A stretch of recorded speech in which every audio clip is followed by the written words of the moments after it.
Jones, and I'm here to tell you folks, the world has fallen. The fascist globalist overlords, they're implementing the Great Reset. You don't believe me? I've seen the tapes. Watch it, folks. Watch as these pot-bellied Zoomer goblins work with the Illuminati to pit us against each other. I promised I'd be a good boy. I'm a good boy. There's only one cure, folks, and that's liberty. And there's no better channel to find freedom than Fabian Liberty. Anarchy is order. Government is civil war. You're offensive. Police lives matter? We're just trying to do school. What? You guys have the same sticker as the others. But this is our space. You're making the space uncomfortable. But you're white. You're fucking a white male! What is one way you combat racism? I don't root for white people on the sidewalk.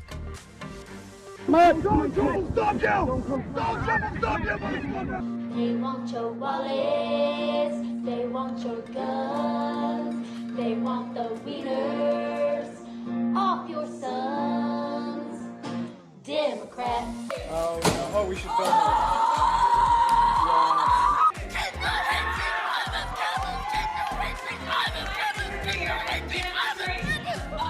So let's say, for the sake of argument, that all of the water levels around the world rise by let's say 5 feet. You think that people aren't going to just sell their homes and move? Just one small problem. Sell their houses to who, Ben? Fucking Aquaman!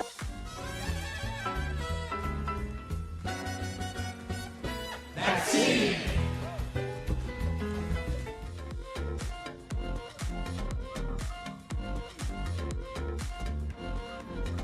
Children, they're spreading COVID throughout the population at higher numbers. And people are not entitled to turn themselves into deadly biological weapons by spraying disease-laden aerosols wherever they choose, randomly killing innocent people.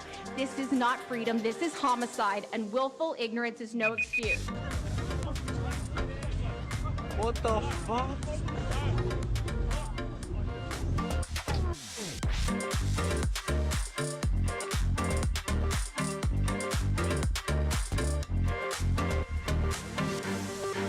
Highest margin of victory yet. It's really impressive.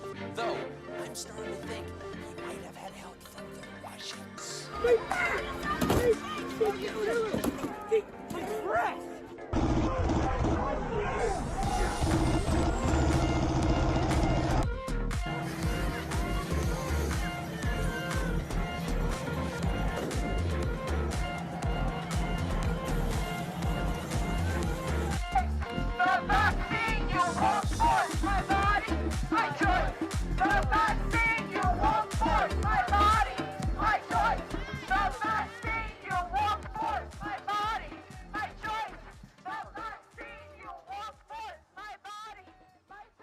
Look at me, I'm a gay frog. I'm so cool, I'm so neat. I'll never have children and I'm sterilized. But the media says I'm totally cool. I'm a gay frog, I'm a gay fish. It's so good, and I think my daddy actually is.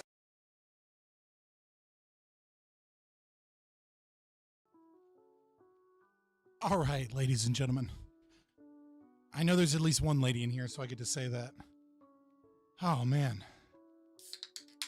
I was in a rush. Didn't get a chance to correct the camera just yet. Let's come on over here. Get that straight real quick, and then we'll get this party started. How's everybody been doing this last week? I know I missed Monday and Wednesday last week. I had a bunch of fucking drama. A bunch of family stuff, family emergency type. Well, Monday was a friend to the family emergency. Wednesday was just other shit going on. Suffice to say, I started vaping again. Like, there you go. There's your introduction to how stressful and how much drama and family shit I had to deal with this weekend. Or this week. But it is what it is. We're back, boys. We're back and we're sucking on the douche flute together. Let me fix the exposure.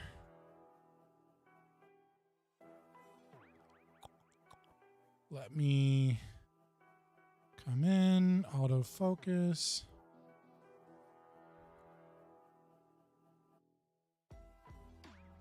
There we go.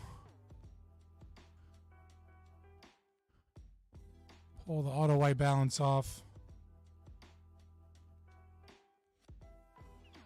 4820 looks about right. Contrast up. Oh, saturation down a little bit. There we go. That should work. I remember the Elden Ring DLC releasing Thursday and nothing else since. That's pretty funny. I'm not a big Elden Ring guy. I'm not a Dark Souls fan. I know that's so disappointing. You never want to hear that from somebody that you like to watch or anything. Like, I understand if you're a Billy Badass, you're supposed to be a Dark Souls fan. Look, and this is going to sound like the biggest cope, but maybe it's my ADHD, whatever. It really, really fucking annoys me how most of the boss fights in them are just really ineffective boss combat movements that you have to memorize. Right? Like, everything that a boss does in Elden Ring and in Dark Souls games is like telegraph an attack pattern that doesn't match their body, doesn't match the way that, like, it's very non-fluid, and it doesn't match reality in any way. It doesn't match physics in any way. So you have these giant fucking arms, and then they'll be like, ugh, slow attack, ugh, slow attack. But that's supposed to be like your memorized telegraph that they're like, jump fast, fast, fast, right? Like, and it's like, their body and their previous attack patterns don't match up with that at all. And it's like, I understand that the skill is being able to predict that, memorizing those attack patterns, and, building a build that works. And then, like, I don't know. It isn't me. It's not a fun experience for me, because it's like, you're upset, but it's designed to frustrate you. With what I consider, and this is going to be the worst thing I've said online probably, poor game design. It's poor game design that works because it strokes the ego of hardcore gamers. And for many people, overcoming that challenge, figuring out what's going on, and kind of the numbers behind the screen as opposed to what the images are showing you, is like a really rewarding thing.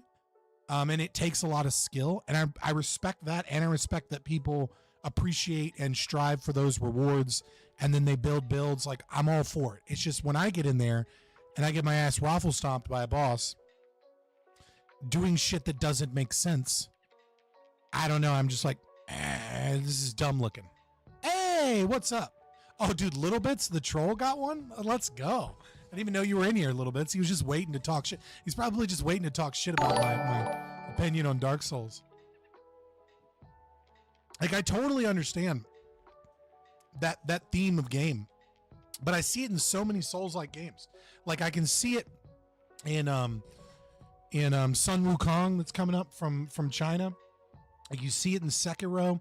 Like, you see it in, like, all of those kind of games designs where you have these like bosses that have limbs that don't match how they attack, and it's counterintuitive to the images that you're seeing. So, right, like, the image that you see does not match the attack pattern at all. And on top of that, the attack pattern makes no sense, because it's like every boss has like completely depleted any and all stamina that they have as a being, and then they instantly regain it for like a couple of attacks in quick succession, or like a really big powerful attack that you have to like iframe out of, because if you don't iframe out of it, like, you'll get killed. But like, the attacks before that were slow and methodical. And like, that's the time that you're supposed to be able to kind of like manually dodge and like get in there to do a couple of quick attacks in succession. And heaven forbid you build a summoning build and you beat the game, and then people tell you that you didn't really beat the game because you didn't beat the game the way hardcore people beat the game. It's just like, I don't know. It's just not for me. I get it. I mean, maybe I don't get it, but like, I feel like I get it. I see a lot of people that enjoy it. I appreciate that they enjoy it. And I do respect the time and the energy and the skill that it takes one to dedicate themselves in order to do it well. To me, it just kind of seems bullshit. Like it just annoys me. I guess that's really what it is. It annoys me. And maybe I should, and like the typical response from Dark Souls people is, we'll just get good. And it's like, I would rather have a boss personally, right? Where the telegraphs are maybe easier to predict because they match reality, but that like one hit, you're dead. And it requires like, and they have higher health. Like I would prefer a different type of skill, a different level of perfection. But I feel like that would get annoying for a lot of people, right? Like it would get super annoying to have these boss fights where like it's kind of easy, but if you just fuck up once, you're fucked, and they take 10 minutes, right? Like I don't think most people want that. I think what they want is Dark Souls, where like it takes some skill, it takes some getting used to. They kind of get into the groove of things, they figure out the attack pattern, and then they move on to the next phase of the fight and get stomped, and now they've got the first phase down, they move on. That's the type of progression that I think people prefer, because it is more skill based, and less annoying for them. But for me, it's the other way around.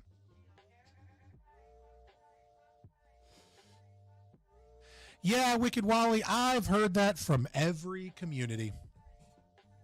I remember when D&D used to keep the assholes out, and then everyone went to Warhammer, and there was, and the cool thing about Warhammer is they were definitely going to keep the woke people out of Warhammer. How's that turning out for you? Because I'm pretty sure Henry Cavill just left a show because of the woke people.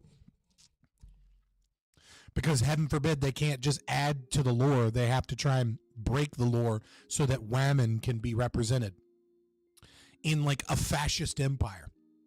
I don't know much about the lore of Warhammer, to be fair. I was never a big Warhammer head, but I'm just saying I've seen communities more than once talk about how they're keeping the woke out. And it's just kind of a matter of time before it gets invaded and taken over. Because like it doesn't matter if 99% of the community is anti-woke. What matters is who makes the television shows, who makes the books that are the rule sets for like campaigns and for the tabletop and stuff like that. And all that's Hollywood shit. All that's corporate diversity shit.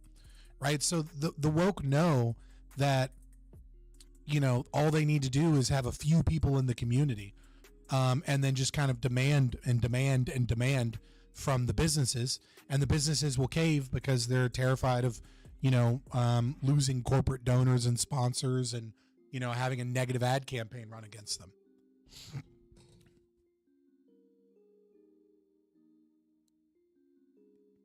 Oh yeah, no, like I'm all for, like, dude, keep Souls games exactly the way they are. It's just not for me. Yo, Scott, check my message on Discord. Did you DM me? Oh, fuck, dude, you did DM me. And then I was busy with my kids. I just want to know your thoughts on Hoppa's exclusionism.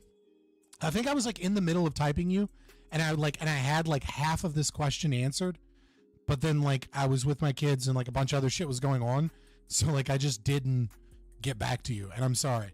Hey, I just wanted to ask you, what are your thoughts on Hoppa's exclusionism, given you support trans rights? That's a weird thing to say. We'll get into that. And if so, do you believe trans and gay people have high time preference? If not, why? So we got to go pick this apart piece by piece. So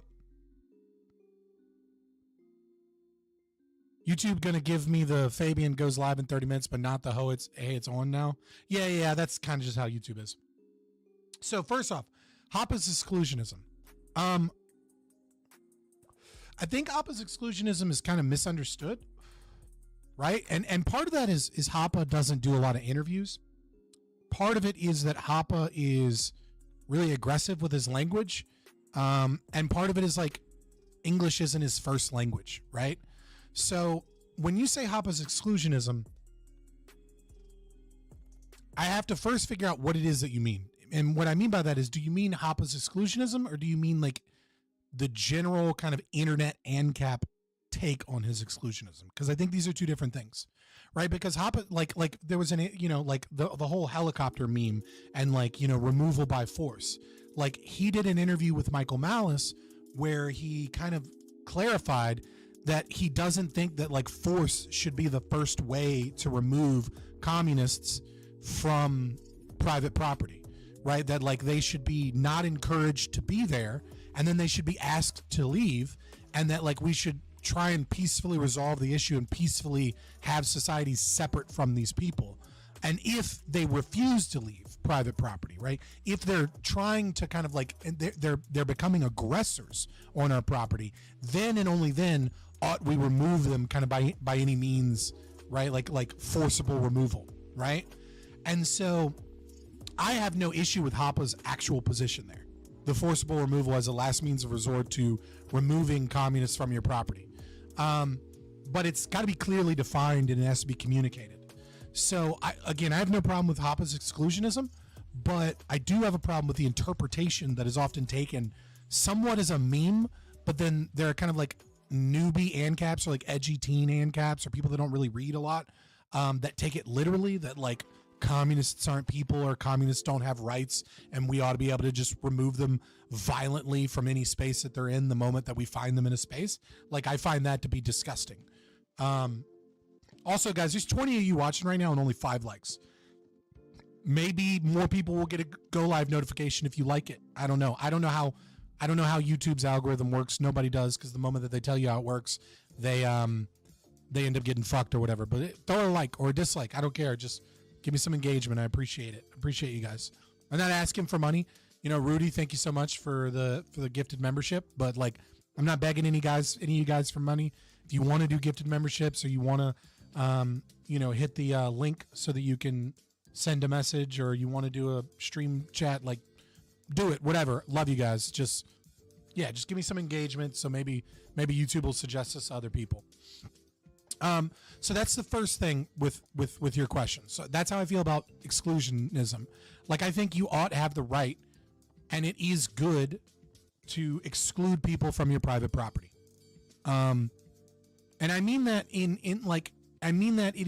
is good to do so based off of your own values.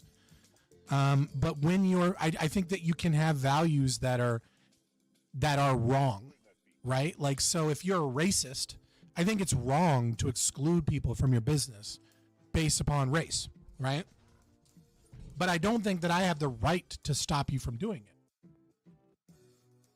If you want to put like no N-words allowed at your job or your business or whatever, be my guest. You know what I mean? Like do you, but I'm not going to shop at your business. I'm not going to patronize you. I don't think it's good that you do that.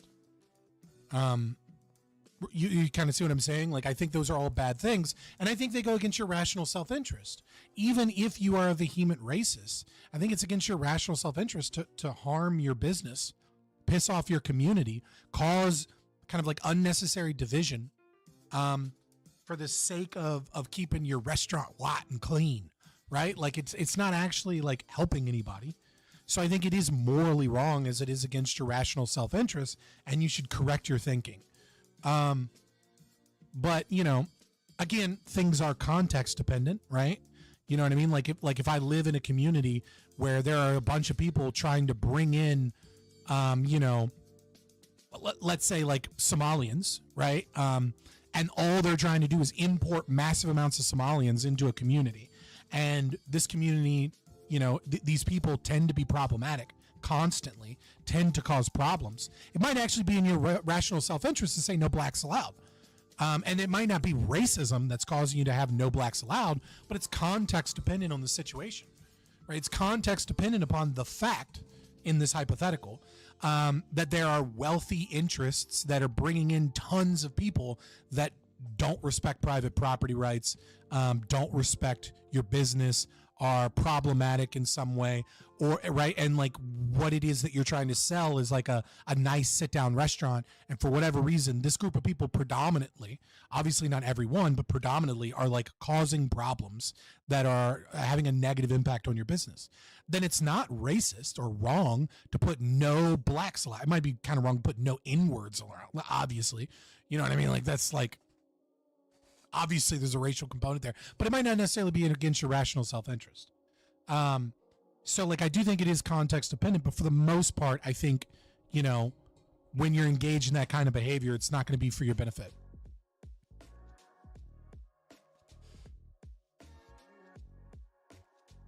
So I've been saving the Dave Smith Andrew debate to watch with you guys. I know it's kind of old news. I had a lot of drama and things pop up. I was supposed to do it last Wednesday, but then like the stream was just like I was 5.5 hours in and I just knew I couldn't get into it. We might do it Wednesday if you want to stick around. I've only seen people's responses to it, and I've seen like a couple of clips. And yeah, I saw they spoke on Christian ethics, which is like hilarious. Yeah, I mean, like it might end up being like a 10-hour review. Who fucking knows? Yeah, from what I understand, it doesn't seem like Dave Smith seems to be abandoning libertarianism pretty heavily, and I don't mean from that debate that I haven't watched. I just mean that from a lot of his interviews. It's a typical pattern that has occurred with all of them, right? Like redheaded libertarian never was a libertarian, obviously. Anybody that knows her content knows she's not a libertarian. But like Clint Russell, you know, like a lot of these people kind of have gotten to the top. And like I've spoken with Clint Russell. He has me blocked on Twitter. He refuses to engage with me.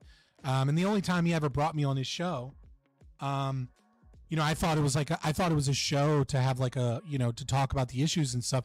And he seemed really enthralled and like we were having a good time and really vibing.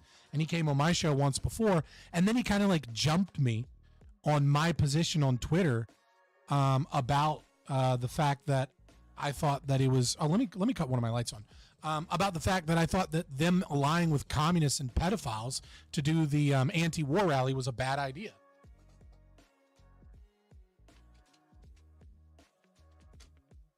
I know now that what that really was a shit test to see if I can be one of the people that is in the it crowd. And I failed the test by standing by principles. By saying, yeah, no, I don't think it was a good idea. You know, I brought up Sade. I brought up, you know, Benjamin Tucker and Hermos. I brought up the history of anarchism and why aligning with leftists has been kind of the downfall of many anarchist movements as the left turns good ideas into means of violence and attacks against people that we ought be kind of like trying to influence and bring to our side, that they destroy movements and that their goals don't actually align with us just because they pretend to have certain goals. And I brought all this up and he kind of let it go, but it left sour grapes with him. And so the moment I challenged him on Israel, even slightly, he just blocked me and refused to deal with me because I'm not one of his people, right? Like Clint Russell's a snake piece of shit. And redheaded libertarian and kind of all of the people at the very top seem to have kind of this protective barrier where they kind of work together on things. And if you're a threat to their difficult to hold positions, right? Like I understand the incentives. Like I kind of almost don't blame them for falling into the trap, because once you kind of make it to the top, everybody is competition and you're at the top of the mountain.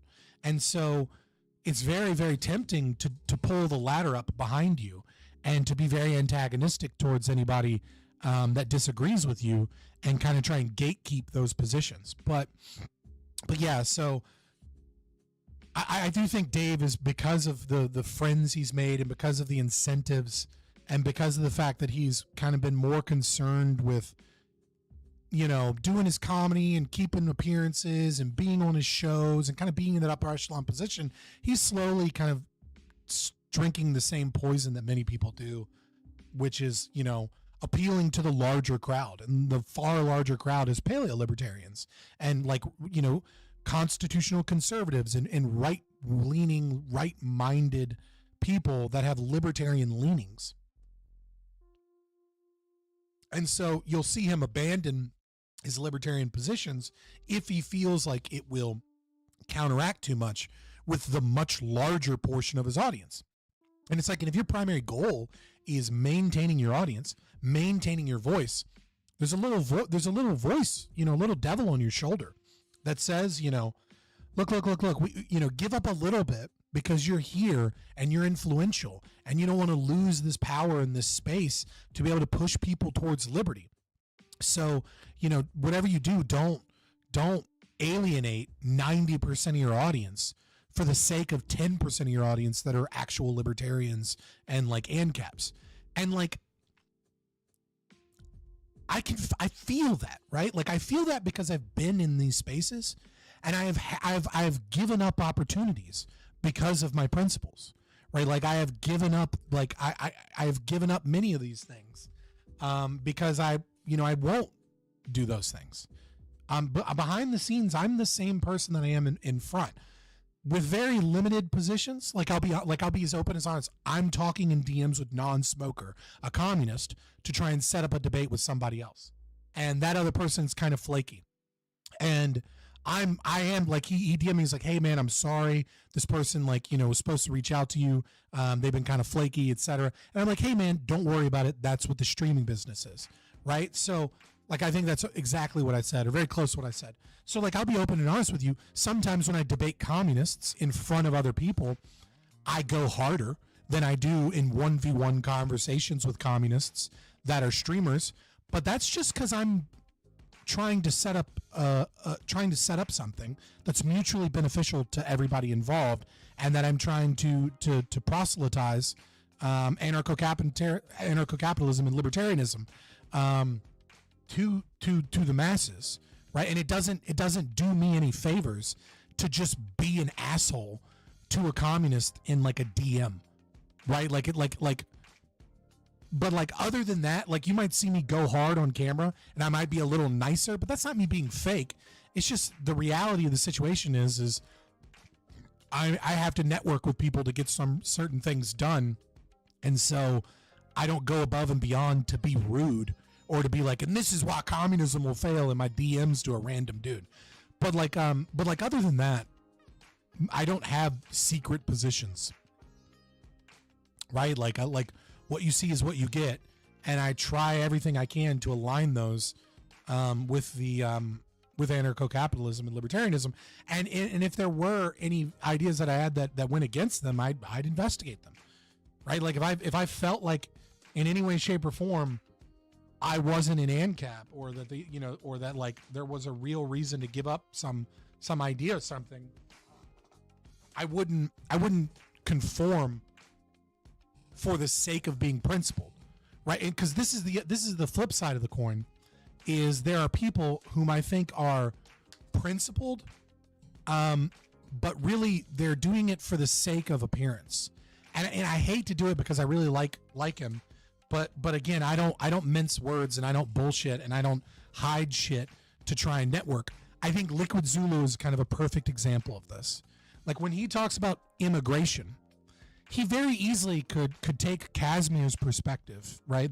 Because I know that they've spoken about this before, about the concept of, public property being held in trust by a group of people, and that those group of people are demanding that this property be, sold off so that those assets can go to taxpayers, right? Like he doesn't have to give up a single position to reach the conclusion and understanding that the communist concept of open borders that is being pushed by the left, that is so obviously designed to cripple our welfare system. Like I forget the term for it. It's like these two scientists or whatever, like, but to overload systems so that we can bring about tragedies, so that we can institute more authoritarian government positions. Like I know that he knows all of these things, but he'll be principled by being the open borders ANCAP because ANCAP is open borders, and he won't have an honest conversation about it.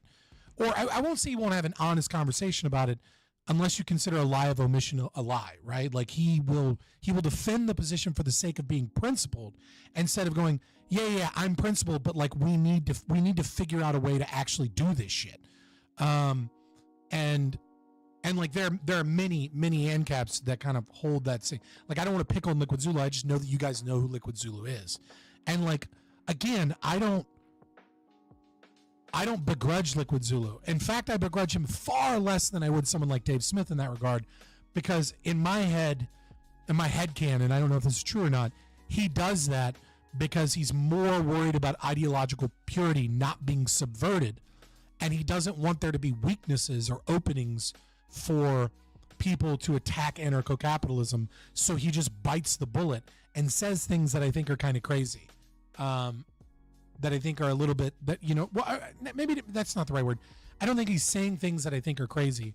I just think that he says things without kind of like without the context of other things, like I described, like a trust system or other ways that we can talk about these, because he's very concerned with ideological purity on one lens, and he doesn't care if it gets utilized by the left to push leftism.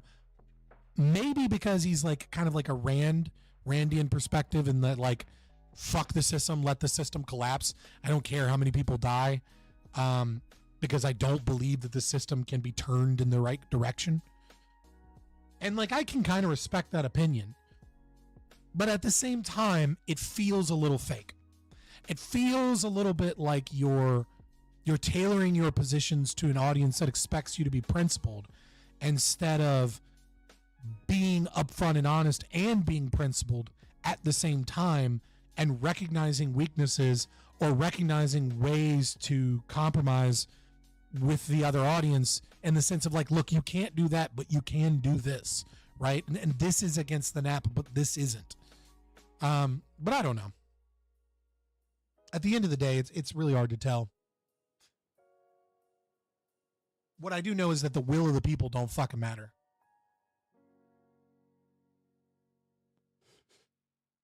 So I've done a couple of debates with Andrew Wilson back in the day. If Andrew Wilson wants to debate libertarianism again, like, I will. I was supposed to debate somebody. Andrew Wilson had me scheduled for a debate recently, and then I guess they flaked out or something. I don't know. Some guy on his Discord wanted to debate libertarianism. I've debated him before in the past. I will admit that you can go watch those debates. I will admit that I didn't do as well as I should have, but also they were far earlier in my debate and streaming career. Like, I'm okay with admitting that, like, I gave poor performances in the past. I mean, I guess they're not poor. They're just poor by my standards. Like, I know I could do so much better now than I could, you know, a year and a half ago. Because, I mean, you got to understand, when I debated Andrew last on libertarianism, I'd only been in ANCAP for probably 6 months. I was like a minarchist for like a couple of years before that. So like my complete understanding of libertarianism was keep your corporatism, Disney. Thanks. Thanks you. How would you respond to Andrew's question of kissing this? I don't know the question. I mean, like, I can tell you how I feel about sister kissing, but I don't know the specific question. So could you like quote it, or at least give me like a paraphrase that's like good enough for me to be able to answer it?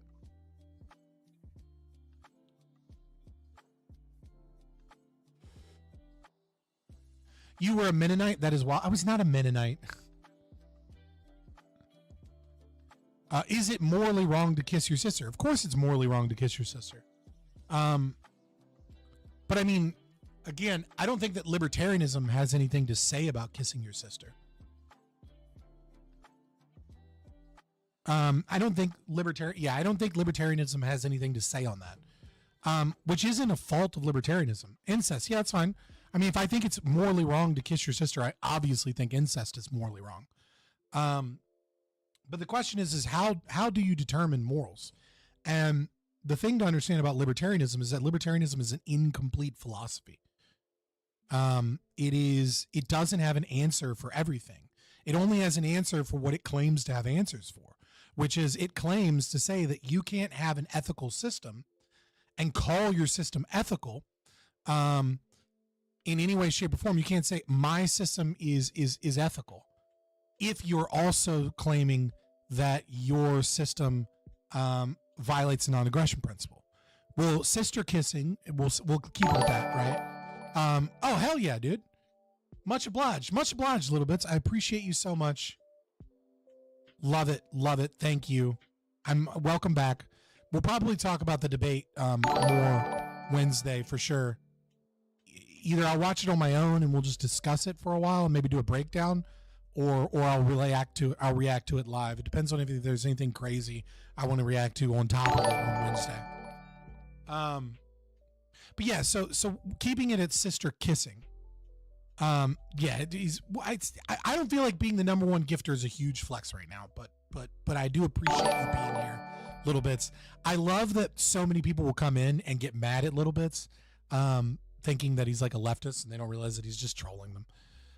But yeah, so I mean, like, sister kissing is immoral because it's not in your rational self-interest. It's not immoral because the libertarianism says so. But just because libertarianism doesn't say something's immoral doesn't mean that it is magically moral. It just means that it's not aggressive, right? That there's no form of aggression here. Like, there are plenty of things that you can do that are immoral that are not aggressive. I mean, smoking cigarettes or vaping is immoral in some regard. Maybe not vaping, depends. Smoking cigarettes definitely because it's combustion, right? But I mean, that doesn't mean it's aggressive. There's nothing aggressive about me eating unhealthily, but it is immoral to treat your body like shit. Like, so I mean, like, if you want me to know, say why, I think it's very simple. It's not in your rational self-interest, because your rational self-interest, as far as I can see, is your legacy, and having children. And so any relationship without the express goal towards having children, whilst you have the capacity to do so, is, in my position, immoral. So I think if you're infertile or you're homosexual, like, I don't really think that there is, I would think the alternative, right, for you would be to force yourself into a relationship, you know, if you're gay, where you're likely to not, you know, have a strong relationship or a good foundation for raising children. So I don't know that that's necessarily a moral position. So your gay relationship is probably fine. If you're infertile, right, like, you know, I would think there would be other reasons why it's immoral, but under that basis, it's not. But for all people that are fertile, right, like, I think wasting your life away as opposed to being in a relationship where you can find a healthy, loving partnership where you can have children is going to be the less good option at the very least, if not downright immoral. In terms of, you know, the way that society structures it, it's not helpful to you or them. I don't think it's healthy towards a healthy family dynamic.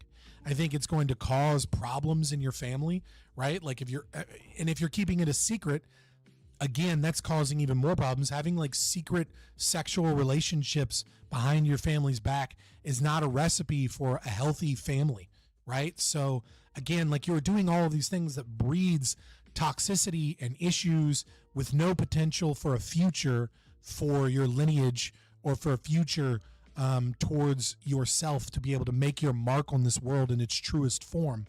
And those are just some of the reasons why I would say it's immoral. But you would agree that rational self-interest is functional morality and not intrinsic morality. I don't think many people know the difference. So, I mean, sure, I don't know what you mean. It depends on... I got to get out of here. I got to go to the debate. But it depends on what you mean there. Because there's kind of a way to stretch it to be intrinsic, because I think that rational self-interest is objectively the correct morality, because I think it is grounded in existence exists.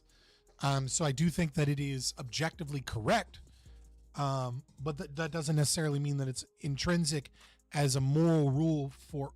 Doesn't mean that the individual actions are intrinsically morally right or wrong, because they're not moral laws like deontology, and they're not universalizable. But I do think the concept of one's rational self-interest is intrinsic morality, but that's a longer conversation.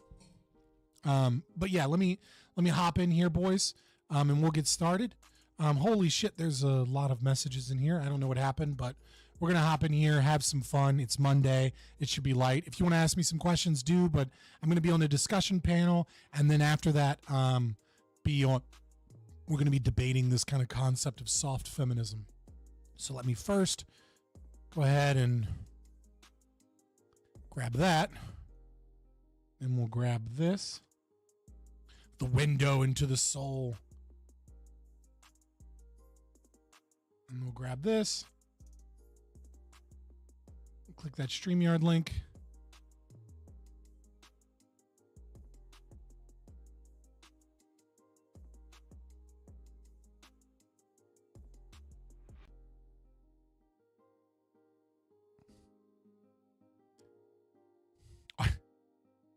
All right, and then we'll grab that Discord.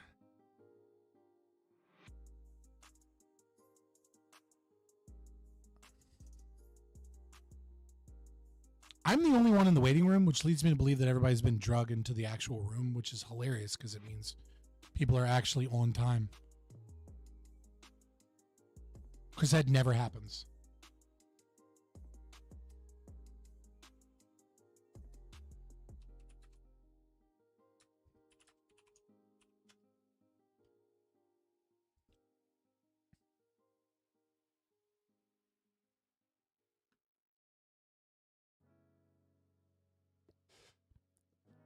This is awkward. Either that or everyone is late, which I find to be less likely. Though I guess it is possible. It is possible that everyone's late. Though just unlikely. Usually lactoids on time. Let me just mute myself then, I guess. Oh. Okay, I thought I was the only one. I thought I was just stuck in limbo here. I just got here. Yeah, but I was like 1 minute early, and I was like, Well, usually people are fashionably late to this show, so. You know, I used to show up 15 minutes early like you're supposed to. I stopped doing that. I don't blame you. I do it if I have to pee. Yeah, you're supposed to be in the Discord and in StreamYards 15 minutes before the show starts. But nobody ever did it. And then he stopped putting in there, like, please be there, you know, so it's just like, whatever.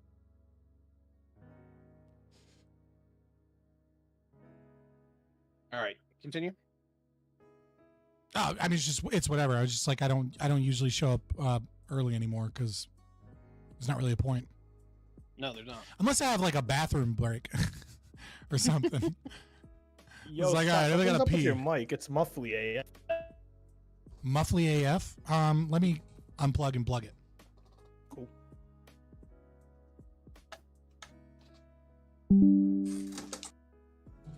Did that fix it? A little bit. What do you mean by muffly? Thank you. Like it sounds like I don't know. It sounds like you have a bad mic. Normally, it sounds less clear.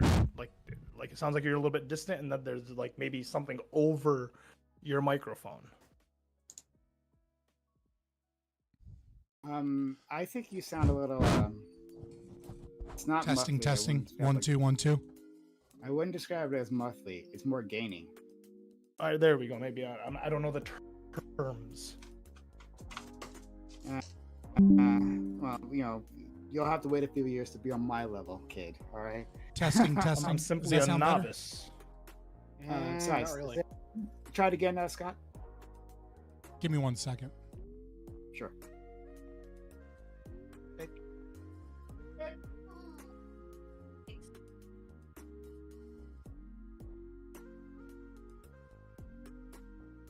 Okay. All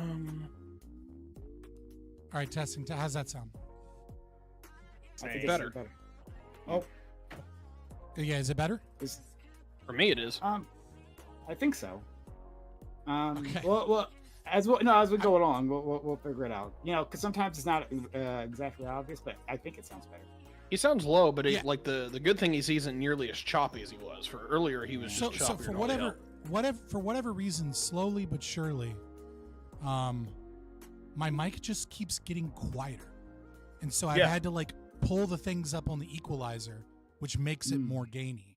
Like I knew what the issue was, but I don't know where or what program is doing that because I have no filters on OBS. And when I look at my virtual audio cable, it like peaks out in the red, and then people will be like, "You're too quiet," and then I have to pull it up more, and then they're like, "Ooh, you're kind of gaining." I can fix your problem. I can fix your problem right now. You ready? What is it? Go ahead. Go to StreamYard, and then go to Settings. Mm-hmm. Go to Audio, Mm-hmm. and where it says Automatically Adjust Mic Volume, make sure that's unticked. It wasn't ticked, but it did the have problem is echo we're not even cancellation using ticked. this system. Oh yeah, you know, we're not even using StreamYards. It's in Discord. But hold on, sometimes Yeah, you gotta StreamYard go to still Discord. fucks with people. No. It doesn't matter if you're not using StreamYards, even if you have your mic muted in StreamYards. If that box is ticked, it will go into your computer and adjust your mic volume. That's Okay, ridiculous. well, that didn't seem to fix it because it wasn't ticked. But echo cancellation Yeah. was ticked, which is like another filter I don't need. Untick everything. Just it's Yeah, that's what I did.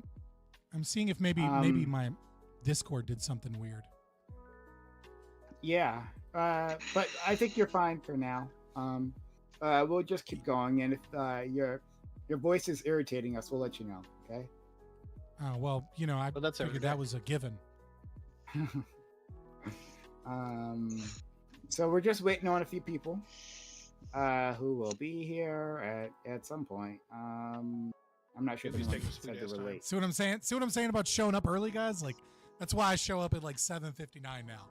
Like, no offense to you, Prime, but I mean, it's fine. It's like I'll be on time, but I'm not going to be early anymore because. Yeah, no. I mean, you Okay, should. so I while mean, we're I'm waiting never on early. people, hold on, pause. While we're waiting on people, I wasn't here last week.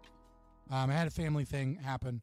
I had a whole stressful fucking week. But I just want to point out, right?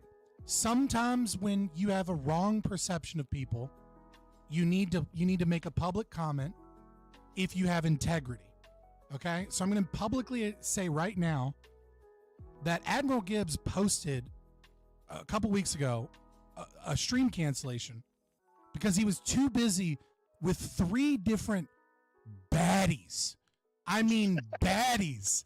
And in my mind and in my words, there was no possible world in which Admiral Gibbs pulls, but Admiral Gibbs pulls.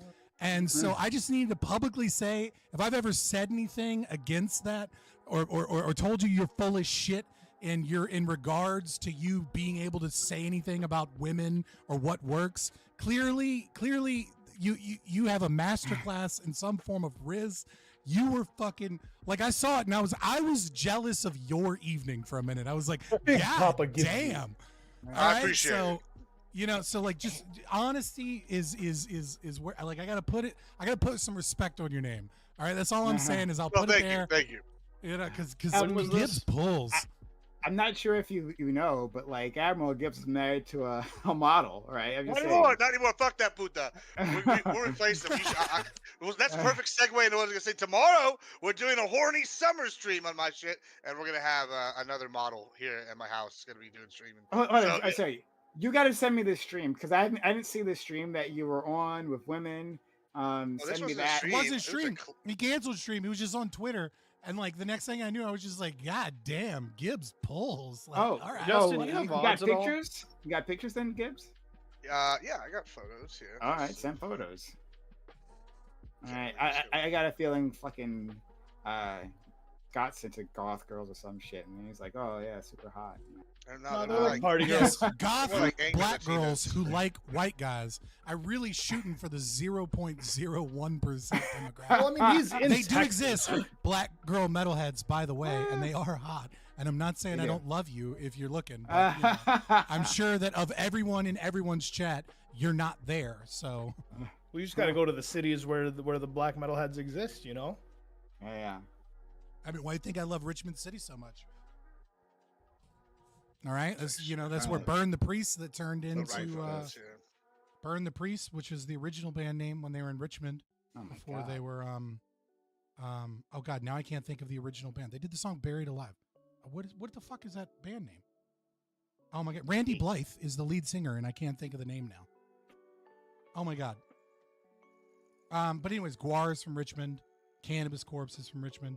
It used to have a huge metalhead scene. I actually did a project for it in grad school and like one of my cultural like anthropology-esque things. And it's really interesting the way the government pushed out metal out of Richmond City. because Hurricane Isabel, I don't know if any of you guys are East Coast, so you probably might not remember Isabel, but Hurricane Isabel was like the worst hurricane at the time. And there was a lot of like metal clubs and a few black clubs, and they were kind of like blamed for all of the violence in Richmond, right? And so when the hurricane hit and they were applying for like relief funds, the state refused all relief funds to like all of these metal clubs and like nightclubs, and gave like all of this money to like restaurants so that they could like reform Richmond to be like where all the white people came in to like eat at nice like restaurants or whatever, and try and pull out all of like the metal scene and like nightclub scene. And like it worked pretty well. I mean, because, you know, all of these businesses were destroyed and then they couldn't get any state funding. I don't know how that didn't violate a bunch of like laws, but I guess you got to have the lawyers to do it. This is disaster capitalism, which has been noted by like Naomi Klein. I think that was her book that she wrote about it. But this happened exactly what you're talking about happened in Katrina, right? In the aftermath of that, yeah. And it's it's worked to reshape the state. Go ahead. By the way, like little thing about New Orleans. I don't know who here has been to New Orleans. Me, I've wanted to.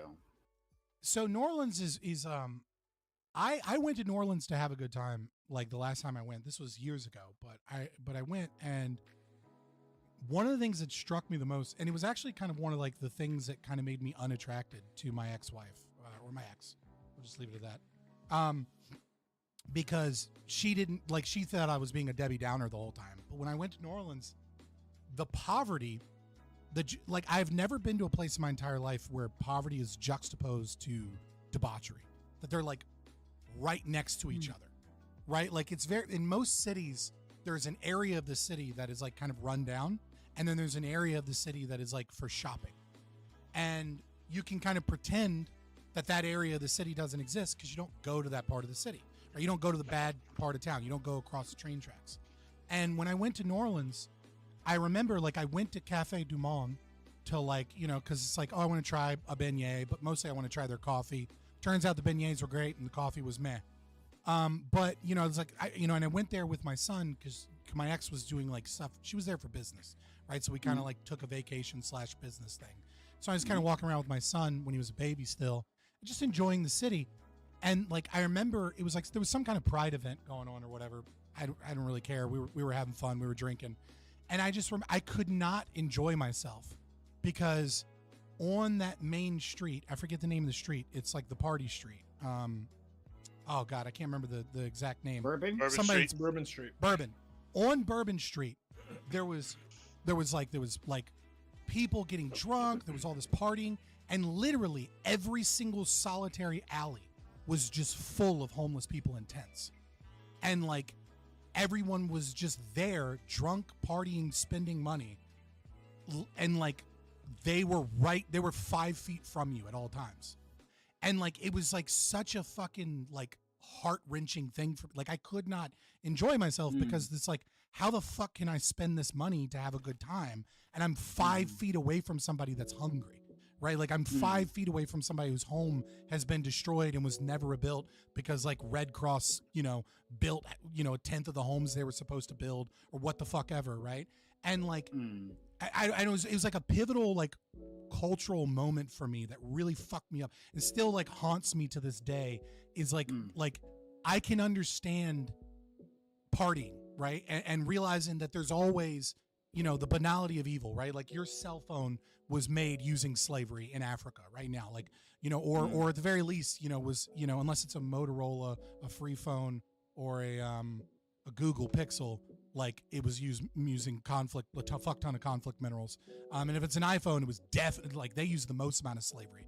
And you know, Foxconn, like, you know, they have barbed wire fences around their factories so that they don't leave and try and quit their job. Like it's horrible conditions. Yeah. But you're not there. It's not right in front of your face. And like Bourbon Street was the only place I've ever seen in my life where poverty and suffering was within literal arm's grasp of you. You could get up from your little bench and just walk around the corner, and there would be someone there on fentanyl, and like, and everyone just kind of like ignored it and just kept walking, and like it just, I don't know, like even just thinking about it now, it just fucks me up. It's a very, like, I don't know, it was a big deal for me then. Yeah, I don't know where I was going with that. I was just kind of sharing because we're just chilling, but I don't know, like that. Cool. That to me is like it's there. I don't know. I take it with you what you will. No, I didn't really have a point to what I was saying. No, it was just it's fine. Have you ever been to like outside of the country, like second or third world countries? Yeah, you go to Mexico, you go to like you got a resort right by some crazy shit. You're in Lebanon, you're walking around the markets and there's beggars all around. That's I haven't been to the third world. I've been out of the country, but I haven't been to the third world. So no. Like I haven't experienced that in my travels because I haven't been to the third world or been to places with like higher levels than like Western developing society poverty. Yeah. Or I guess second world if you want to call it that.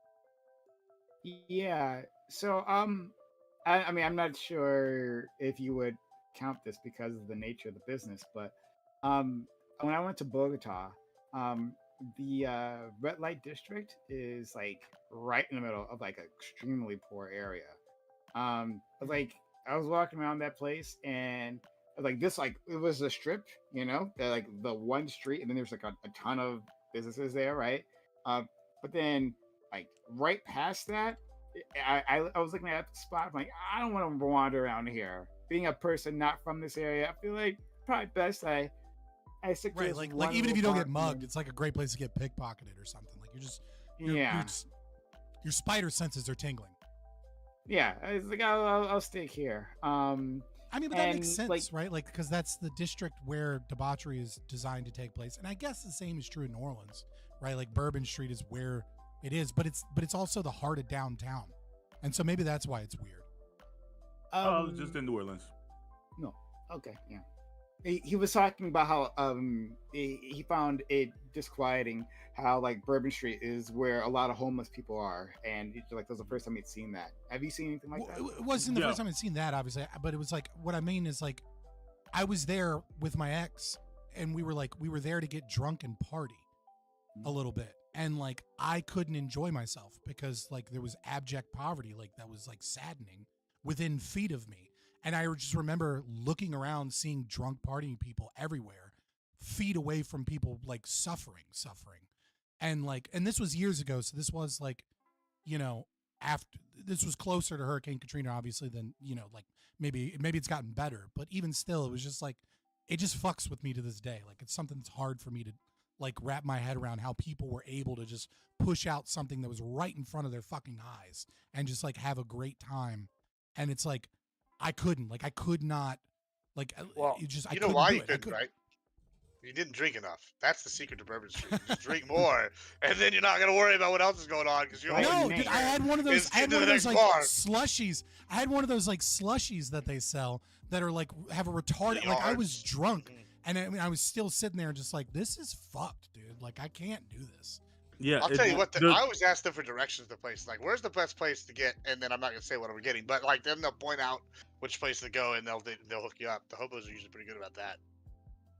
I think that the biggest thing with homeless people is like generally there's two general perceptions of homeless people, and neither of them are the actual truth. There's like one side of people who think that homeless people are like basically animals. Like they're not like actual human beings. They're like, like, oh, it's kind of like an alley cat. I don't know that I've ever met anybody that really believes that. No, I've absolutely met people who think that like homeless people are like, if you like 100%. Look their direction, they're gonna bite you. Okay. Well, okay. Sorry, I thought you meant like not human. There was a second half of that I was gonna say. So there's one side that thinks that, and then there's another half of people who thinks that they're exactly the same as like they're like, oh yeah, they're like my brother or my best friend. If I just missed a check, this is the person I would be like out there. Then I would be like a person on the street. And that's also not true. These people there's people who don't have houses who may be in like a hotel or something for a period, but people who are like legitimately on the street generally do have some like extra level of like mental illness outside of like drugs and stuff. Like it's not a problem that can be solved by providing them housing. Like giving them a place to go doesn't solve that issue. No, I mean I've been homeless personally. But I feel like it would. you're Just having correct. a place It's to mostly sleep. just mental illness. No, Right? but Like the majority it's not of like homeless people are mental a lot of people have like a lot of them even have places like have some family member that would have put them up. They're like it's just pulling them off the streets doesn't do it. It has to be like a choice that's made. They need like Yeah, this is, a lot of them this have a is place, pretty- but they won't give up the drugs. Is another portion of it too. Like I mean, this is pretty straightforward once you just categorize people, right? We put people under the banner of home, and you tried to do that, Bam, just a little bit there at the start. But we categorize people under the banner of homeless, and that houses a wide variety of people in a wide variety of situations. I think there's a large cohort of people there. Versus, I'm not going to say large. I don't know the percentages. I'm not going to pretend like I know percentages there. But there's part of it where these people, like, there's just like a momentary downturn, right? Like it can happen to literally anybody where shit gets crazy and now you technically just don't have a house, right? And just a little bit of help and you're back up and running. Then there's others who've taken a bigger hit, right? And like at least in the medium term, they're gonna need help, right? And those people need services. And like I think they're probably the most receptive to those services, and those services can have the highest amount of impact. Then there are people who've been on there for a long period of time, and I think that's a lot of the people that Bam's referring to when we're talking about the homeless, the mentally. I was going to say deranged, but not that. Sorry. Yeah, having well, mental issues. Some of them are. So yeah, but and then I think even among that group, right, they definitely do need services, and I think they're the most problematic group. But even then, I think some of them would do well with being housed, right? If they could get housed, because not everyone has a support system, right? People have like awful stories about how they've gotten there. And so if we gave them that support system and put them in housing, then that group would do well. But then even among that long-term group, there's another one that are just like, they need to be put in a hospital, right? They put in a treatment center because there's no other way really to address them. So That's like a majority. if we just like if you look at the statistics, it's literally a majority of people that like I said, the I reason don't know they're the there is because percentages. mental illness. If you don't, Like I if said, you don't fix that, you fix let nothing. me finish the point. But like I said, I don't know the percentages. My and last thing I'm just saying is that like to tackle this problem, it requires us to have an honest view of the landscape of who is out there, understanding that they are different, right? And so we target different populations in different ways. But also, we'd actually have to give a fuck. Like we'd actually have to give up. We have to care and put like money behind this in effective ways, right? Not just like handing over to nonprofits who will spend the money on whatever, right? But we have to actually have some political weight behind it. I think it's a problem that's not completely solvable. I don't think it'll get all homeless off the street like like immediately or anything. But I think we can vastly reduce the population if we actually tackled it that way. I think So there's I'm like sorry. I'll just be very quick then. I'm sorry. I do know some of the numbers because this is something I'm fairly passionate about. How you define what level of mental illness is something that needs to be addressed in order for you to make a really strong claim about whether or not housing and basic services can fix this problem. But if you just take a blanket statement of what percentage of the homeless are mentally ill in some regards or another, then it's upwards of 67%. Like 2/3 of all homeless people are suffering from some form of mental illness. But again, there are plenty of functioning adults that have depression. You know what I mean? That that's not causing them to be mentally ill, homeless. But so yes, you're correct in being like, I don't know the percentage, et cetera. But we do know at the very least that an overwhelming majority of them are mentally ill. And if you want to have any serious conversation about solving homelessness or drastically reducing it, then giving them a house, giving them, a government paycheck is going to do literally nothing. When you say you're hold on. But like what I just said though, like included all that, right? It took all that into No. I account. was agreeing with you. I was trying to add context. That's why I'm being Okay. No argument there. Fair enough. I just feel like you used a broader brush than I was when I said mental illness, especially if you include things like depression. When I'm saying when I was using mental illness, I was saying people who aren't able to like function and like sustain themselves in a way that we consider normal. Like most homeless people, like which Prime was pointing to, most homeless people have actually never slept outside. Like homeless people means you don't own this housing, but that doesn't mean they live with a mom or stay with a friend or be in a hotel. Like honestly, living in a car is already like rare, but like being on the streets is that's a smaller percentage of people, and it's overwhelmingly men. Well, not because women are like less efficient, just because some women or somebody's there's more support systems. At least there's more shelters, especially single. There's that, but also there's just more services and support for them in those situations. And also men, it's easier to house groups of women together because, let's be honest, men tend to be more aggressive. And when you're dealing with a percentage of the population that's more desperate and more mentally ill than the general population, and you're dealing with a demographic that's more aggressive, it's more expensive to alleviate problems when housing 30, 40, 50 of them together than it is, let's say, with women. Obviously, there's still a lot of issues there. But no, Black American Made, I apologize if I made it seem like I was going against what you're saying. I was legitimately, I'm all with you. I agree that it probably is a minority of people that are incapable of taking care of themselves. But the thing that's weird about that, right, and it's so difficult to study because we're talking about human behavior, is that obviously, without some assistance, they're incapable of taking care of themselves because they're not taking care of themselves, right? Like they're homeless. So clearly their mental illness is, at least at the very minimum, a contributing factor as to why they're incapable of taking care of themselves. Their trauma, their issues, maybe a house fixes that, right? Maybe that's all they need to jumpstart themselves.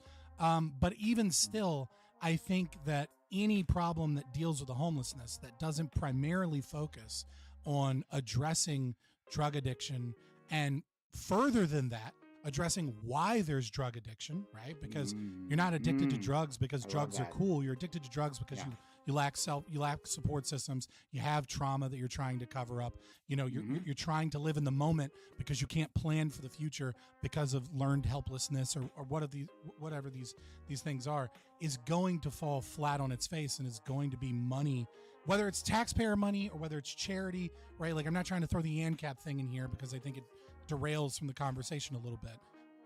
No matter what we do, it is going to be far less efficacious if we're not primarily focused on mental health and drug addiction, and those two things kind of coupled together in order to solve this problem. And that's why I said 67% are mentally ill. Yeah, maybe it's only 20 or 30% that are so mentally ill that that's basically everything.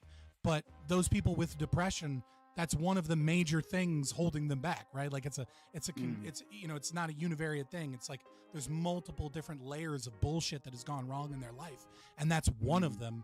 And teach it, because when we talk about psychopathology, that's one thing, but when we talk about psychotherapy, that's another, right? And usually when we look at what is the most effective form of psychotherapy that we have right now, that's cognitive behavioral therapy. Right, that tends to be a blanket thing. It doesn't tend to work on people with high IQ. With low IQ. It tends to be less effective the more low IQ you are, and it can have its issues for sure. But why is it that cognitive behavioral therapy works? It's predominantly two reasons. Reason number one is that anybody can do it, right? Whereas psychoanalysis or dream therapy, shit like that, there's a lot of quacks. There's a lot of people that don't know what they're doing. There's a lot of people that kind of take liberty with the freedom of the type of therapy, whereas cognitive behavioral therapy is very means-tested, very rigid, very structured, and so it's very easy to implement and see success. And the second reason cognitive behavioral therapy works so well is because it teaches you skills, right? It's less about, let's unearth the trauma of your mom, let's unearth this trauma, and then hopefully we can deal with it. Instead, it's saying, look, you have this behavior, and you have these goals in your life, and your behavior is not matching the goals that you state. In fact, they're matching the goals you really have. So let's observe the antecedents. Let's observe the things that cause these triggers, and let's observe your behavior and show how your behavior doesn't align with your goals. And let's teach you skills, practical skills to recognize and realign your behavior to fit your goals. And so it's very, very goal orientated. And so, yeah, I think if we really want to actually, as a country, as a nation, as a people, solve this problem, we have got to start stepping away from psychobabble and put in people that are doing basic, means-tested, effective cognitive behavioral therapy en masse to people and getting them to teach them the skills. And if they have the capacity to pull themselves up, they can. But right now, the line, pull yourself up by your bootstraps, doesn't work because these people lack the skill set to be able to do that mentally. Do you feel like, do any of y'all feel like mental health? I'm sorry, what? I just had a technical question. Like, can I move? Like, Oh, you can go because I'm going to ask about something. I think you're using the wrong mic. It sounds like you're coming from an echo in the room or something, like a mic across. Yeah, underwater Tom. I'm asking, can somebody tell there me you go. why we're talking about homelessness?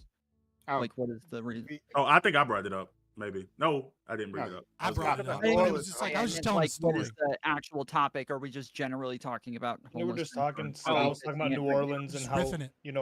he was So, like, partying this. next to homeless people and making fun of them in the streets. Yeah, and stuff. yeah. We're in the he, free like, discussion phase. He would ball up his trash, throw it to him, And, like he's throw it "Now at the you're homeless fed." people. Yeah, He'd, like, yeah, just yeah. like waft his Yeah, money. he- Like, ha ha he- ha! I'm here on turns vacation, out bitches. Scott was the original. You gotta bunk- make sure you record it and put it on YouTube if you do that. Yeah, But yeah. Ron is He's a not- bunk fight guy. Personally, I like to shoot it with paintball guns, but that's just me. Yeah. Oh, well, good. Apparently, so this is just in. I just wanted to bring this up. As of 7:29, or actually, I guess of 7:02, I'll share it in chat. Looks like Julian Assange reached a plea deal.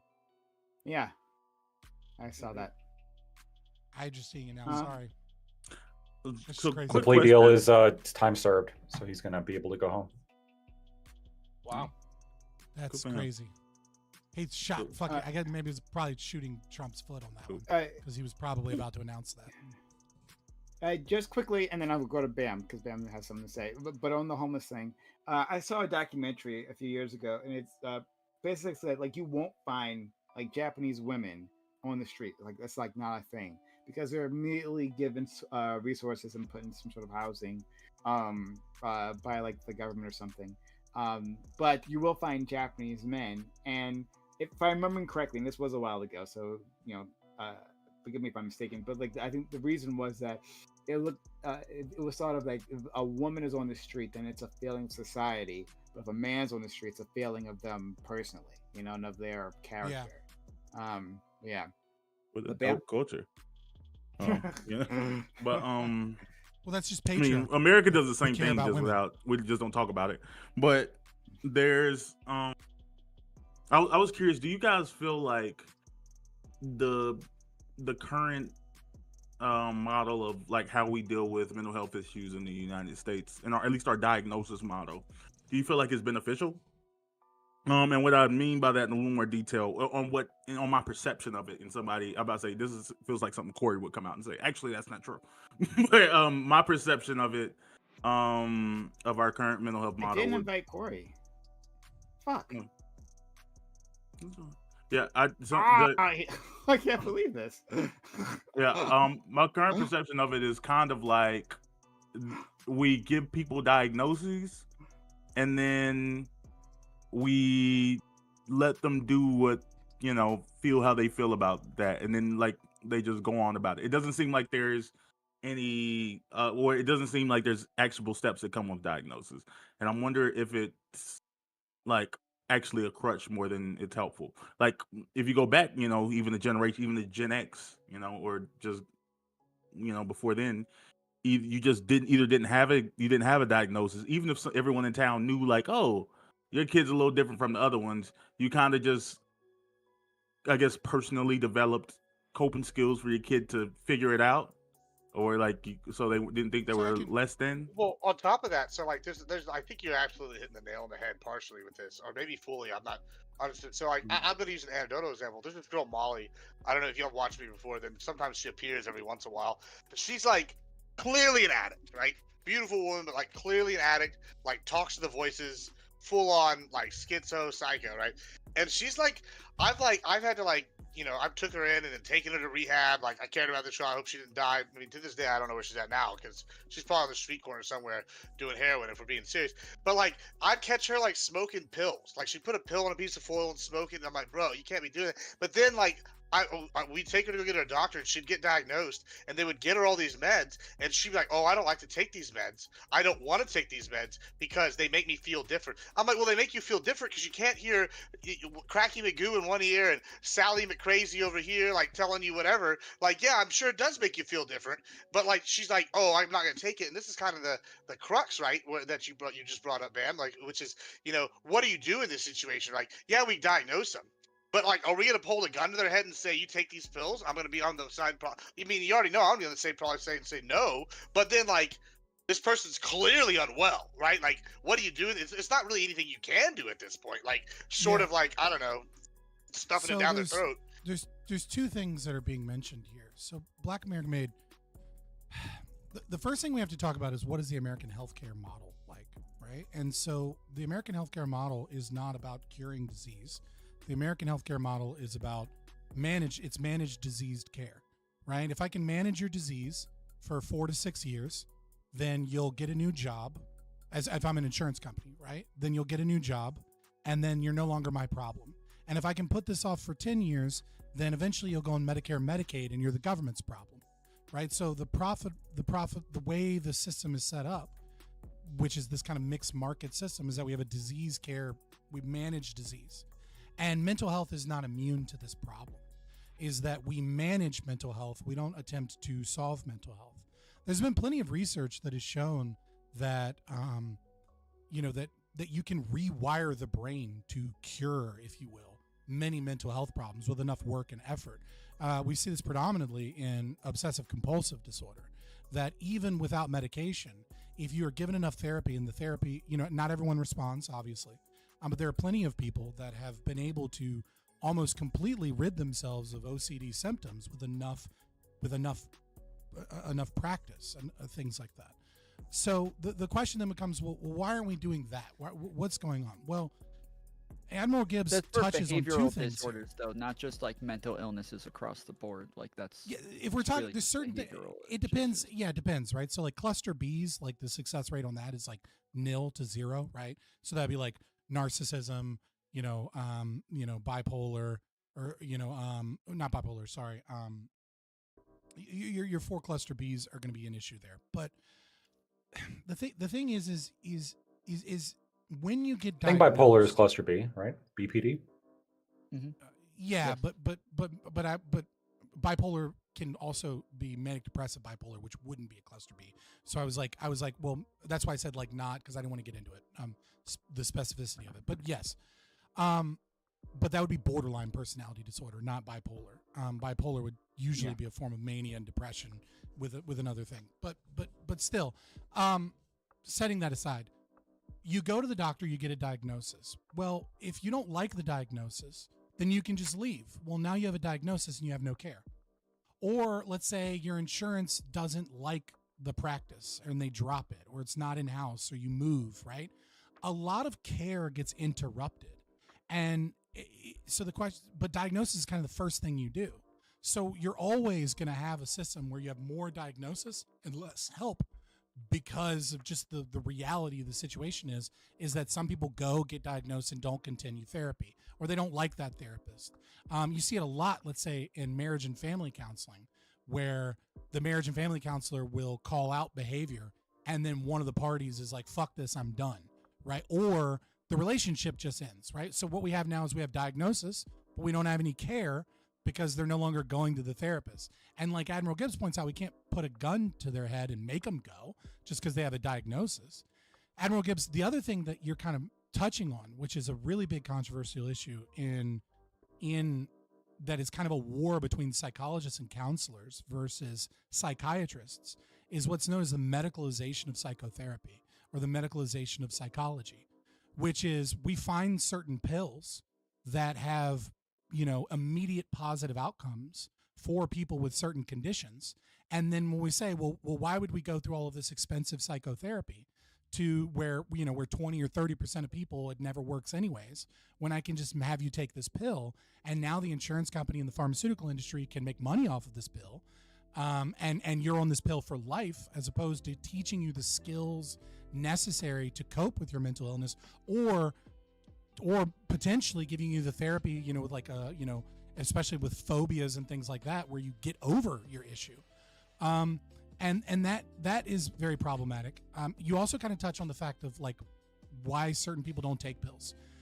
Selective serotonin reuptake inhibitors, your SSRIs, your traditional depression medication that's prescribed for depression and anxiety, and that's manic depression and persistent depressive disorder and et cetera, et cetera.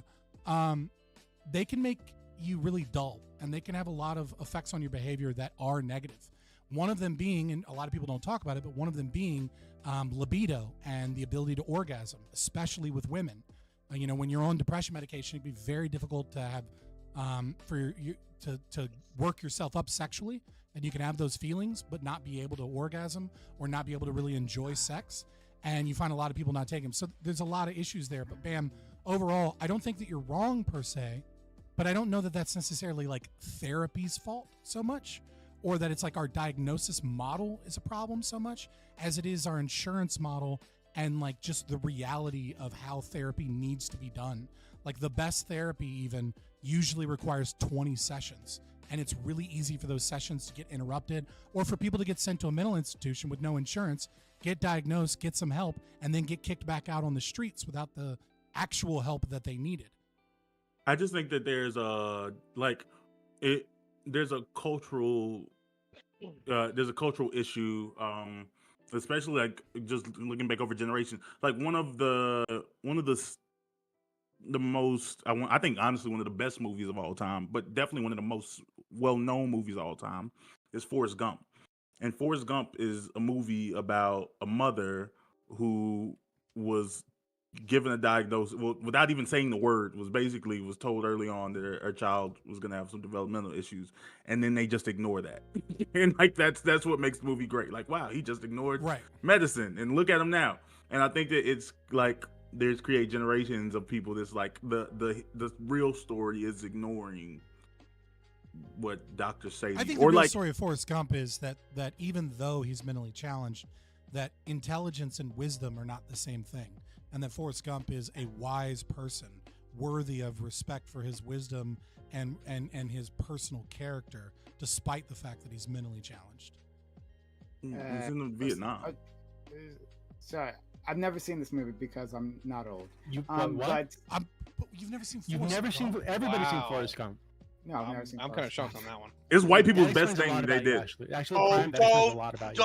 The best thing that white people did. It is. No, I love it. I brought it up. White people. It's the best thing y'all ever did. I'm telling you. I'm all about it. I hate Forrest Gump. It's so terrible. Best thing white people ever did was colonize India. Changed my mind. Now, what about America? That was pretty cool, right? Black people played their role. Okay, not in the decision-making process. Honestly, okay, hot take. I'm about to say only movie thing I'm gonna say. Benjamin Button is actually a better version of Forrest Gump, but Forrest Gump is fantastic. I've never seen Benjamin Button because it looks like some kind of pedo movie, and I wasn't interested. No. If you like Forrest Gump, you would love Benjamin Button. I never saw. I didn't like Forrest Gump. I didn't like Forrest Gump. Are those two like one and the other? Like the guy's born like old or they're something, not and then he becomes like a child over time. They're the same story model. Like you should, if you haven't seen the other, you should. If you haven't seen either of them, you should. Yeah. Ali, all movies are the seen same, Forrest dude. Gump? No. Yeah, see, he's young too. Hold on.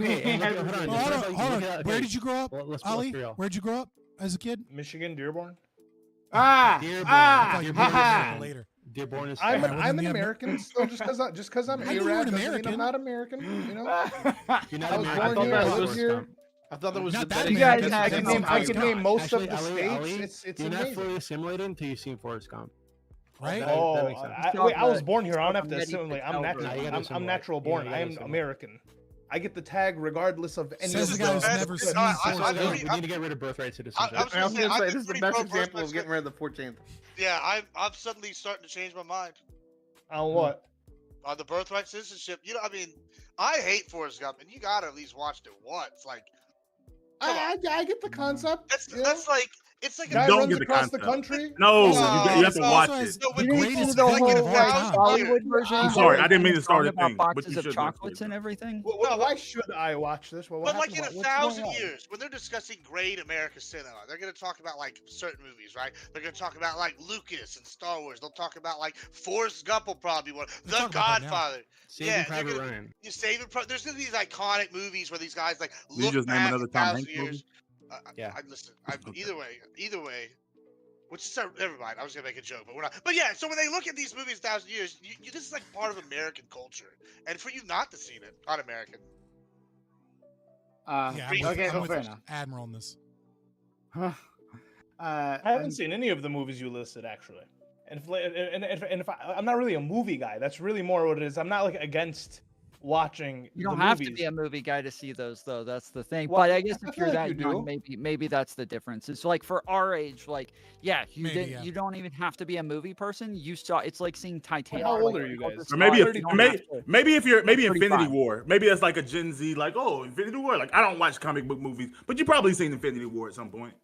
Yeah. Like, Okay. you- So I think I don't know if it's an American past, but yeah, like these movies, I feel like would have had to been introduced by your parents. No. No. Like to like a bit of an extent. Maybe I mean it I feel like wasn't if you had I cable, agree. if you had any type of like cable, Yeah. Forrest But, Gump comes on yeah, TNT at least twice a year. right. I was about to say TNT played Saving Private Ryan and like Forrest Yes, Gump. I didn't and watch all this stuff TNT. all I the was a bit of a time. Disney Nickelodeon cartoon. Like I watched Boy Meets World, about as American as you can get. Jewish family there you growing go. up in America. That's what raised me. So by all technicalities, American. I just wasn't into the movies. I like Fast and the Furious, but you know.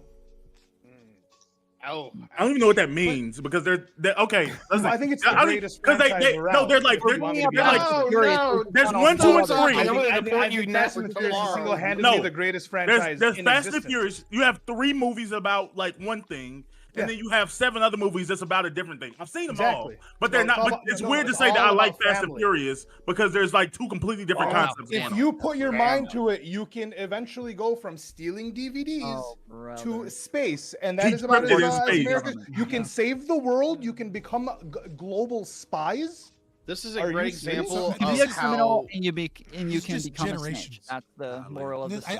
Honestly, this is just us old people in our 30s having to cope with the fact that we're old and in our 30s. That's really all it is. true, but It's still. like the people that are in their 30s here are like, what the fuck? You haven't seen Forrest Gump? And that's literally all that is that I'm pretty sure Forrest Gump came out in it's like mind blowing, yeah. It's, See, I, but even what, then, like, as a matter of fact, actually, hold these on. older No, movies, Forrest though. Gump. I actually looked 94. at this. Is 94? That's not 94? What's interesting? Listen, thought it was if you look 96. at the year, if you look at the movies that came out that year, it shows you just how much Forrest Gump is an interesting 94, film yeah. because if you look at the year that it came out and you look at other movies that came out that year, you can understand just how horrible Hollywood today is. Because in that same year, Jurassic Park came out. In that same year, Shawshank Redemption came out.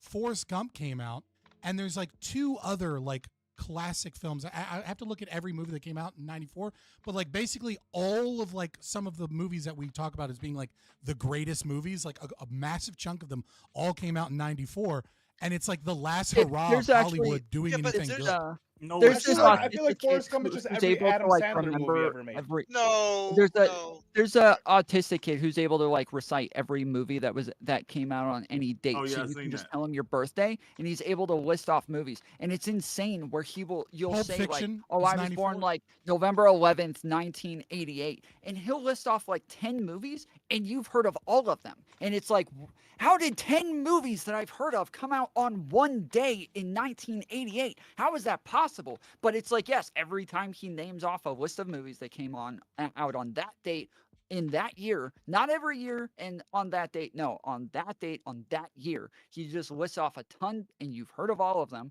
and it's kind of mind-blowing to think that there were that many that we've heard of from that long. No, okay. This is like nostalgia killing y'all. They still make excellent movies now. You just don't watch them because you have streaming services. No, they're remakes of everything. There's really good movies that come out now. I know you bit the anything by A24 is good. What's the last really good movie that came out? There you go. Yes. Everything Everywhere All at Once was pretty good. Exactly. I think there's It was good. I mean, I didn't say it was the greatest movie ever. I said it was a good movie. It's very original. Like, yes, it's something that's not a recycled thing. It's something that's very It was different. nice. It was good. It was cool. No, even in 20, like, no, I'm just like you're letting nostalgia get to you. Nope wasn't bad. Nope was good. I'm not letting nostalgia get to me by stating that there has not been a single year in Hollywood that can compete with 1994. Continue your speech in just a second. Doobie, like you're like super gainy. One second. Yeah, super gainy. Just a little close. Yeah, so back to Fast and the Furious being the greatest movie franchise ever. I need to know why that's disputed. No, 2023 had great movies. The issue is you're not gonna recognize it until like 10 years from now. I think I think Godzilla -1 was the best Godzilla movie that was ever made. Yeah, it's like comparing like Marvel movies. Anatomy of the Fall is fantastic. Killers of the Flower Moon was really like good. Harry Potter or like Lord of the -1 Rings. isn't an original movie though. Like That's Poor not an original Things. movie. Yeah, but hold on. I didn't say original. Well, Original was not brought up. Well, that's fine. But someone did bring up that everything's sequels and remakes now, and I think that there's some truth to that. I was watching TikTok the other day, and the guy named off 60 movies that have came out this year, and of those 60 movies, 52 were remakes or sequels. Like that's saying something. If I was this, but like because there's some movies that transcend time, right? If I they could be sequels, sure. Like Empire Strikes Back, that's one of the greatest twists ever, right? You know. But just to be clear, I don't even mean remakes like that. I'm saying something like Avatar is just another storyline or 2 or 3 storylines just looped over and over. It's just done in a different way. Yeah, Avatar's not the good movie. For a second, I've been really quiet. If you look at hold on, let me just finish this point here. If you hold on, don't overfuck me. Listen, look, there's other movies that transcend time, and we don't really have those like newer like ideas going into movies anymore, right? We do. You just don't watch them. I can name you 5. Or you complain that you don't like the franchise. Look, I can get on the whole like repeat train. Like Gone with the Wind equivalent from today. I was just about to do that. Like seriously, yeah, I know, like you wouldn't let me finish. I was waiting to do that. okay. So like the number one thing, like when people complain about repeats, I kind of get it, because if you're talking about Avatar, and we're talking about the first movie, right? The dog shit movie that it is. I've seen this movie a couple of times before, and it was better. It was called The Last Samurai. It was called Dances with Wolves. Like literally, these tropes definitely fucking eat there, or definitely are there. My issue is, can somebody actually like put it in a setting that actually makes it good? Something that's interesting. I love Last Samurai. I don't give a shit if it's like a whitewash movie. It's fantastic. It's not whitewash movie. It's a white savior movie. Could we not have white savior movies? He's literally the last dude, and everybody else is dead. How is that a white savior movie? It's like, hey, I found inner peace, but everybody else is dead. Like he doesn't save shit. So hold on. I do kind of agree with you, Tiberius D, but I do take a little bit of umbrage with Avatar specifically, and the reason I say that is because. Yes, there are tropes in film and cinema, but yeah, like it all depends on the execution, right? Like I'm kind of agreeing with you and disagreeing a little bit, because like when we talk about Episode 4 of Star Wars, right? Mm-hmm. George Lucas is very open about the fact that he read Joseph Campbell's Man with a Thousand Faces, looked at the monomythological structure, and then created a film that mimicked that, right? He created the hero's journey. And the hero's journey is the most overdone trope in cinema that you could ever do, but it always works, right? If you make a film and the film, if you do it correctly and the scenery is good, right? And the dialogue isn't done poorly, and you have special effects, and you make a story about a young man, right, who's an orphan or who loses his parents, who gains a magical power, and that magical power is the call to adventure, and he gets an old mentor, and the old mentor teaches him how to use the magical power, and then he meets some friends, and then those friends and them go to fight the big bad evil guy, and then the mentor dies, and then he goes into Underhell to resurrect the father. He has the rejection to the call, and then eventually he kills the big bad evil guy, and he becomes a mentor himself. It works. It's been done 1,000 times. times, but it works. So even the Right. greatest film that we can ever think of, right, in American history, and if you talk to cinematographers or you talk to directors or you talk to cinema film history people, they'll say Star Wars Episode 4 is one of the greatest films in American history. It is just a copy of a mythological structure. So, I mean, those tropes exist for a reason because our brains are designed to enjoy and like those stories because that's the narrative structure. And Yeah, but Dances that's with not Wolves is one There's of a lot those. of there's a lot of storylines. There's a Like- lot of storylines that are based off of like Seven Samurai. Like you just don't know it. Like there Yeah, are like classic movies that like the meat and bones of get ants thrown together. If you talk to people in literature, Bugs Life. they've limited it down. Like most stories are about 22 different stories, with some like level of like excuse me, I cannot talk today. Some level of like variation, but usually it's like one or two or maybe even three of those storylines. They're compiled together. They're adjusted a little bit, but literally they've kind of nailed it down. Like if you want to give like the roadmap, it's only about 20 stories in all of human history that we tell each other. But that's And why we just tell it over and TV over. shows started to take off and like doing better because they have like much more It's intricate like. Sure, we're in the storylines It's a better that are medium than more movies for certain original, types of and they're style. very I do want to different. reply to They where have to like apply to the actual characters that are there and the niche that they put the characters in. And so like TV shows have done way better now because they actually are original things that are very different every time we watch them, but we're just watching the same movies over and over. Sure, and I think medium matters here, like putting things into a movie versus putting things into a TV show versus putting things into a book or a manga. I think all of these different mediums are or I cannot say this right. All these different mediums are things that have their bonuses, have their factors that are way better, right? Like action in anime is probably the coolest. I'm sorry, but it's pretty fucking sweet. Outside of that, though, where Fabian was going here, there's part of this where I agree with him. There's part where not, so I'll separate it out. Some of these stories are timeless, and they pull at your heartstrings. And like I've always got that soft spot for old people, even though I hate the boomers. Where you watch Up and you see the lady die, the wife die, and it breaks your heart. And it's also the same where Catch Me If You Can, whenever he's impersonating the teacher, and that old lady just like, I drove 30 miles to get here, and you're telling me like my heart's broken in that scene. But outside of that, is that there are a lot of these stories where it's very clear that we're just trying to do the same thing over again, and it seems like we're getting worse. And that's where I would love this conversation to go, is why are we doing worse? I don't when think we have better sound systems and better writing, and literally more people are college educated than ever before. I'm disagreeing with the fact that we're doing worse. I think that there's so much money in marketing certain ideas. Like people complain about the things that they don't just actually engage with. Like, who in here saw Poor Things? Okay, well, the one person who doesn't watch a movie, actually. Poor Things was a pretty original story, pretty fantastic. Well, it was Frankenstein, but a girl Frankenstein. That's what I saw it as, really. That doesn't begin to describe it. Like that's a nice little foundation, but yeah, I think Anatomy of the Fall was fantastic. And I'm just doing 2023. I think that the Blackberry movie was like it's hard making comedies now, but I think the Blackberry movie was actually a pretty good comedy. I think The Holdovers is going to be a Christmas classic within the next 5 years or so. Wait, hold 5 on. years, You 5 liked- to 10 years. You liked Poor Things? You thought it was good?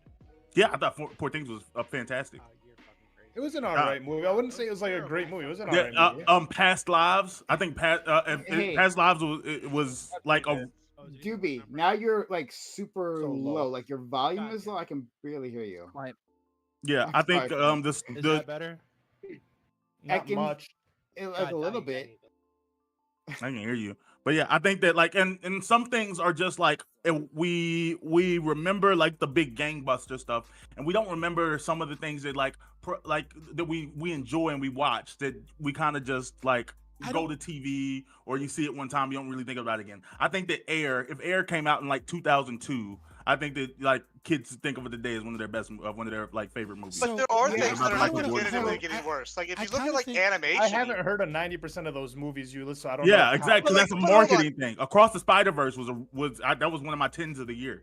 But like, okay, I don't know if that's a okay. marketing thing. If no one's watching them, if no one's, how many people are here, and I don't know. Like, other than Poor Things, no one's contested it. I'll push back against one thing, and then we'll go to Gibbs because Gibbs wants to jump in here. That like, I agree that there is like a lot of like great, interesting movies being made, but that we aren't actually seeing them. but I disagree that it's about streaming service. I think it just compounds what you were saying previously, right? It's about marketing and where you go for your content. There are streaming services dedicated to arts movies, cinema type movies. You know, I don't know the term I should be using for them, right? But the ones that you know, that were made by some French director, right? And it's about, you know, the death of a clown or some shit, that kind of stuff. But it exists, right? And it's been I don't like I'm saying never that heard I French actually cinema went summed up to- so perfectly. The theaters just got too expensive, man. wanna That's really what it is, and these movies don't The release theater is too on. expensive. Exactly. Yeah, that's real. I don't think it's a market. That's why I don't think it's a marketing. I think we have streaming. People would rather stay at home, pay either rent the movie on Amazon or whatever it may be. But I don't think that's why the movies aren't like. I think movie theaters are way under inflation. You can go to a movie theater for if you catch a matinee, you can go find a movie theater somewhere, probably even in a major city, for $7-8. No one wants to do that. No one wants to go to the movies. Exactly, because you have a movie movie streaming service that gives you a No. People have never wanted to go to the movies during the day. That's why it's so cheap. Admiral People Gibbs want to go to do it the all the movies time. at night. I know you do, but that's why the tickets are. Even so if you cheap. go at night, it's like what, $12, $15 sometimes. Yeah, but then you want to get that's movie, probably but then you wanna way get under popcorn, inflation. But then The you want to average get movie price is popcorn. But $20 then you want to get popcorn or any snacks. Popcorn's gonna be $15 a drink. Sure, is that's gonna where be the markup is at. But Well, it's I mean, not. that's it's why not people the aren't movie, going. though. That's But why people exactly. aren't No, it's like No, I gotta $20. I disagree with all of this. All of this is wrong. All of this is wrong. I'm right now. I'm subscribed to a bunch of streaming services, right? And some of them are free. I got Shudder right now. You know what Shudder is? That's the horror movie streaming service. You can watch all these independent horror flicks. Some of them great. Like, I'm not a huge fan of Terrifier, right? You know, everybody likes Terrifier now, apparently. You know, I thought It Follows. That was a good independent movie. There are some good independent movies, and people are chugging out tons of shit, and you can watch it on anything. And if I really didn't want to pay for it, I could just watch it on the big heap, right? So I disagree with this whole, we don't go to the theater, that's the reason why we're not seeing them. We're not seeing them because shit is garbage now. But if you look at Hereditary is one of the best horror movies ever made. Hold on. If you look at the 90s and 2000s, right? Just look at animation. Do y'all remember some of these classics like Prince of Egypt or like Planet Treasure, Atlantis? You look at these things. Look at the animation. The animation is outstanding, right? This is great. This is like Prince 10, of Egypt's 15 years still ago. Treasure Planet bombed.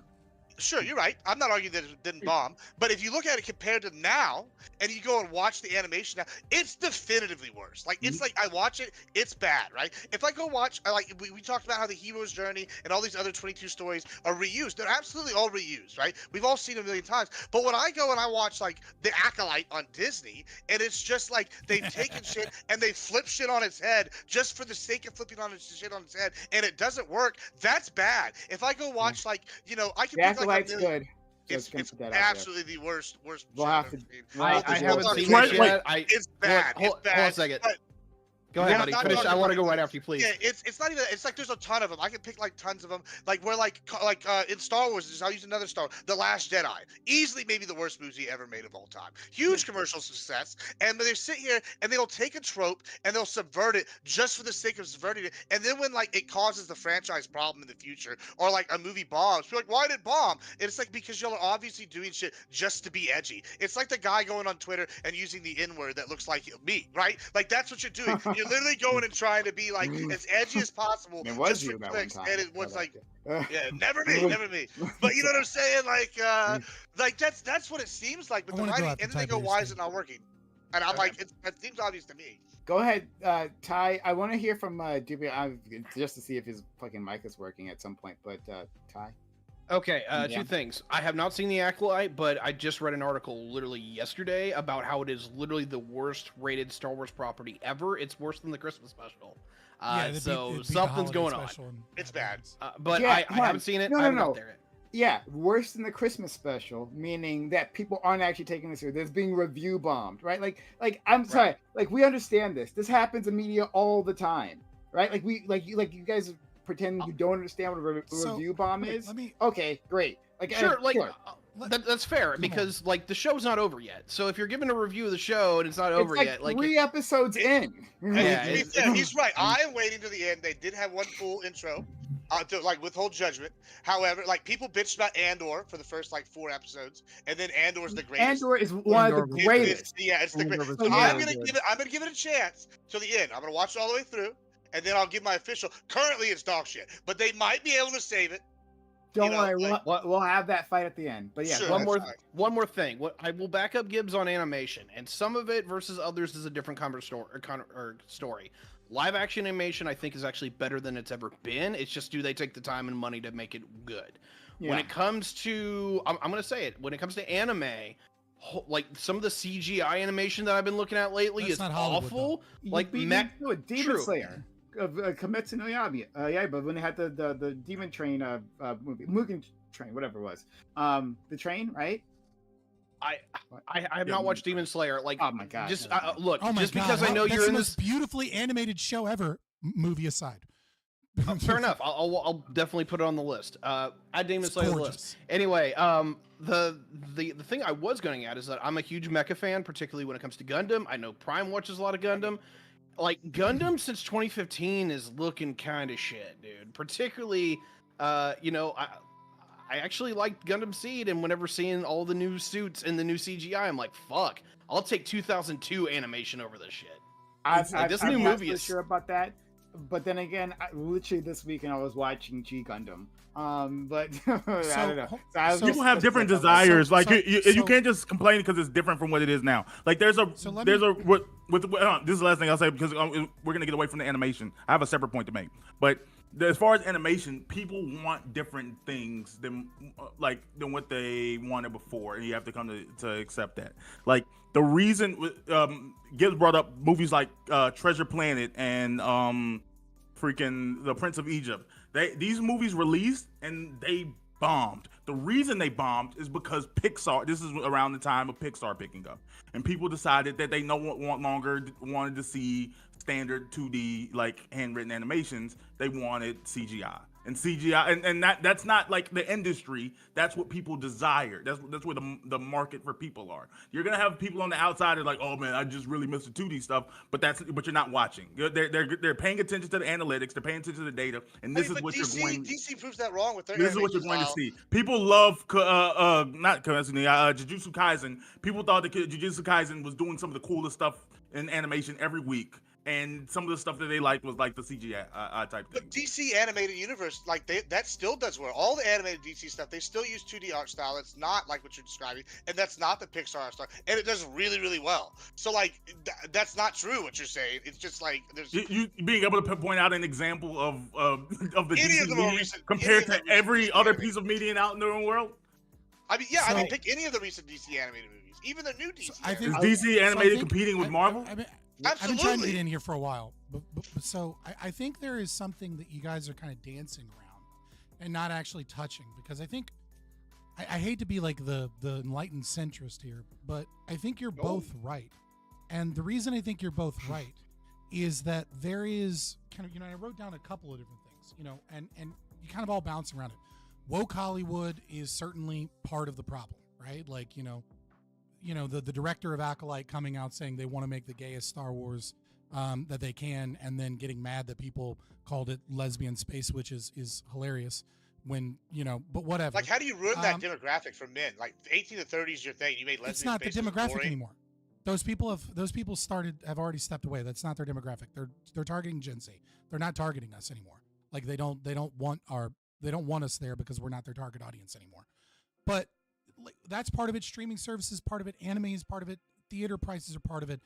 What I think what we're dancing around without saying, but almost saying, is that Hollywood recognizes that a certain demographic of people simply aren't going to theaters and aren't watching their films anymore.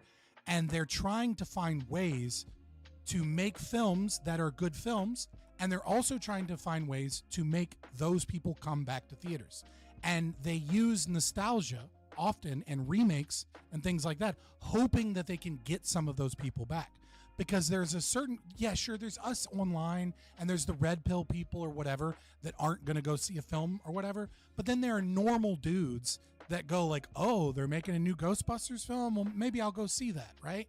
That one obviously is a flop, but there's plenty of examples of where I think the reason they're making remakes is responding to the market. And it's less about Hollywood's so trash now and more about that there's just so much more competition in a thing that isn't really working as much. They're having to put films in the Chinese market because there are a ton of people in China that are watching films, right? Like when you do an international release of a big Hollywood film, now, 20, 30 years ago, China was 1, 2, 10% of the market share in terms of how much money you were going to make by a film. Now it can be a third of your market share. It can even be as much as the American and Western European market if you make a film that panders to them in a certain way, such as the remake of oh god, what is that 90s Disney cartoon? Yeah, Princess. I don't know. Oh no, they made it live action Chinese film. Can't think of the fucking name of it right now. Mulan. Thank you, Mulan. Right, like that was pandering to China, right? The original flopped in China because they hated the dragon because they thought it was disrespectful to the concept of Chinese dragons, that he was goofy, and let's be honest, that he was black, the voice actor, right? And so they got rid of the dragon. They made it very much more like that. They filmed in those locations as opposed to filming in Turkey or something. They filmed in China, right? Like that was a movie that wasn't for the American audience. It was a movie that was for China. So there's a lot of things going on.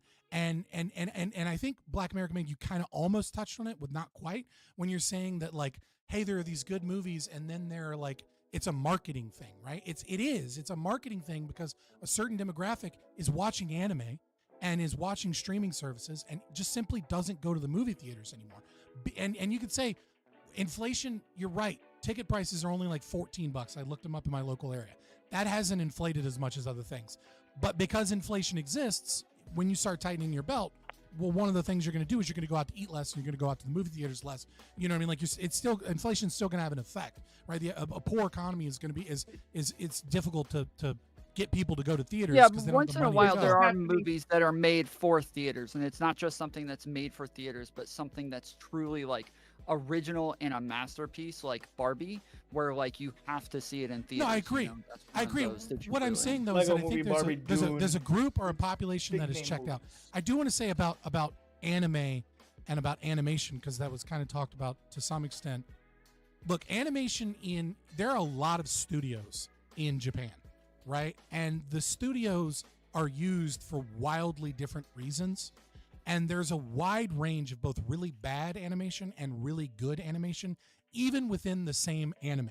Like, I think a great example of this is Naruto Shippuden, where you can tell a fight scene's about to happen because you see the animation style change, because you know they use an animator that they wanted to use for the fight scenes, and you're like, oh shit. And like, you can see the animation change when what's his name, Sarutobi, not Sarutobi, his son, I can't think of his, or maybe it was Sarutobi, I can't remember. Grandson? Asuma. When Asuma dies, right, and they have the funeral, and there's like, it's clearly they use an entirely different animation studio because they wanted a somber, darker scene, and they wanted to focus on the children in color because they wanted to hint with the animation a few episodes ahead that the children were the king that needed to be protected in shogi, right? They were letting you know that the children were the future of the village without actually telling you, and they told that story through animation. And when it comes to films, there are a lot of crappy films and a lot of crappy shows, like a lot of isekais that just get turned out with really bad CGI animation because they're just trying to get people that like isekai to watch anything because they know to watch it even if the animation's bad, right? Like vending machine, like coming back to life as a vending machine. But I just want to point out, if you want to see like gorgeous animation that has come out in the last few years, film-wise, like you have to watch Kimi no Na wa Your Name, Weathering with You, Tenki no Ko, and Suzume no Tojamen by Your Name was really good. By Makoto Shinkai. Makoto Shinkai does gorgeous animation. Even if the story isn't there for you, which I think it is, I think it's great. Your Name is the best, but he does it beautiful things. animation. The thing that you're identifying, like there's a name for that, it's called Sakugo. In terms of like when the animation gets turned up, especially when you're talking about action scenes, it's called Sakugo. So you can even find Sakugo compilations on like YouTube of like from whatever action thing you're watching, and when the animation just like kicks it up a notch. Okay. Well, I just think Naruto is a great example because it happens all the time. Like where it's like animation but there also fight some, scenes coming, dips. And then Dragon Ball Super had some like really bad ones, like the original Dragon Ball Super animation had some like crazy shit happening in it. I was going to say something to Admiral Gibbs, but he's not here. I don't think he can hear me, but I'll wait on that. But I wish, Scott, you had watched, and maybe I should send this to you as well, Bam. Actually, I should send that to you before. Actually, yeah. I sent him a video, but he didn't watch it. About from a YouTuber talking about like what killed cinema, and it's like he like goes through a lot of these things. When I have my kids, maybe or something, I don't know. It's fine. It's fine. I'm messing with your friend. But But I feel bad. I don't like to ignore DMs, but I do sometimes. Yeah. No worries. No worries, friend. And he's just, and I love the way he analyzes it. And he goes through all the culprits, right? Like one, like they talk about Marvel, right? But they also talk about streaming service convenience and all these things, right? And I'll let him explain it. Like, if I try to reduce his point, then I'm gonna mess it up. But I think it's a confluence of events, right? So like rather than pointing to one thing, it's not one thing. Things that are happening. Yeah, there's like a shifting. It's the market share, it's the competition, it's the politics. Because there's a certain group of people that have checked out because of political reasons, and it's like I see this all the time where there's like political people. Like there are plenty of good movies that Bam points out, but a lot of us, and I think myself included, have just checked out because so often we'll watch a show or watch a movie and then there's some beleaguered fucking dumb commie point that's brought up that's just like, and it's just like turns you off to the whole thing because it's like I'm trying to escape and now I have to listen to some like fucking sophomore political opinion that's like shoved down my throat for like 2 minutes in a film. And so we end up not watching good films that don't do that because we kind of check out of the whole cinema thing because I'd rather just watch, anime or something and not get that most of the time. I think if there were if there were 7 movies in a theater at a time, and you knew that if you didn't watch them, like then they weren't going to end up on your favorite streaming service you already paid for in 2-3 months, and it was going to be like 4 to 6 months before it came out on DVD. At which point, all your friends at work or school or whatever would have already seen it and talked about it. I think that it like that creates in the sense of they're like, oh, okay, this is what I'm gonna go do Saturday. Well, I'm saying, like you're figuring out some like online, some alternative way of the big heap. You're welcome. Well, yeah, no, there's also like something called the Movie Cracker as well that has all this stuff for free on there, and it has a bunch of different versions. When I started hearing about Dune 2, I didn't even know like it was coming out or that it was going to be a thing. But all of a sudden, I hear all this rage about it, and I literally just got on YouTube and bought it there, or I could have rented it there. It was just right there as soon as I started hearing about it, and yeah, just got both movies right then and watched them. Wait, let me ask you a question. Who here is a fan of pirating stuff? Is that something that goes against y'all's ethical and morality? Not at all. IP doesn't exist. Fuck IP. Am I a fan of it? Yeah, it's more of a problem with it causes a bunch of. It just causes so many problems on your computers. I used to use torrents all the time, and I had so many issues with all the other shit that came with it that. I just stopped. I ran through too many laptops. At this point, I only pirate on my Fire Stick, but I usually go see almost everything at theaters. I usually go once or twice a week. So like when I end up watching something, it's because I didn't. He actually does. Theater, good for you. You could probably build one. You like movies a lot, huh? Yeah, yeah. I'm a big movie guy. He's the movie guy, and he takes that title.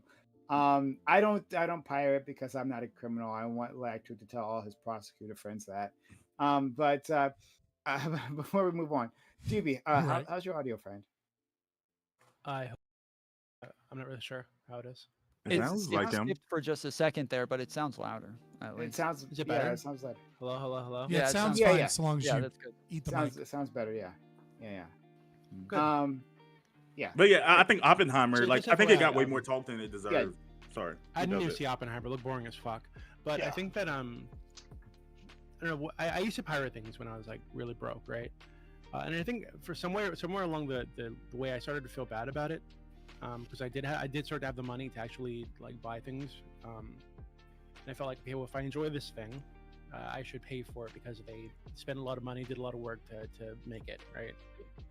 So yeah, I don't pirate things anymore. I mean, for me, it's They not also even made a about lot that. of It's more about like having space on my computers where I download just tons of movies or entire TV shows, where I could just like pay for an entire streaming service and just watch it all through a website. It's like way more convenient to just pay for it. When you make it sometimes more there is, like, convenient than legitimate- piracy, the people who use the service. I do think sometimes there's like a legitimate like difficulty with certain things. Like, so when I had my kids over for a couple weeks, like, you know, my kids came into my room past their bedtime. And it's like, whatever, you know what I mean? Like, they wanted to hang out, and I was like, all right. And they were like, and I was watching That's anime. abuse. I was, why? What? Just kidding. Fucking weirdo. Just keep talking. So, yeah.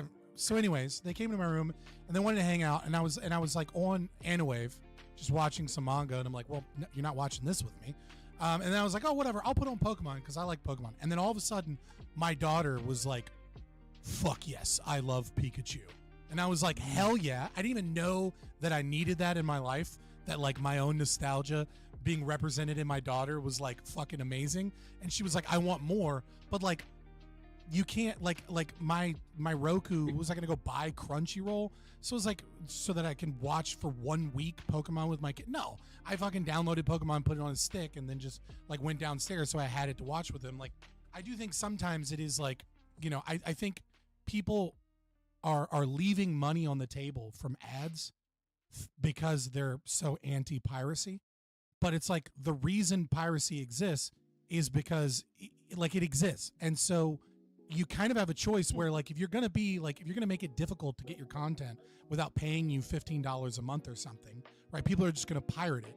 But I think we've seen that most people are willing to watch a minimum amount of ads to watch things for free without having to deal with it. And so I think it's kind of like, I think it's really stupid that so many industries are still trying to hold on to their IP and like no, you have to pay me $3 if you want to watch it, because people just aren't going to pay the $3. They're just going to watch F movies or Anawave or something. And at a certain point, you just need to recognize that you need to make it freely available and then have advertisements, and you'll end up making more money anyways, because there are still a ton of people pirating that are getting it without ads. I just think I feel like you're trying to reinvent cable. Yeah, I mean, or cheap I'm a little enough that it's confused worth it with ads. on like IPs or maybe it's copyrights on like published work like books, because YouTube has tons of fucking audiobooks. There's lots of times where I'll go to buy an audiobook and I'll pause for a second and be like, wait, there's the audiobook's probably already on YouTube, and I'll just go to YouTube and find it almost every single time just sitting so like there. like IP on those things only lasts they only last 55 years. So if you're listening to anything that's older than 55 years, as far as America is concerned, it's considered open source.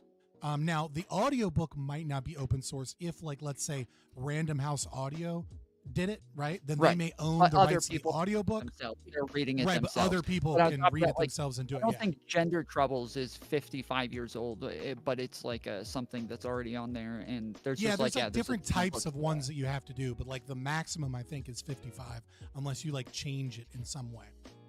Doobie? Oh, no, I was just saying that I don't think I'd ever pirate an audiobook or a book. These authors, like, they make so little anyway. Like, they're split with like Audible is so low anyway. Like, I'd feel terrible just taking all their work for free. I mean, I do Audible. I don't pirate audiobooks, but that's not because Audible's convenient. Just to push back against that a little bit, Doobie, though, I have Audible now, and I use Audible, and that's how I listen to my audiobooks now. Yeah. But when I first started going out, I was listening when I was living in Houston, it was a 3-hour drive every day for work each way, so it's like 6 hours in the car. So like I would be listening to podcasts, and then I'd be like, well, I want to hear about 40K, right? So I start listening to 40K podcasts, and eventually one time the audiobook popped up for like The Beast Arises on my thing, and I listened to the whole audiobook on there, and I'm like, oh, this might be cool. So I looked up a couple more audiobooks on YouTube, and I was like, oh, this is something I get into. Well, where can I find more of this? Oh, Audible. And I got to Audible, and then I went in there. I think like pirating can be a good intro into paying for these things if you find you discover it. Yeah, it's like a gateway. Gateway into purchasing. Yeah, gateway into purchasing. Yeah, I mean, a lot of those mentioned things. Do teas. That's what they do, like free trials and stuff like that. Yeah, and I mean, Yeah, y'all that works. mentioned ads and stuff. Like, I don't know if y'all tried Peacock, right? I paid $20 for Peacock for the full year. Now, I don't know if y'all like the WWE, but WWE is kind of a resurgence right now. It used to, I would go pirate a lot of these like things, but now, why would I ever pirate? I could pay $20 for the whole year and watch every WWE pay per view for the like that's and then a great eventually it's deal. going to be $20 a month, and then it becomes 25, and then that's Well, you then have that's 10, when 10 then services, I go back and then I pirate you know, it at that point. yeah. Yeah. So, then let's talk about this. Until for the remaining time until we get to our regular topic here. Should because I'm really interested in what Doobie said. Should consumers be concerned about the profits of either these creators or because like the profit structure of the creators may not be so obvious as like you give dollar right to like to the store, right, and that dollar gets to their pockets. Maybe they were already paid, right? For instance, we were talking about Demon Slayer. Like the author for Demon Slayer didn't get any money for that massive movie. It was like the biggest anime release like ever, period, right? And the author like made like no money off that because of their monetization structure, and they got like completely screwed. But in any case, It's not, I don't consider it screwed. People in these industries like you prefer the upfront money. You like people don't want to like generally want to go with the like percentage. They 100% wanted the money that it would come from that movie. Okay. Yeah, after the fact. Hold on, but it was actually Demon Slayer was already one of the biggest animes, period, right? It wasn't like it was a shock that this thing could have done those numbers. Like Demon Slayer, who already was taking the world by storm before, but whatever. So why'd they sign that contract? We can get into it. The point is that like, should you, as a consumer, be concerned about that, right?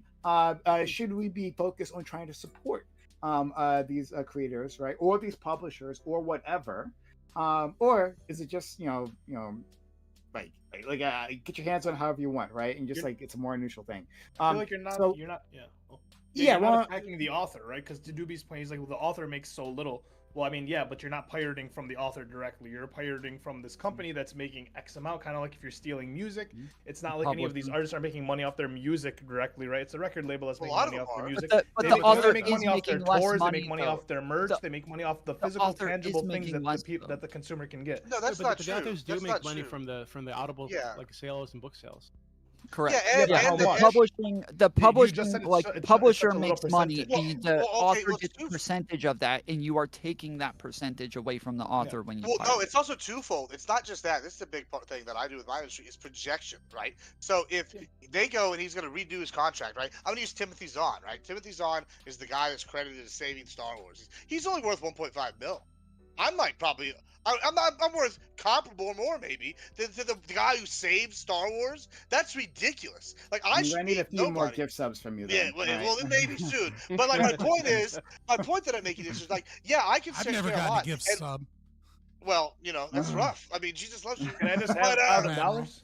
Listen, y'all can give something. Anyway, that's not the point. You're getting me sidetracked. The point is, this guy saved Star Wars, right? And then we go over here, we look. He's made 1.5 mil over his time. And the reason why it's bad is you look. It takes the percentage they earn for these things, but it's also he can go and renegotiate contract. Be like, I sold this many millions worth of books, right, for y'all. Now, when I come in, I want X percentage of my next 2 books, right? And like, so whenever we pirate it, that's the real problem. Is because he loses negotiating power. How many people are what's the pirated amount toward like versus the purchased amount? Well, Ali, I think that so I don't know that answer. Just to be clear, I don't think Gibbs knows either. But I think but just to be clear, so if you're talking about like Stephen King or something, right, or even like Brandon Sanderson is my favorite author ever, right? I would never steal from him, but he's a multi-millionaire, right? He's fucking loaded, right? So I think even somebody like that. Or Stephen King, or any of these massive authors, right? Or fucking T.S. Eliot or something. J.K. Rowling. J.K. Rowling, even, right? I feel like they're fine. So them losing out on the $2 they would have made from the Audible download, not a big deal to them. But for like a lot of smaller authors who are just getting into being an author, like or like indie authors or self-published, the common split is like they get 40%, but that 40% is also split between them and the person actually narrating the book. So the common thing is like Amazon gets 60% because Amazon owns Audible. The author gets 20, and the narrator gets 20%. So Right, some of these but- books are selling Yeah. for like fucking. My buddy writes that short author's stories 20%, for there's Amazon. probably someone else on top of them that gets another few percent. Exactly. I don't think these. So I it's don't like- think it's these very- authors they are get being very pirated little. though. That's kind of what I'm saying. Is I don't think the indie. I think people are going to like Amazon. My buddy does like short stories for Amazon, and he sells them. And people go to that page and they pay their like $1, $2, whatever it may be. But I don't think people are pirating like indie authors to like off Audible to begin with. Yeah, but like Yeah, even that's if doing a the really small thing is percentage, that, the like- percentage matters more to a smaller one. The thing that I was mentioning earlier is like the convenience a lot of times. Like there was Hunter Biden's like memoirs or some shit like that, his biography about some shit that I wanted to go listen to, and I found it on YouTube, but then I saw that like on it's not Audible, on Google Play or whatever it is, their audiobook service, that they had actually Hunter Biden reading the actual book himself, and I was like, oh, that's so much doper. Like I would just That got him arrested, by the Wait, way. Doobie, how do you feel about Spotify having audio? Those memoirs actually did get him arrested because they were like, he was talking about his addiction to cocaine, and the timeline happened to line up with when he applied for a federal for the gun sales for the gun sale. Yeah. I don't know the Spotify split. Well, I mean, I just it can't be more than the music split that they have, and we know that they don't get. But I don't anything know that it for matters anyways. Like it's the Well- fact that they like it's a lot that stack up into something. My sister has been in a number of movies, and she gets a check every month from movies that have been out for like 10, 15 years now. Yeah. And it's all of the different movies that she was in where she played small parts that she's getting some sort of check from. Well, yeah, but Tom, and the if you're more like- people that are pirating Yeah, it's this, a the more royalty. those go down. Yeah, but Tom, if you're talking about somebody who's like an author, right? These people don't put out like multiple books in a year. These people sometimes take 3, 4, Right. 5, 6 years to write a book, That's- right? So like it's not Right, that's my point. My point is that it stacks up. Is that like it doesn't matter. His point doesn't make sense because it adds up. The amount of people who are all doing this, it all has to add up. And the more people that do it, the more other people that are going to do it. I think if you're not making a lot of money, like Doobie was talking about earlier, where he was really poor and he couldn't afford these things, I think in that case, like it kind of makes sense because I would want those people to be able to enjoy this shit as well and be able to be cultured and have this information. But once you're able to afford it, it's just kind of fucked to do it. Like it just doesn't even make sense. Well, that's what I'm saying. It's not. I don't think it's fucked. I think like if I have YouTube Premium and I'm paying for YouTube Premium and I click on someone who read the book, right, and I'm listening to their reading of the book, they're the one getting paid for the narration. But it's the same thing with Spotify. I'm paying for Spotify. I don't know how much this author is paying getting a paid royalty. from the split, but it's barely a royalty, and that's that's kind of what I'm saying. Is like Well, the big name authors aren't going to feel the hit, and I don't think anyone's pirating smaller name So, authors. hold So the on. pirating of books is like, or Well, I think audio that is kind I of think what there's I'm a saying. there's got to be hold a on, gap there's a- between the A list and like there's A list authors making like like millions, and then there's a massive drop off with B list and even bigger drop off with C list. What do you think? Yeah, like real quick, hold on. Let me explain a Well, I don't basic. think- oh, point. we don't Hold need on, an explanation. hold We on. just want to have a conversation right Yeah, now. but No, I got a question I'm for you, sorry. man. Like, Bam, what do you think that cutoff I've been is? waiting What do you think patiently. between A I and haven't. B? Well, I haven't even said anything about the audiobooks. I So haven't let said me- anything about this either. That's what I was like. I was in the middle of my point. Would you want to make an explanation? You I guess have you got your multiple point. times, but it's okay. But not about this. As far as Yes. regards to the audiobooks, I actually have now I do agree with Doobie's argument about like helping people, people who are just trying to make a living off of these things, and like it makes that difficult. But I actually don't. The thing that I wanted to push back on was actually Prom's point, talking about like, oh man, people are getting screwed over by the not being in the profit sharing model. And the reality is, none of these people, very very few of these people, like maybe 0.1%. have any interest in being in a profit sharing model. Like these people would much rather get their money on the front end, and whatever happens to the project happens. Like if someone could say like, I'll pay you $2 million, like I'll pay you $2 million up front, and whatever we make is what we make. Even if afterwards like, oh man, I would have made $4 million if I weren't profit sharing. That's not the deal they're looking for. You're actually like you're pro corporation. Whenever corporations love selling the profit sharing model, they love saying that we're not actually going to give you money up front, but you're probably going to go gangbusters. Blah blah. Blah. You're going to make all this money on it. Like that's not where the money is. Like that's why actors don't want percentages of their movies generally. Actors get paid like the fee to do the movie, and you know, you fill in promotion and stuff like that, and after that, make what you make. No, but they that's also not their get interest. points on their. They get royalties, but I think that's more for Yeah. television, no? Like syndication. Well, is no, more you- for television. Let me. You guys are getting some fundamental economic things wrong. So it's muddying the conversation. So yes, Prime and Bam, you're both kind of right in this situation, right? It is very easy for people to take advantage, if you will, exploit. I don't like that word because it's bullshit. But you know, when you are a business, there is an understanding that most of these ventures are going to fail, right? Most of these ventures. It's the same thing happens with oil, for example, right? Like when you want to find if oil exists in the ground, you have to survey, and you can spend tens of millions of dollars, and there's like a 5% chance that you find oil, right? And so like it's a really, really, really bad financial bet. But if you're a hedge fund like Vanguard or BlackRock, and you're promising a return on investment, right? What you can do is, because you have billions and billions of dollars to play with, is that you can make 100 bets that all have a 95% chance of failure, right? But you're making a bet on the return end that you're going to find oil that's going to be worth 20, 30, 40 times what you spent. And you have the capital in order to make that. That's the difference between the individual author and the business that is signing a contract with this person that's producing manga or whatever, is that they have the capital to make a bet that you're going to be worth $2 million, right? And that they can make $20 or $30 million off of you. And you go, well, that's fucked up. They made $30 million and they only paid this guy $2 million, and he's the one that's making all this money. But the thing is that there was 10 other guys that they paid $2 million to that they only made 50 grand off of, or that they actually lost money once all the marketing and things went out. So they lose money on 20 people, and they strike gold, or they hit oil with one person, and it seems fucked up. But the thing is that they're the ones that had to calculate all of that risk. Now, in terms of this concept of like royalties and things, one of the fundamental misunderstandings of economics that people have about price is the difference between profit per item sold and rate of profit, right? Rate of profit is what you actually want to look at. So for example, I own a camera store, right? And I sell $500 cameras. And on average, I only sell 10 cameras a day. In order to make $400 in profit in my store, after everything's paid off, I need to make $40 in profit per camera sold. So even though it costs me $500 to purchase the camera and store it in my facility and pay the employees or whatever, in order to make a profit, I have to charge you $40 more. And so you might go, dude, they're making $40. They're making almost 10% of profit. Well, on this. even you would have to charge more than 40 because you still got shipping, you still got packaging, you still got like a million other things. I'm saying in nothing. order to make a profit, right? They need to sell, like, let's say the camera itself is 400, but the shipping, the housing, the employees, the electricity, everything after that, it's $40. But when you look at a place like Walmart, for example, I hear all the time, Walmart is this greedy corporation that keeps raising their prices. What people don't understand is that Walmart makes like 1 to 2 cents profit per item. If they reduce prices by 2 cents on all of their items, Walmart would go out of business tomorrow.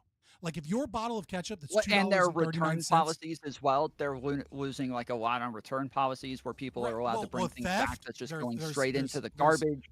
The guy with the cameras, like he's only making 40 in revenue off that, then he's not one return dropped like 10 cameras off of his fucking. Right, so it's not about profit per item sold, it's about rate of profit. Because when you go to a Walmart, at peak times, thousands of items are being sold in an hour. So if they're making 1 or 2 cents per item, they're making hundreds, potentially thousands of dollars in profit in one single hour because they're selling a fuck ton of items. So it is always in the capitalist's best interest to reduce prices, not raise prices, because the more prices you reduce, the more items you sell, the rate of profit goes up.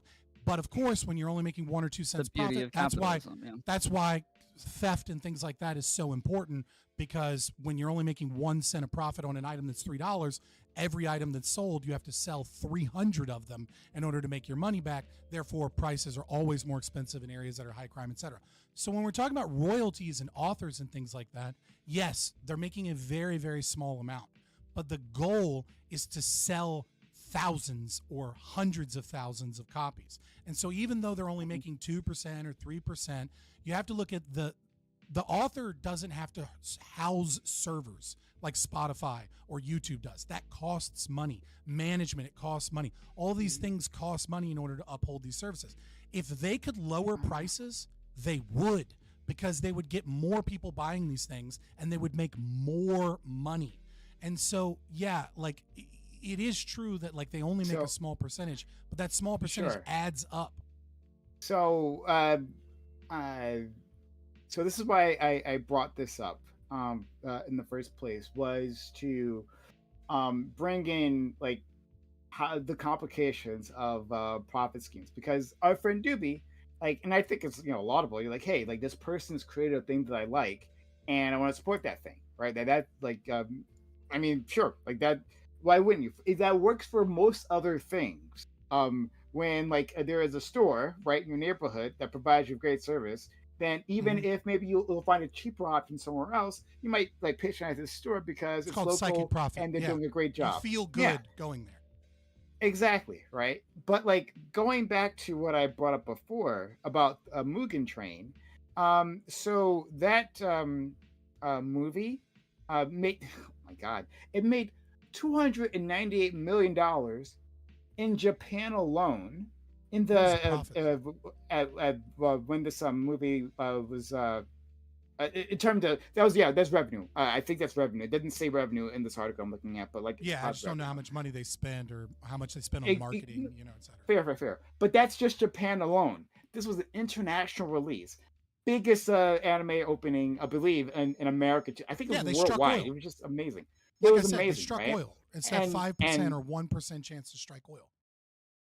Fair enough. So let me finish my point. The author was paid $19,208 for that. They made apparently 0.006% on those sales, and according to the article I was reading, that like other authors have spoken about this. Most of these details are secret because you know why. But oftentimes you get a limited licensing fee to be able to use the IP in the first place, and then you get nothing from sales or very little, like the author did. And then they talked about how, like, in terms of like supporting mangaka creators, right, mangakas, the manga authors, like they make money mostly on volumes that are sold. And they make a little bit of merchandise, but not as much as you would think. And of course, this differs from the author. The author of One Piece is probably making a lot more because his series has been going on for so long, and he's had a chance to revisit his contract a few times. I was about to say, because what's the point of the story? Because it sounds like that was just a really stupid negotiation. Like, let's say the movie made nothing. No, they're not even making $19,000. Like, this is it just sounds like a dumb idea. Let me finish my point. And you guys can jump in. Okay.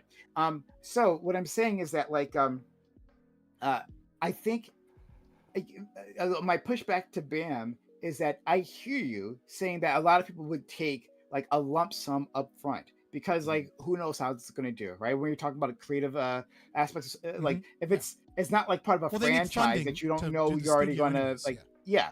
So how would you know? So it would make sense there. But I think that for a lot of these authors, they're not making much money, period, and that they're being taken advantage of by corporations. They don't actually have a choice. That it's one thing if they're going into this as on a powerful platform, right? A powerful negotiation hand, and deciding, okay, I'll just take the licensing fee and fuck off. That's not what's happening here. This is just what they consistently do to authors. Unless, again, they're on the level of like a Akira Toriyama or something, where they can actually negotiate. So I just want to push back on that part specifically. Just because they're taking it doesn't mean that they wanted to. So there's two things specifically with that. One, I think there have been maybe one or two, and I'm not exaggerating, one or two profitable anime movies in history theatrically before then. No, it's a new thing. I agree. Yeah. So you're talking. So when you're saying that, like, you're naming this thing, you're talking about thousands of failures, and then you're like, oh man, this is the one. Like, well, no, I wouldn't. But even with those failures, like the licensing, the fee structure doesn't have to be right. We pay, and I don't know how much the limited license was, so we're in the dark there. Maybe it was a lot. Maybe it was like $2 million. They got paid. Possibly, I don't know. Not, but probably no, not, that was right? going to be the second thing. So, I was reading as you were talking about this. So the way this is set up is the way you said it is correct, but not necessarily telling it. Just not. There's more to it. So yes, his direct fee looks to be with $19,000, but there's a big there's also a large portion that's going to I think there's only 3. I think it was Shueisha is the production. Shueisha is the production company, and he has a percentage of his contract from what Shueisha makes off of it that's going to go to him. That's like separate. That's also part is via Shueisha, so it's not coming from the licensing fee directly, but he's going to be paid a large portion by Shueisha, and he has a percentage of all secondary usage rights. So the original release of the movie is considered a primary use right, but like any DVD sold, any like streaming services that rents it, he's going to make a different percentage off of that. So like contracts are complex, and yes, his original licensing fee wasn't that much initially at the time, but that probably will change with success of animated movies. But they had no reason to believe that this movie was going to do well. I understand that. You're saying that they sold manga, but yeah. Hold on. I'm sorry. I understand that, right? I'm saying that the fee structure of doesn't have to be 0.006%, right? Like I understand that you can pay them more for the licensing fee, right? You can pay them more in general because the mangas actually very few of them make much money, even if they have successful series, right? So like I think there's in the anime industry, in the manga industry, there's abuses happening on all levels. There's abuses happening of the animators, right? There's abuses happening of the CG. These right? are in the other CG countries, artists. right? The authors or like the owners of the IP are in other countries, and they're all like the author of the manga is in another country, right? Technically speaking, What do you you have mean? to be Japanese. Are you saying they're Japanese? Like it is a Japanese author? Yeah. Okay, it's going to be a the little racism because, of I'm looking Japanese at this people and I'm thinking, requires that you have why to the be hell would Japanese. they ever even sign this fucking contract in the first place? This sounds like I'm the saying dumbest shit. Why what even this- let them make the movie? They But have so but if it's in little another bargaining country, it's power, going to and be a they're little bit being. different. That's why my point is, they're being that they're being forced into these countries. They're like No leverage.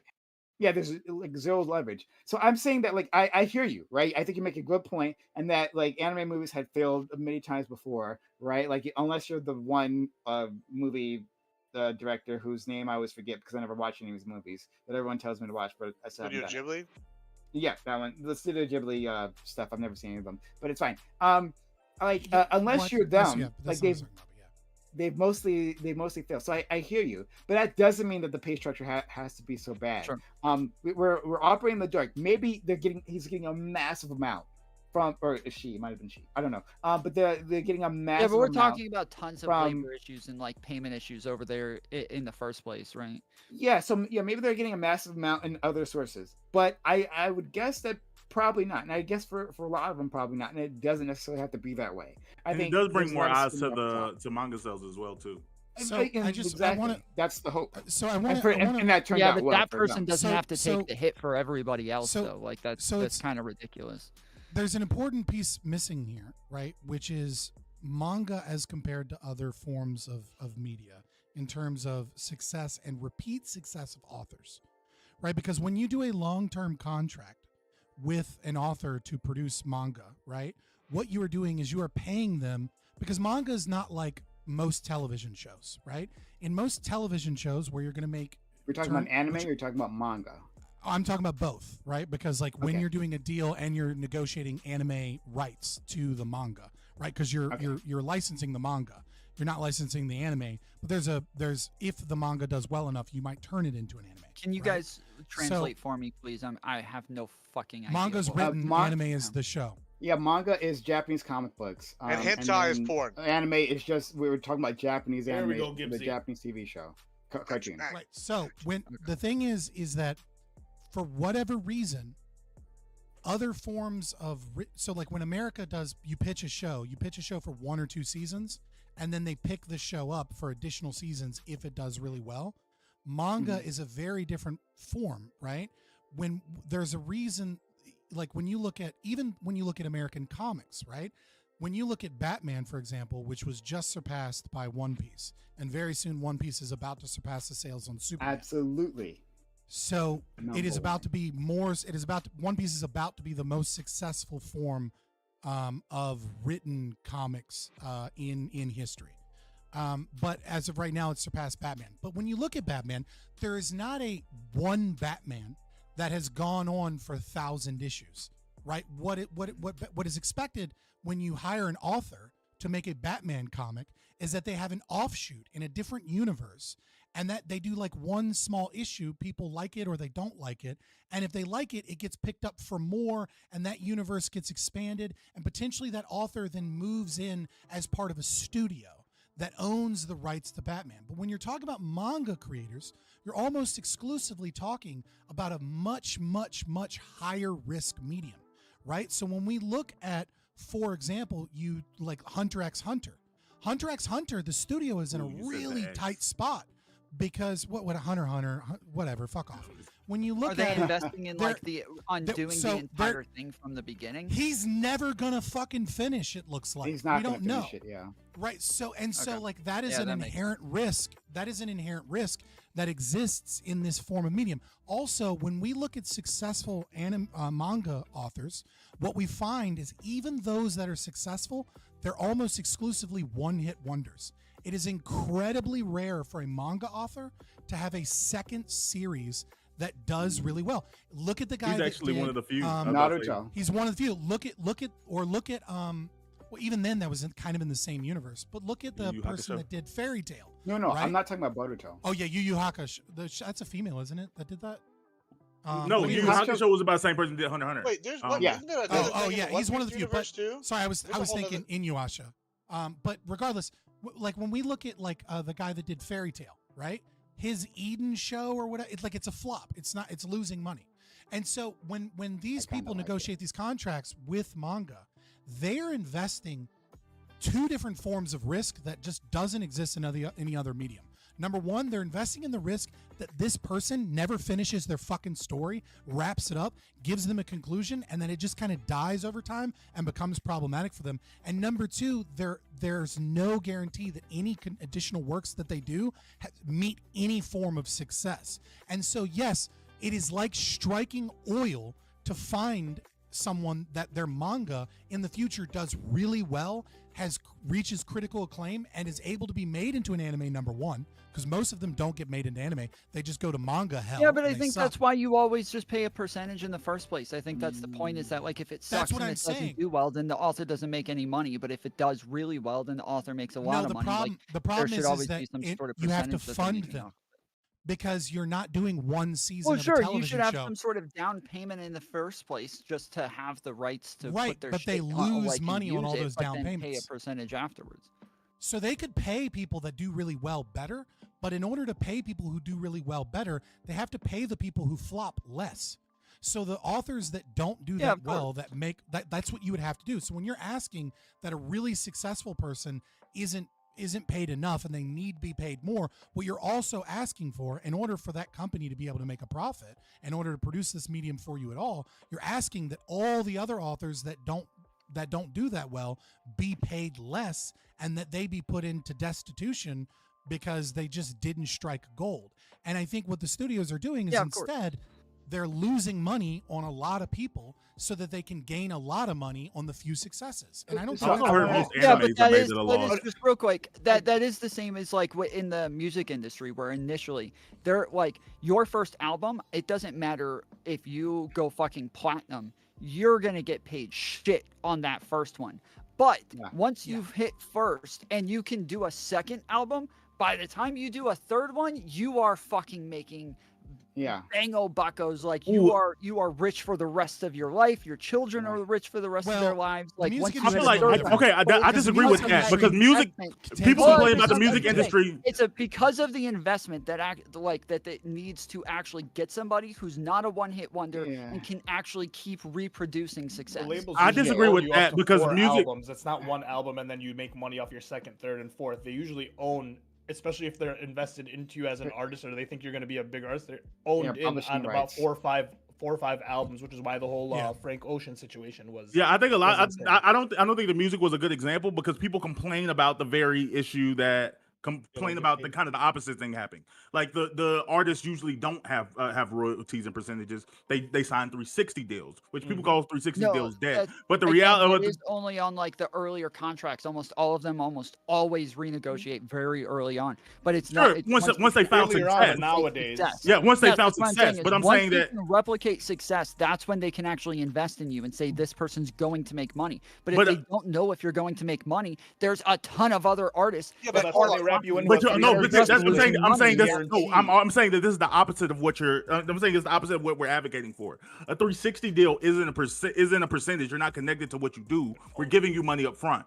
I understand, but my point is that they can't make money that way. My point is that there's 1,000 other artists that are flopping and that are losing money, and so this is the only way that they can do it in the mid. Sure, I wasn't disagreeing with that. I was just pointing to where we're advocating for a more profit share model, and I'm saying the reason the music industry works early on is because they don't do a profit share model. They say that we're going to give you, $1.5 million, like in this, you owe us this back with your sales and stuff with the music, but we're giving you this money, and you can kind of do whatever. You can live on it. You can buy cars, you can do whatever you want to do because this is the money that you have, and then we're just gonna take the royalties. Well, no, you can't do whatever you want on it because you're supposed to take that money and push yourself, push the character, create the artist, and then move on. So that money is actually being spent on forming the artist. Hold on, guys. First, we're moving away from the topic that I really want to discuss. So, but Gibbs wanted to say something. I want to give him space to do that, and then I want to try to reach into this. I just really wanted to bring this back. So I kind of wanted to ask Bam this earlier. I didn't get really an answer, and I think it kind of ties into what we're talking about now. Is you mentioned there's a difference between these authors and they're like A-list, B-list, C-list, whatever, right? I agree with that, right? And I brought up Timothy Zahn earlier. This guy, the guy is credited with saving the Star Wars franchise and getting Lucas to come back and make the prequels, right? And he still puts out, every time he puts out a new Thrawn novel, it's a New York Times bestseller. This is someone I would probably consider is like the A-list. This is like the J.K. Rowling of Star Wars, like, if we're being honest. Like, this is like the biggest guy since Lucas. And this guy's only worth like 1.5 mil, right? And that's not like the rock star. Like, I mean, we all know Rowling is fucking like richer than, God's tit. Like this guy's making it. So I'm sitting here going, all right, so what is the cutoffs of these A-list, B-list, C-list guys when a guy that's got like multiple New York Times bestsellers is only worth 1.5 mil? What do you consider A-list, B-list, C-list as an author? Yeah, I think a B-list is probably like a New York Times bestseller. Like they throw that label on a lot of things, like just because it's like so many different categories for how they do it. Like I think the A-list for as far as like authors is that short list. You're talking about the J.K. Rowling, talking about the George R.R. Martins, Stephen Patterson, Patterson, Stephen King. Yeah. Like I think that the A-list of authors is really, really small, and I think the B-list of authors is people who live pretty above average lives. They're like, oh, okay, like you're in the mid six figures. Figure range, like okay, you can take care of yourself. Another one of the best movies in 2023, American Fiction, actually dealt with the concept of an author who had been done best-selling stuff, but he wasn't making the A-list money, and he came into a position where it's like he was successful at what he was doing, but he kind of had to question his character and stuff to make it to that next level where your stuff's getting turned into movies and whatnot. So just quickly, I wanted to focus on piracy. Just quick note to Scott. Yeah, so I brought up the Naruto author Kishimoto, right?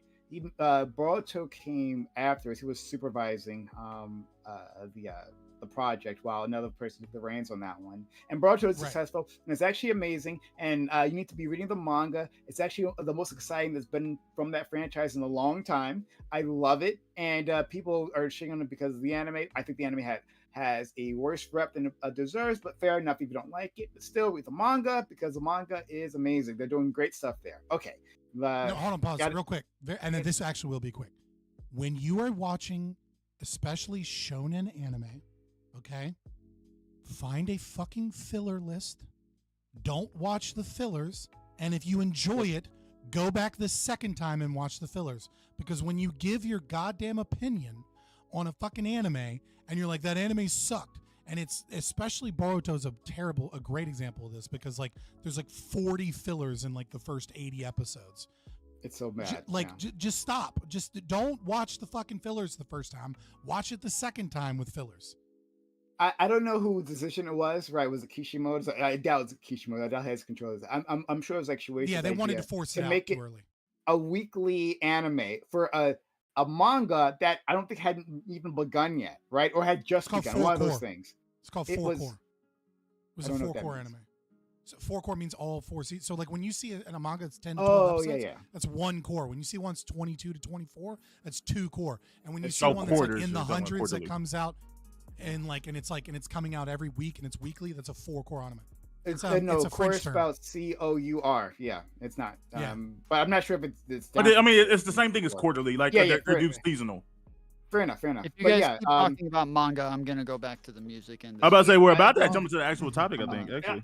Yeah. I'll switch the topic soon. Anyways, I'm gonna go get something to drink. But yeah. So anyway, the thing I was gonna say is that the Naruto author actually made another manga afterwards, and I think it was before Boruto came out. It was like called like Samurai 7 or something like that, and that bombed. I looked at that was like right. So that's, I'm just like bolstering Scott's point there. That like a person who made a mega amazing international hit, that like their next thing like flopped hard and just like was like done in a few issues, it was gone. So just putting it out there. Okay, but the thing that I wanted to talk about, you can walk away if you have to, but like is, hey guys, like should you like understanding these or trying to understand this puzzle of monetization, right? Should you actually care about pirating, right? So like let's take it. Well, Doobie, he walked away to get water. It's the first time I want to hear from most. But yeah, I can go to you, Ali. But the point is, like if the money is not like, is the money going to the author? I don't know. Question mark, right? And so like, should you give a fuck about these things? Like you just like and get the art. Go ahead, Ali. No, that was kind of my point. There are ways of supporting the author directly. If the author's good enough, if they're getting enough people, then they can sell their books on their own, like through Amazon, through whatever it may be. There are ways of like supporting the author directly if you like individual artists. I mean, I think Tory Lanez, when he did his NFT album, right? He sold it, I think, for $1 or $10, and a bunch of people bought it. I mean, hey, listen, people bought it. It was apparently it was a good album, and I mean, it was a way for the consumer to support the artist directly. I mean, he sold it himself. And so there are ways, if the artist is good enough, if you like the artist enough, like people do recommend different ways of being more independent. So yeah, I think when you're doing like pirating, you're not stealing from the author, you're stealing from the company that owns like the author's work. And so therefore, I don't think there's a semantic difference, but you are taking money from the author. You're just playing a semantic game when you're saying that because the author makes less money. I know. So that was my Spotify argument. So Spotify now has audiobooks. Audible has audiobooks as well. And then you can also go to Amazon, right? The best way to support the author would be to go directly through Amazon. Second best way would be through Audible. But if I'm using it through Spotify and I'm paying my, what is it, $18 or $20 a month now? Audible's owned by Amazon. Oh, is it? Oh, I have no. Well, I mean, because I know you can buy the books directly, like from the Amazon like seller. Oh, so, you mean maybe they get more of a percentage off of that. Okay. So I'm saying technically, I mean, I feel like I am pirating the audiobook if I'm listening to it through Spotify because they're getting pennies on the listen versus what they would have gotten through Audible versus what they would have gotten through like a direct sale. So that's kind of what I'm saying is like you're not. But they normally don't go to Spotify until they've stopped making sales. Like normally once they stop making sales through something like Audible is when they end up on Spotify. I have no idea how the Spotify Audible book deal. When I just know that now you can. Well, it's the same like what they were talking about earlier, is where lots of times they only have like an IP for or a licensing on the rights for about like 50 years or so, and then afterwards other people are able to like put it out from the public domain and shit like that. Jubilee, are you there yet? No. Okay. Hopefully he'll be back soon. Because I do want to hear his opinion. But we have Lactoid, right? He's been sitting there, right? Just for eye candy, and hasn't contributed much, friend. Friend, And what get do in, you Miles think? Scott's gone. Yeah. What do you think about this? Yeah. Yeah, I think it's difficult to philosophically justify IP, but I do think that without it, a lot of this shit goes out the window, right? People have been talking about it, and it's always easy to say, well, the big companies are going to profit off of this, but the reality is that if it's not profitable for producers or labels to monetize something or to build a brand, they're just not going to, right? They're just going to go into some other business that capitalists can put their money into, and then there's going to be no money in it, and artists aren't going to get any money. They're just not going to get anything. So I like the idea of people supporting it. I think piracy is bad for that reason. I also would encourage people to support small business. It encourages small businesses. I think that's a good thing. But again, it's very difficult, I think, to philosophically ground the concept of IP laws. But I think that for pragmatic reasons, there needs to be something in place, even if it's limited, right? There needs to be some kind of protections in place to make sure that we don't have situations where all artists are replaced by megacorp who just simply can rip off everybody and make money off of it, and nobody has any incentive to build anything. The problem is protections in the first place. See, if we made it to where you could call your private representatives, that would be your own security force that could go over there in the first place and go and stop these people from and fight. But of course, megacorp can afford more on your rights. But megacorp can afford more mercenaries than I can, unfortunately. Yeah, but if they don't know you're coming and you hire the right guys, surgical strikes. I also wanted to you find the best merc on Fiverr and you call it a day. Or you get together with some other disgruntled people, pool your money, in a real quick. Lactoid, you gonna say something? Yeah, I wanted to say one thing real quick. It was a little bit off topic, and we don't have to get into it, but it was brought up, and so I need to take an opportunity to say it because I haven't had an opportunity to say it yet on a stream. Hunter Biden, those charges were complete bullshit. He should be pardoned by Joe Biden or Donald Trump. Donald Trump would be fucking awesome.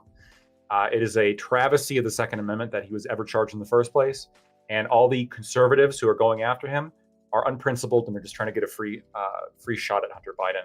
He should be let go tomorrow. It should not be a crime. The founding fathers did not intend it to be the case that you can't buy a gun just because you happen to do cocaine at the same time. What the fuck kind of rule is this? And who in their right mind thinks that it's okay to put in that rule? The founding fathers were hemp farmers for fuck's sake, and they were buying guns and shit. So Jesus Christ. Anyway, did we ever find anybody else who has been charged in this sort of way? Not like it's political theater. They failed or that they failed a drug test, but that instead they just said at some point that they had done drugs around that time, and then we just go and arrest them. Has this ever happened in the history of our courts? Yes, I think it has. Like, for instance, there was that rapper who got, I forget, I don't remember his name. Maybe Bam might know because you're black too. But no, there was a rapper who got arrested because, like, in his album he was saying he was doing these things, and that was enough. Like, the art that he made, like, put him under suspicion of these crimes. Are you talking about the Young Thug trials, the RICO trials? Young Thug or YMW Melly? I don't know. I thought that just led to the an Melly was like video investigation evidence. but in this case, they're just saying that he just admitted to doing drugs because he said he did them around that time, and that's him admitting to a crime in and of itself. But it doesn't, like, that's not. I don't think we've ever done that before, where it's just like in that. So we probably did. It's complete bullshit. Another case. It's complete bullshit. I mean, Rakita Law is facing similar charges because he had a gun while also having cocaine. But in this case, I mean, I will defend him on this. Same concept. That's the least of his worries now. But all right. I'm just saying, like, it's wild to me that the people doing cocaine, smoking opium, and growing hemp, and defending guns intended the Second Amendment to not protect themselves. Bizarre reading. Bizarre reading. I agree. Actually, Lactoid's right about this. Yeah, no. I mean, I think you can already surmise my opinion on that. I agree with Lactoid 100% on this regard, and it happens every day. Maybe not in that specific domain, but it is extremely common in the United States that they will have laws. Virginia is one of many states that have laws where, like, being in possession of a drug, legal or not legal, with a firearm is a crime in and of itself, which is, again, on the same vein, maybe done slightly differently. But on the IP front, right? So I don't want to derail the conversation, so I will do an internal critique, right? Suffice to say, I don't believe IP exists. I don't think you can justify it philosophically unless you are attempting to justify it through utilitarian means, and I don't think you can justify utilitarianism over the non-aggression principle and private property rights. But setting that aside and just doing an internal critique about ought we support authors and not pirate work, there's two reasons why I think the inverse is wrong from a utilitarian or consequentialist position. The first one is that, as Lactoid mentioned, there is a reverse end of that coin, right? Lactoid says if IP is not enforced on these rights and we don't go after you for pirating things, then what happens is there's not money to be made in these situations, and what occurs in the economics is resources flow towards their most valued means, right? If there's not as much profit to be made in it, then Vanguard and BlackRock will invest in corn futures instead of instead of IP works like music and art, etc. And therefore there won't be any funding because there's more profit to be made in other areas.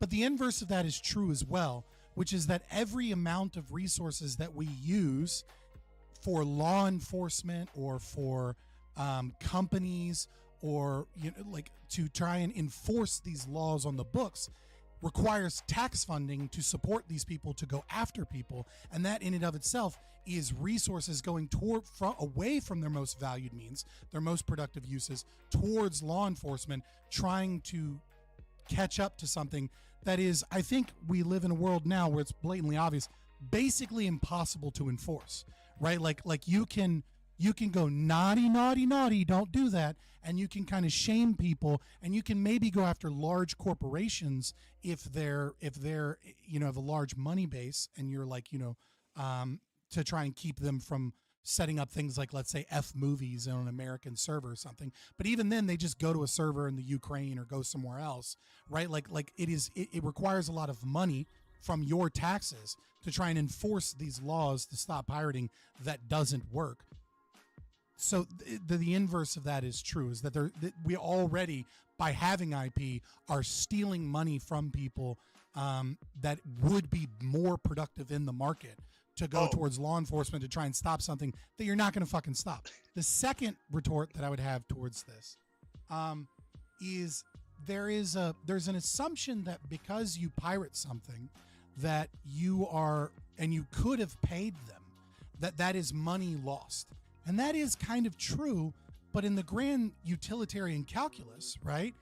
If I am told by Doobie, hey, you should check out Brandon Sanderson, and I've never read a Brandon Sanderson book before, I have a choice. I can pirate a Brandon Sanderson book, or because of my current financial situation or whatever, I don't value his opinion or his word enough to buy or take money out to listen to Brandon Sanderson. And so what ends up happening is a fan that would have been made is not made. And the word of mouth that I might have had telling other people, guys, Brandon Sanderson is amazing, which I say is true, you ought to go check him out, doesn't occur. And so the more that you gatekeep people from enjoying Medium by putting a price tag on it, the more you slow down the word of mouth that would have more people consuming your content, which allows you to monetize it in new ways. If you stopped being a dumb fuck and trying to enforce IP and instead just put some goddamn advertisements and made it easy for people to consume, you would be able to make money with more people. That's why I brought up that rate of profit, right? If it's freely available, but you just listen to some ads, millions of more people can enjoy it, and when that occurs, that's millions of more people that you can make But money even off just of the ads. here, and we've there's had very enough little. of us who have like admitted to pirating and have admitted to like using these services already. And so, yeah, well, okay, so we got one guy who's never pirated, I don't and the pirate. rest of us are all admitting to taking. I don't pirate. I don't pirate. And anything. IP is Why? one of the things that we're talking about that makes these things harder and makes it to where like convenience is one of the things that's going to make it to where we're willing to pay for these things. But outside of IP, it just doesn't stop anybody from just copying the work and just going and doing it themselves, and then nobody's able to make money off it anywhere. So two things. But I steal. I'll be very quick. I steal anime. Okay, I steal it. I watch Anime all the damn time. I'm not gonna fucking pay inordinate amounts of money, or I guess I could just pay for Crunchyroll, but Crunchyroll sucks. Like if their service was better than Anime, I probably would. It's free pay, on HBO but now, it by the way. sucks. Right? Like, well, not all anime is free on HBO, but No, Crunchyroll. Everything on Crunchyroll is now. If Oh, you have Disney Plus with Hulu, HBO's included, and Crunchyroll's included with that. You're welcome. Admiral Gibbs, I'm paying for HBO and Crunchyroll right now. What? I'm paying for Crunchyroll. Crunchyroll sucks. It's a shit way to watch HBO like, and Crunchyroll right now. Yeah, it's all. If you go to HBO, it's in their thing, and if you can't find their thing, you just go to the website on your browser, and you can pull it up from there and stream it from that.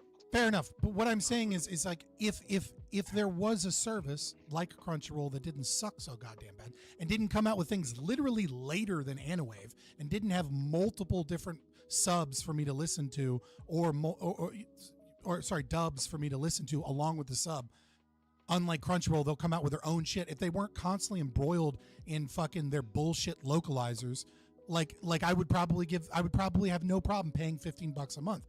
The more you gatekeep this product, the more you slow down word of mouth, the less famous you become, and the less critical acclaim you get, and the less money you get too. So I wanted to say multiple things here. One, apparently I didn't read this directly, but from Rapid was talking about how like the Crunchyroll CEO was talking about, oh, we can maybe use AI for our translations. They should. In the future. They absolutely should. It was so much cheaper. It will be cheaper, but will it be better? In fact, they've actually done it, and they've had poor quality. So okay, whatever. It'll get better over time. In any case, okay. So I like to have that argue with you because I have like specific thoughts on translations, but we can talk about that later. Quickly, I want to say that Louis C.K. before his fall, he had done a comedy special, where he put it out there on the internet, right, himself. He like produced the whole thing and put it out there himself. And he's like, "Hey man, like I did this myself. There's like no company. There's not HBO. I bought it. It sucked. Netflix wasn't doing it at the time, but like yeah, like there's no production company that did this. It's just me. Like you just download it if you want, but it'd be great if you paid for it. You know, here's the suggested price, but you know, pay more, pay less, or pay nothing if you want. But it'd be really great. You know, help me out to do something like this again." And he made, from what I understand, and I could be wrong, but my understanding, he made a lot of money off of that. I specifically probably paid off of him. like 1 or 2 donators. I don't know. Well, I mean, Andrew Schultz did that with his comedy that's how special. free to play is. Free to play Like, you took targets it whales. off Netflix. I paid him specifically as well, but that was just my point there. But on the flip side of that is that he was at the time at the height of his popularity, right?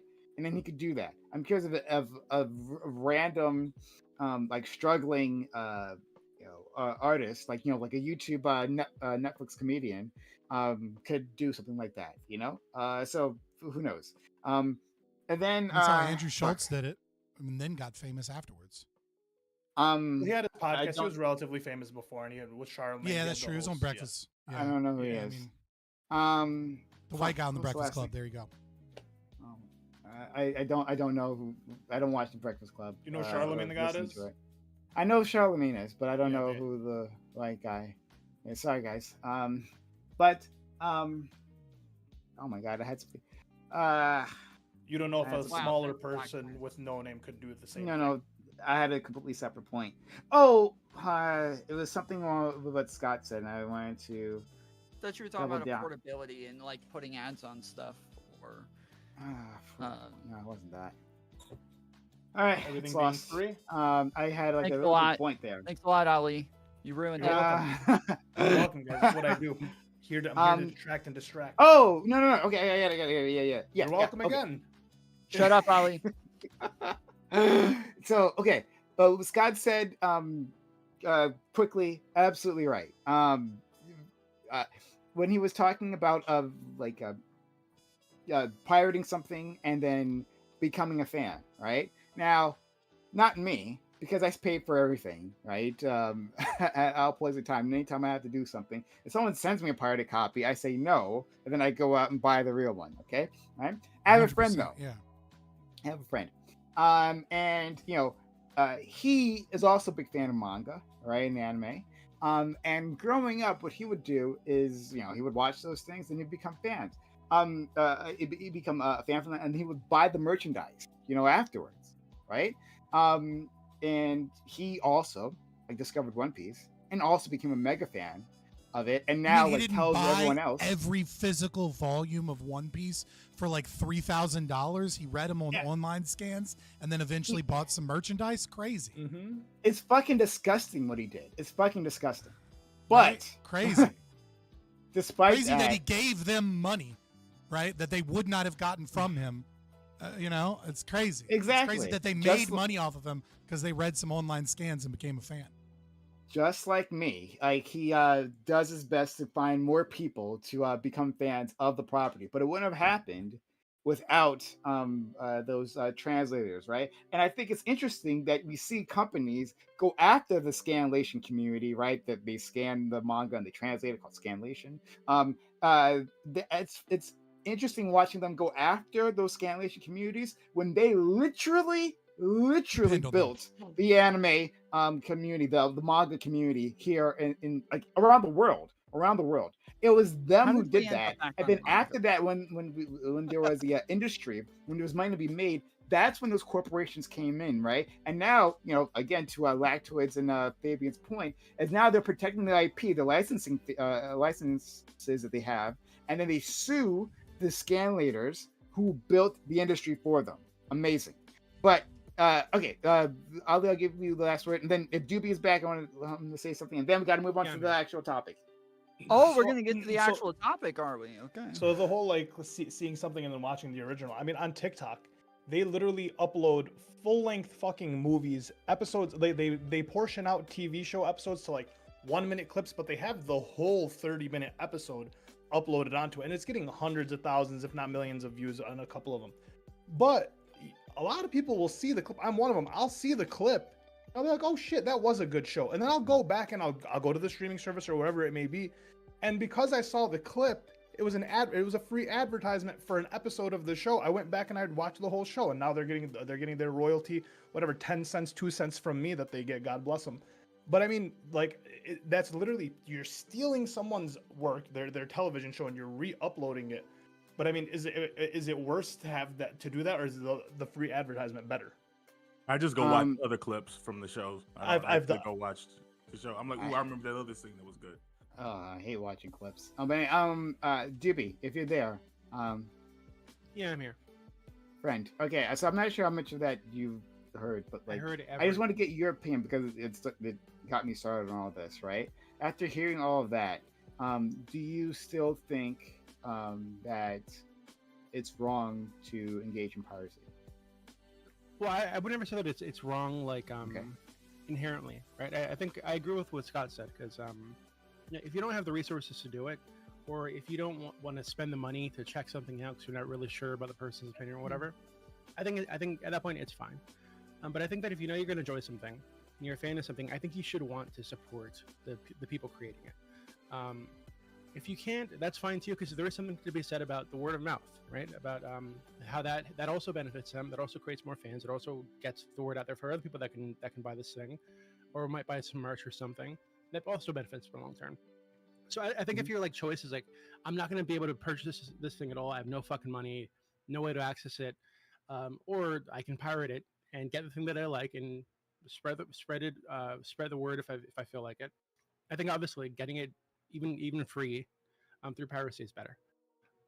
Yeah, and this is something that I wanted to bring up since the beginning. Is that it was like this is actually something that us as content creators struggle with all the time. Is that we're constantly trying to look at like what we want to monetize, what we want to put behind a paywall, what we want to put behind a membership wall, and then other people are reviewing our things and they're putting out clips of our things and posting them on Reddit, posting them on other like on other YouTube channels, putting up all sorts of other shit that it like we don't benefit off of much, and lots of times like if it's somebody that that's just kind of getting dogpiled at the time, they are only like they only get negatives from all of that. And so it's like there's a lot of like shit that we have to deal with where we're looking at all of these things and it's like, damn, I could literally like copyright all of these people or revenue share with all of these people or do other things that would like make it to where I profit off of these things in some way. But like, yeah, it's Can I just just say, it's I feel like we had a constant really, struggle on what really it is you do prominent and don't. or a really mainstream example of something like this happening very recently with the Drake and Kendrick Lamar thing. One of the reasons I think, well, my opinion, one of the reasons this was fucking everywhere for so long. That's a good example. Is because Kendrick's team or like his people or whatever decided not to monetize or any of the YouTube videos or any of the YouTube content that was being made. So people were uploading reactions. live reactions. Yeah, And for I a got long a time- copyright on it, and then they took it off. Yeah, and for a long time, I think they like 2 or 3 weeks later, they did start doing like monetizing and going forward, but not for old stuff. So for a long time, people were able to watch this and react to it and get it on their channels, and they'd be able to make money off of it, right? So none of that money was going to the creator, but the word of mouth was enough to justify it for them because their intention was to get this spread around fucking everywhere, and it's led to it being like one of the most streamed songs like fucking ever. So yeah, I think there's obviously something to be said for that. Yeah, you see that multiple times with music creators, right? Where, you know, you don't have to like the creator of the music or anything, but like there are certain creators where it is very safe to react to their music and not dangerous as a YouTuber or as a reactor to react to their music. And because of that, their music becomes so much more popular. I mean, what was that guy? I mean, there's a couple of them that I think are like, you know, like Tom McDonald is one example. Like, I don't like most of his music. I think most of his music is trash. I mean, I do get but I think he copyrighted puts if out- I pull up Tom McDonald. Do you really? I mean, he Yeah, usually. but Hassan will presumes to allow bring like them down. people to literally make entire channels just stealing his content. Like he doesn't give a fuck. Just make a whole channel, just steal my He would be content, pretty hypocritical upload my if he VODs, do whatever you want. And he just allow. I think Destiny allows people to do that as well. Like tons of content creators allow people to do lot of that people because do. it does. I just think kind of I give think Mr. them Beast started better that brand model. recognition. Mr. Beast was like the largest content creator, and people were making like reaction stuff to him, and he was the one that was saying, well, he has a different interest in monetization, weirdly, but he was the one that was saying it gets more views to my stuff. Like I want everyone to, Yeah, you know, I want and people to- Tate and Sneeko all do it with TikTok videos and all Yeah, sorts of shit, just letting people put out clip montages and all. Yeah. Did you see that interview that Mr. Beast just gave about the different various models, his difference between his and Tate's and like some of the other people you mentioned? It was a pretty good interview and like showing the different ways of monetization. Can you link how that they all to look me? at- I would actually love to watch Yeah, I'll that. see if I can find it. It's pretty good. Yeah, and I think you see So- kind of like the inverse of this with somebody like Pokimane, right? Like Pokimane, I think has been famous for attacking people that react to her or say anything about her negatively, going after them, taking them down, copyrighting them, even when they don't even show a single clip of her. They just talk about what she said, and then she'll apologize and say it was her company, and then like 2 days later be, you know, do the same thing, right? And like you end up getting negative press for it. And like maybe for people like Pokimane but that are already so successful, you know, it's kind of like what Donald Trump talked about in The Art of the Deal, where it's like negative news is still news and attention, and there's a way to monetize it. But I do think for the most part, having a positive view and not enforcing your IP tends to work out in your favor.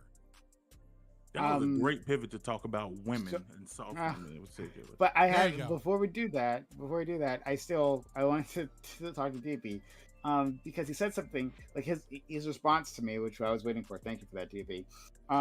Like you gave two options. One, you know, as a person, it was supporting, you know, like doing all the things they should be doing, like me, you know, a law abider. And then others, right, like God, right, criminal, who. But you said like on the other side, like if you have no money, right, then it's fine. But most people have money, right? Like my friend isn't destitute. He also has a Twitch channel. He could use more subs. But they're not destitute. But so they have money to spend on media, but it doesn't mean that they spend it on that media. So yeah, I wouldn't like, be okay with that. I think Okay. that is. I think if you can comfortably spend the money, you're not gonna like putting your like taking food out of your kid's mouth or something. I think you should pay for shit that you enjoy. Especially if you would also advocate for that person to make more money. You're like, they should get paid more, or like their artists should be respected. You're like the person like, I'm not paying for this. Well, but that's why I wouldn't pay for certain shit, because like, yeah, the artist should get paid more, but if I just because I pay for that like song or that book or whatever, doesn't mean that the artist is going to get paid more. Just that the label or the production company that owns the rights to the IP, they make more money. The artist doesn't Sure, necessarily but the make money production off company has an interest in and now has a reason to believe like, oh, okay, if we pay this person, they have a yeah, fan that's base what that's Lactoid willing was saying to go out and spend previously. money on it. Yeah, it's like you have to build a brand. Like if it's not a profitable brand, right? Then why would these producers put up any money to produce another album, right? Yeah, actually, another example. Something sort of similar to this that happened recently. One of my favorite authors. He's also like a very small author, right? Christopher Rucchio. I've spoken to you guys about him before. He writes the Empire of Silence, the Sun Eater saga, I think is what it's called. When his first book, Empire of Silence, it's very, very difficult for a long time to get a hardcover of that book because they just stopped printing it, right? And you could get the audiobook, but because this small indie author didn't have a ton of downloads for a long time. And I think he was on book like 4 or 5 before like booktubers, so people who review books on YouTube, kind of found out about the series, started doing book reviews, talking about it. This generated a lot of buzz for people to go out and buy the book, and a lot of people buying the audiobook and buying the physical books. And it got to the point where there's enough interest for them to justify reprinting the old hardcovers, right? Because they were selling for like $200 or $300 before, because there's just none out there.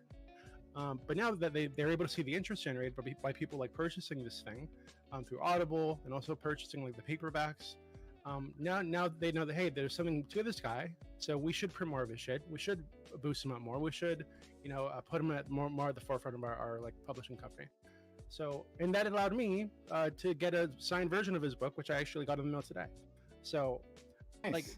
So I think we do need, if you actually give a fuck about these people as human beings, and you care about the work and you appreciate the work, I think you should support them in this way, right? I'm not saying that you're a bad person if you don't. I just think you probably should. I don't know. I agree with Tiberius. Yeah, Ty's made some great points on this side. Yeah, absolutely crushed it. I wanted Tiberius to tell Fabian Liberty how he proposed to stop all this. I know Fabian hasn't heard Ty's plan to regulate the internet into nobody having any rights at all on the internet. I wanted to hear his take on that after Ty explained it to him, but he disappeared. Okay. Well, I guess we'll never hear this praise. Because we'll never repeat it in his presence. But anyway. Well, we gotta move on because in 2 hours we're going to get to the real topic. So we gotta. Real quickly before we move on, maybe add a couple hours in this. Prime, are you in favor of cocaine users being able to buy guns? You went back to that topic? All right. I need to know his He's position. been really pissed on Twitter the past few days about this, so I'm We not need- surprised. We need just a yes or no, Prime. Don't give us a Fabian Liberty answer. I'm just saying the law. I want y'all to Somebody does a little bit of cocaine, just a little bit, okay? Well, maybe more than a little bit. But regardless, Have they're doing y'all it. noticed the longer that Lactoid has been a lawyer, the more pro cocaine he's become? Whoa. My favorite thing in the world my favorite thing in the world is to take a bunch of mushrooms and LSD and go out in the woods and shoot all the zombies that are running at me. It's like it's something that is an American right and an American pastime. Remind me not to do drugs with you. You'll have a lot of fun. You won't remember it though. Fuck. All right. Void. I am vehemently anti-gun. However, Super pro drugs. Yeah, however, in the context of a world where the Second Amendment exists, right? I mean, we haven't yet repealed it. Working on it. But we haven't yet repealed it. Then I think the problem should be operating the weapon while intoxicated. That should be a problem, not like simply purchasing it, because I'm sure people have purchased like cars and they've been drunk or high. So, Like so in are you gonna Miami, arrest the I'm whole sure US like those You're dealers, anti-gun, but pro No. Wait. coke users having guns as long as they're not on. Wait, don't we give meth to like the Hold on, military sorry, guys? sorry. Basically, we give them Sorry, amphetamines. Ron, So what'd are you you say, saying we Scott? can't use the military like anymore? Sorry, you can't use the military anymore. Yeah, so like you're saying that we don't want them under the influence. Doesn't the U.S. military give our soldiers like amphetamines when they're in Thinking certain about countries? civilians. Oh. No, just the average Joe, tomfoolery with his Yeah, shrooms they and might have been action cracked out an Adderall watching AKs. Herd of Paratroopers. Yeah, I'm saying that you shouldn't be under the influence while operating. But if you buy it, like again, like people buy cars under the influence, and that's fine. But if they operate it right, well, they put everyone else at danger, and then it's worse when if you have a killing machine in your hands, made specifically to murder people. Then yeah, you shouldn't be high. That was the Arguably, you can't make a sale under the have influence. evidence that he was under the influence while operating it. That like if there's evidence that it was in his safe the entire time, every single time that he ever did any coke, then there should be no charges. Is your point correct? You may arguably have a bigger issue of selling something out to someone who's out under the influence. I think that like there's issues with that.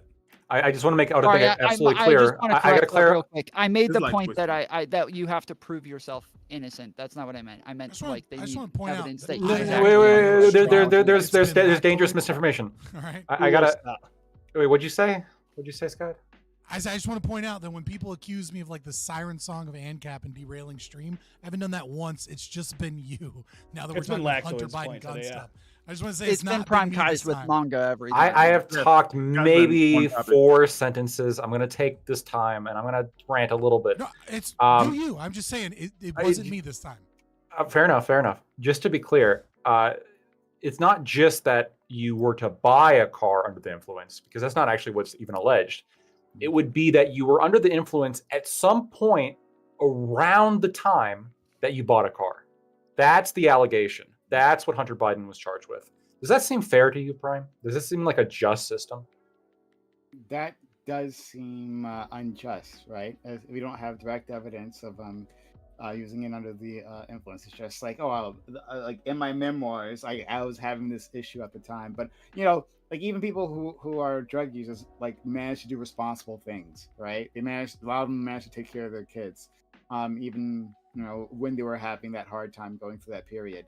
So to lock someone up, I mean, like you could also like say that, okay, well, your memoir said that you were under the influence, and we know your kids were below 18 in your house at that point, so like child neglect, right? You are all automatically neglecting your children. Well, clearly that doesn't mean automatic child neglect just because you're high in your house. Yeah, or there's kids. I don't understand why there's a problem being high with your guns saying. either. If I'm like, it might make you better with your guns. If you're cracked out on cocaine, I'm gonna hit that deer a lot easier. Let me tell you, I'm gonna be sitting here seeing shit in the middle of the night. Listen, I dare you to tell a bunch of rednecks that they can't be wasted and shooting at some fucking animals. That's crazy talk. Lactoid, I'm trying to back up, like strengthen your point here. I'm saying that we wouldn't want to do that. That like under the same argument, you could also say that as well, that like you had kids at that time, and so like you were under the influence and you must have been neglecting your children, and like we could charge you with that. So I wouldn't be for that. No, sounds reasonable, right? So you would agree that just being found with cocaine in a house, and there's also kids in the house, that's also not really grounds for allegations of child neglect, right? Yeah. Yes.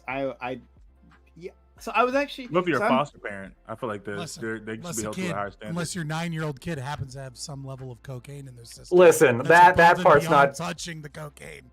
That part is alleged. Okay, I don't know. I didn't say that it was true or not true. I just said unless the 9-year-old kid happens to have cocaine in their system above and beyond touching cocaine. That might be a just problem. Maybe that's pretty good fucking Yeah, grounds for taking testing away hair your rights. follicles at that point, you're a bit, it's pretty concrete at that point. Allegedly, right? You know, if you Allegedly, yeah, that could be a problem. I agree, but like if the kid didn't test positive for drugs, then obviously that would be just because you had drugs in the house doesn't mean that it should be child neglect. What were their unless, grades? unless, of course, you are, or unless, of course, you happen to be on stream, visibly crashing from cocaine while your children were in the house. It wasn't the drugs that made it child neglect, just to be clear. Maybe he was It tired. not You the don't know drugs that. that made it. It was not the. Hold on. It was not the drugs that made it child neglect. Just to be clear, okay, Lactoid, that was not a fair way to say it. It was the child neglect had nothing to do with the drugs. It had to do with the kids wearing the same clothes to school for like a week. The kids complaining that they hadn't eaten in a long time. That sort of like the kids complaining that they hadn't showered in a while.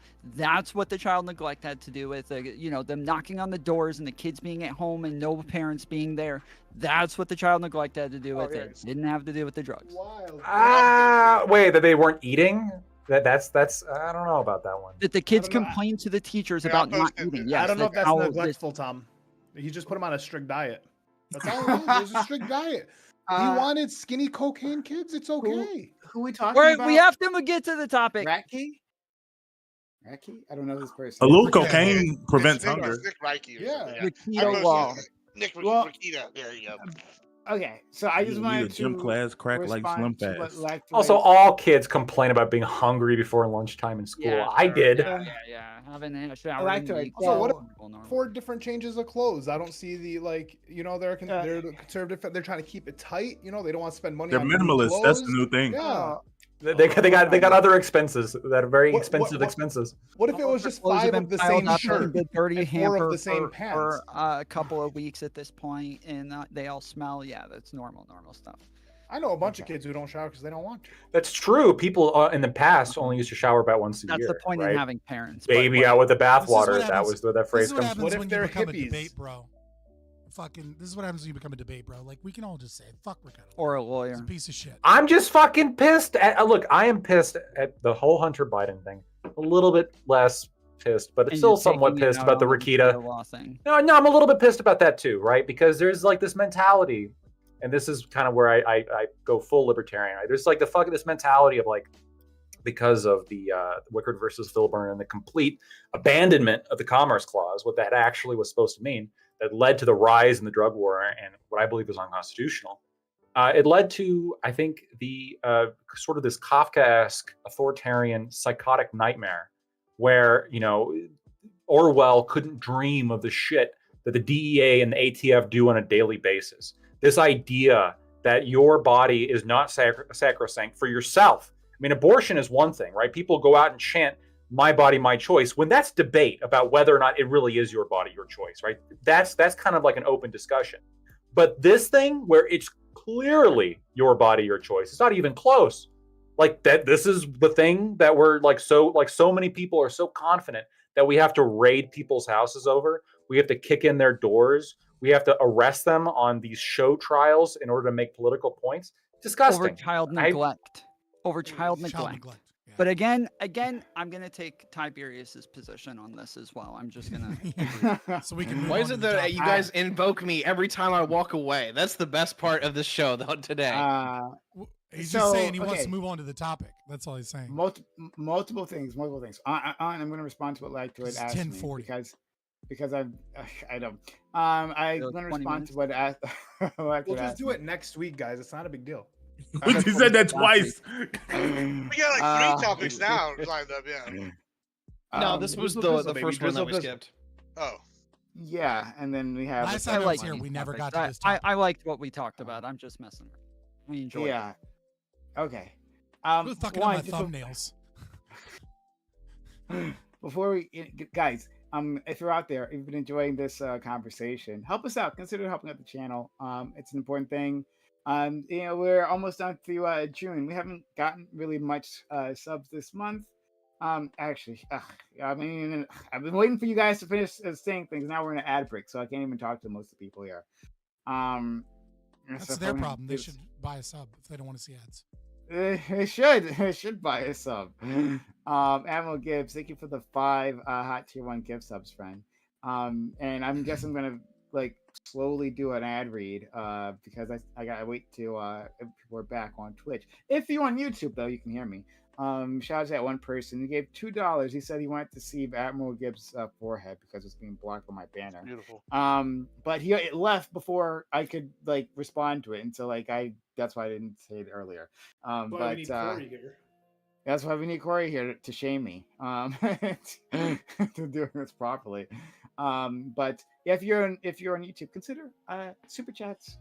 We'll respond to your super chats, despite what I literally just said 2 seconds ago. But you will in due time.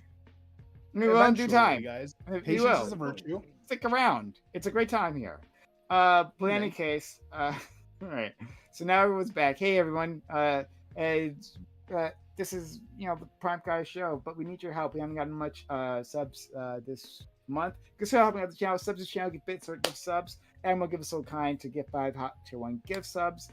You could also support the channel as well. So you'll get the ad-free viewing, and you get emotes, and you'll be around for a little longer. We do need your help. So subs the channel if you haven't done so yet.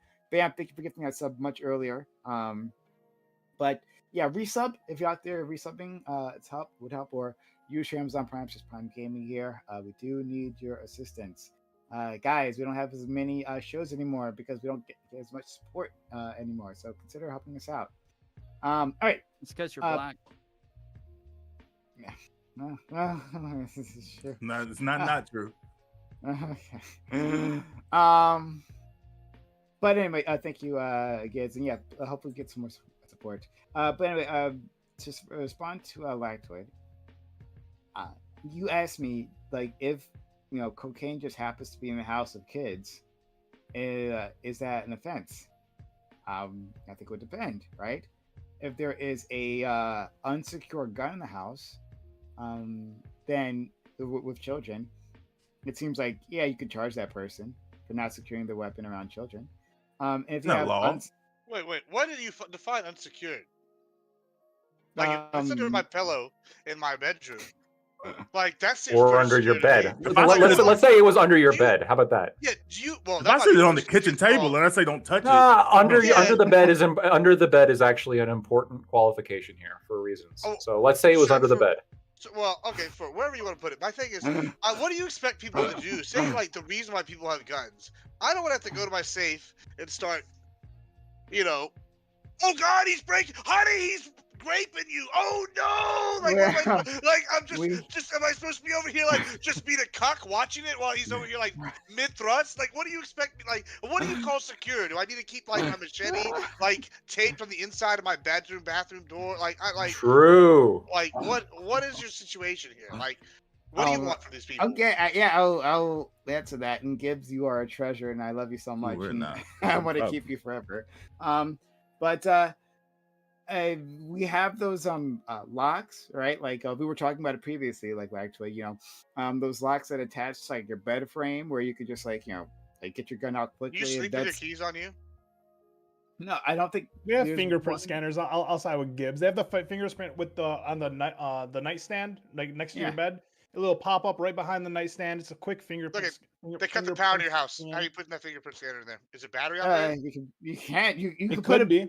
Yeah. What if they have what if they have an EMP? What are you gonna do then? I think I made this argument for the fingerprint guns. If you have EMP, then we're done. Yeah, I mean, unironically though, unironically the fingerprint's not. There's a problem with the fingerprints though, because like if your fingerprint is they don't work that well if it's dirty, if you're sweaty, which you're going to be in a high adrenaline scenario, and if you're in the night like trying to quickly like put your fucking finger as the rapist, as Bolt off the rapist is kicking down the window, right, coming for you. You gotta have preferably within 3 feet at all times a gun. I was about to say Face ID. You can do the Apple Face ID right on the gun. We've gotten extremely good at fingerprint technology. Like phones already phones aren't even as good as fingerprint technology can be. Like it's just like a basic thing. If you make something just for fingerprints, like the accuracy of hitting is like insane. No, that's not Would true. you trust your life with it? I can't even tell you how many times just in the last month I woke up and I'm hungover and I promise, if you don't have time to get to the fingerprint scanner, you didn't have time to grab it. Nah, underneath if the I'm over pillow. here, trying to do on my phone to get in my Wells Fargo bank account or something, or any bank account, and I use the face thing, it'll like mess up 3 times. Now I gotta go change my password. Is that what you want happen? I don't Oh use God, I'm not talking about Face ID. I'm talking about fingerprints. I brought up Face ID. Yeah, about to, but like, yeah, like if you don't, you literally don't have time to do that, you don't have time to grab it under your bed. You don't have time to get it on your pillow. That means they're in the room with you. yeah, like there you're are dead. Well, no, it's also difficult to work that when you're under the influence, right? So, like, let's say you happen to be like in favor of or a fan of certain substances. When you have to defend your family when you're under the influence, how are you going to if it's under lock and key? Have you guys ever tried to work a lock when you're drunk? I'm not a fan of like this idea that you have to put up your gun. Yeah. Like, you can put it on the table and you tell kids not to touch it. Like you tell kids not to touch things, and they like kids are capable of doing these things. Like that's not like neglect to say like don't touch my gun.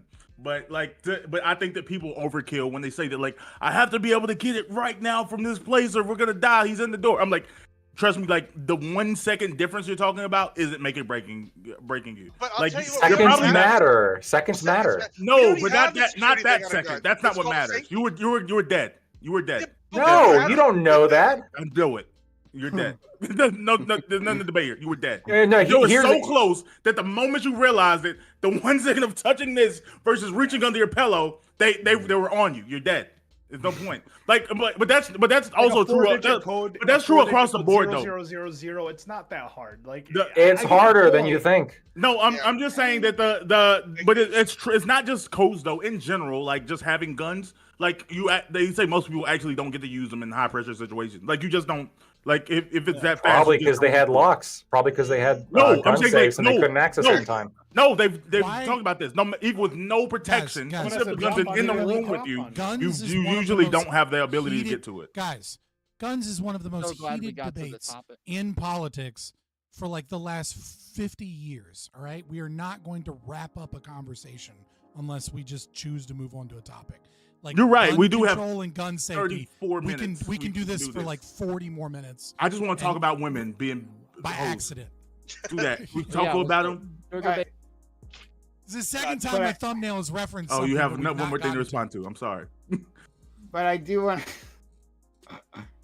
Look, make it a topic. And research for Keta law. You know what I mean? And make a whole topic about it. I promise. All right. Thanks everybody for coming today. We've run out of time. It's been well, fun. look, I don't know. We have enough time. Wait a minute.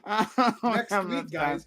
Why don't we just start with the topic? It's our free topic in the openers. Yeah, whatever. To start with, we're gonna fade off into 20 other topics anyways. So might as well just do that and then fade off into everything else. Because I actually don't think this conversation needs 2 hours. I think we really could in 40 minutes. Oh my fucking god!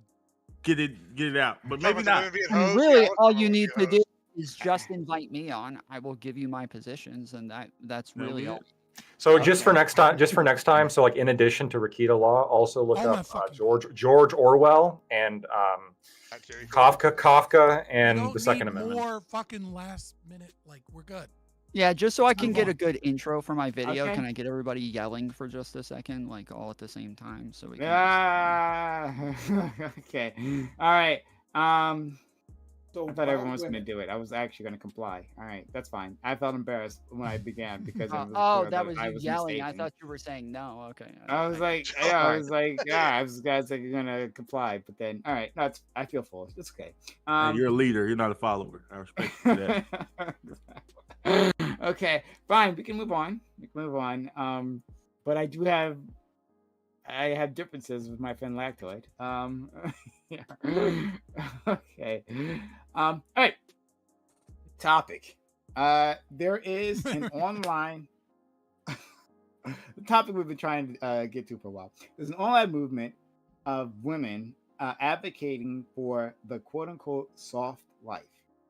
This is a life of feminine leisure that is completely decoupled from work. This comes in the form of being a stay-at-home wife or girlfriend. And to be sure, this life would be financed by their male partners. What do you think about about this trend? Should this be encouraged or shamed? Would you enjoy being left in economic power and I wrote this wrong, but a powerful position economically in your relationship, or do you want a 50-50 partnership? And so, and do you think that this movement is the ultimate result of feminism? So yeah, Wait, right. If you're not done with the thing, right? I mean, yeah. If you don't worry, we'll do intros. But so yeah, I see this trend, right? It's called soft life, but like I don't know, like there's many ways you can look at this. But like it's like a life of leisure, right? Like these women are dreaming of a life of leisure, and however they may get it, right? But usually it's by a wealthy gentleman, or not even a wealthy gentleman, a gentleman who's willing to finance them. That doesn't mean they're necessarily wealthy. Um, is that okay, right? Like, is this like a thing to for people to even discuss? Is like just a lifestyle choice, like any other lifestyle choice, and it's just kind of morally whatever, or is this a result of societal decay? Yeah, what are your stances on this? To be clear, right, for Tom's audience, right? I did try to get a female on. Yeah, right. I They've all been did. blowing me up over no women on here this entire time. Some are blowing them up. Okay, I did try to get one, it didn't happen. All right, so let's do intros, and let's be quick. If you want to do this in this amount of time, you got to be quick with the intros. Okay, all right, back to it. Not really interested in this topic, anyways. God damn it. Jeez. All right, I'll be quick. Ultimately, you have the freedom to do it, but like, don't be a fucking moocher. If you're gonna stay at home and do nothing, at least have babies like God intended. Thanks. Okay. Scott. Jesus, how do I follow that? So I think this is an example of reality asserting itself. I think our culture has well, feminism specifically has obviously, and I know that this isn't, I don't even think that this is surprising or like unheard of. I think we kind of talk about it all the time, where there is a push from feminism that is not making women happy, right? The idea that you're going to have a career, and that you're also going to have a family life is something that can be balanced for some small subset of the population. It's absolutely true that you can have it all for a very small percentage, but one thing necessarily kind of pulls from the other. I mean, we know that if you have a career and then you have a child and then you start spending time with your child, that is when the gender differences start in pay gap, right? Women across the board make more money than men for the same job until they have a child. When a woman is in corporate America or when a woman is in service industry, it doesn't matter what it is, across the board, they tend to make more money per hour than men do. And then once they have a baby, they choose to spend less time in work. They choose to, they may take maternity leave. And these things absolutely negatively affect their earning potential and their career advancement. And that's when you start to see the balance shift. Of course, there's also youth. Youth and beauty is kind of valued in women, and those things kind of degrade over time. Whereas with they're less valued in men, so as they get older, that doesn't necessarily degrade as much.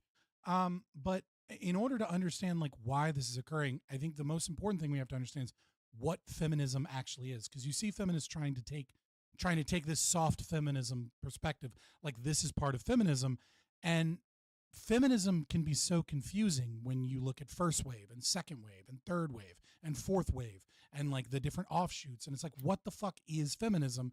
And you ask a feminist and they say, oh, it's it's equality for women, and then they don't preach or attempt to get equality for women. They preach for power and advancement for women. It doesn't make sense. And so the best way to actually understand this problem is to understand that it is gender socialism.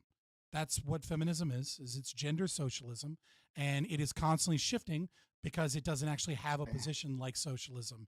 It is moving. So in short,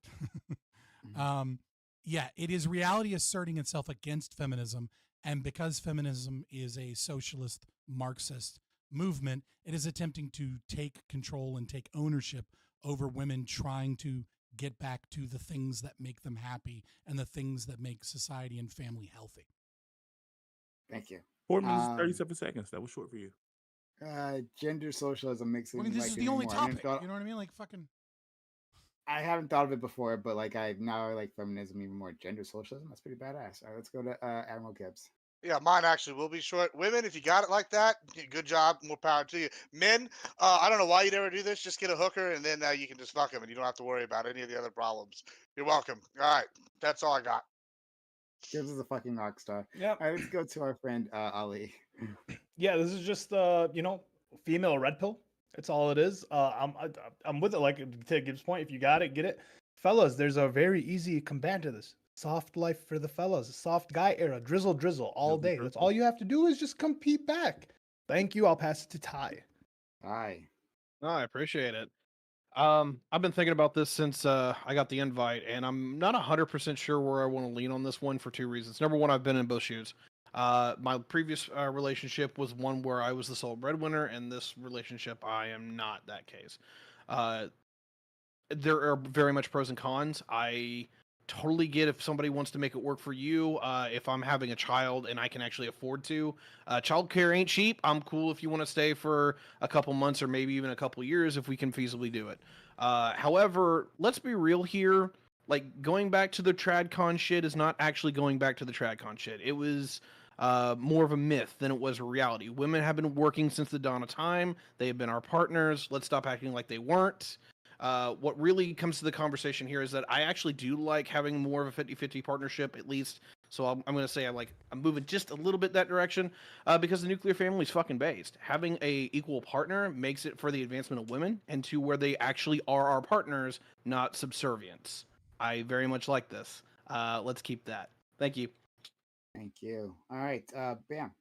Yeah, I think that one of the biggest things that has to shift in society is we are having women that are earning more going into higher paying fields. And when I say higher paying fields, I don't mean everything like six figures and up, but like even women making 75, 80K at their jobs, which is good money, still have a expectation of being with a man who is a quote unquote provider who makes either the same or more than them.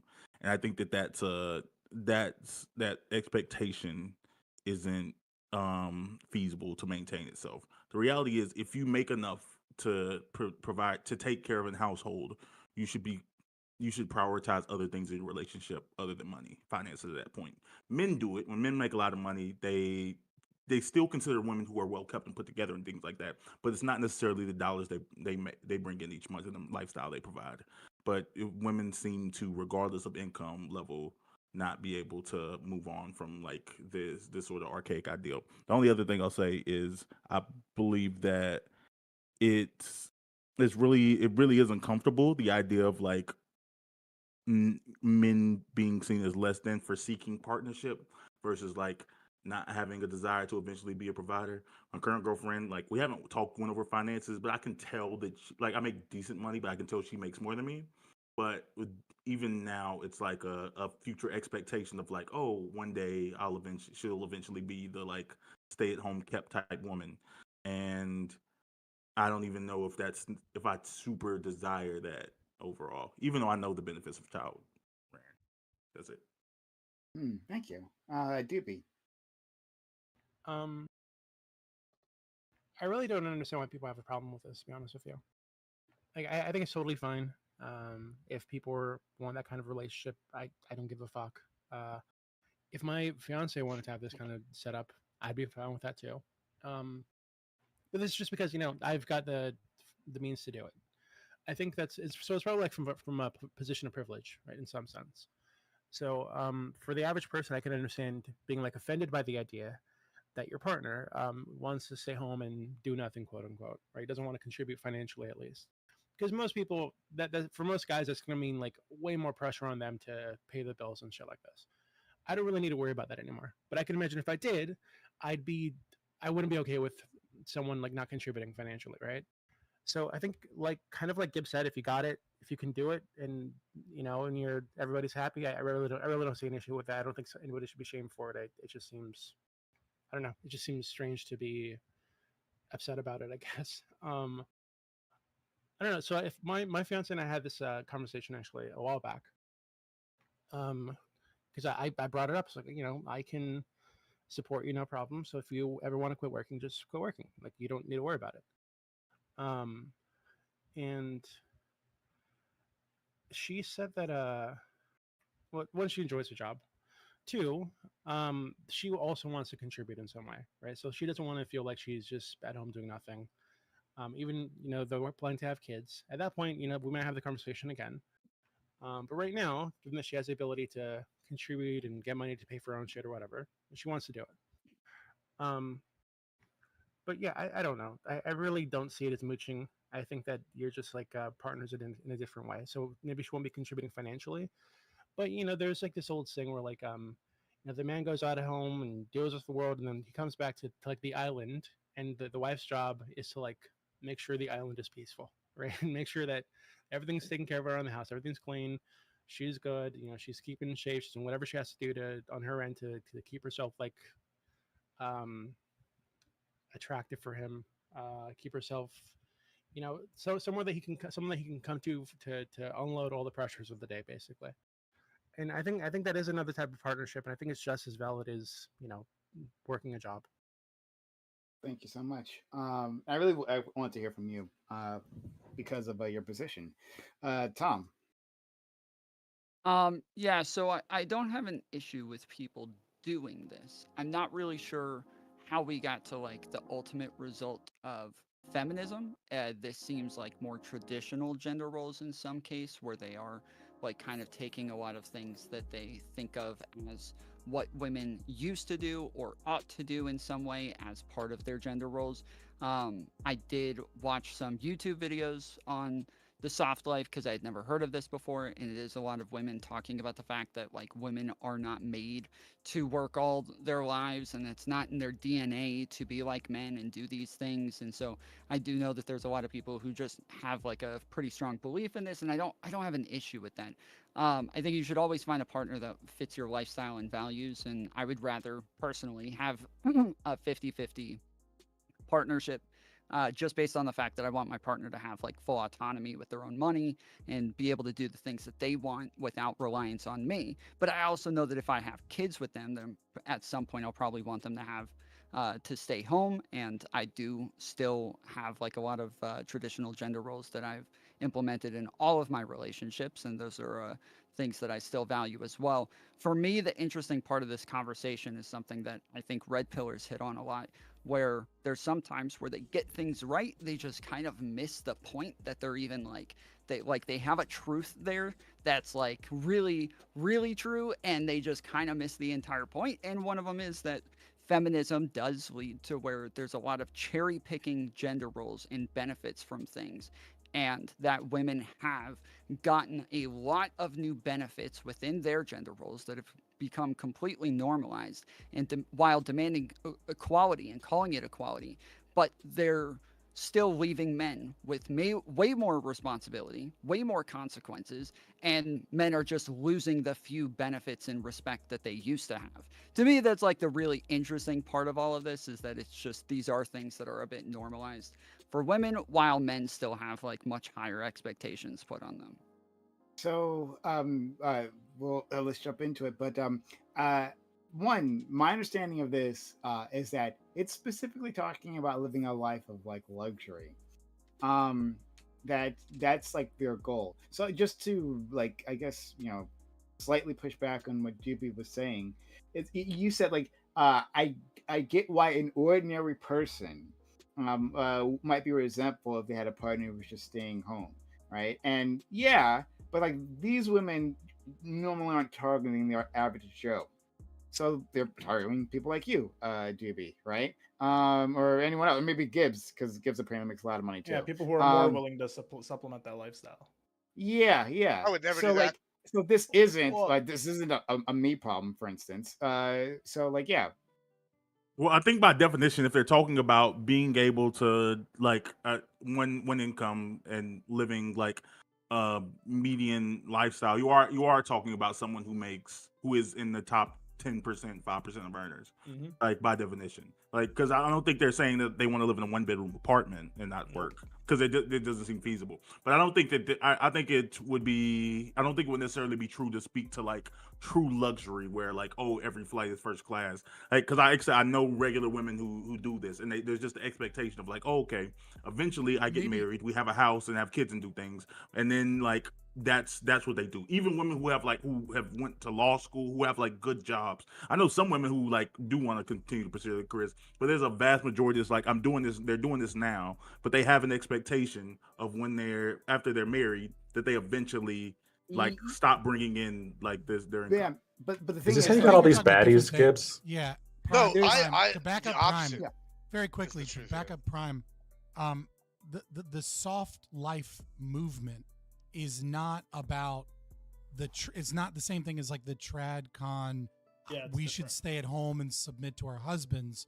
This is a feminist movement that is saying women are not designed to work. Women should be living a life of luxury, being able to spend thousands of dollars on like their hair. I don't know how and you their can call it a nails feminist movement when feminism It's a like red pill inherently movement, it's not says feminist. that they are exactly the same as men and that they are designed the same as men and that there Wait. really are no differences. No, y'all are I'm about to say Hey, wait, is this girl. is this a Before you novel? attack me, Is this a novel idea? People spending tons of money? You're shooting the messenger. Like what I'm saying is that. Well, no, I'm trying asking to be, how it could, Yeah. like, how can that even be It like is possible? That's why I said that I think it's reality asserting itself in a movement that is anti-reality. Is that their taking of the power back is that like we're a privileged thing that ought be pampered and taken care of because that's our role, which is an inverse of feminism in and of itself. And I agree with you, Tom Foolery, that it is contradictory, but you know, like, and that is my issue with it. Like, I think what is occurring is that feminism has told women that they need a career, that they need to like, that they shouldn't settle down until areas where their fertility is, let's be honest, questionable, that they, you know, that things that are it's an unfortunate reality, right? That women ought be looking for a husband in their early 20s, right? Like, Well, you know, that's the why I say tradcon like people are the retarded feminism has because they'll be like, been cherry picking these things, cherry right, picking. and so gender now it is, Pro-patriarchy at the end of it's it. a Cherry sub picked it, like, branch, way more than they but this even is- did before. No, I think y'all are right, missing and a this is bigger what issue with happens this. when movements are anti-reality, is that reality starts to assert itself. So you have these sub branches that are contradictory to the movement itself, because but take on these bullshit themes, which is this soft feminism movement. I think y'all are soft missing life. a bigger issue. You're missing a bigger issue here, and it's. I think you might have hit some of it with the reality asserting itself, but this is more of like a skill issue kind of situation, right? If you're a baddie, like a real bad, like 10 of 10 baddie, like y'all are talking about, of course you're gonna just think you deserve this, and guess what? You're the genetic top 1%. You do deserve that shit. Good for you. You won the lottery. I'm happy for you. Now, the bigger problem is when you have Gorlock the Destroyer out there trying to think that she He got deserves soft life. deserves the same thing as the genetic fucking jackhammer that is fucking, I don't know, whichever girl you like the best, right? Like that's the point I have. That's a problem, right? So Lactoid asked me how do I get all this. The secret right there, when I went out with them, they paid for everything. They made me go out. They paid for everything. I think I bought like one round of drinks the whole night. And I'll tell you what, the fastest way to get friend zone, boys, is to go in there and start trying to make it rain on some hoes, because guess what? Then they're gonna know they can just use you. It's real simple. I just like, and so the bigger problem I think is this false sense of reality that Fabian Liberty's kind of, that people get. Now I don't know about this feminism, socialism. I don't know, but I'll tell you what I do know is that I can like all these party girls, all these normal girls, every woman I've ever met in general, like they're like, we're all animals, and if they think they can take advantage of you, they're gonna do it. So like you gotta like have this give and take. So if they got it like that, more power to them. And for men, like I said, if you don't want to have this problem, you know, get hookers, and then you don't gotta worry about it. Two things. One, thank you, Sean, for gifting 5 Or have subs Riz. on YouTube. Right, shout out to you. That was only 10 minutes ago. So there. There you go. But they already left. They said goodnight. But they know I love them. They've supported the channel before, so thank you, Sean. But anyway, so I'm gonna bring up two other things, right? one, I've been obsessed with this brand of thinking for a while, right? Because like I'm so familiar with the red pillars. I was always wondering like, what do women think about this, right? And then I stumbled upon like dark feminine YouTubers. That's why we got 8 dudes to talk about it. Got it. I tried. I did. I know did. you tried. I'm just But messing with you. Yeah, I know. Yeah. But anyway, it's like a brand of YouTube content. You can search for it, like the dark feminine, right? And they train women to like attract millionaires and billionaires, right? Like that's the thing, right? That's exactly what they're trying to do. And they're like, like most of them, they're escorts. We're doing this shamelessly, right? Like because it's just a rebuttal to the it's what the red pill guys are asking for.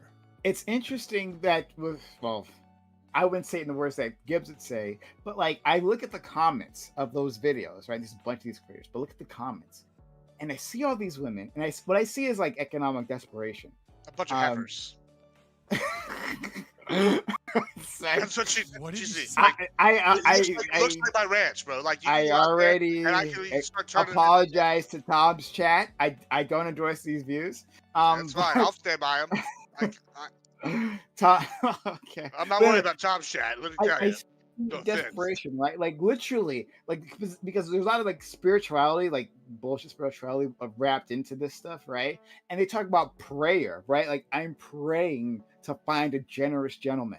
Like look at these comments, and it's you can see. Oh, it's MLM moms. That's all it is. Yeah. It is a lot of like what do you call it?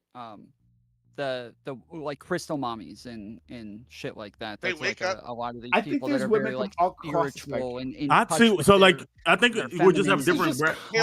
We just have different grasp of like what these conversations look like. Because when I look at like the sprinkle girl, she doesn't have this expectation that every woman deserves a millionaire. Like she talks to her audience. He says that like sometimes you find a mechanic that's maybe not handsome, but he make sure rent's paid. And like that's soft life to her. Like so, I mean, maybe you're talking about justice for one unique niche. You're talking about the TikTok Barbie girl, the girl who started this, TikTok the Barbie sprinkle girl is the. I don't know.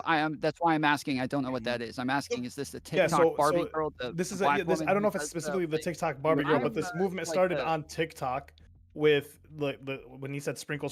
It was the idea that like women should be taken care of. It doesn't necessarily have to be like luxury, but I think even living like rent free is luxurious in like that realm. I was thinking of the NPC things. But he hit a good point there just now. Do you see what he said? He's talking about the sprinkle girls even over here like, hey, you look like Matilda, it's like Fat Aunt Marge. You gotta settle where you're at. Yeah, you gotta know that you're not gonna go get the NFL linebacker. You're gonna get Bob with the buck teeth working at the garage down the street. Like, so hold on. I think for a lot of these YouTubers, right? At least the ones I'm talking about, don't expect that. Okay, I think there's lots of things happening there. One, I think there's a lot of grift, right? And because all of them offer their special classes on how to get a millionaire, right? So I think there's a lot of that's happening. But beyond that, even they don't set the expectation that all of them can get it, right? All of you can get a YouTuber or a millionaire, right? Just like they need to just generous individuals. So like wherever that falls, and then they talk about like the amount of effort you put into, like they're basically setting up a perpetual desire to reach this goal, and the way you reach this goal is by like listening to me, coming back to my channel, maybe taking one of my courses, right, and getting this money, because you're gonna fail at this, right? Like just like it's mirrored with red pillars, where like there's all kinds of issues in your life, and you think this is the thing that's going to solve it, and maybe it would if you could actually manage to do it, but you're not going to manage to do it. But until you realize that's not going to happen, you'll come back, right? You'll partake. And that's for the like impoverished women. But what like my issue is, what do you think goes through the mindset? But that's what I'm saying. I'm going to speak about the other end, like the people that's not like desperate. What do you think of the concept of a woman that does make 80, 90, even 100 or 200K, and like still having this this like traditional idea of a relationship? Like what do you? there is someone there's a girl, there's a couple getting flamed on TikTok right now for this exact thing. It's she works, he works. They did a whole video where they were having dinner and she was explaining, she's like, yeah, so I believe in 50-50 when it comes to like household chores and blah, blah, blah, but I don't believe in 50-50 when it comes to the bills. So she has a job, he has a job, he splits the chores with her, but then he's also just paying all the bills. Right, and this is like an average-ish couple. Like they live in a one-bedroom apartment type situation. Fuck that shit. I'm not even sure I can say the words wait, on Twitch. Well, that I think about that. he's getting flamed by like the guys who are part of the soft guy era movement, in which they're all making fun of him and like in dogging him in that situation, making fun of the lunches that she's packing because she packed him like peanut butter jelly for like lunch one day. And it's like, well, if you're paying for all of this, she's getting the soft girl life. How come you're not getting any of the benefits that are supposed to come with it? Which I think is to like Bam's point is like, there's a woman working, she expects the treatment and she expects the chores split, but she's not even gonna make you like a lunch from the next day. Or even just the idea that she would eventually, why would like the idea that she would eventually leave that job? Like, oh, okay, like I'm doing this job, like I'm into this industry because I'm gonna meet other high earning men. I became a nurse or I became a doctor because I'm gonna meet a doctor man. But when I meet a doctor man, then I'm gonna retire. Like social climbing at 32. Like social even though I'm climbing, making really good money. I think so. I think this is a spectrum, right? Everything's a spectrum. Everything's a spectrum. So you find different people are in different places here, and I think specifically this idea of soft life of targets a certain demographic of women with certain expectations, or not even expectations. It's really like certain wishes, certain fantasies in their head. Believe what they want. It's core. At Yeah. the core, that's what they want. Most women want to be taken care of. Like most people don't want to work to earn a paycheck. Men have accepted it and they're like, "Fuck it, we'll work." But I don't think women have I don't think they want to work. I don't think anyone wants to. So this Well, is it's just not bait. even. I don't even think it's that simple because I do think that a lot of it is like ingrained very early when we watch Disney movies and fairy tales and like TV shows and all this shit where like men are raised like we talk about this a lot here on my channel where we talk a lot about gender and gender roles and like how we communicate these things where we're talking about just like when somebody says like, you know, oh, well, saying man just means that you have a penis and woman says you have a vagina. Well, it doesn't really, because lots of times I'll say that I'm a man just to say that I put food on the table, or I'll say I'm a man just to say that I'm a protector or something like that. There's a lot of other things that come with this, and that we are like, these ideals are ingrained into our gender roles and our like sex. And so we are raised to believe that we are meant to be this thing from a very young age. And women are also given these like, you know, fairy tale lifestyles, the fairy tale wedding, and then, you know, he picks you up off your feet and then you live this like lavish lifestyle where, you know, and it's just it is kind of like the ideal that even if you don't believe in that, you still see that as the dream anyways. Yeah, if you have a granddad is that's why like well respected, one of the first three adjectives used against him is going to be like hardworking when they describe like he worked. Sorry. So this is part of the problem, I think, and this is kind of why I was saying reality asserting itself. I do agree with that concept that has been pushed by feminism in the kind of the idea that there's a social construction to gender, right? Like that there is a gender role, and like whether or not you open a door for a woman, for example, is, you know, obviously socially constructed, because that is a thing that we have adopted in our culture that is considered. Well, we adopted it because of biological hold on, let me. That's like part of the whole thing. Let me get there. Yes, that there is a kind of a cart horse situation here, and I think that for most of feminism, they're putting the cart before the horse when they say that this social construction, you know, from like Disney movies and things like that, are kind of like programmed us into these gender roles, and I think that is actually mostly untrue.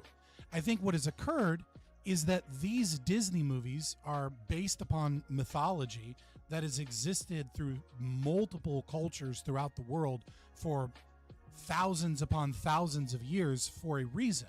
And that, yes, they have a new flair, they have a new thing, but like, for example, the you know, the concept of the crone, right? Like there is a reason that Ursula is the crone in one film, or that, you know, Maleficent is the crone, because it is based upon a truth. And the truth is that older women that become jealous of youth and beauty and competition because they've not found family life and they've not found success in the family, despise and use reputation management to destroy those young women, and they become enemies towards those young women in being able to find families and being able to have successful, happy relationships, and beware of the crone. Those tropes exist, but they're much older than Disney movies. Disney movies are simply adopting those things that speak a truth about biological reality. And while how they're expressed may be different from time to time or in culture, and while it may be true that at one point in time men wore high heels because it was part of a military uniform from, like, you know, the steppe people and the Cossacks, and then eventually that went out of favor and now women wear them because it accentuates the butt.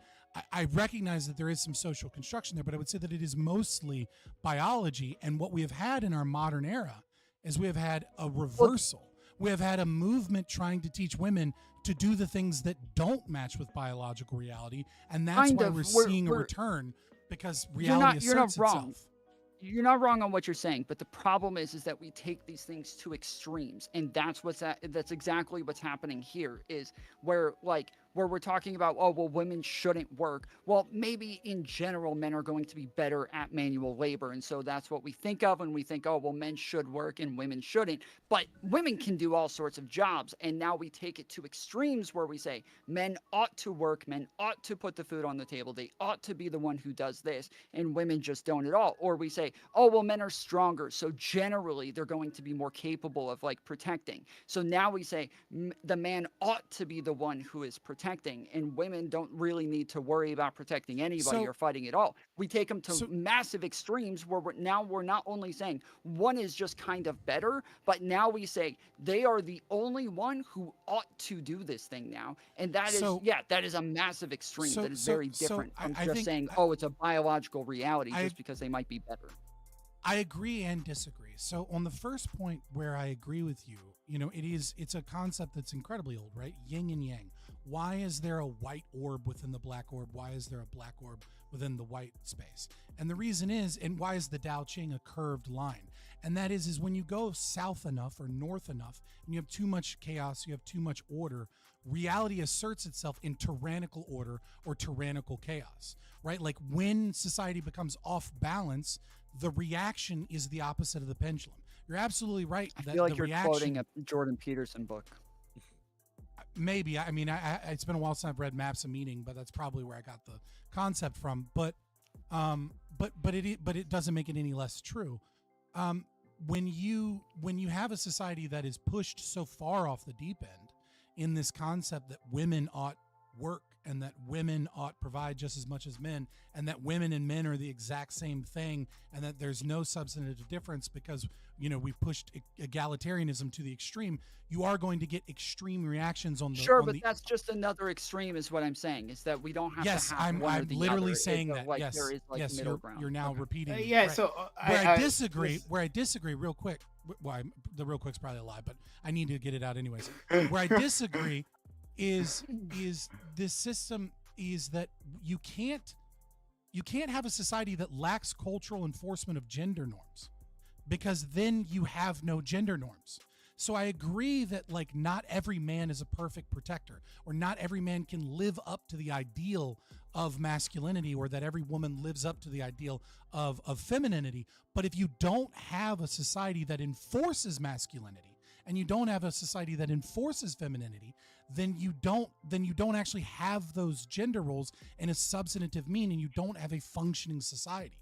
So there has to be a pressure just the biological to make realities men by masculine. themselves will already reinforce that. Just the fact that men are bigger and stronger will reinforce it by itself. I think our we current just don't society need is the far proving that lefties wrong. saying that we need to abolish. No, because we have the far lefties saying just abolish all of the gender traits in and of itself. So if they're saying that and just get rid of it, then yeah, that's another extreme that we're going to. But if we just don't talk about it, we're going to have these gender roles. Some men are going to be at the wrong end of the distribution. But it is societal's role to enforce those men to get closer to the center of the distribution. So I'm not sure about all that, and this is why I wanted to have more time to talk about this, because I think this is actually a full topic. So it's interesting your guys' reaction to that line that I put in there. Do you think this movement is the ultimate result of feminism? No, I think Fabian's just commented on that. No, I don't think so at all. You don't think so? No. Yeah, I'm gonna go the other way with this too. Okay. Yeah, no, well, I- before Yeah, I I have agree as trouble well. attaching this to feminism. Okay, you I want would you say guys that go it's off a on that result then. as far as like, cherry picking, but yeah. Juby, what do you think? I think it could just be the opposite. See, if you have, I think you guys spoke a bit about like Andrew Tate and Fresh and Fit and all these guys. So there are. It's like the opposite. It's like the opposite of the red pill. Right? So Yeah, it's a rebuttal. yeah, so like it's like okay, well, you guys want to be the fucking Andrew Tate on the yacht with all these girls. I want to be one of those girls. I want you to pay my fucking bills to keep me on that yacht. Mhm. That's all it is. It's not a not a big deal. It's But pro it doesn't seem patriarchy, like if anything. So if that's what you guys are talking about, that doesn't seem even like a relationship model, right? It just seems like somebody who wants to be a thought while she can be a thought and get paid for it. That's it. Not a big deal. If you're talking about like somebody who wants to just like be a stay-at-home, I think they call them like stay-at-home girlfriends in one of the articles that you posted. That's I think that's something different. That's somebody Those guys are on who- sugar baby websites for a reason. Yeah. Yeah, I think That's I think just a if you're- sugar baby. That's what a stay-at-home girlmand is.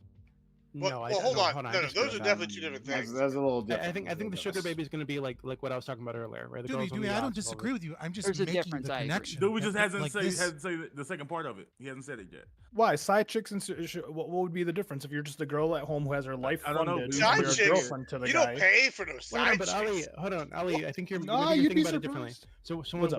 when I say stay-at-home girlfriend, I mean they're living together, they're in a relationship. She's just not working, right? So she's taking care of the house and herself or whatever, going to the gym or whatever all day. He's working, he comes home, and she's there for him. Like that's a relationship, right? That's not Okay. a sugar baby.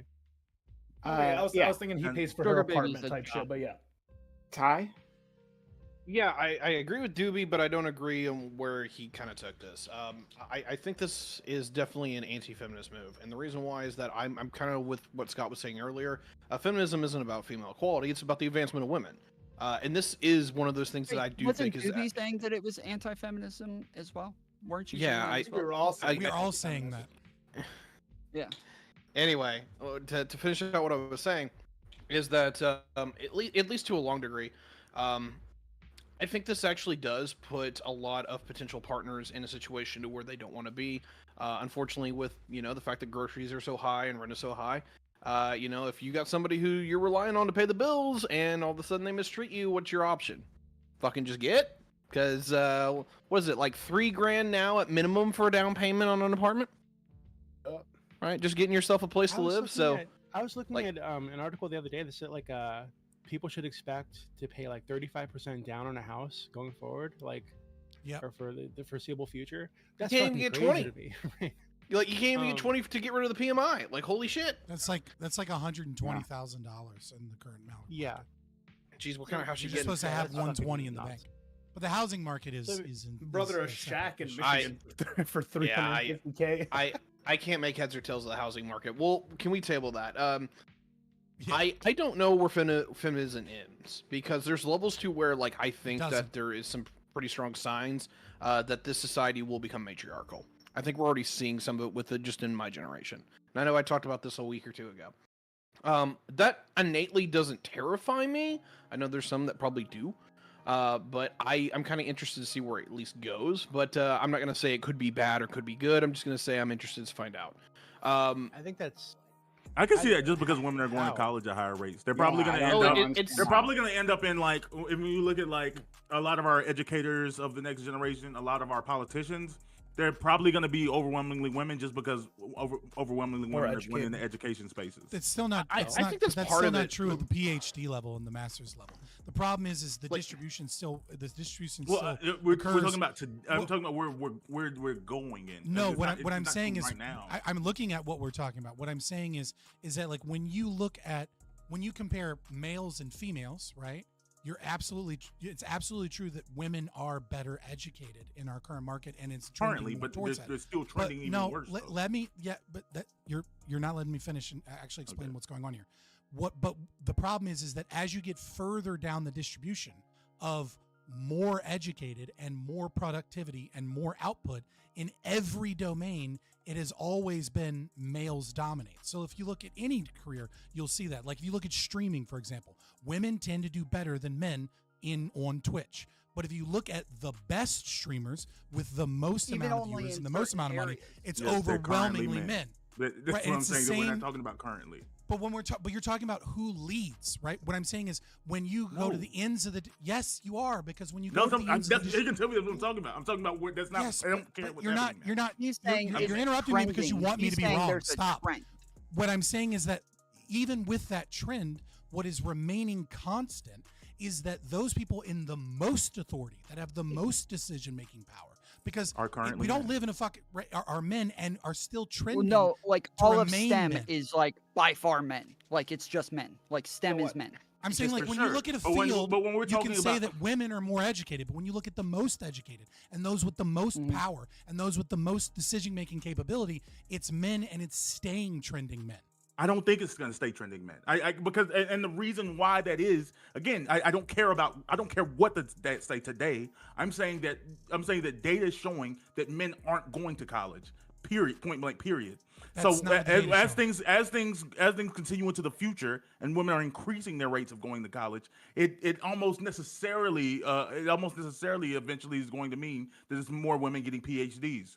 Like No, that's you're going to follow at you're some point. confusing- You're pointing you're out confusing the middle what's of the happening right now distribution. and what's happened historically. I'm not pointing out what's going on now. What you're confusing that action and decisions occur at the end of the distribution, and the data is showing that the trend is that at the end of the distribution, Are men getting there's are no men change. getting more PhD? Like as the percentages shifting, and men are getting more PhDs than women than ever before? Like that, No, I'm but sure the if we look shift at is- that data, the shift is- the women are slowly encroaching. I'm positive without even looking. The shift is that is much less to a degree, and that when you look at, let's say, papers published, for example, right? When you compare, even when you look at men and women in PhD fields, what you'll find is that like the average amount of papers published by women is drastically less than the average that is published by men. They still none of these dominate in guys- the He agrees agrees to power that. at the end of the He distribution. agrees to that. He's saying like Yeah, in he's 10, talking about 20, a 30 years, that's probably likely to we change can't considering maintain men this, are yeah. going to college less. If women are continuing to go to college more, they're probably going to Right, seek but out PhDs in the future. The fallacy is that what happens at the middle of the distribution necessitates a trend in the future at the ends of the distribution. What I'm saying is I that don't there think it's a is fallacy, a though. trend in the middle of the distribution, but you're not. No, but okay, that doesn't hold on. This is necessitate what a he's change saying. at the end of the Let distribution. me clarify. This is what Scott's saying. He's saying that these people may even be getting like degrees and having better like test scores and all that shit. But when it comes to the actual positions for these jobs, women are not trending up in those areas. They are not And I'm trending saying I up don't in believe that STEM that's at a true. high I think rate. if you look at They're 20 not years trending ago, up at now, lawyers, I think not that they're- trending up in like a Congress and all these other areas. Like they're still just kind of staying around the same areas. Yeah, as they and that's have what I'm since the disagreeing with. I'm saying that I don't think that's true. I think if you look at 20 years ago versus today, I think there's going to be more women in all of those fields. I I think the women are trending up in every And one less of these men. areas. That's a And fine less prediction, men for that. but we Less don't men have for that, evidence of Ben, that too. prediction. Yeah, but you're just pointing out that like currently it still is. Like you're saying it's not going super No, fast. I'm but I'm not. saying that. So you're telling me there's more men in STEM now, like percentage wise, than there was 20 years ago. There's more, a higher it's percentage. There's less. When you look at actual There's less. STEM The percentage is positions- smaller. I'm sure it's have one- overwhelmingly men currently, still, Yeah. but there's less. Like the trend is women increasing. If it went from 100 to 98%, and then the 2% would be women that's in there, that is just it's less. It's just So- not a huge What amount. I'm saying is this: you have a demographic of men that are no longer going to college or not going to college in the same rates that women are entering college. But when you look at the upper echelon, I know what's currently happening. Listen. When You're you gonna look say at same the thing men, again. listen. No, I'm not. You're just Okay. not getting it. So I'm saying it in a different way so that you can understand. When you look at the men that go into So the same undergrad thing. right? But sure. But you're misunderstanding the same thing, so I'm having to explain it in a different way. I'm not When you look saying at I'm the- disagreeing with it. Shut the fuck up. Sure. You're When right. you are looking at the men that go into college with the desire and the means to get a PhD, that group of men is not dropping out at all. the same men that are going to get PhDs 30, 40, 50 years ago are the same men that are going into college to get PhDs. So the trend might be that there's a slight increase of women getting PhDs overall because the field of getting more master's degrees and more PhDs is bloated. But when you're looking at the men that are successful, right, that utilize their connections and go get a doctorate and then go run industries, those men are not becoming less or crowded out in any way, shape, or form. What you have is you have a large group of women that are going to college and getting educated, but they're not competing in a significant degree at the very ends of the distribution in those positions and fields that require you to work 80, 100, 110 hours. I don't think women fundamentally want or do those jobs. Yeah. So I want to back up. I think mostly what Scott is saying. There might be some differences between us, but it's excuse me, Bam, you were talking about how, like, with more college educated women, in the future we'll see more like female leaders, like basically. I think we not even just are going. I mean, yes, we're going to in the future, and I think if we compare today to 20 years ago, we are seeing that. Yeah, I hear you. I hear you. There's a trend. But Scott's not. Trend. No, I literally understand it, and I'm talking about the next level of it, and you're ignoring the next level of it. You're saying that it can't get increased any more than that. You're comparing apples to oranges, and you don't understand why, and I'm trying to explain it. Look, so I think yeah, on the elite level, I think power works a little differently, right? Power works. Those are the very ends that have all the power. Through There's less men in Congress now than there ever have. Through connection, hold on. Power works through connections, through family, right? Through social interactions, through social clubs. That's how power works. I think that you will, and who knows for sure, but like, let's move away from women for just a second, right? Looking at racial demographics, our country is more diverse than ever, right? Like, we have a huge Latin population, but that's not reflected in Congress, right? Yeah. And like, and maybe, and I think later on you'll see more, but that doesn't necessarily mean that. That's not what I'm talking about. I'm talking about like CEOs, right? Like, I know. That's why I'm separating these things a little bit, right? They're just trying to illustrate a point that, like, when it comes to power, like, and who has access to like who has the ability to go work on the Hill, right? On the Hill. Who gets to be an intern in Congress, right? This is the thing that like AOC and them were pushing at some point, was just to pay interns, because the longest time the congressional interns weren't paid, and the only people who could afford that were people who were already wealthy. I came from a wealthy family, and so they got to like send their kids to work. I see your hand. Is it your hand up, Ali? Yeah. Okay, I see your hand. They got to work on Congressional Hill, and then from there, they got those connections. They could use parlay that into deeper into politics or into industry, which paid them money because of the connections in politics, right? So, still, despite the country becoming more diverse, you still saw in these extremes, right, in the elite halls of power, that it was the same group, right? Like, those congressional interns were overwhelmingly white, and that affected the pipeline that came afterwards. And so, relating this back to sex, I think that there's a lot of the same thing. I think there's a lot of male connections, male social groups, and those things are sticky, and they have an inertia to them. And I don't think they're so easily derailed. So yes, you can have more women coming out of those institutions of college, right? Getting more degrees. That's not what I'm talking about. And really, then he was making a different point, anyways. Yeah, this is my point, right? Like I said, I think we diverge. I'm just making it clear. Sure. But I think even when it comes to the same thing with actually, I'll leave that alone. No, just stay with what you're doing, because I can disagree with that too. Fair enough, right? Yeah. So I think these it's not so simple to invade. We'll have more. We'll definitely have more women like breaking those glass ceilings. Like, they'll increase, right? But will without specific intervention, will we be able to like have parity? Just because women are getting more degrees, like, I'm not so sure about that. No, I don't think it's just that alone. I'm just saying that, like, and I don't think they're gonna giving like men are gonna giving it up willingly. Like, I think it'll be begrudgingly, but I think necessarily, like, there's positions in Congress, there's positions of power that I think women who are currently there are going to have an effort in maintaining some of. Like, for example, I mean, I can't say it for sure, but I would imagine that oh my goodness, who used to be speaker? Nancy Pelosi. John Boehner? Yeah, no, Oh. Nancy Pelosi. I imagine that Nancy Pelosi would probably have some interest in having the person who eventually takes her seat being like another woman. She's probably like possibly supporting another woman. I think that now that She's we've supporting a had man. She supported a man, and now there's a man there. Oh, Oh, there's sorry, a man. the man and the Democratic, the minority seat. No, right I'm not there. talking about the No, these are leader. her I'm her talking house about seat. her Yeah. house seat. Yeah.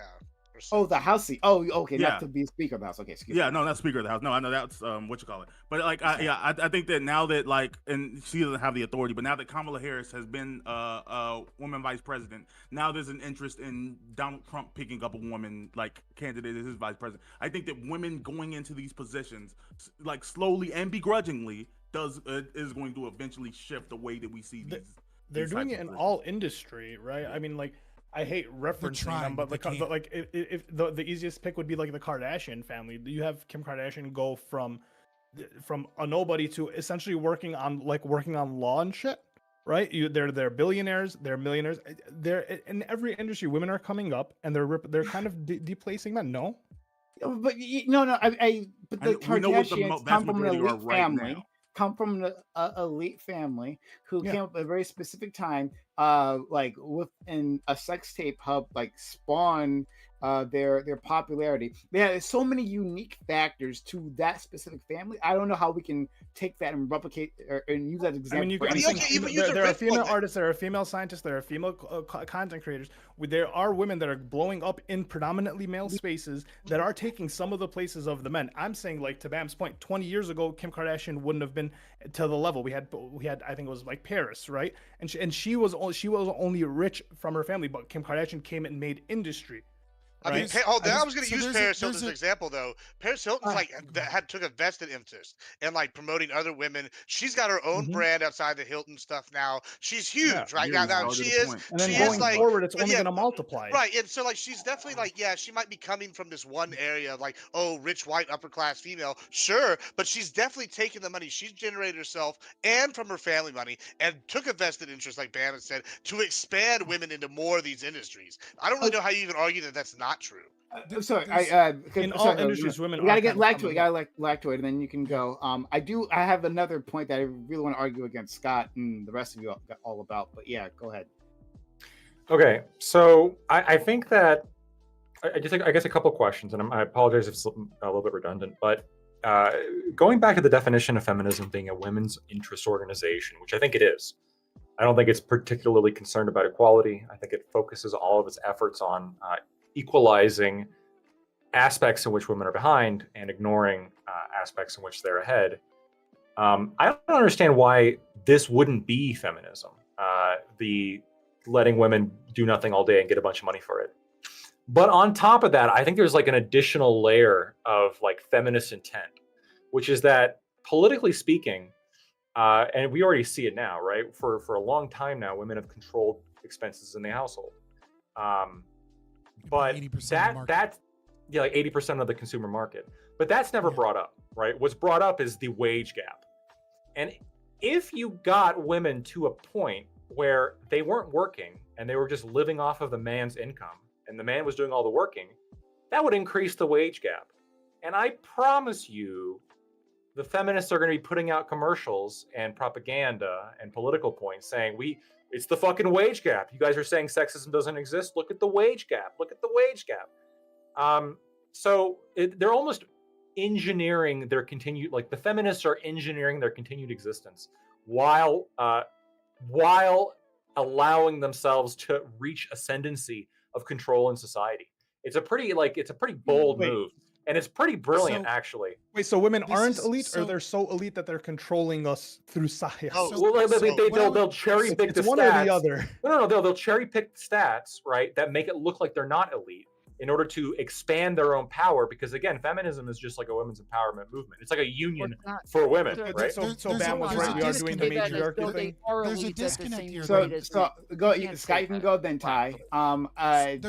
We are just quickly. We are past 11:30, so anyone needs to leave, they can leave. But like, I do want you guys. This is why I know we need more time for this one because there's a lot to say here. And then another thing, Bam. I think this. I didn't think of it previously, right? But your friend, I forget her name. I'm blanking on her. Zimmy. Yes, Zimmy. It would be great if we could get her on to have a discussion specifically on this. Would it be? No, it'd be extremely fucking toxic. No, Gibbs knows a lot of women. Gibbs, bring on all your Latina women on. The problem with them is they're not going to want to sit here for 3 hours. They're going to be like, I've got like 3 different. We can make it shorter just for them. We can do anything just for them. Honestly, but hold on. I will, Scott. I'm going to go to you. But anyway, that's head's going to explode. Simi, I think will be good because we don't actually have, I don't know, a person who's taking that strong feminist stance here, because I think a lot of claims are being made about feminism that are very poor here. So maybe she could do that for us. But anyway, all right, now Scott, you can go. Ty, hopefully Doobie can stick around because I want to hear more from him. I actually do have to go.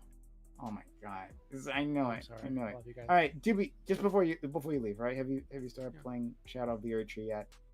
No, I haven't. I've been really busy. I'm actually getting married. It's a Sweet Baby Ray game. Wednesday. Fuck it. You're gonna Wednesday. What, Wednesday? Yeah, Wednesday. This Wednesday. Congratulations, bro. Congratulations, yeah, man. We're just doing the court thing like on Wednesday. Then we're gonna have like a separate ceremony / thing, like a celebration thing in August. Oh, okay. So we're just getting it out of the way on Wednesday. Oh, yeah. Okay. Well, shout out to you, friend. I didn't know that. All right. Yeah. Like, congratulations to our friend Doobie. Thank you.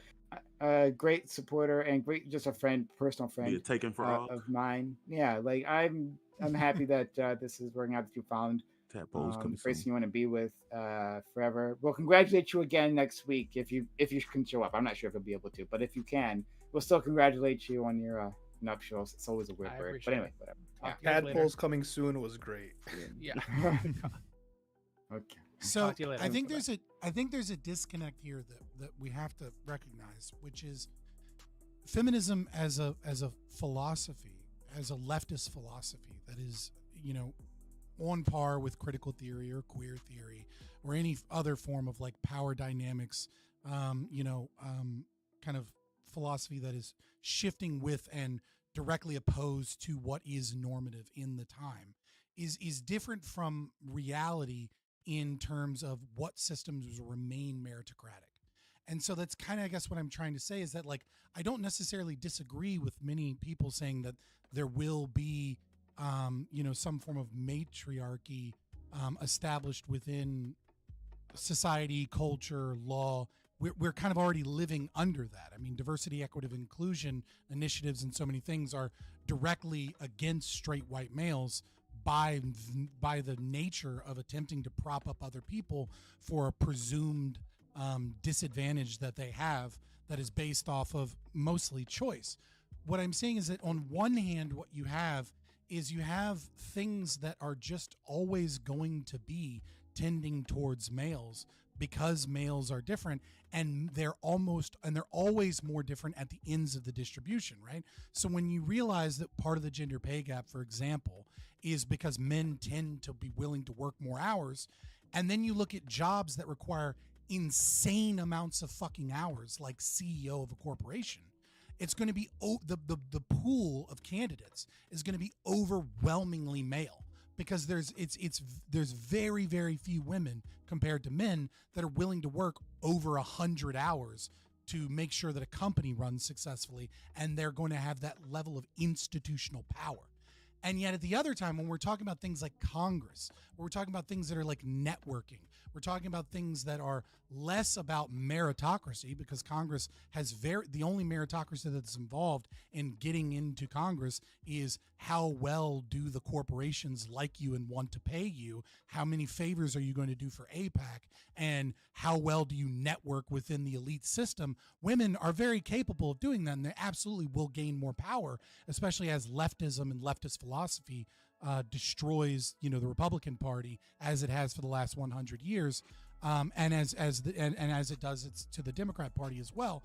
But I think these are two separate things. You cannot have a functioning society of 50% female CEOs. It is going to destroy you economically in competition against those that don't institute stupidity like that. And so you're not going to see, you're just not going to see that be an effective way to run an economy. You're going to lose power base in the world if you attempt to push that too far. And at the same time, yes, I do agree that there will be, matriarchal, gender communism instituted at so many different levels because the leftist philosophy is overtaking our society, unless we can revert that horrible thinking. That was a really crazy thing to respond to in that minute. The only thing I would say, before you don't call it crazy. Come up with an Emily KT352. I hope you're still here. Thank you for the 5 gift subs on YouTube. We make more money when we get subs on YouTube. We get a better split, subs putting out there.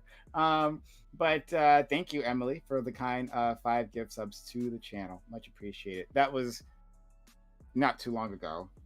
That was a half hour long. Okay. Look, shut up. Anyway, you can respond. Yeah, I think it was I mean, we don't have time to respond to some of the stuff you were saying. Something that was kind of off topic that was brought up in there. I actually hate when really, really rich people talk about discuss the amount of hours of work they put in a week when they included in that is dinners and parties framed as work events. I get that there technically are, but it's just it's not the same as a dude just ditch digging and I work 24/7 networking at the club. Yeah, it just. I mean, it could be harder though, bro. It'd be harder on your body to say. Haven't you heard Hassan? I mean, it could be very hard. No, I'm gonna give you an example. Okay, actually, I think Hassan was correct there. It doesn't matter if rich people. How can you hold that position, but then hold? No, I don't think that streaming is harder work.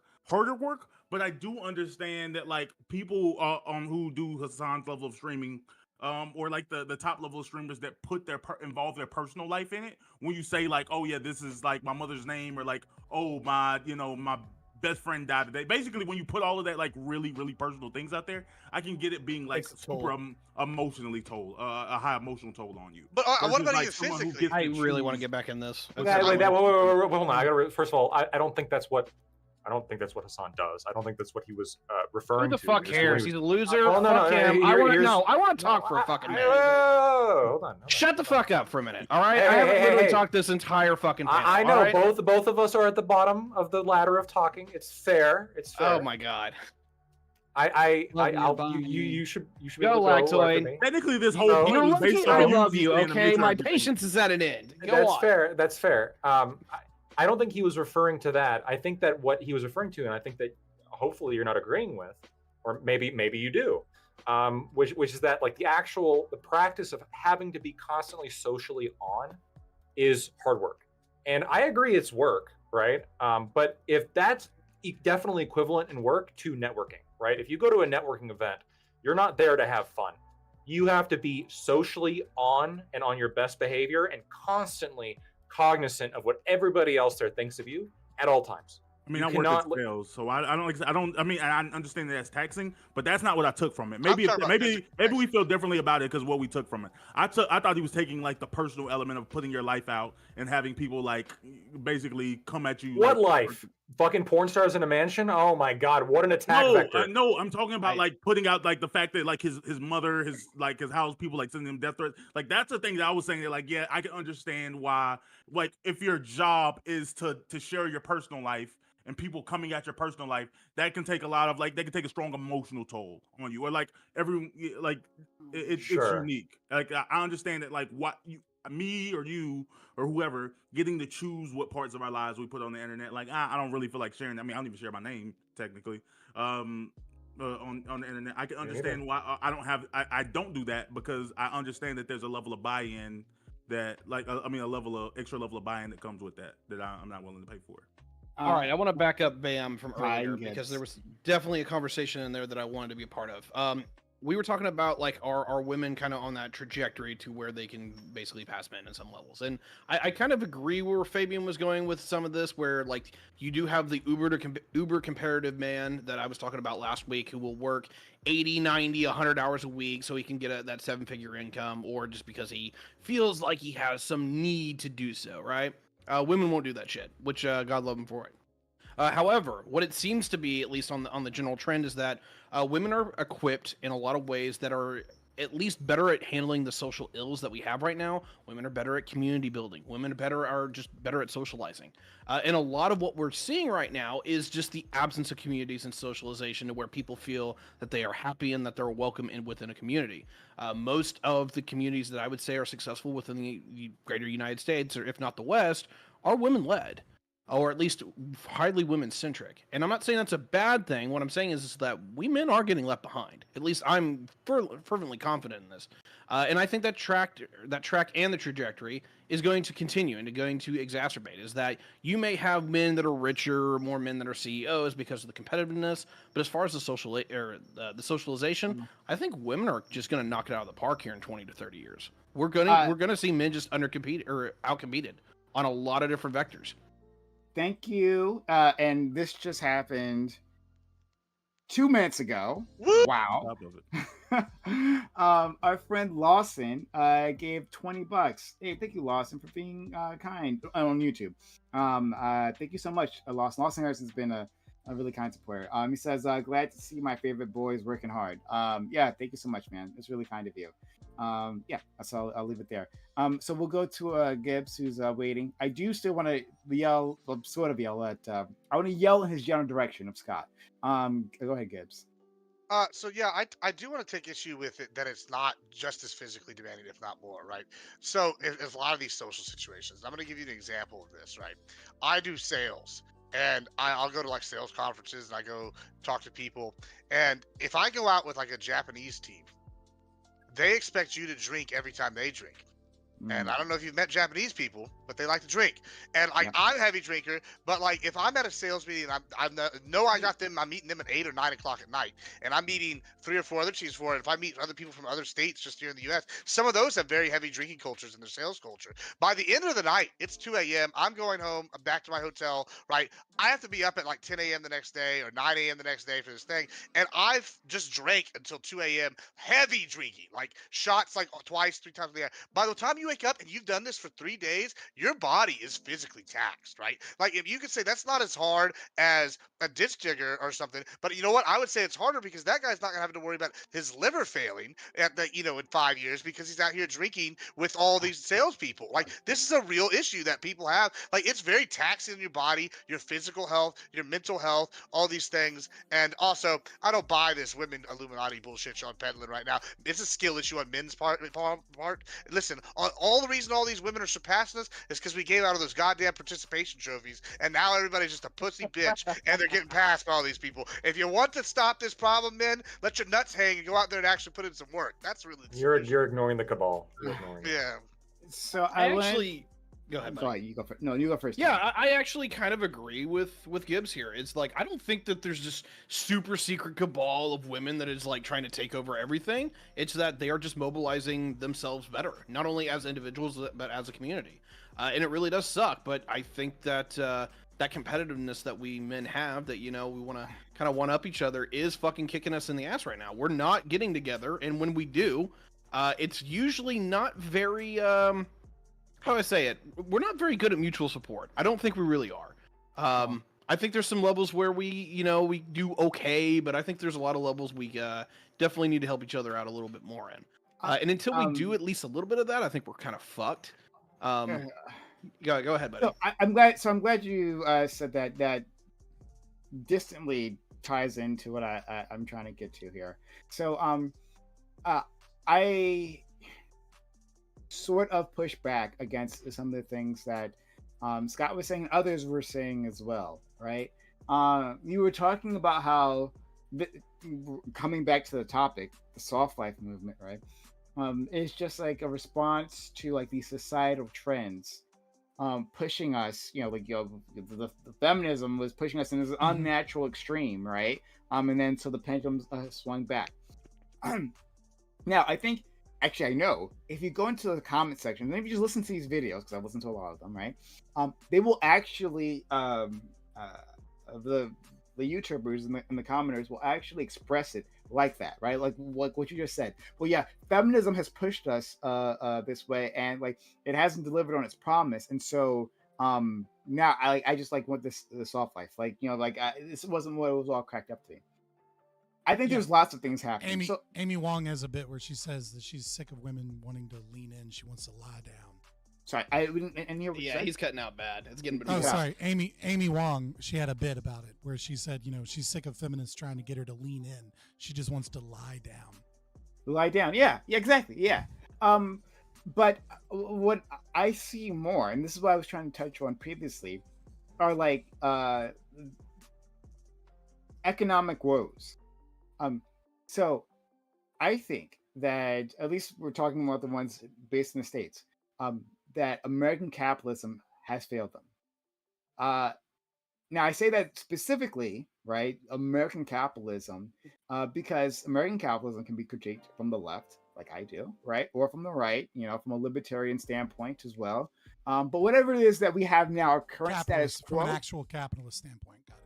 From an actual capitalist standpoint, yes, I'll take it. I'll take it, right? But from whatever the status quo is now, whatever you feel like it's failed these individuals, and there's just so much desperation. So when they hear messages like talking about like how women should be empowered to work more, but like they are struggling to survive, right? They're struggling to afford those homes. They're struggling to pay for the child support, right? And they don't feel like their work will support them as they're raising children. They're all these things that happen, right? That build up over a person's life, like, and then you tell them, well, there's an exit plan, right? There's an exit plan. If you find a generous enough man, he will take care of all this problem. He'll be that knight in shining armor. Remember that fairy tale that you were fed as a child, right? When a prince would save you. Well, actually, that can happen. So of course they have opted out, right? But I don't think people, we don't actually critique our economic system. Most people don't. Like online people, we do this a lot, but most people don't critique their economic system. So I don't know if they internalize it in the same way, but still, you see the desperation there because that's what they're actually complaining about, right? So they'll say like, oh yeah, this is a feminist thing, but they'll talk about like how they don't have enough money for their car note, how they are struggling like constantly, right? Like again, the spirituality thing. Like I'm struggling so much, right? And I'm praying for a generous man this year who can help me out. They're struggling with money. So we've failed them as a society, one way or the other, right? We've somehow failed them. And that's what the real problem is. Not so much that like our gender roles I think they're one and the same. shifting. Go ahead. I think they're one and the same, and so I'll make this connection. What I think is, and obviously it's multifaceted, and I'm telling one story that doesn't obviously fit every woman's fucking experience. Mm-hmm. What I think has occurred to a lot of women, especially, and young millennials, right? But that are men too, is that there was this promise before 2009, especially, that a lot of people had in school of like, look, go get a college degree, focus a little bit on a career, go and, live the American dream, buy a house. And then at the same time, these women were told that, we're told many modern dating myths about, there's a contradiction here that exists. And I don't mean that in the historical dialectical materialist perspective.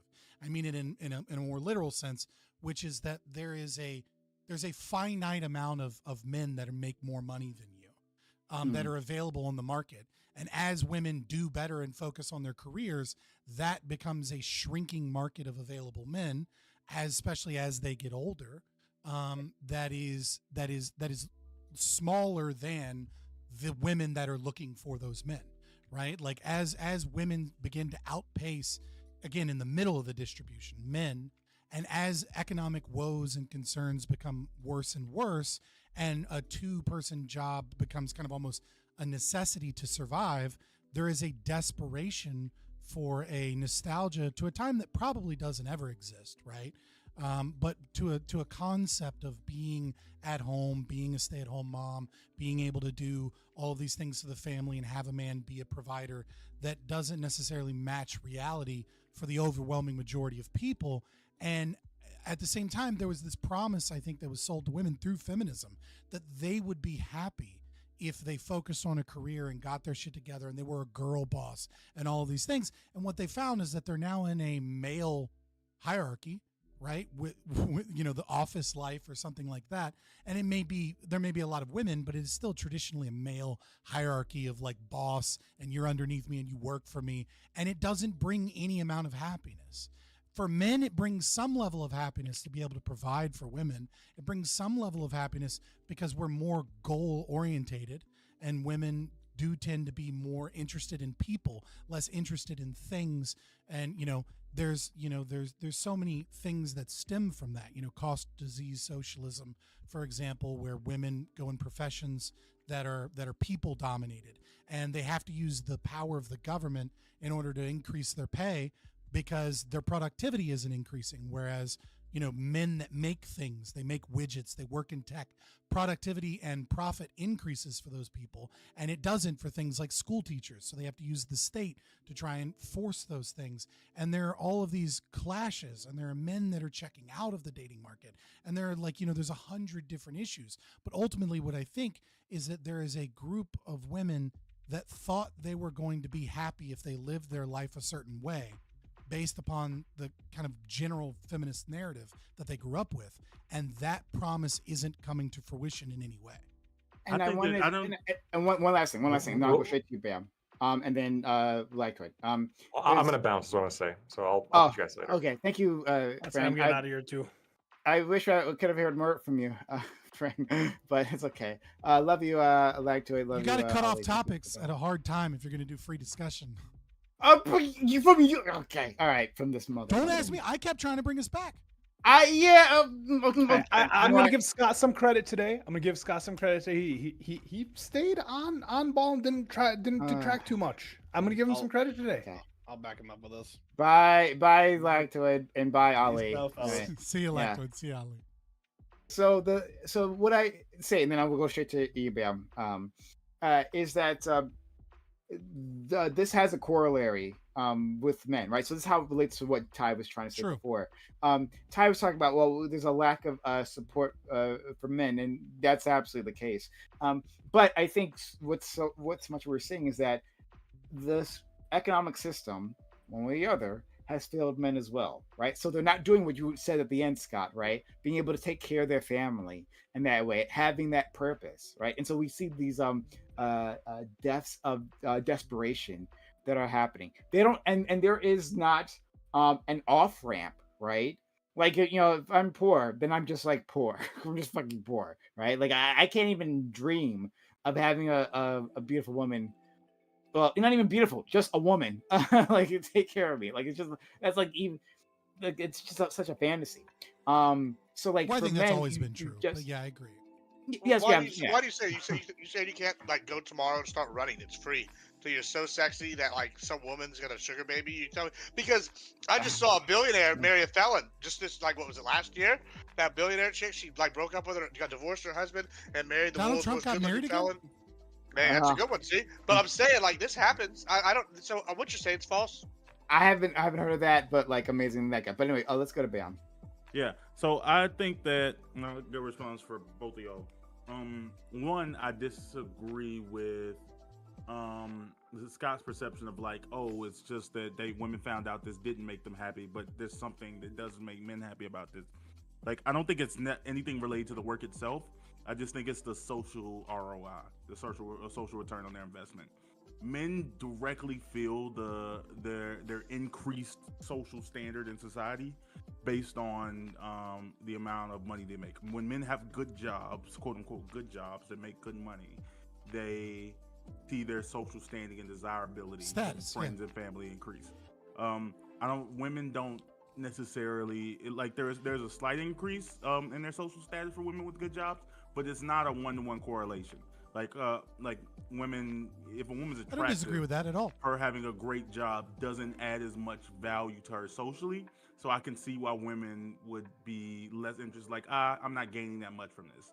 So that maybe that's part of the reason why. How do you disagree with me? I The don't strong understand. desire to hold on to this, because I think you made it out to be more biologically. You just made like innately women figured out that they didn't like work because they're women. And I'm like, I don't think it's because they're women. I think it's because they don't see social Never benefit assume, from it. never assume when I'm speaking that I'm doing a univariate analysis, right?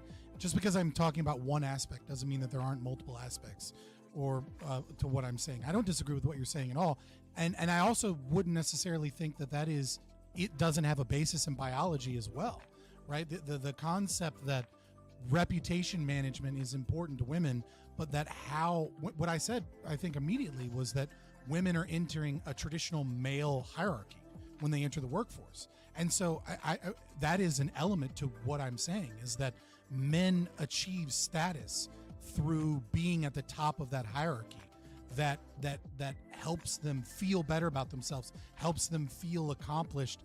And I don't think that women gain as much from that, from like, and I mean, like, we see it all the time where women talk about how when a man is like, really hardcore in the office as a manager, he's respected for his sternness, but women have to have this balance with their femininity, which is they're seen as ball busters or like dykes, or like it's like this bad, overly masculine female, because it is a masculine thing to be authoritative and to make demands of those underneath you. And so it starts to clash with what you have now. Whether or not you think that's biological or socially constructed, like, maybe we could have a conversation about where that airs, because that's always something that's up for question. You know what I mean? Like, what percentage of it is that way or the other? But I don't disagree with what you're saying at all. Oh, okay. Well, then my other thing with prom would be, again, going back to this idea of capitalism failing them and like it being due to desperation. I'm not saying that there's not a aspect of people that exists for, but I think that there's I think it is more just across the board. I know that she wasn't technically as rich as she is now when they got together, but Beyonce didn't need to find a Jay-Z. Beyonce could have married a regular guy, and because she, like, money shouldn't have been in consideration for Beyonce when getting married, but it still was. Like, someone who didn't choose, Nicki Minaj in her partnership, which I think they're broken up now, but Nicki Minaj in her partnership didn't choose money. She chose to get with some guy, and every time she spoke, she got flamed for it. Like, why aren't you with a guy with money when Nicki Minaj is a worth nearly probably $100 million? Like, why would she consider money? She also got flamed because he was a sexual predator. But like, outside of that, like, a lot of women's issues were like, wow, this is just some guy. This guy's not rich. Why didn't you marry a rich guy, Nikki? That's lame. And it's interesting that, like, women can't turn off that concept of, like, no matter how much money they make, they have to find a man of like equal stature. Yeah, of equal stature or more in that area. And I'm saying that that's a problem. Wait, you don't think men do that too? I don't know that it's necessarily money. Generally, people do date within tax brackets. I'm not saying that that's not true, but I'm saying men aren't necessarily attached to that as a priority. Well, hold on, it's still a flex. You talked about this earlier about these women that are like making 80, 90,000 years as a doctor, and they go find another doctor. Tell me it's not a flex as a man. You're a man. Like, walking up to him. Oh yeah, your wife? Oh yeah, she's hot. Oh yeah, what did she do? That's cool. Oh yeah, my wife's hot. Not only that, she was also a doctor. How you like the way that dick tastes? Like, it's a flex. You're dropping the nuts on him. Like yeah, I'm better than you and I know it. Like, that's what you're doing. Like, come on. Like, maybe I don't know. I'm saying that that's not. I'm saying that it's I think that's the thing. Like, men tend to do it because they share space with them, but I don't think that was the priority when they in their interest in dating. Like, once men do make enough money to provide for themselves, they prioritize other things, like in their dating pool. They're not looking for, like, it's a cherry on top. money. Like, I think most doctors most male doctors would probably value a 10 that they found working at McDonald's over a I wouldn't say six McDonald's, that makes but I understand what you mean. maybe not McDonald's, but maybe that's a little too low class or whatever. I don't know. Yeah, it's not about the money. It's just about the type of class of job. Like they right, think she's you know what I mean? Like, trashy. but a I girl understand from a good family that doesn't make a bunch of money, but is an attractive girl from a good family, over a less attractive girl that is, you know, very financially or career orientated and successful. I don't think for some men there will always be outliers for sure, right? Like whenever we have these conversations, we should always recognize that there will be outliers. And also, I don't think it's about money so much with women because we are talking about outliers when we're talking about millionaires, right? For those women, I think it's less about money and more about perceived status, as you described it, right? Like I think a millionaire singer, female, right? Like Nicki Minaj, right? She could easily date a UFC fighter, right? And if we all know that UFC fighters don't make that much money, but it doesn't matter that he makes less money than her, like considerably less, if he's a Billy badass that is seen as like a high status person and very masculine, right? Like, because once you make over like $200,000-$300,000, how much money you're making really isn't that relevant. What's more relevant is how you are perceived and how she is perceived by being attached to you based upon the status that you have in the greater context of society, right? So, you know, you could be a cardiac surgeon that makes, makes $600,000, or you could be a plastic surgeon that does Doctors Without Borders and fixes cleft palates, but only make $200,000 on average. And I think to a millionaire woman, both of those men are seen as high status men. And the fact that one makes triple than the other really isn't that relevant, because they're kind of out of that domain where financially, like, it kind of doesn't matter how much money you make because they're already millionaires. Yeah, but even with the second one, what are they doing? They're collecting an object to show off. Like, it's a status thing, kind of what I'm saying. Yeah, that's what you I'm got saying. a Doctor Without Borders. I'm so rich that I can afford my awesome Doctor Without Borders guy that's poor. Oh, yours is a $600,000 a year heart surgeon. That's good. That's good. Yeah, mine does Doctors Without Borders. Like, it's just a flex thing. I don't understand why y'all even I argue. understand you're talking about That's that. what I'm saying. I'm saying that that's what needs to be. Like, I understand that's the reality. I'm saying if anything needs to shift in our society, that's one of the things that we have to figure out how to turn off in women. Not the idea of like not finding partners that you're attracted to, but the idea of like once a woman does realize that, like, wow, I'm in a high standing position, and like I said, this doesn't have to be millionaires. This could be a girl that, like I said, makes 90K or 120. Just the idea of like, you know what? It's fine to date a dude that brings home 55, like, because she already owns a house. It's like it's fine to find a guy that I actually legitimately just like, and takes decent care of me. So okay. I think I overall agree with you, right?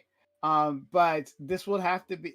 This can't be just like one-sided, right? Like, because men, as they become more powerful, right? They expect a woman of more value, right? Now that value can happen in all kinds of ways, right? So one, they could just be like within their industry and they, top of their field, whatever the fuck, right? Or like our friend Gibbs just said, a trophy wife, right? And then, or both if you're really good. And then there's if they're really good, yeah. And then there's the idea of like, like marrying down, right? Like if you see like a person who is either a guy who is either like really good looking, right, or really successful, and then their wife doesn't match that in some way, that's also a problem, right? Pierce Brosnan's wife is what, ugly? Yeah, she has a thyroid issue. She's like my size, and Pierce Brosnan's James Bond, or was, Oh, okay. and so like they've been together for like 30 years or whatever. He took a lot of shit. I think the value for being there with is her. loyalty. Yeah, he took a lot of shit about it. I mean, Elon Musk's ex-wife is kind of not attractive. Which one? Grimes. Well, it's the most recent ex-wife. I do know that men appeal to this status thing, and I'm okay with women dating, a guy that's cute or whatever, like being in the like, oh, he's just hot. But I'm saying that women have to we have to tell women, like, in a society where women are making more and women are eventually going to out earn men, they have to prioritize something in the relationship other than earnings. Like that once they hit that point, once they hit that like some threshold, it has to become about something other than money. And it seems that currently it is about generally like. But then would you also say to men and that you should not value women for their looks? That's okay. Yeah, like you should like look for like the character within, right? And so if you're with a woman who is a bit more homely, but is essentially a good person, that's the way that we go, and that's an attainable goal that we can get men. Yeah, that's the thing I really want to ask you. It's an attainable goal that we can reprogram men to not value women in that way. I mean, it may be like that would be a good value, but I don't think. But it's not from like a tit for tat perspective. The reason I'm saying women have to value something else is because we're telling men like we're because men are literally making less than like women are making more than they used to in comparison to men. I'm saying that like They're the sexual idea of selective. women being able, like it used to be if in the 19 I don't know, I'm going to go back 1970s, it was easier to find a man that made more than you because men just made more than you. I'm saying that in a society where where women don't want like women, where you close the gender pay gap, you can't have a society where men and women are making the same amount of money and women want men that make more money than them. Those two things can't coincide, is what I'm saying. This than men not wanting to be with a woman who makes more money and having a problem with that, right? So like a lot of the reasons why these relationships don't work is because of jealousy. Like when in terms of when Sure, the I understand man men have those makes things less. too. Men have to unpack that part of it. Yeah, men we have our role in that too.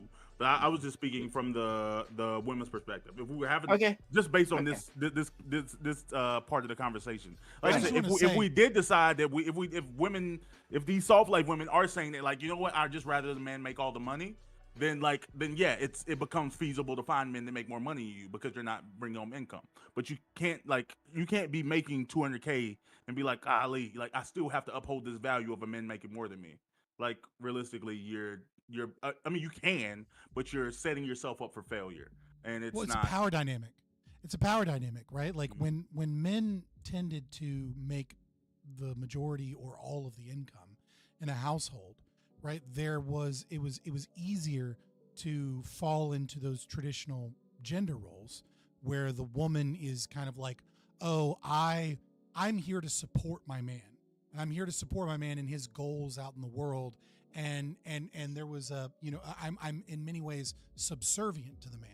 You can't be, but many women go, well, I don't want that. And feminism goes, that was evil. That led to so many horrible things. Like, when you read, you take gender studies, women's studies classes, and you read like, Yellow Wallpaper, or you read The Feminine Mystique, and the lie of the nuclear family where the woman is subservient. They don't want that power imbalance. But the problem is that there seems to be, at least to some degree, whether it's innate or socially constructed, a desire that women have for a man that is better than them in some regards in their ability to achieve financial or social status, that they do want a man that they can listen to in some regard and that they can look up to and respect. And when you have egalitarianism, you can't also have all of the women finding women that are better than them. Like, it's not possible. It's statistically, it's like you're going to have a large subset of men and women that are going to be kind of like left out of that dynamic, because you're going to have an increasingly smaller group of men that are capable of having that power dynamic with the women in that regards. I mean, and there's so many things at play here, right? I mean, when you read The Bell Curve, which is, widely seen as a very racist book because chapter 8 is about, racial disparities in IQs. But when you read the main thesis of the book, what he is talking about is that it was previously seen in society that there would be a village of people and you would all kind of live in that village, and there wasn't a lot of options in the village, right? And in order to make a family work, you would sometimes have smarter women that would go after dumber guys because it didn't matter, because like you needed a family and you needed someone. And what is happening over time is that smart women go to Harvard and then smart guys go to Harvard, and then Harvard couples form at Harvard, and you're having a disparity growing in IQ in the classes, because what you're having is heritability in IQ has shown that rich, smart people are having smart, rich babies that are getting smarter and smarter because there isn't this equalization that is occurring in the local scene. And so with dating apps and with, the ability of the invention of the automobile, and with feminism, and with, modern plumbing and things like that, there is some of the societal gender roles that we have that are constructed around biology. Many of the barriers that were there and socially enforced are gone, and yet we still have, whether you want to say it's socially constructed or whether you want to say it's biological, innate desires that don't match the reality on the ground. And so there's a combat there. Yeah, I just thought of an easy example for anyone in the chat who still hasn't kind of put together what I'm saying. Like I switched to like height is something that maps onto this really simply. Like when you take like the 4'10" fun size girl, and she says that like, oh, what type of guys are you into? It's like, well, before you even start, he needs to be taller than me. At 4'10", that becomes really, really feasible. And then with 5'2", it's still really feasible. 5'6", feasibly feasible. And then you have the other end of that spectrum. Camila Cardoza, she's just drafted in the WNBA. She's 6'7". At that point, if she says that before I can start dating a guy, like before that, he has to be taller than me. Now, like on her end of the spectrum, there are people who are taller than her, but it's probably Trump. It's not in her interest. It wouldn't be in her interest, in her interest for that to be her top priority. She probably at 6'7", you should probably prioritize others. I mean, I'm 6'5". I'm 2 inches shorter than her, and I kind of freak out when I see someone taller than me, because it only happens like once a month out in the world. Maybe not once a month, maybe like once every 2 weeks. When I go somewhere, I'm like, oh shit, that guy's taller than me, and I'm so used to looking down, and I don't mean that like mentally looking down on you, but I just mean like I'm so used to every. But I just mean like I'm so used to every person in every room that I'm being in shorter than me that there's like a weird like whoa kind of like, oh, peace, Tiberius. I'm sorry. Sorry about that. I just want to let you talk. Yeah. Well, there's just it's like a weird dynamic for me because I'm just not used to my eyes going up to look at a person that it like kind of freaks me out. So if you're looking for someone that's taller than 6'7", I mean, I'm in the astronomically rare category of incredibly tall dudes. I'm 1 inch shorter than the average NBA player, and yet someone that's 6'7", right? Like you're talking about 0.0001%. I think Baron Trump is 6'9". One thing. He's like crazy tall. What's that girl, Maria Tamura? She's like 7'2".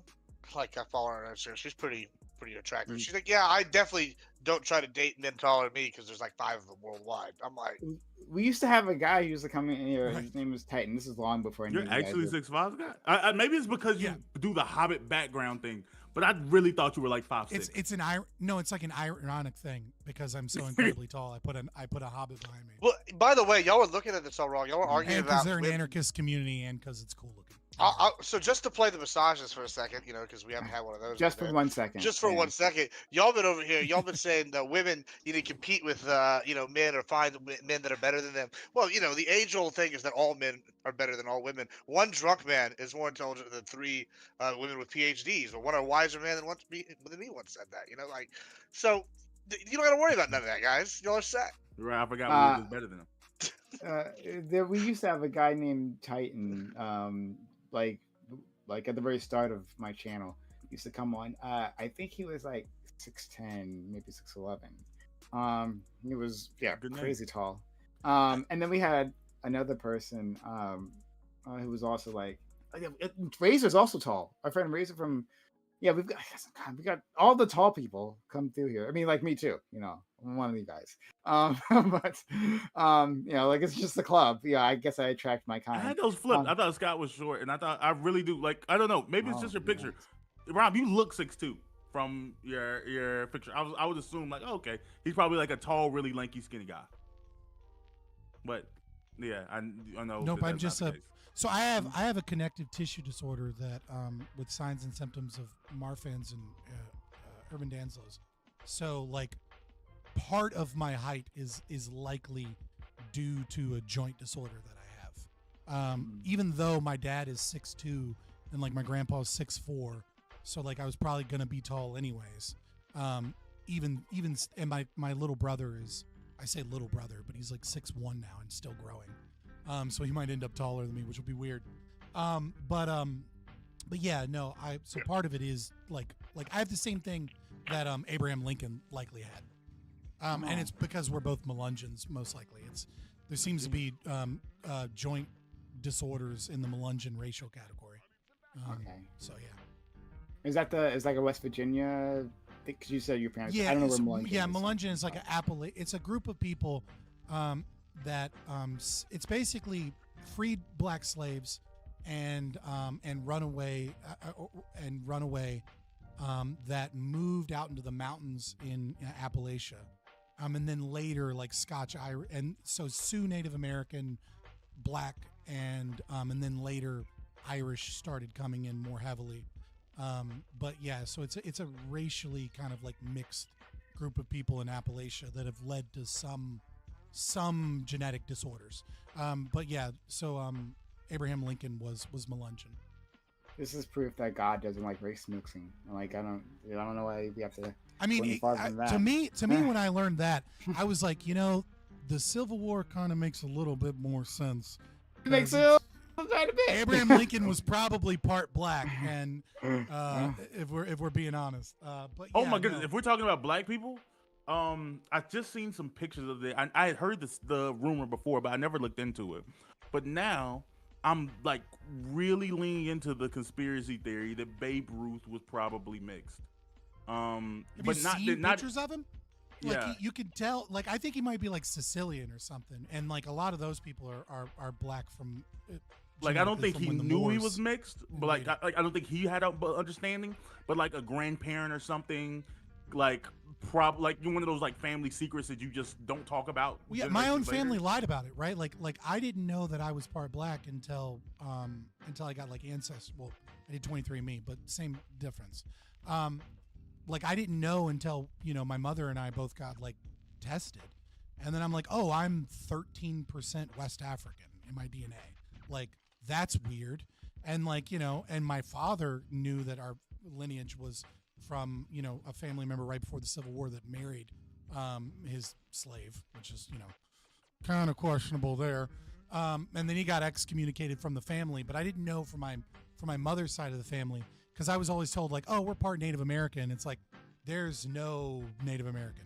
Like, and I said, oh, it's like 1%, or like it's less than 1%. It's like no, because I mean, like you got to think during the Jim Crow South, if you said you were part black during the like one drop is all you needed, you couldn't own certain business rights or get loans or things like that. But if you said you were just part Native American, you were white passing, then there was a non-issue, right? That's So a good you point. I lie. never thought about that. So you lie to your family and you lie to your children because you don't want them to be racially or legally even discriminated against, right? So you just go, oh, well, we're part Native American, from like our family side or whatever. Now you can get business loans, you can get all this stuff, and you lie about it in that way because that's kind of the legal enforcement. Because there's all of and there's of course like in Appalachia, in racist communities, there's gonna be you're gonna be looked at and treated differently if you're mixed with black. But if you're mixed with Native American, it's way less taken as an issue. So you kind of have to undo the lies in the modern time by tracing your genetics to realize like, no, the reason I have this darker skin complexion, and I've got a lot of white lights on me, so I look a little brighter than I am. But the reason we have all of this is because we're part Native American. It's like, nope, I'm 13% black, and that is what it is. It's not like I have any part of the black experience being a white passing dude that grew up in white passing families with white culture. But yeah, so I mean, I don't know, that's part of the reason why I think Abraham Lincoln might have had a certain ire towards. You're just allowed to say the N-word 13% more than the average white guy. You mean to say though, right? Yeah, I mean, I say the N-word all the time when I'm fucking not on camera. I don't give a fuck if it's in a song or something, or I'm joking with my friends. I don't give a fuck. You're gonna come after Yeah, me? of I'm not course you stupid do. enough to say it on camera because it's obviously Yeah. gonna be a problem. I I think it's a word. I um, think it's stupid when people have reactions to it. I was just joking with your friend. Okay, all right, Yeah, I moving just want to on. have this conversation. Yeah, You I brought it think up, that so I was just being honest. I don't lie the about shit. but yeah, the only other thing is related to like because I think he even had like family members. I mean, not He's family talking members. about I Babe think he Ruth. even Babe Ruth. I think he even had like teammates that wouldn't like share rooms with him because they thought he was black. Like it was like I he's lying. I know. Yeah. Oh yeah. Babe who he Ruth is, was and I'm not definitely gonna- part black. I'll believe in that conspiracy theory. Just look at a picture of the dude. That's what I'm saying. I just dropped him in the chat. and, Is like, he you in look the at him. third picture? Is he the guy in the middle, or? Yeah, he's the guy in the middle. Oh, yeah. I would, if I didn't know, I'd be like, oh yeah, that's probably a black Like guy. he's probably like a mixed guy, like but not like Yeah. super mixed. And then the fourth picture, like the left is his dad, and I'm like, they probably are, but like he swears like no, we're just German. I'm like, German? That's your excuse? Nah, dog. If I would have Like- believed Italian, right? 'Cause, Italian, yeah. Italians are part black. You know, I like, think that's his why they mom look like is the Bambinos or whatever, but I think his dad's of German descent, but I think his mom says it's something Italian. But either way, like I said, but I mean he's dead now, and they're that history is locked up and throwing away the key. And he also had he played Negro League games. Or played in leagues with Negro League players. He didn't have any personal issues with it. So you're saying he was indeed invited to the cookout? Is that what you're telling me? Yeah, literally, he was. He was invited to the cookout as anybody was. But yeah, I don't know. I seen that maybe 2 days ago, and I was like, I read about it, and I looked at some of these pictures, especially the color ones, and I'm like, you know what? I'm in now. I'm in. Babe Ruth is black, actually. Don't Jack It's Robinson just like I was say, the second black player. There was a very large period of history. I mean, like, this is something that is also true of FBAs, right? Is like there is a lot of obvious mixture of slaves that were raped, that have put in European DNA in, multi-generational FBAs, if you will, is I guess is the best term for it. I don't like the term because I don't like, race-based fucking politics. around it, Foundational but you Black get what I'm saying. Americans, in case you're wondering, audience. Go ahead. Right, but Crap, when I you gotta go. see I'm sorry. when you see West Africans and then you see Bye, friend. peace. When you see West Africans and then you see American blacks, there's an obvious fucking difference there often. You know, like it's like, but like it's an elephant in the room that like no one wants to talk about. But I think it's important to recognize, like, nobody in America is really that racially pure. That like so much of our race-based politics are absurd because if you're multi-generational American, you're We can probably sit, mixed oh my race. god, your bike is not down. We can hear all of that, friend. Like yeah, with your okay. mouth. Yeah. Yes. So go ahead. Continue, Scott. Go ahead. No, I just like I think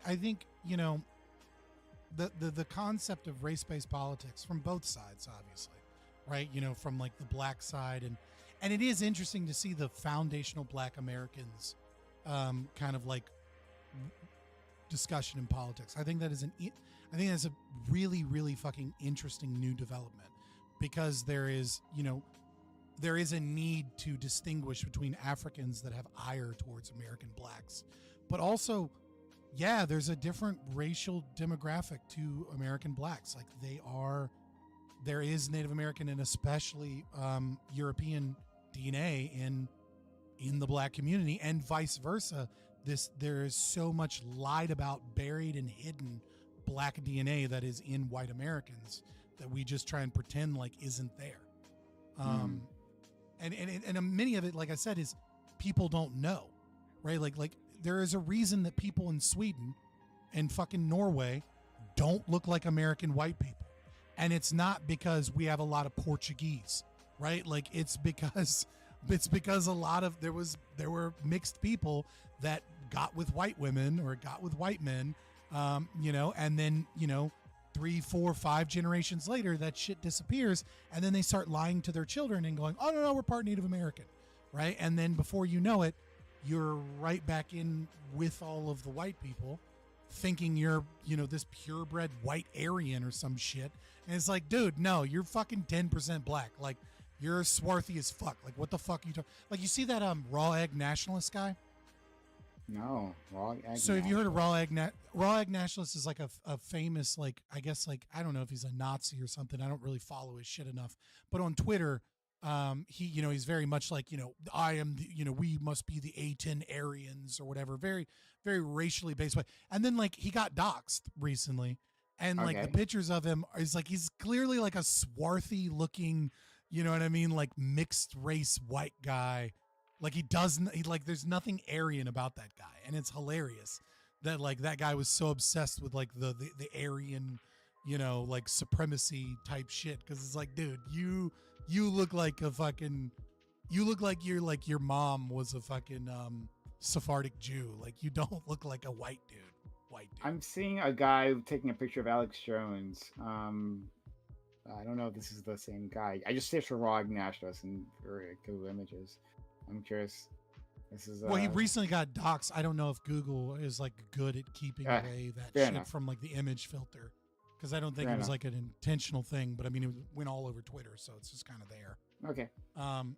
But yeah, no, I think that is something that we don't like. I think that is something that, like, if more people came to terms with, I think potentially a lot of racial segregation in the United States could be alleviated, because there's so many racial issues, and it's like you're literally hating your own ancestors. Like, most critical race people on the left, or like white nationalist people on the right that are multi-generational American, it's like, dude, you hate your ancestors. Like, you're part white or you're part black. Like, you're not fucking pure. Well, what if your ancestors were rapists? Is that okay then? What do you mean, okay? I mean, no, you're saying like you're hating on your ancestor, right? Well, I don't give a fuck about your ancestors. I'm saying they do. Like, they have. What was this, that like, chick for that found out her ancestors were like Mayflower, and she was like the biggest proponent of critical race theory. Then she found out she was like not even black. I can't even think of her name, but it was that's kind of what I'm getting at, right? Is that like there's an appeal to your ancestry when you get engaged in race-based politics, right? When you say, like, I'm, like, these are black issues and this is the black experience, that's fine because you're talking about culture. But many of these people and many of these problematic racist types on the left or on the right are appealing to their ancestry. And I think many of them don't realize that their ancestry is made up of multiple races. But but hold on, but that's what I'm saying. So one, you perceive people from BLM as racist. Okay, so I'm not going to fight you on this. Like, you're saying not that everybody, they have...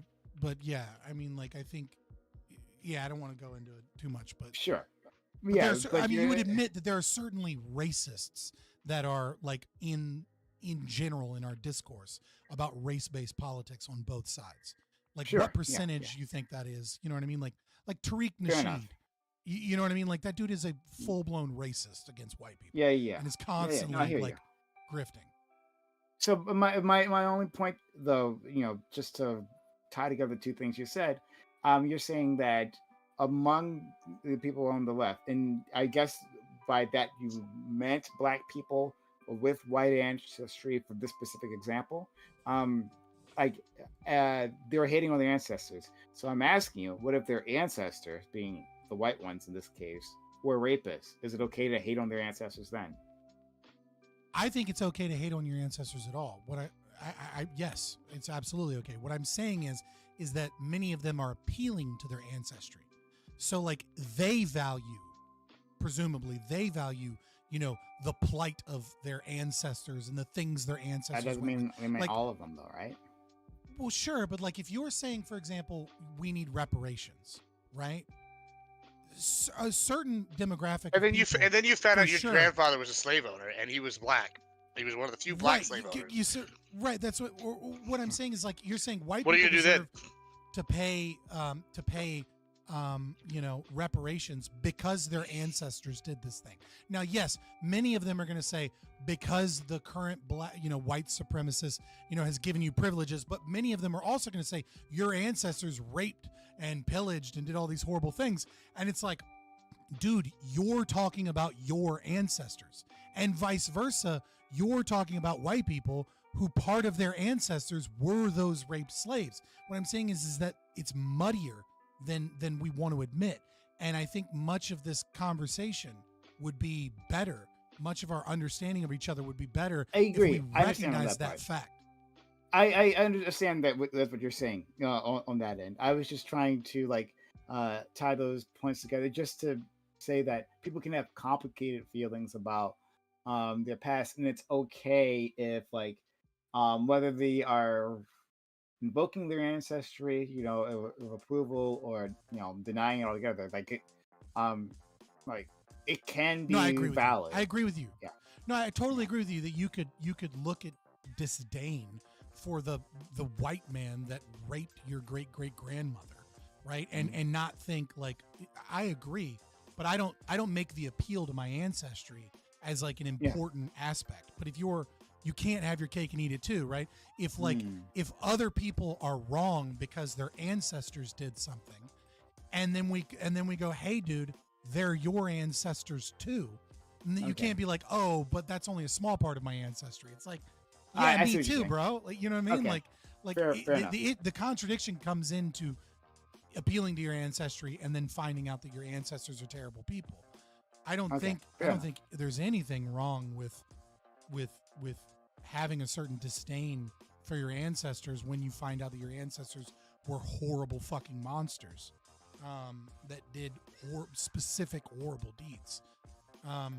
Yeah, I just think that there's if we were to I think if more people were to discover that their genetic makeup and understand that that the American experience is a unique experience that almost necessitates race mixing, that the concept of race politics here is what I think it is really is there's two things. One, what I just said, that the American experience as a new country is interesting in that, but also that it is a new country, and that because it's a new country, we have difficulty grasping that American is an ethnicity. We have not come to term, like the British, we recognize British as an ethnicity because Britain is the UK, etc., is so old and they have so much history that it becomes easy to conceptualize Britain and being British as an ethnicity in and of itself. And yet it becomes difficult, I think, for us because we have this so much racial division to recognize that you are an American and you're ethnically American. That is your primary ethnicity, is American, not black, not white. White and black as an ethnicity is certainly true, but that is your race. That's not your ethnicity. You're not West African, right? Like you don't know anything about West African culture, and neither do your parents, and neither do your grandparents. What you know is the American experience. I push back on that a little bit, right? So I'm more or less on your page, right? So I see where you're going, and I like the direction you're going. But like, for instance, my experience, well, my parents are Haitian, right? Like, now I was born here. I spent my entire life here, but my parents are Haitian, and like there was a connection there, right? And that's so, and because this is a nation of immigrants, right? Yeah. And so like I hear you on like this creation of the American ethnicity and how that's like a distinct experience, right? And what you are experiencing is different from like what my Caribbean family members are experiencing there, or whoever it might be in Africa. But it's this it's hard to formulate whatever this American ethnicity is, right? Like it's hard to boil it down to something that a person can like properly conceive of. So it's so much easier to go back to like the old country, right? Whether you actually been to the old country or not, right? And whatever you imagine that. Right, there's more history there. Like one of the things that I think is so problematic, and I hate that term, but it fits. Because we use it all the time on the left. Yeah, because we use it too often. But like one of the things that I think is really rough is that blacks have carved out their own culture in America, and they have their kind of that cultural subgroup is something that black people identify with, recognize in each other, right? And what I would say is that it's more difficult, I think, for whites to have a uniquely American culture, right? Like there are subcultures that exist, right? subcultures in music, like in country or in metal or right, etc. But there seems to be like an ill-defined American culture that we haven't fully tied ourselves down to, and yet for Yeah, no, many, it's beer, guns, and ammo. Come on, man, that's the American culture. And What do you God, mean? and And God, don't God, God forget. damn it, Yeah. that's right. You know. right, but like there's a distinct problem, I think, that is a cultural crisis within white Americans, because there's a forced kind of concept of white culture. But I don't think if you asked white people what is white culture, any of us could give you a really substantive answer that actually that feels correct to white people in America, right?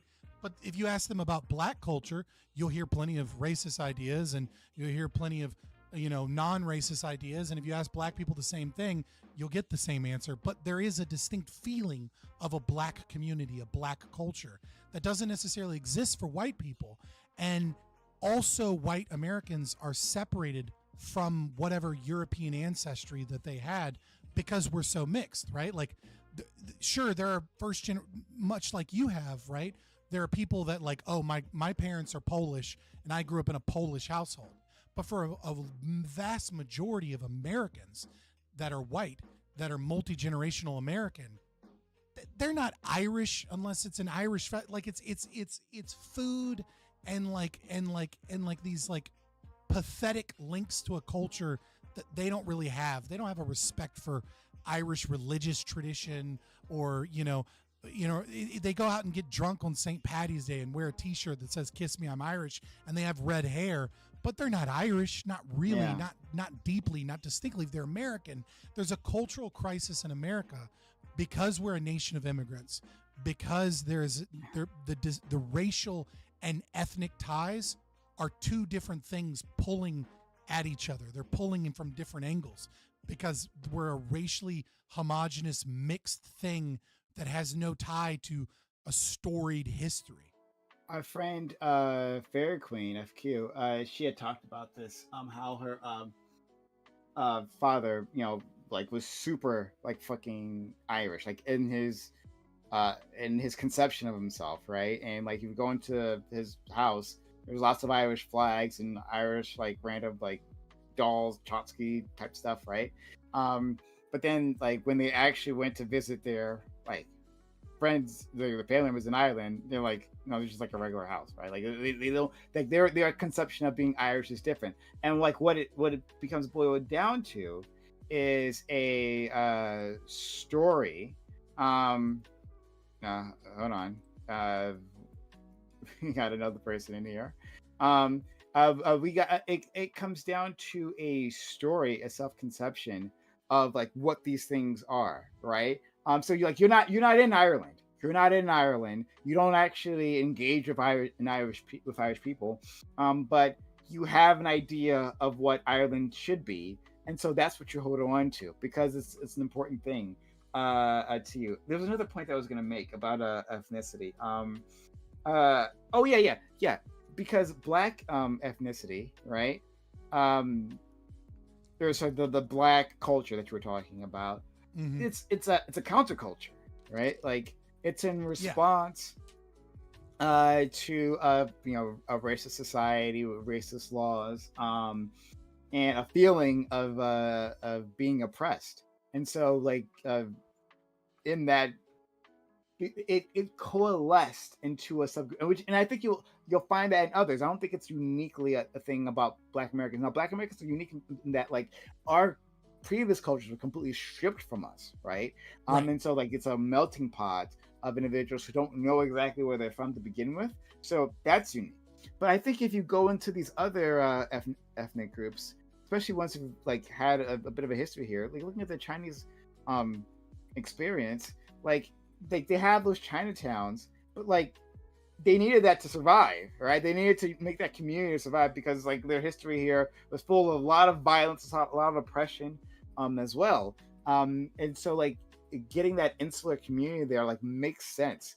And I think they're maybe not for all ethnic groups because they don't all have that history. But I think for quite a few of them, you'll see this replicated They have roots. They have more roots to the homeland than Black Americans do. But still, you understand like the general trend there. Yeah, but even still, it starts to I would say that even amongst those other minority communities, it starts to create a crisis of cultural identity very quickly, right? Like amongst first generation immigrants, right? You find this sadness. So like looking at Asian Americans, for example, right? You find this sadness and the sense of belonging that they're gripped with because Mandarin is such a difficult language, right? So is one example. And so you'll find many of first generation immigrants where their parents speak Mandarin, but their parents, unlike Black Americans, for example, were very, very, very insistent. Asian American households are very, very insistent. Obviously, they're outliers, blah, blah, blah. They're very insistent on their children assimilating into the culture. And so what you find is a lot of times they speak English, and they didn't speak that much Mandarin with their children. And then their children grow up and they don't speak the language of their home, and they meet other people that do, and there's this sense of something that is lost to them because now they're an American, but they see themselves as a Chinese American, but they don't speak the language of their homeland, and they can't culturally connect with people from that country. And yet they also feel outside of the American culture because the American culture is so disjointed and ill-defined. And what I'm saying, I think what I'm trying to say is that there is a lot of emphasis on the struggle of minorities with this lack of culture. And there is an assumption that like white people are just like living in this culture without the same crisis. And I think that is a really poor assumption because there is too much of this focus. Well, I would say all of it is bad, but this focus on like white supremacy and like that this is a white culture, etc. But it's not. Like there's no sense of belonging. There's very little, I would say, sense of belonging of a deep cultural tradition of like white people, right? Like we don't like you may hear Republicans especially talk about their love of the founding fathers, right? But like it's a minority of white people that have like a connection to Patrick Henry and like the spirit of fucking fighting against the Brits, and you know what I mean, like that. Like it might be played up and it might be in certain political demographics, but they're like looking at Democrats, for example. Democrats in America are and in Europe as well, but just specifically talking about America, they're the first white Democrats are the first racial demographic group that we've seen in history that have an out-group preference. It's never before happened in the history of man that white liberals, specifically white Republicans, white conservatives, have an in-group preference. But it's lower than Asians, it's lower than Native Americans, and the highest in-group preference in America is Black Americans. They have a preference for Black people, a preference for Black things. They're distrusting of people that are not Black, etc. But white liberals, white like Democrat voters, they have a preference for Black people. They intentionally have a racial bias against white people, despite being a white person. That's a crisis. And if we don't understand and figure that crisis out, that's how you get a pendulum swing towards racial ideologies like fascism, is when you have a culture that doesn't have a story to tell about itself, that doesn't have a sense of belonging and a sense of community with its own people, it swings and it becomes politically dangerous. So my response there is I don't think that it's a problem the same way you think might be a problem. I see where you're going. Probably. Yeah, I see where you're going with this, and I think where you're going is very valid.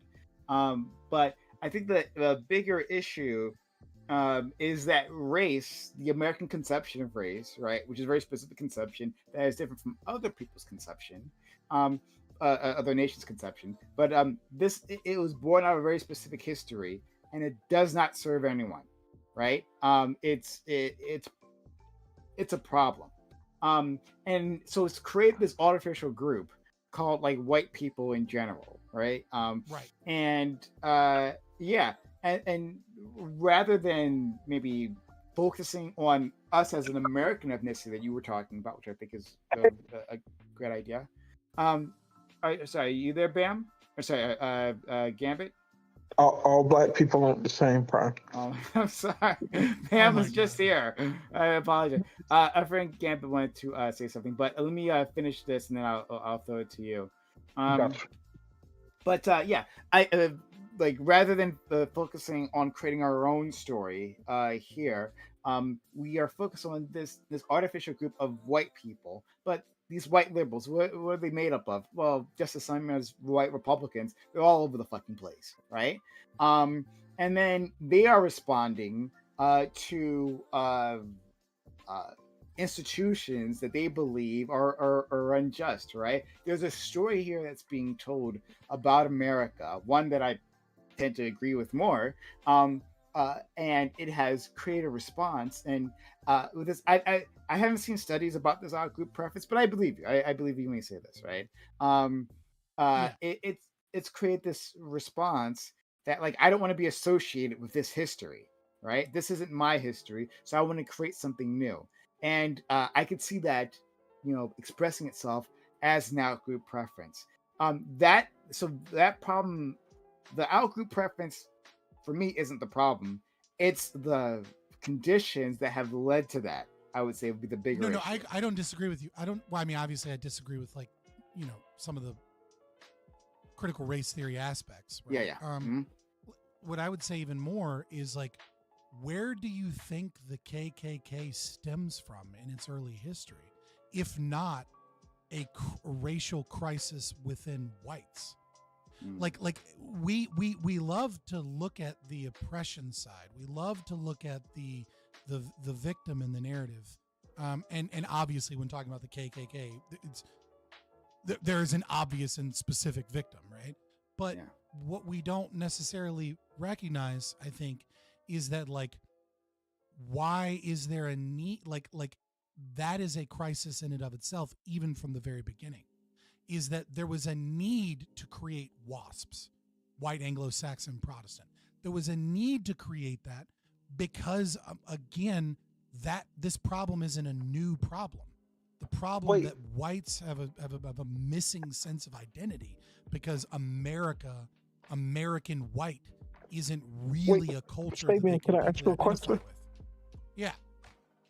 You don't think it's reasonable to assume that the KKK came to exist because they didn't want to see blacks in position of authority or power or blah blah blah, right? Like, we don't see the KKK as far as I remember. We don't see the KKK. I obviously agree with you. I'm going deeper than that. I'm going, why did they have those feelings? But I'm disagreeing that there's a deeper reason, right? We don't see the KKK or a fragility towards, like, white culture and blah blah blah. We don't see these things when black people are in chains, right? In America, at least. I'm talking only in the American context. We don't see this. We see the KKK and these things. I don't understand that sentence. Can you clarify for me? It sounds like you're saying that you think that there's some deeper reason for the KKK and some of these other groups that's not just the oppression side. You think it's some longing for some sense of national or white identity, correct? Maybe I misunderstood you?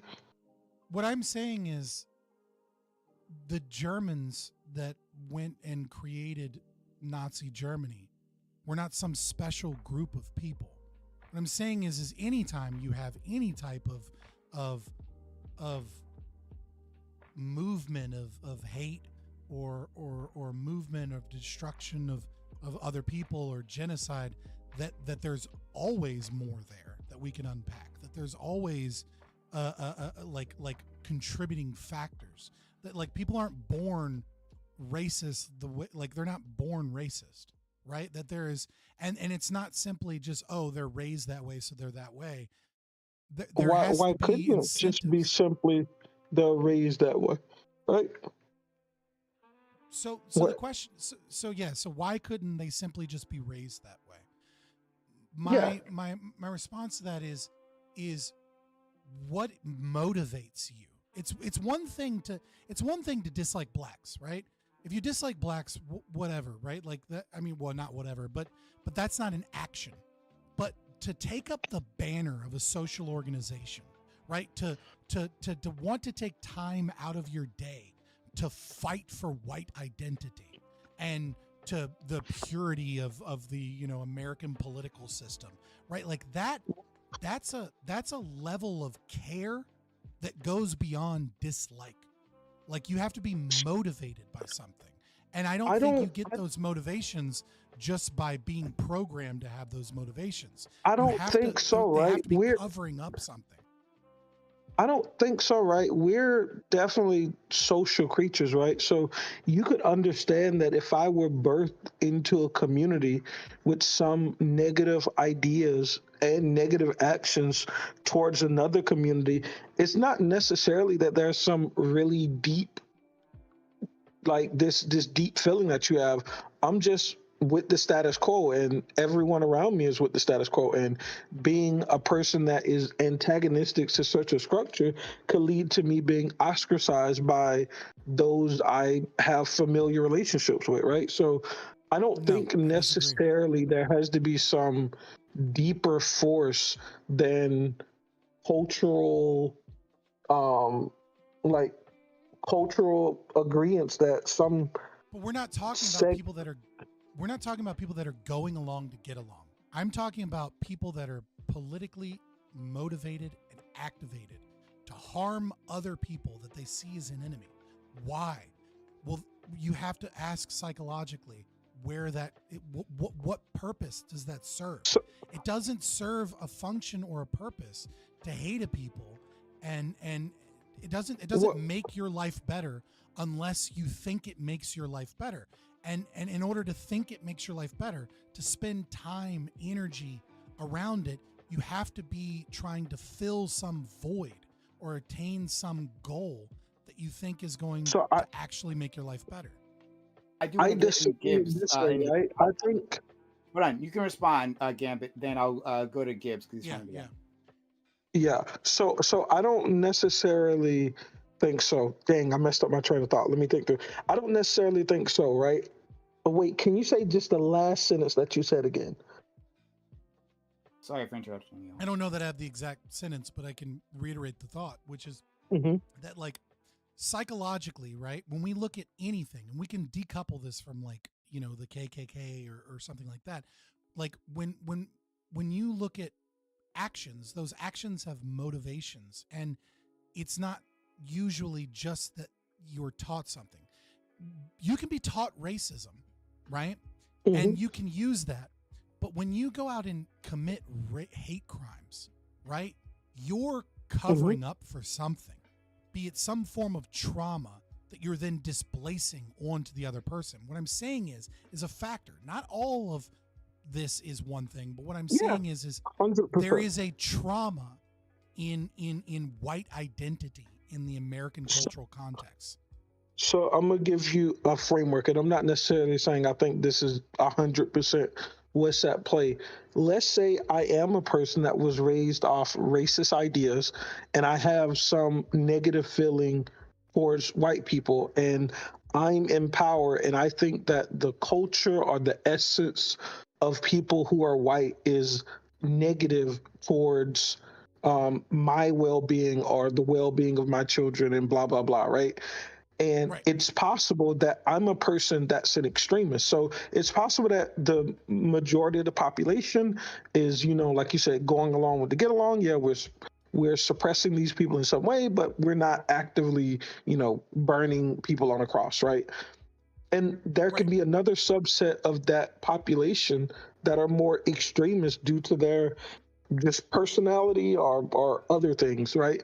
And I'm saying that there could be a black person in this world that I'm creating that goes out and commits atrocities against white people, and it's solely because that's their personality playing out on the inbred feelings that they have. What I'm saying is yes, you can have fluke outliers of people that are extremists that do crazy shit because of whatever. But what I'm saying is when you have a cultural movement when you have something that is picks up, you know, a large group of people within a culture, that there's a reason that that's there. That when you have a lot of extremists that have let's take a racial fringe idea. Let's take a fringe idea like today, Oh, right? Like we a haven't let lot of- Gibson.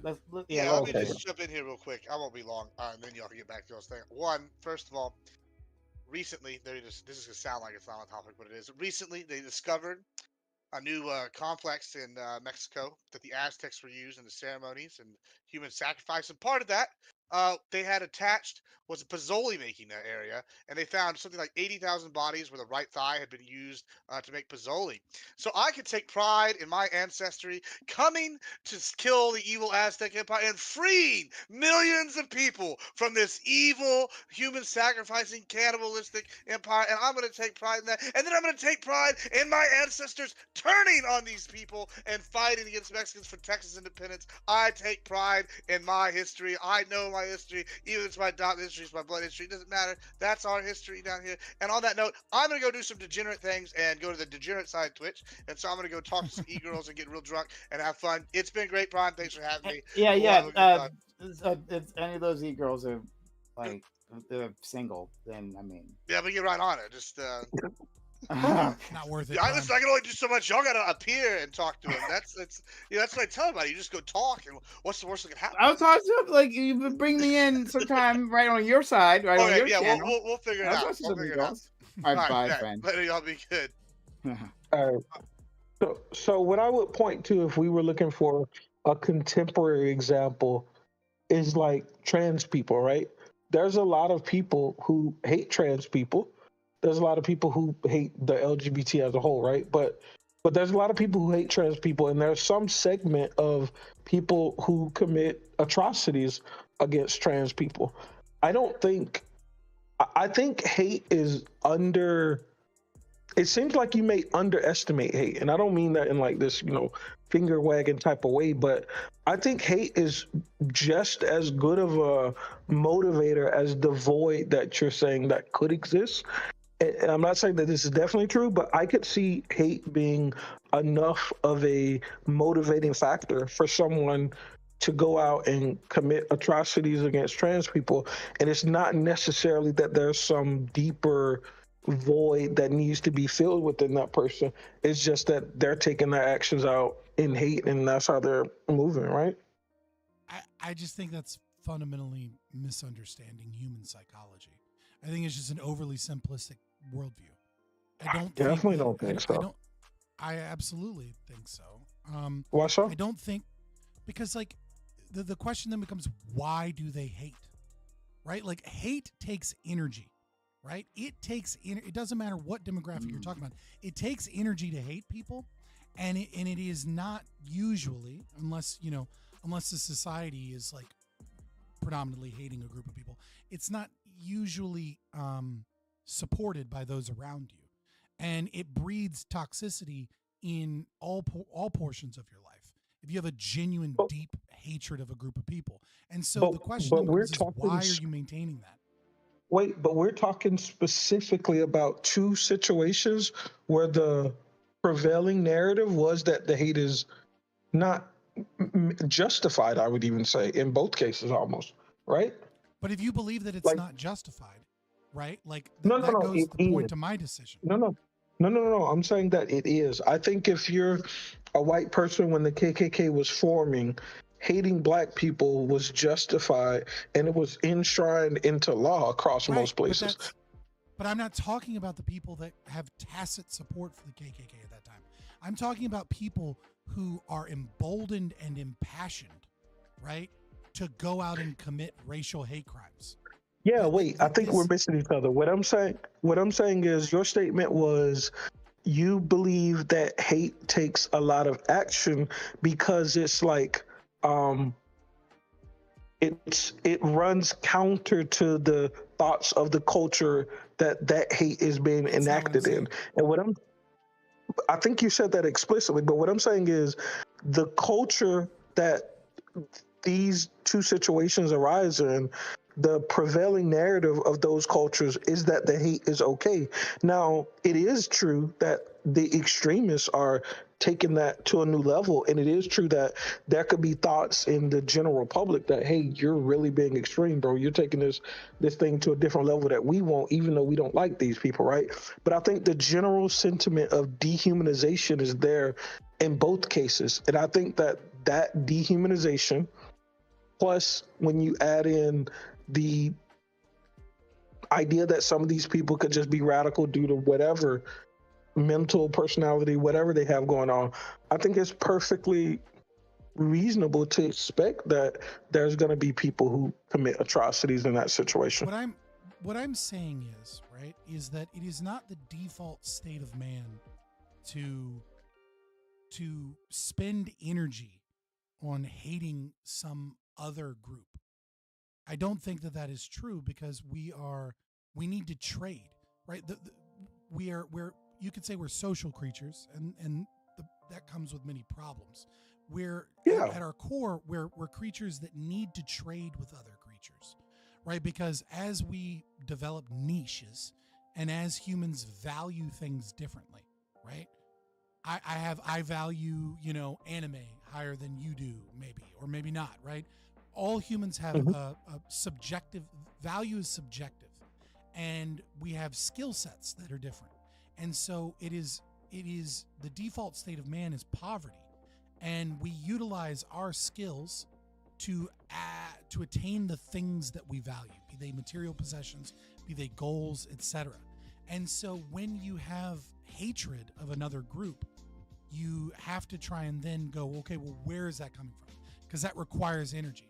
And I don't discount the concept that, two tribes are exist in a valley, and tribe A and tribe B are competing for resources. And so tribe A, develops a hatred for tribe B that is, advantageous for them because they, are adversarial with this tribe, etc. I don't discount that at all. But you don't. Hold on, wait. I want to say something on that point, because I want to see if you disagree with this, and I'll give you a parallel in both of the scenarios that I brought up. In Reconstruction America, right? There's a wave of people who are saying that these newly freed Black people need access to resources and power so that they can enrich themselves and their future generations. So I can see combativeness over resources. Similarly, today with trans people, hey, trans people want to have access to cisgender spaces, right? Whether it's prisons, whether it's bathrooms, whether it's sports. And there's a competition over protecting those resources, just like there could be a competition over protecting resources from Blacks post-Civil War, right? I don't think that those two are comparable, because, I mean, why not? They're just not, right? Like, because it's not economic in any capacity there. Like, you're wait, I don't about, think the competition for there's no in-groups, competition for resources there. Economic. Okay, well, then you're not talking about competition for resources. Like, you're saying something else, saying they're comparable. Wait. There's resource constraints in both. Whether if let's take sports, right? There's contracts, there's scholarships, there's positions on teams, there's endorsement deals that come with it. All of this has some economic factor to it. To say that, and I wasn't necessarily trying to juxtapose that those two positions have the same economic factors. I was just showing you that there's a competition for resources. What that resource is, whether it's job and money more in the Black situation in post-Civil War, or whether it's access to siloed spaces, or access to business loans, or access to spots on a roster. I'm just saying that that's the resource. I'm not saying it's the same resource in both situations. I'm just saying that there's a resource that reasonably could be fought over. I don't think that the fundamental issue of transphobia is tied in any way, shape, or form for competition to resources. Like, yeah, sure, you can make a stretch. You can, please your argument here is that hate just is, right? And what I'm saying is that I'm actually not saying that. No, you absolutely. No, I'm saying that are. there's a reason. You're saying that there is no deeper reason to racial hatred as it has existed historically. And what I am saying is that there are factors at play in racial hatred that are in part, not wholly, but in part caused by an identity crisis. That so for example, we can look at something like Herrenvolk democracy, pre-Civil War, right? Where white identity is in some ways defined by otherizing blacks. That when you are in a situation where the aristocracy of Southern kind of like plantation owners realize that their power is loosely held by, part of it is their money and part of it is their political influence, etc.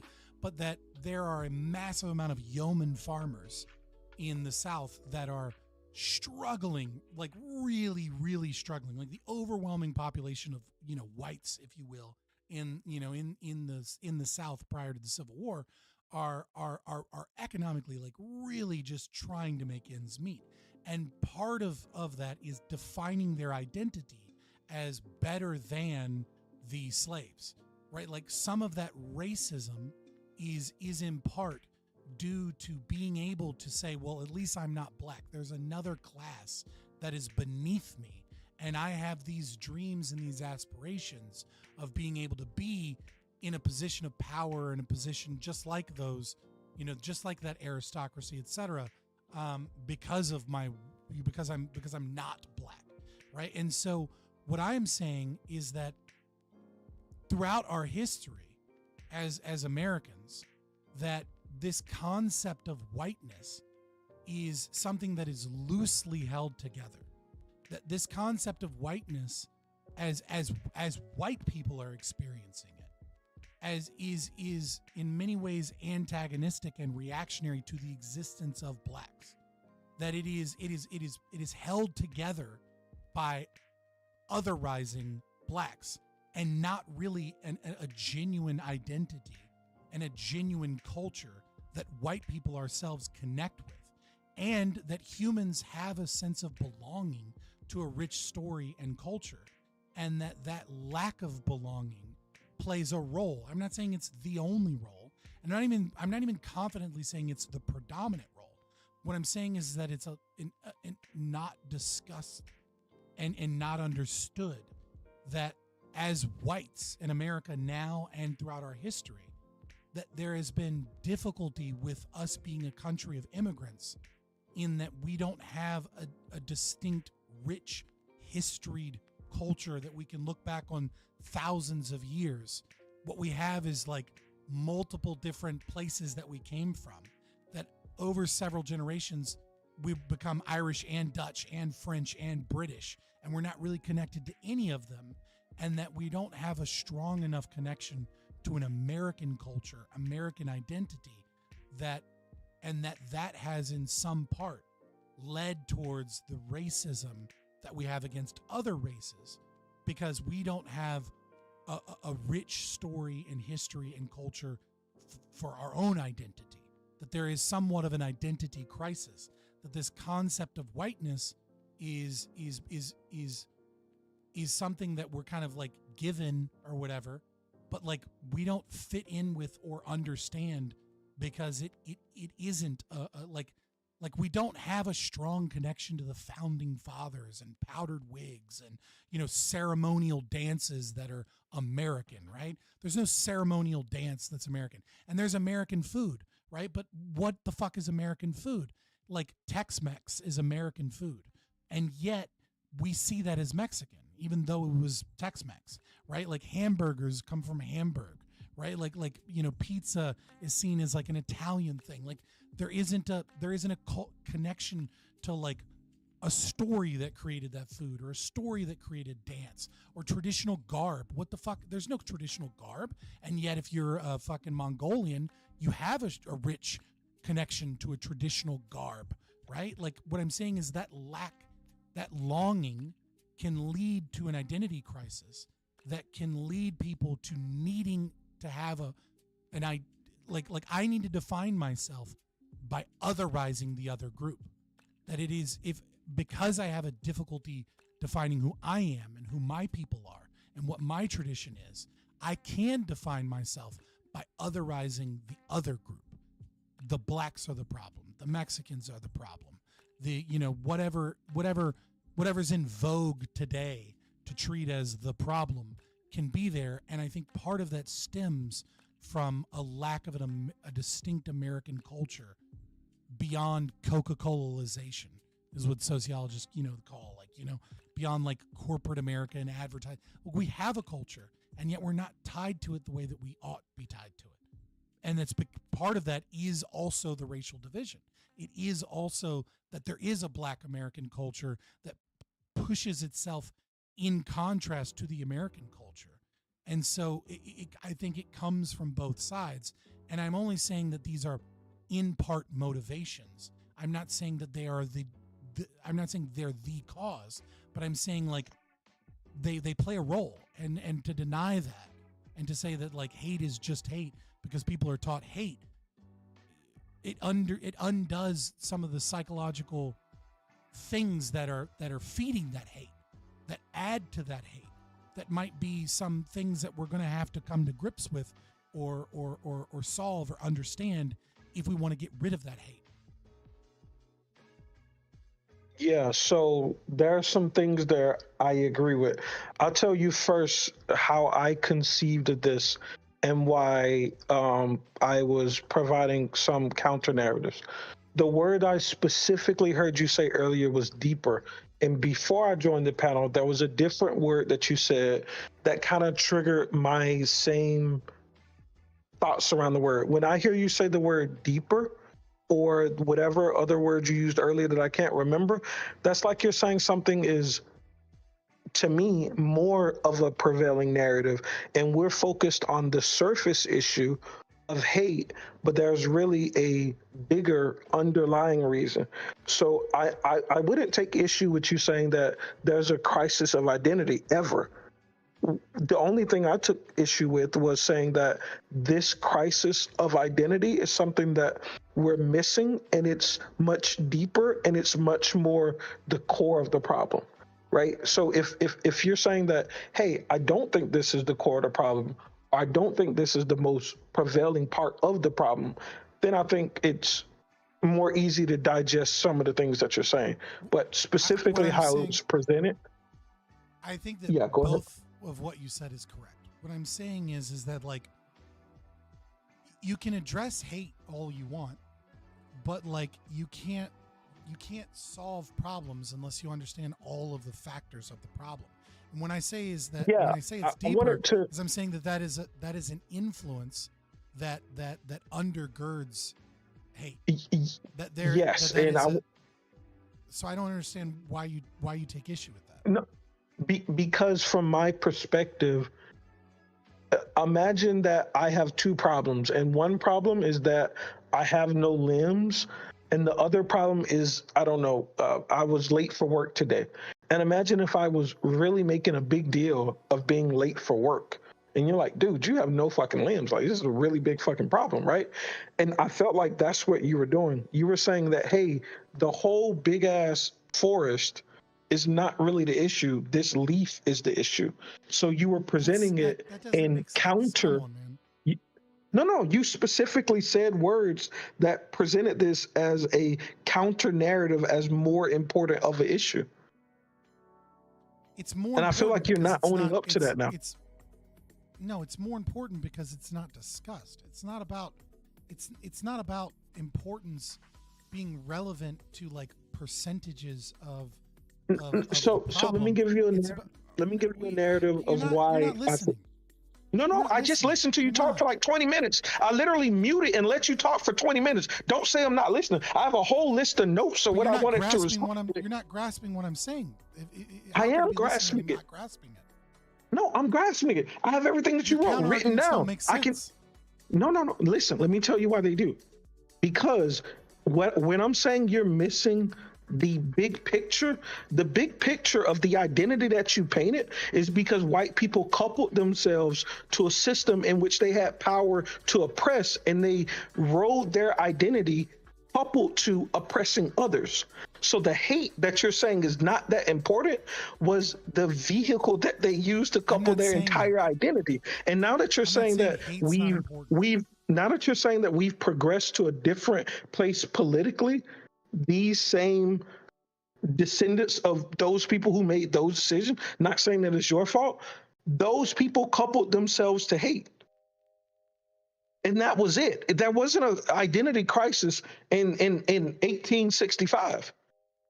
Why Well, in 1765, let's say, there wasn't this identity crisis that existed. These were people that were new immigrants to a new land, and they chose to make certain decisions to enrich themselves. And those decisions necessitated that they hate a different group of people. And now you're saying later, hey, they made these decisions that didn't give me an identity, generations later. But the decisions that they made were based off hate. And that's what I'm trying to get you to see. You're not engaging. What am I not engaging with? Go ahead. Right? Like, what am I not engaging with? You're saying that the hate is just the hate. And you're trying to decouple. No, I'm not. I've said that hate was a competition for resources, and it's based off the social dynamics of how groups work. I've not just said the hate is the hate. You keep saying that. You've repeated that 3 times. That doesn't make it true. It absolutely makes it true when it is true, right? Like it's not me saying it and repeating it. Your own words at you is not somehow contradictory. You stated in the beginning, right, that you're taking umbrage with the concept that there are reasons that people hate, and that you said that the hate itself was the thing itself. Now you're saying I didn't. I explained why. I feel like you're just lying. Did you not explain the competition for jobs? Just like I even paralleled it in the trans situation. It's Marxist drivel to say that the reason that transphobia exists is that it absolutely does. You just don't understand the ideology that's captured you. I do. You don't. You okay, really I do. But keep going. Keep lying. I'm not lying. It's very Go ahead. Explain. Go ahead and paraphrase. Well, not even paraphrase. Go ahead and lie about what I said about trans people. I haven't lied about a single fucking thing. You said that. Yes, you have. That's all you've done. That's all you've done. But go ahead, explain. I haven't lied about a single fucking thing. What am I lying about? Where's the lie? You said I said hate is just hate. When I explained why the hate exists between these two groups, because one of them wanted to enrich themselves off the backs of the other. I didn't say hate was just hate. I never said that. You said that in the beginning. You said that that there was nothing deeper behind the hate, and that trying to understand, and you even reiterated this concept when you said that there's an entire forest, and this idea of like trying to break about what fuels the hate deeper down, and trying. What was the context when I said that first statement you just said? No, let's take this one by one. I feel like you're going to try to spit out a whole bunch of things that I can go on mute for 20 minutes, and then I'm going to have to address it, and then you're going to stop me as soon as I address one of them. So I want to address your first point. In the first point where you said I said there was nothing deeper about the hate, what was the context of that? Was that I was saying that there is an identity crisis within white cultural context. No, the context for that. No, that wasn't the context. The context for that was me saying that. No. The context for that was I was saying that groups have these dynamics where they otherize and dehumanize others. When I say that there's hate there and there's nothing deeper, I'm saying that this is just the social order amongst dominant and subordinate groups. I'm saying that it's nothing deeper than that. It's nothing deeper than in-group bias. And then say that you're not talking Marxism. Like you're just spouting critical race theory talking points. And you're none of this is critical race theory. None of this has anything to do with critical race theory. It's basic in-group. You're literally describing power dynamics as the primary cause for racism. Like that's classic. No, that's not what I did. I didn't say the primary cause was power dynamics. I said the primary cause was competition amongst groups. You're not listening. You just want to spout resources that you don't fucking understand and say stuff that you don't understand. You're not really engaging. This entire time, I've been saying it's competition amongst groups, whether it's trans people and non-trans people, whether it's black people and white people. This entire time, I've been saying this is group dynamics. Nothing I've said.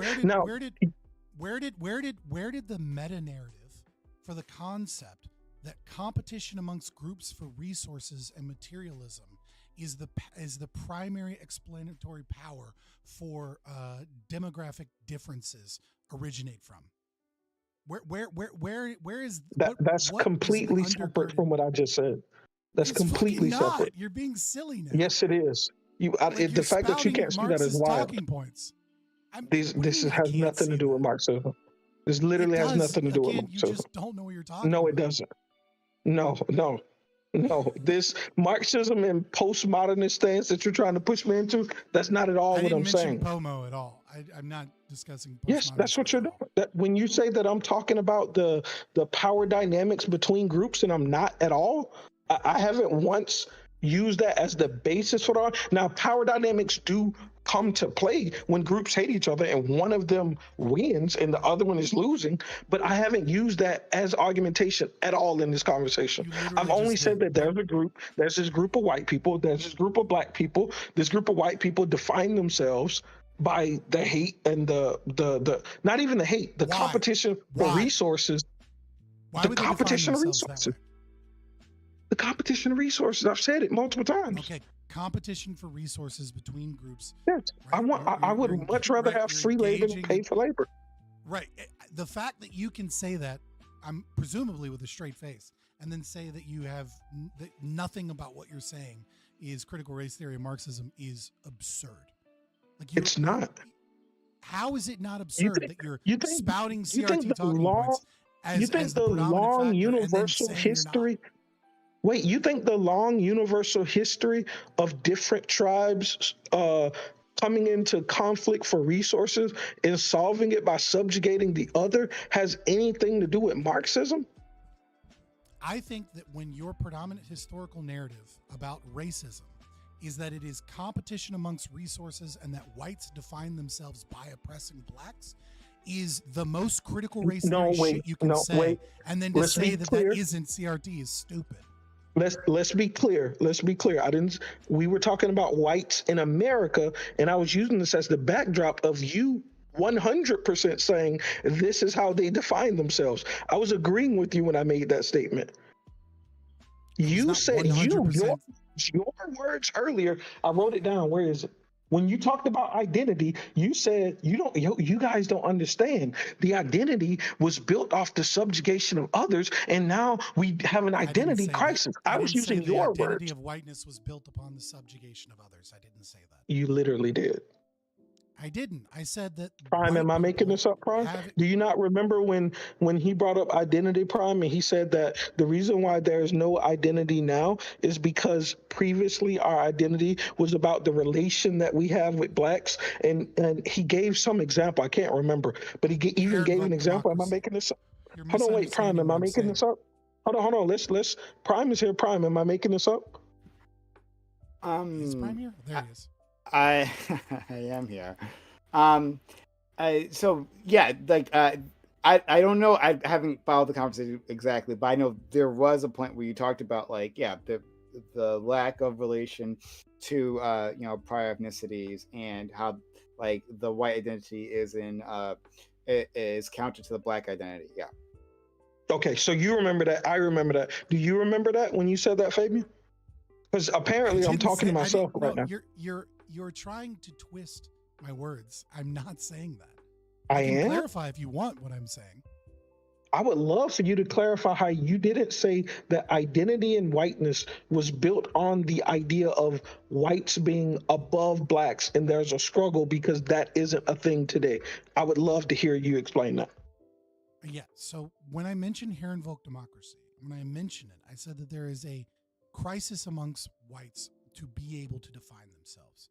And yes, absolutely. Wait, can you repeat that? You sounded a little low.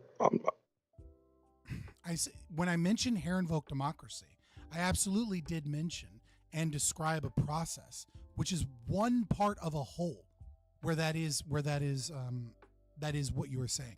But you're hyperfixating on a part of a whole and saying that is all that I'm saying. So when it's devoid of context, I didn't say that was all you said. I said you said this statement.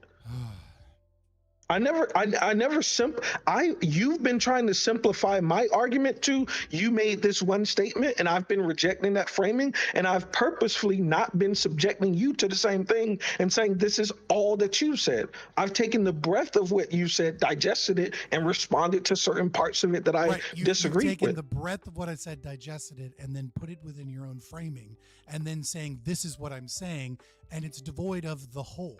Like I don't disagree with the concept that I actually do disagree with the concept that whiteness is defined by otherizing. Like I don't think that even makes any sense, right? Because it's impossible to come to a definition by a negative, right?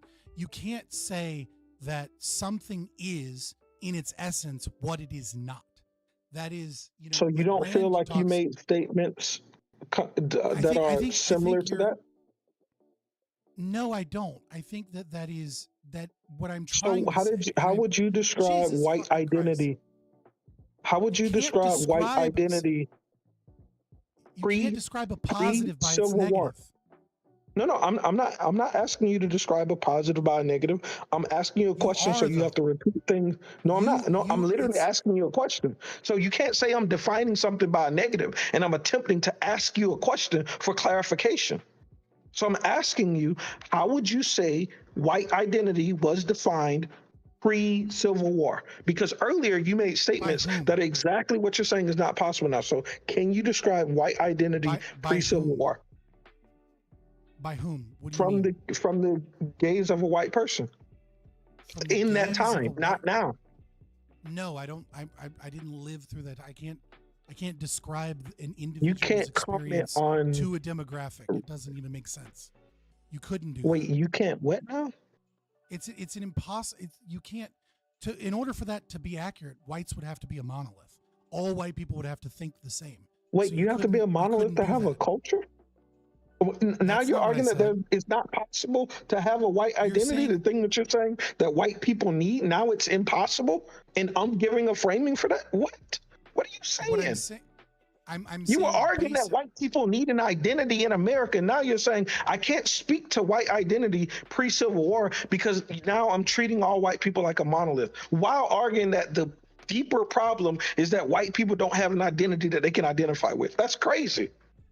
It's not crazy. It's just basic. That's logic, insane. right? Like you're asking me to describe what someone in 1865 thought about their white identity.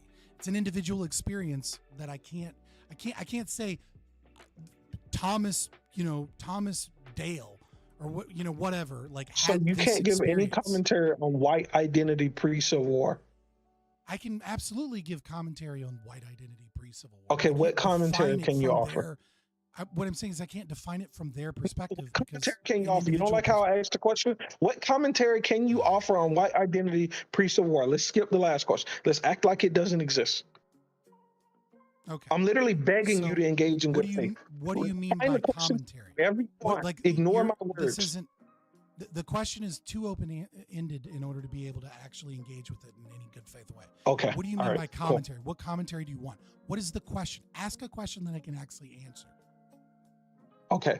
You've been here saying that you feel white identity or some aspect of whiteness or whatever word you would like to substitute in that is that there is no shared culture. And that what I'm there saying is that nothing. There's a lack of white identity. Yes. That white identity isn't really That's a what I thing. just said.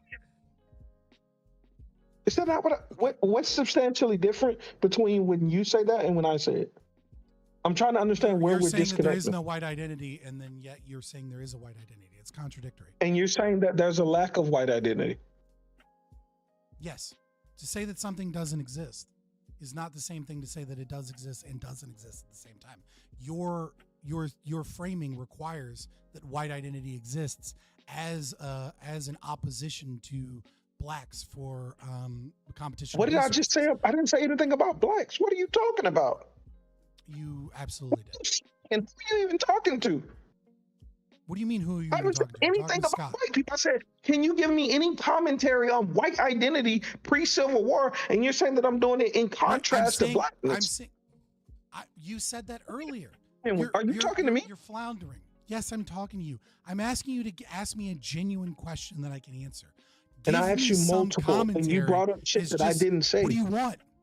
Ask a fucking question I can answer. Like saying, give me I commentary. asked you a question. What do you I want? asked you a question that you could answer, but you didn't want to answer it because you had to reveal that you said all the shit that you're saying you didn't say. And now you're saying that I said something about blackness when I've only been asking you about white identity. You're just making shit up. I'm not. What am I making up? You just said that I was trying to define whiteness in contrast to blackness, and I've said nothing about blackness. I've been trying to beg you Now to you're just answer a lying. question. In this conversation that we're having now, as in like this 5-minute period where you've been trying to re-clarify that you didn't say any of the shit that you said, I've not mentioned blackness once. Okay, if you want to put a I specifically asked and say you, that how all would of the you define context of the whiteness? conversation before doesn't appeal to our conversation now, then what you're saying is that you don't believe in the things that you say that you believe in. Like, that's absurd. I'm asking you to give me a question that I can answer if you want to ask me a question. The question and I of gave you a question. I gave you a give me question. some commentary on white identity in pre-1865 is an open is not even actually a question. You're asking for a speech about an opinion of whichever opinion I'd like to pick.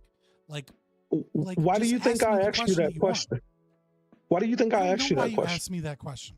It's Okay, vague. okay. Presumably so you can subvert it. Do you think before I joined this conversation, you were giving commentary on how you think white identity has changed over time?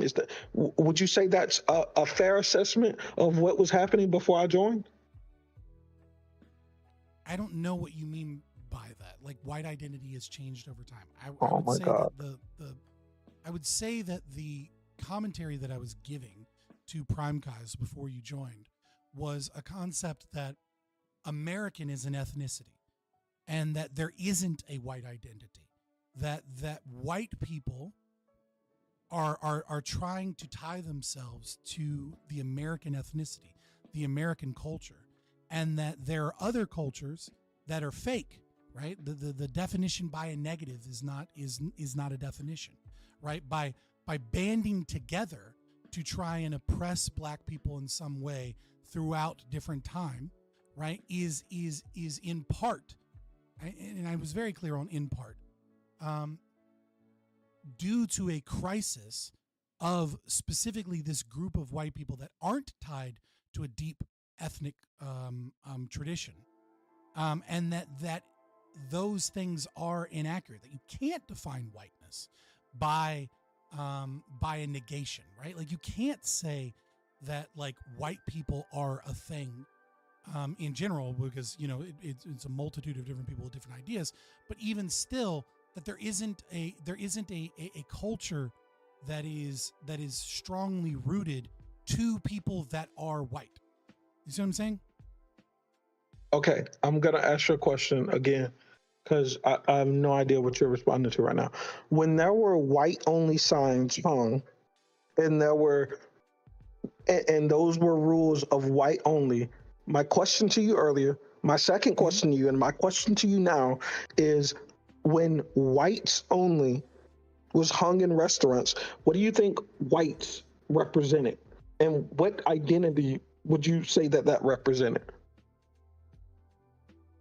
So I can answer the first part. In terms of what identity do you think that represents, that's a weird question. But in terms of like what did it mean, it would depend upon what year you're talking about, whether or not Italians would be considered in this group or whether or not Irish would be considered in this group, right? But it would be people that aren't black or Native American or Asian.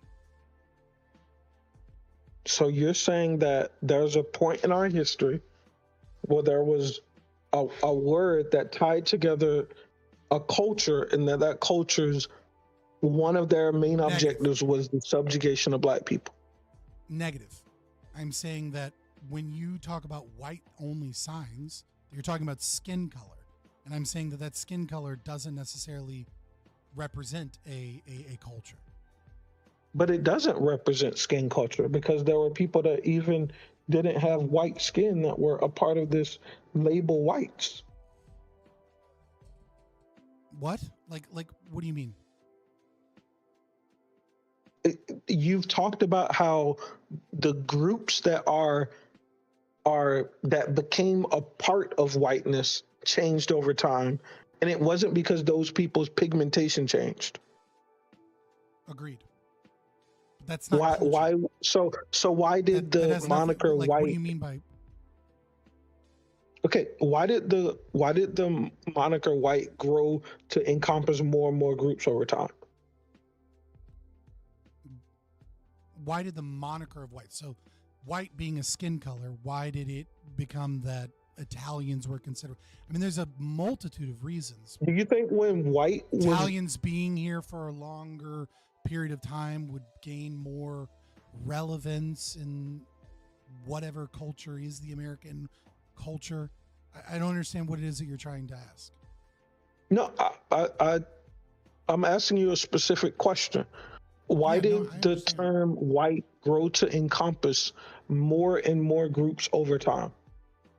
What do you think the reason I'm is? saying that's like I think there's a, like I said, I think there's a multitude of reasons of that. I would say. Yeah, I'm asking you, what are those reasons?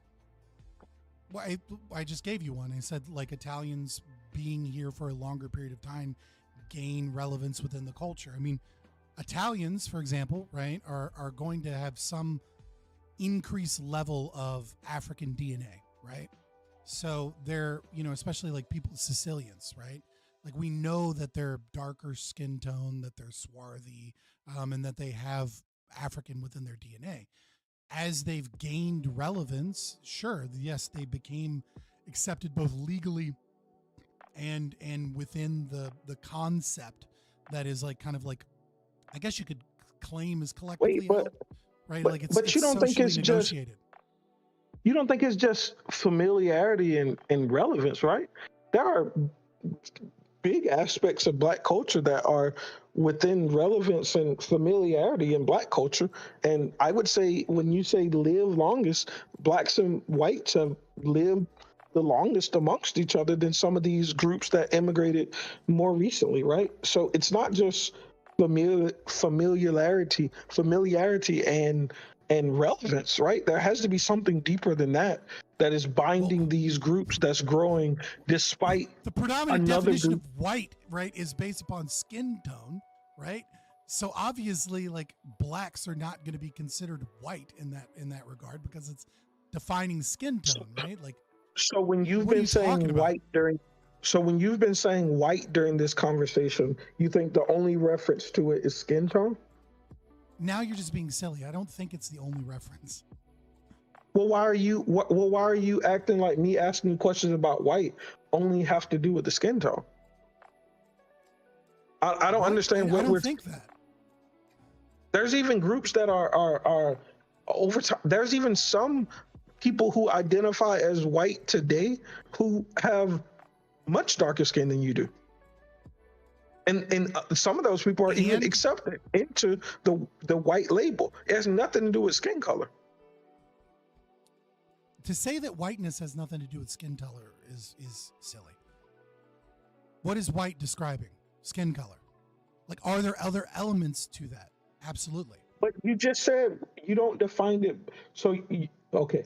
So you're saying that now whiteness is just the collection of people who are not Black, or the collection of people who are white? No, I'm not saying that. Okay, so what are you saying? I'm saying that whiteness is obvious. White is obviously referring to skin color. That's obvious. I'm also saying that there are other things that it is referring to, but the predominant definition of white is obviously white people is included in skin color. Like that's or not included in, but so you think as more and more groups are included into whiteness, their skin color is what matters most? I think that if you think that whiteness isn't about skin color, no, I'm not telling you that. I'm just asking you questions. Well, then I don't understand the framing of the question. Like, you keep trying to say that I'm saying things I'm not. Like, I haven't said you said anything except the questions I'm asking you to try to clarify what your crazy ass position is. What is my crazy ass position? What is so crazy about what I'm saying? You've both said white refers predominantly to white skin, and white is this other thing multiple times throughout this conversation. What is this other thing that I'm saying? I don't know, because I've asked you to define it multiple times, and you keep saying, oh, there's these other things, but white skin is the biggest thing. And I keep asking you, what are the other things? And you keep saying, white skin. That's not what's happening right now. I've literally asked you multiple times. Have I not? So you don't think I've asked you the question on what brought these people onto the moniker of whiteness except white skin? You don't think I've asked that question 3 or 4 times different ways? You don't think that I've answered that? I mean, I gave you a specific No, example. you haven't. Italians. Well, what did you answer and say? What did you answer and say? And then you said that I was defining whiteness No, what by did you answer and familiarity say? and relevancy. Excuse me? What did you answer and say? I gave you the example of Italian, right? And how Italians weren't considered white, and then Italians were considered white. I said it's socially negotiated, right? Like there is a, especially when it comes to like legal terms, right? That throughout time, right, you would have considered white initially to be white Anglo-Saxon Protestant, right? So it would have referred to a racial demographic that is very specific, right? Anglo-Saxon, which would be predominantly British with some other Europeans, and that it includes other people over time, because the definition of whiteness, as you will, is changes. I don't think it's I don't agree with whiteness as a concept. I'm not I do agree asking that you, do you agree historically with it's played whiteness? relevance, right? But what is it that you're trying to understand? When It seems like you're you more say that upset it's, than you are trying to actually understand. I'm only upset because you can't answer questions straight and you go on these long soliloquies for no reason. That's why I'm upset. But I'm trying to Yeah, but power when through you this ask questions, regardless of that. when you have questions with built-in concepts that I disagree with, right? No, Then it becomes I haven't it asked becomes you a built-in difficult. concept. I've just asked you to define things how you feel about it. You haven't taken it. You only taken issue with one of the questions I asked you. The other ones you've just whiteness been is a running built-in from. concept to questions about whiteness? Like Not in that's a silly that you would say- conversation where you said the word white at least 300 times and I use it in the same exact context. No, of course I don't think it's built in. If I walked up to a random person, maybe, but you in the middle of a conversation about white identity for probably 3 hours now, me asking you something thing we're doesn't mean discussing, I'm though. packaging some Right, definition. That is the thing we're discussing. Like if we're Exactly. So discussing why say the I'm concept packaging it? of So whiteness why say I'm as packaging it it is, if this is the thing that you're discussing? Why try to frame it as taking if I'm giving you some disingenuous question? when you're accusing me of not giving you a straight answer because I'm attempting to unpack things. And then at the same time, you're saying that you want to unpack those things. Like give a positive position to why you disagree with something that I have, and we can deal with that positive position. But when all you're doing is asking questions and subverting, and then we try and unpack the things that you're claiming, and then you just get mad and ask more questions, like it's not a productive conversation about anything. Okay. I'm asking you questions because I wanted to be able to figure out where do we actually disagree or do we agree? And I'm frustrated because I can't even get do we agree or disagree. I just get random statements about shit that is unimportant. But anyway, but okay. This is I'll give you my statement and then I want you to give me your statement, right? I think that one of the questions that I asked was how has whiteness changed over time, and why were more and more groups included in this moniker of whiteness? Now I'll give you fucking times. No, I didn't say you didn't answer it. I asked you more follow-up questions that you didn't answer. So I would say that this group has grown over time because this group has had hatred for minorities in this country, and this group has created kinship with other groups in order to continue said domination of those other groups.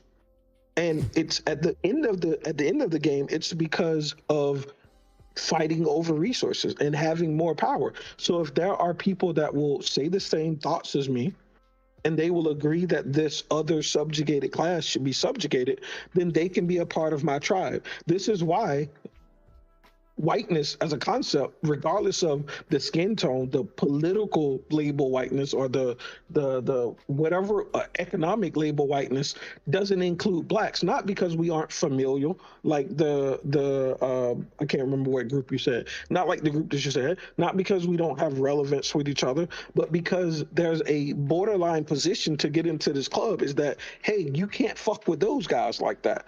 That's why this group has grown over time, to maintain power and to maintain control over resources. That's what I believe. I think that is, that is, I don't understand why you took umbrage earlier with the concept that what you're saying is critical race theory, because I can't fathom how you would be upset by that, because that is just what you were saying. Like, you were just touting critical race theory.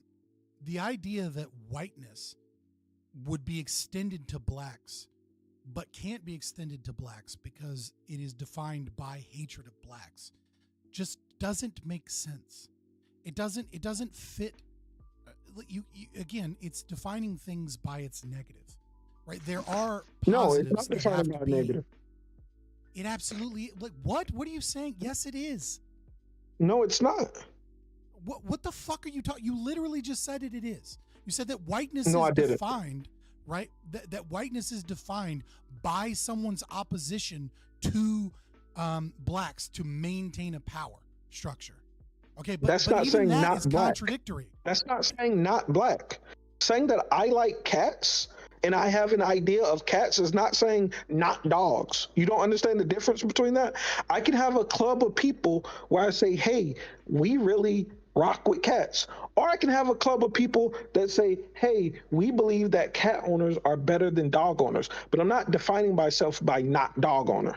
If you don't understand that, that's crazy. You literally are. You're saying that, like, we define ourselves by, we define who we are, our identity is defined by opposition to cat owners.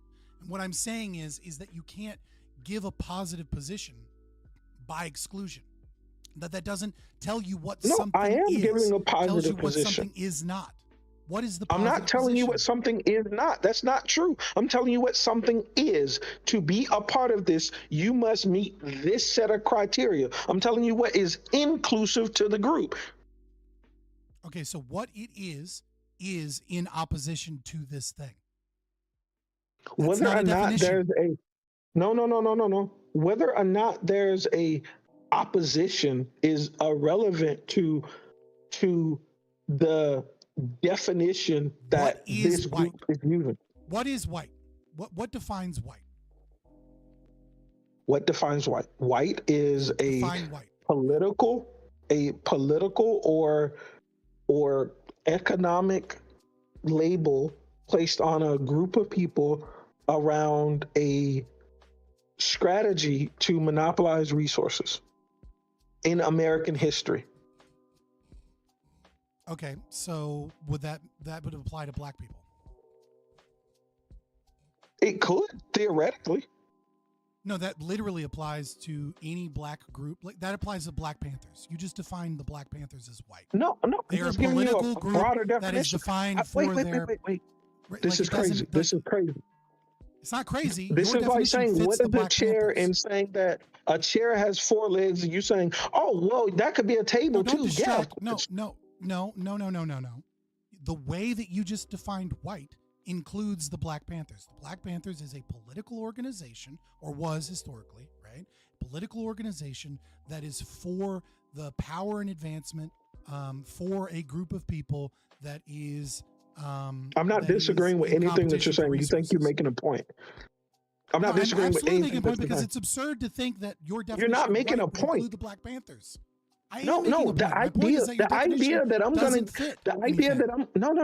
this is why it's stupid. The idea that I'm going to give you some hyper precise definition where you can't say that there's another category that could fit under that is stupid. Now, what you can do is you can say, hey, wait. It's not stupid to say, give me a definition of the thing that you mean, and then you can't. I gave you a definition, and now you're saying that there are other things that can fit in that, and we can tease this out and get more and more granular. But I'm not going to give you some spiel for 10 minutes minutes about how to hyper define this without you being able to add anything else to it. That's crazy. I'm just saying you can't define your terms. And the reason you can't define your terms is because you are defining things through negation.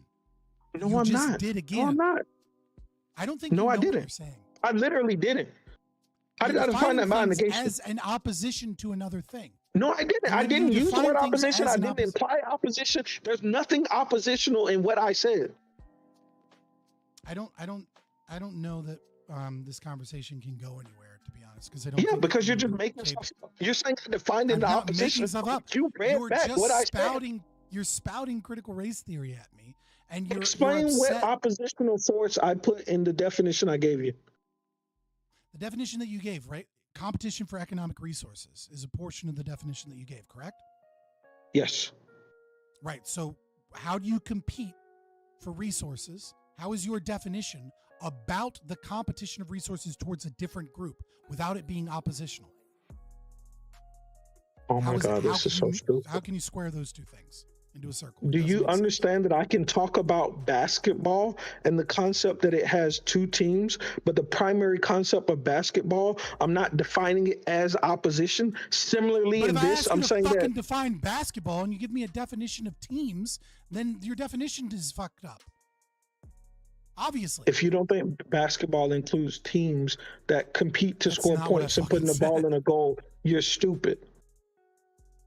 Cool. But you wouldn't say a definition of basketball is oppositional. It's as stupid as what you're saying right now. No, because I think Just you can define because basketball, but I don't think you can there's appropriately define dynamics that happen, just because there's dynamics that happen with this group in opposition to others, doesn't mean I'm defining that group in opposition of the other. That's crazy. That's stupid. You saying things are crazy and stupid, but not being able to give a positive definition is just. I gave you a positive definition. You created something that wasn't in my definition and put it in there to say that I didn't give you one when I did. Matter of fact, I gave you a definition so broad that you tried to apply it to Black Panthers. That's how you know I didn't give you something that was oppositional, or you would have never brought up the idea that the Black Panthers could have been a part of it. But you're so stupid you can't even realize that. You try to straw man me on one hand, and then you try to put shit into my argument that doesn't exist there. And you're literally arguing right now that I define whiteness as in opposition of blackness, and your compelling response was, well, that could include the Black Panthers. Well, obviously, if I would have defined it as not black, you wouldn't have brought up the idea that the Black Panthers could have been a part of it. But you're too stupid to understand all of that. You saying I'm too stupid to understand something doesn't. Okay, explain how I defined it as not black, but you brought up the Black Panthers. Go ahead. I asked you for a definition of. Can you answer that? Can you answer that question? How did I define them as not black, but your answer was, well, that could include the Black Panthers who are black? Explain that. You didn't give a definition that was not black. I did give you a definition. That's the problem, is that if you were to do that, then we would be in the same. So you're saying both. I didn't give you a definition, and I did give you an oppositional definition. Now you're claiming that I both didn't give a definition and I gave a definition. That's not what I'm saying at all. Now you're just spouting nonsense and yelling. So you didn't just say I didn't give a definition after claiming I gave an oppositional definition? I'm saying your definition doesn't make sense. So now you're saying my definition doesn't make sense, but I'm asking you to specific. What I'm saying. I'm asking you to give a positive definition of whiteness. Because you're not answering the question that I asked you. You couldn't give me understand that. Okay, the question I asked you again is, you made two claims. You said I define whiteness when I just described it as opposition to black. And then you said I defined it oppositionally, but you also proposed that Black Panthers could be a part of the definition that I gave. How can both of these things be true? That's the question I asked you. Not, do you think my definition is valid? I specifically asked you, how do you have these two counter positions that you proposed in this conversation? Because your definition is incoherent. That's the problem. Because your so my definition is incoherent, and you put forth two contradictory arguments because my definition was incoherent. Can we try this? Right? Because like I haven't been following all the twists and turns. There's been a lot here. But it feels like you guys are talking past each other. I feel like you guys can have a more robust conversation. But why don't you try this? Each of you will define what you mean by whiteness to me, right? And I'm going to reflect back in my own words to you. And Yes. you're going to say if I'm correct or Yes. incorrect. And maybe that'll be helpful to bridge this gap. Yes, and I okay? would like Fabian to go first because I asked him this question earlier, and he said it was too broad and he couldn't give commentary on it. So if you can ask Fabian that question, and then I'll answer it second. Okay, all right. Yeah, that's not true, Fabian. but that's okay. What Sure. What is whiteness? Yes, please. Whiteness is a concept created by critical race theory to explain for the meta narrative that that the United States history is one of white supremacy, and that white supremacy is the prevailing narrative of growth and political power within the United States, based upon the Marxian analysis of oppressed and oppressed dynamic, or I should say maybe critical theory perspective. We don't want to go all the way back to Marx, and that it is a vague term that that shifts and moves without a positive position. That it is an incoherent thing in and of itself. So Prime, what I'm gonna suggest now. Hold on. I don't want you to repeat that back, because what I'm going to suggest now is that we move back to the conversation that we were having. What he just tried to do was a sleight of hand and talk about whiteness in this concept. What Fabian was talking about before I joined, Prime. What Fabian was talking about before I joined was white identity or the lack thereof. I don't want you to ask him to define whiteness. I want you to ask him to define white identity that he was talking about, not whiteness, this new term that he's trying to move to because he feel like he has a more palatable argument. I said white. And can then you do that? changed Can it you to ask whiteness. him to define the white identity or the lack thereof that he was describing before I joined? Oh, okay. All right, then let's do that. You brought up whiteness. Dog, I didn't bring up whiteness. I asked you to define white. No, I've been talking about white identity. And yes, I may have used the word whiteness because in some ways they're synonymous, but I think you can understand that we've been talking about identity this whole time. The fact that you can't is fine. Hey, look, this is why we're resetting. Prime is about to ask you what is white identity. I'm going to go on mute. Okay. Please, friend. What is white identity? You're not going to like it because I think I give roughly the same definition. Yeah, I mean, I don't know where you want me to go with this because I'll just go into a similar definition of whiteness. Like, I don't think so. The thing that you were talking about before is the definition you're saying is incoherent and you don't agree with. The thing you were talking about before I joined. Okay, hold on. Let me repeat what you said about whiteness or white identity. I'm delving into critical race theory, and so in order to and being demanded to work with a framework that I think is incoherent. I'm not asking you that. Hey, Prime, before I joined, would you say that you guys were having a conversation over white identity or the lack thereof and the nuance that is deeper than just the hatred? Would you say that's a fair summarization of what was being said before I joined?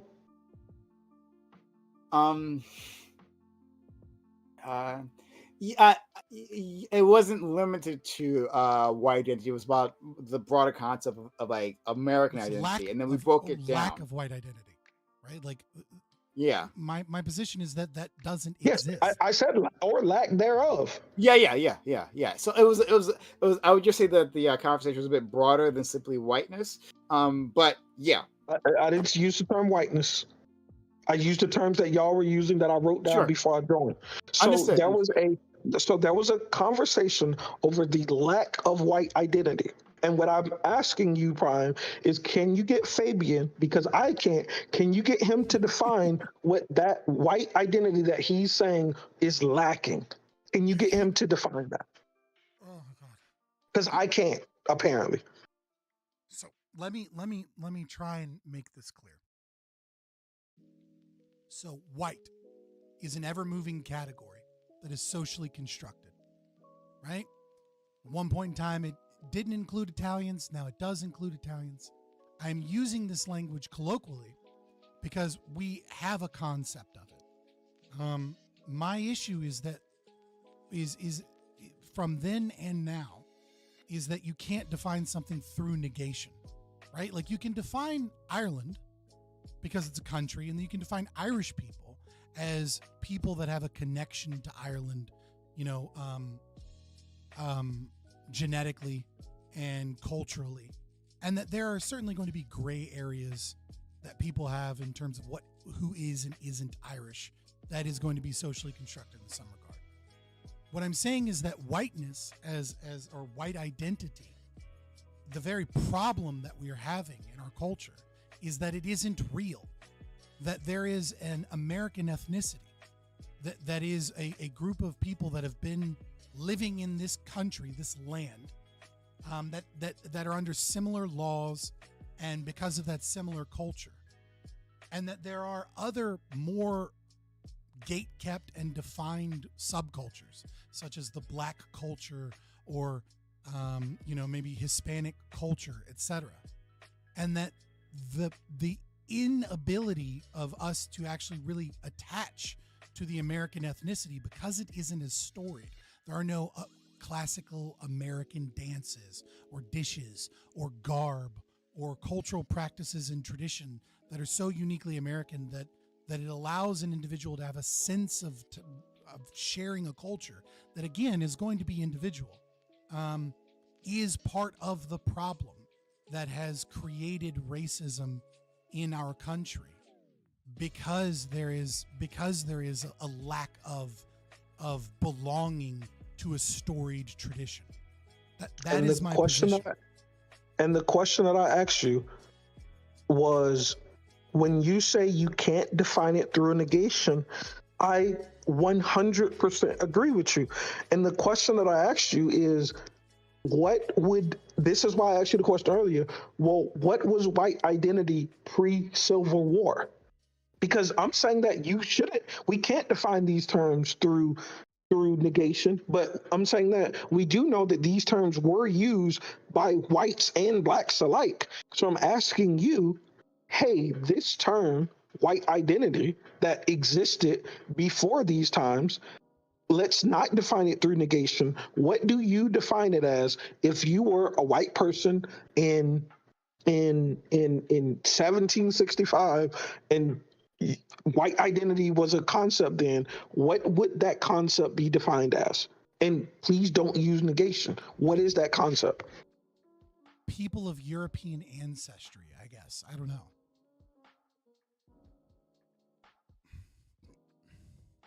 So all people from Europe were a part of this people of Western white identity? European ancestry, right? People of Western European ancestry. Like I said, there's going to be a give and play, because each individual is going to have a different sense of understanding of what they think that is, right?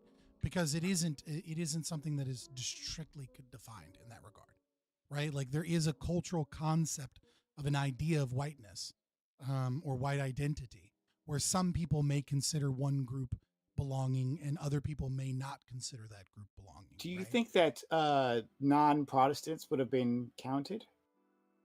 No, originally Catholics weren't. John F. Kennedy is probably the major cultural force that this concept of what I think over time the concept of white identity gets watered down as it includes more people in its definition, if you will. But like it wasn't until John F. Kennedy came in that like Catholics begin to be kind of like considered a part of that group. Yeah, and that's why I hope you understand now, because I'm asking you the same question I asked you earlier. I hope you understand now why I asked those questions earlier, because I don't think our 35th president was around for the definition of whiteness and as this group started to grow. So the question I asked you earlier is, hey, what things do you think made this umbrella term increase in the amount of people that it covered? These are the same questions I asked you earlier. I first asked you to define whiteness multiple times, and I use it. And you answered, and you answered it, and you said you think it was familial relationships and relevance. And then I said, hey, there are other groups that had familiar ties and relevancy to this group. Why wouldn't And then I those said groups that have been a white part of it? skin, right? Like that when you're talking about race, right? Like that there's a social construction around race. I don't even necessarily disagree with that, right? Like I don't disagree with the idea that like who isn't and is white, that there are gray areas and that those things are kind of like socially looked at. Like I'm not so averse to some of the explanations that critical race theorists have come up with over time. No, okay, so if we were to change the definition you gave earlier, you said people from Western Europe, you would agree that adding people from Western Europe with white skin might be a good addition to that definition.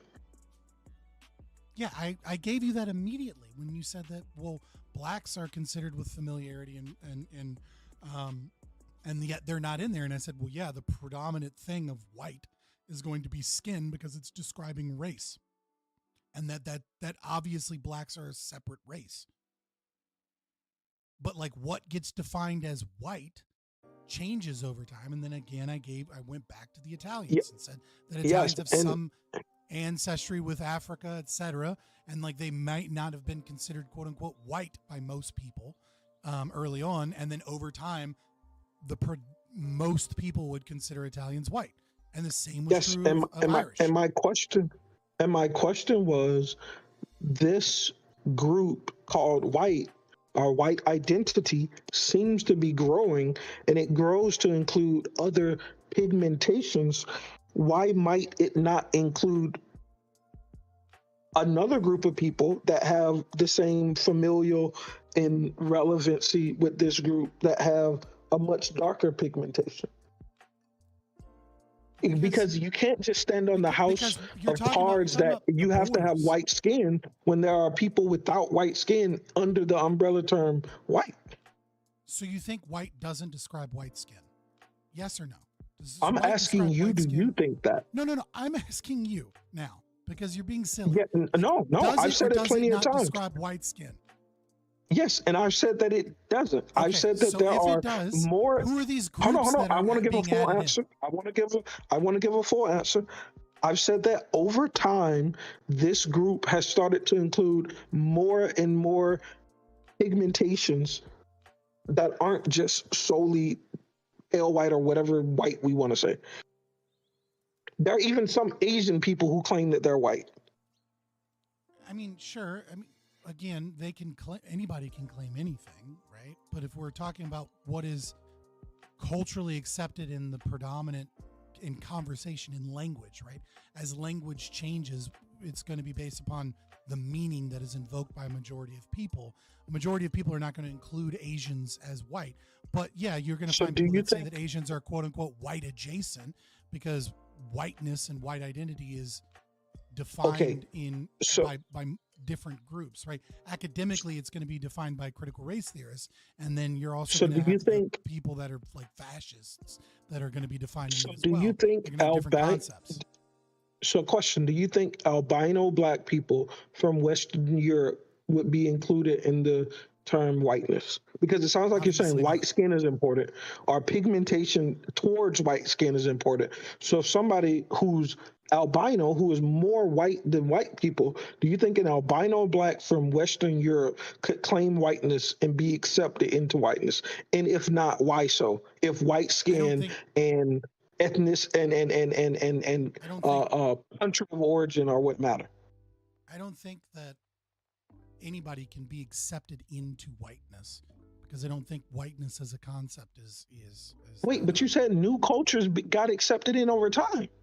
You agreed to it. You said it. I don't think an individual gets accepted into whiteness. But setting that aside, an albino is someone with a condition. Like you would have to use a Bayesian inference, right? Wait. Let's not say an individual. Wait. Because I feel we're like talking about individual because we're talking about albino. The majority of so that's why I'm trying to change it. So now I'm trying to change it. Let's say there are leagues of albino people from Western Europe that Now are. we're not even engaged in our reality. We're not No, engaged no. in reality anymore. Wait, you don't There think are no, there? that those don't exist. They're not. There's not a country or leagues of fucking albinos anywhere. No, I'm asking you a hypothetical to test your definition. That doesn't mean that this has to have instantiation And I in tried to, and then you in interrupted me history. because you didn't like the term Bayesian inference. I'm assuming. I don't know No, no, no. why, but No. Wait. You were targeting me using the word individual. An individual wasn't at all important to the concept that I was bringing, so I was expanding to get rid of the whole concept of talking against individuals. when you're talking No, about I'm not. albino, you're talking about a very, very, even if you're talking about a group of albinos, you're talking about a Yes. very, very, very small portion of the race that they are, who happen to have a medical condition that makes their skin white. The acceptance of different races and ethnicities is not applying to groups of people with a medical condition that changes the pigmentation of their skin, right? Like, Why not? Is the question I'm asking you. because the question is about race. Like Yes. You we're know, talking about all right. races of people. You've agreed right? that And that's why I race said is that a there's social Bayesian inference. No. You've agreed that race is a social construction. You've agreed that what's inside of this social construction changes over Well, I don't time. agree that it's The completely question, a social construction, but predominantly. well, I'm just using your words that you said. You said race is a social construct, but we can move past that and act like you didn't say it. Whatever you're saying now, Stop. let's Will you take what stop? you're saying. Stop. Come on. I'm reciting back to you what you said, and you're asking why I'm being frustrated. You're saying stop because I'm repeating back to you what you said. You're speaking past me. You're not trying to grasp at what I'm saying. Right? I am. I do agree that race is socially constructed. And when I say that race is socially constructed, there are gray areas, and as a rule, for example, we consider Obama to be black, despite the fact that he's just as much white as he is black because of That's a question I could ask you too. Et cetera, right? Like I agree that there is a social constructions element, but that doesn't mean that there aren't clines and there aren't genetic things that go into race, and that there aren't specific demographics that there Can we aren't put a other pin and bases stay to here? this. Can we put a pin and stay here? So I'm just going to keep asking you the same questions until you give me an answer. And maybe you're not running from them. Maybe I'm. No, wait. I'm giving you. Maybe you're not running from them. Maybe for some reason I'm not being clear. So I want to be super clear. Let's use Barack Obama, who you've just engendered in this conversation. Barack Obama, as I know it, has a black mother and a white father, or vice versa. One of those two, right? Black father. Yes, and the statement you said that I agree with is we consider Barack Obama black, right? And now the question I want to ask you is, we have these two categories, white and black. And the question I would ask is, why are people of this mixed descent accepted into one, and they're accepted into that by that in-group, and why are they rejected by the other, and they're rejected by that in-group white? Why is that the case? That would assume that blacks in America are a monolith, because some blacks definitely don't accept Barack Obama as black. Well, you said he was, though. Let's not talk about the blacks that don't agree. Your words were, we all agree that he's black. Relax, my guy. Relax. What I'm saying is that the question that you asked, I understand the question that you're asking, right? Because you're talking about whites, or the culture as a whole, as most of us agree, right? Because when we talk about social construction, right, when something is socially constructed, it means that predominantly we have a definition, that there are outliers that don't agree to that, right? So there are going to be some people that say Barack Obama's white. There's some cohort of people that believe that he is white. Most of us agree that he is black. So then that's right. So moving on from there, Hold on, You're wait. saying, You cut why out. is it? Most of us agree. What? I'm just asking you to clarify because you No, cut it's out a fair. little No, bit. it's fair. Yeah, it's show. Most of us agree that Obama is black, right? Like Okay, like gotcha. society predominantly agrees that he's black, but some wouldn't say so. Assuming that we work with that like the majority kind of conception is that he's black. Why is he accepted as black? Well, there's a multitude of factors, right? Well, no, there is an wait. assumption- I asked you a different question. Hold on, wait. I asked you why isn't he accepted as white? That's what I specifically asked. Oh, yeah, that's fine. I mean, it would what I was going to say would work either way. No. Why he is okay? Yeah, why he isn't accepted as white is because there is a concept that black people have a unique experience, standpoint epistemology, right? And that because his skin is darker, he has a shared experience with other black people, right? So the assumption that is taken into that is that because he has that darker complexion, even though he's mixed, he looks black. And because he looks black, people treat him as that because predominantly the concept of race is based upon skin color because when we view someone in the world, right, we kind of go off of phenotype. We kind of go off No, of hold on. But the question I'm asking you, people in a category. So I'm trying to ask you questions where you extract and extrapolate and then apply your principle. And I feel like we're hyper focusing. So I'm not asking you a different question to move the goalpost. I'm asking you a different question because the essence of what I was asked, I think is being missed. If we took Barack Obama and he was the child of a slaver with a black slave and he phenotypically was represented as white, do you think he would be accepted into white culture? And why not if he wouldn't be? Well, back when we had slaves, it was like a drop of blood, right? So he wouldn't be considered white, regardless that he's like, to use the and the CRT why term, might white that passing, be? Because And he why was might black. that be? That's how he was legally defined. And I'm asking you why these things might be. I'm not asking you just that they are. I'm asking you why might they be? Well, yeah, there's a billion answers to that question. Like why? And I just need why one. was that? Why? Okay, so here's one. Because The most what you think slave the owners most, because slave owners often raped their slaves, and so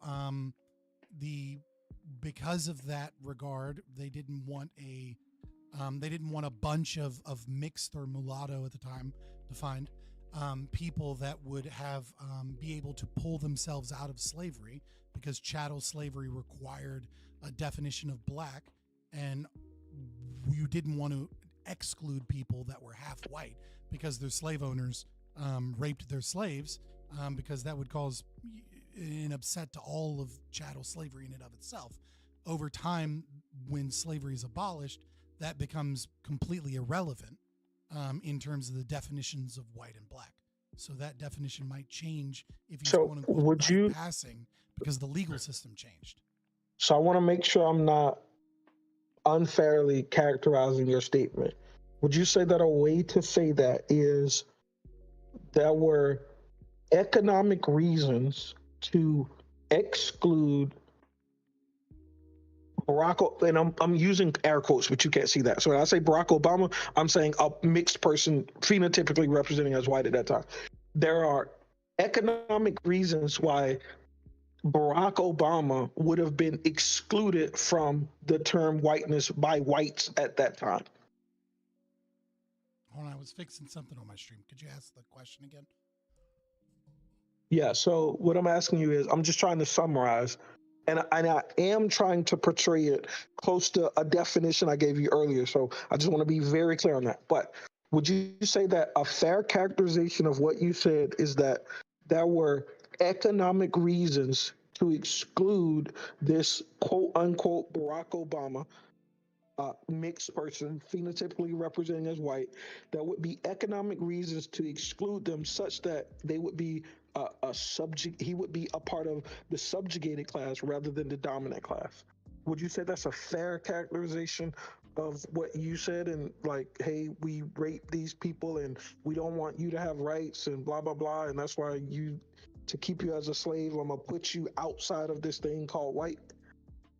Yeah, I mean, I don't think that's the only thing, but yeah, sure, there are economic reasons to upholding the economic system that existed at the time. Yeah, I don't think that's crazy. And would you, so if you had to give a percentage of people that you think would agree with that statement that are accepted as white, what percentage of white people would you say would agree with such an idea? I have no idea. I just want to make sure you're not saying that this is fringe. No, yeah, I don't think it's fringe to say that one of the reasons that the definition of white was the legal definition at the time was to protect the system of slavery, which was I wouldn't even be recalcitrant to say predominantly economic. Okay. Sure, whatever. So if I was asked to give a definition of whiteness and one of its most prevailing characteristics, which is more important than the country of origin, would you say that that's a fair definition to give? And I'm not being a critical race theorist and trying to look at everything through a Marxist lens. Would you say that that's valid? If I gave the definition you just agreed to? I didn't agree to a definition. Okay, and no, wait, I don't agree would you say it's fair if I predominantly described economic over skin color? Yeah, hold on, wait. I want to ask you a slightly different question. Would you say that it's fair if I describe aspects of white identity in that way?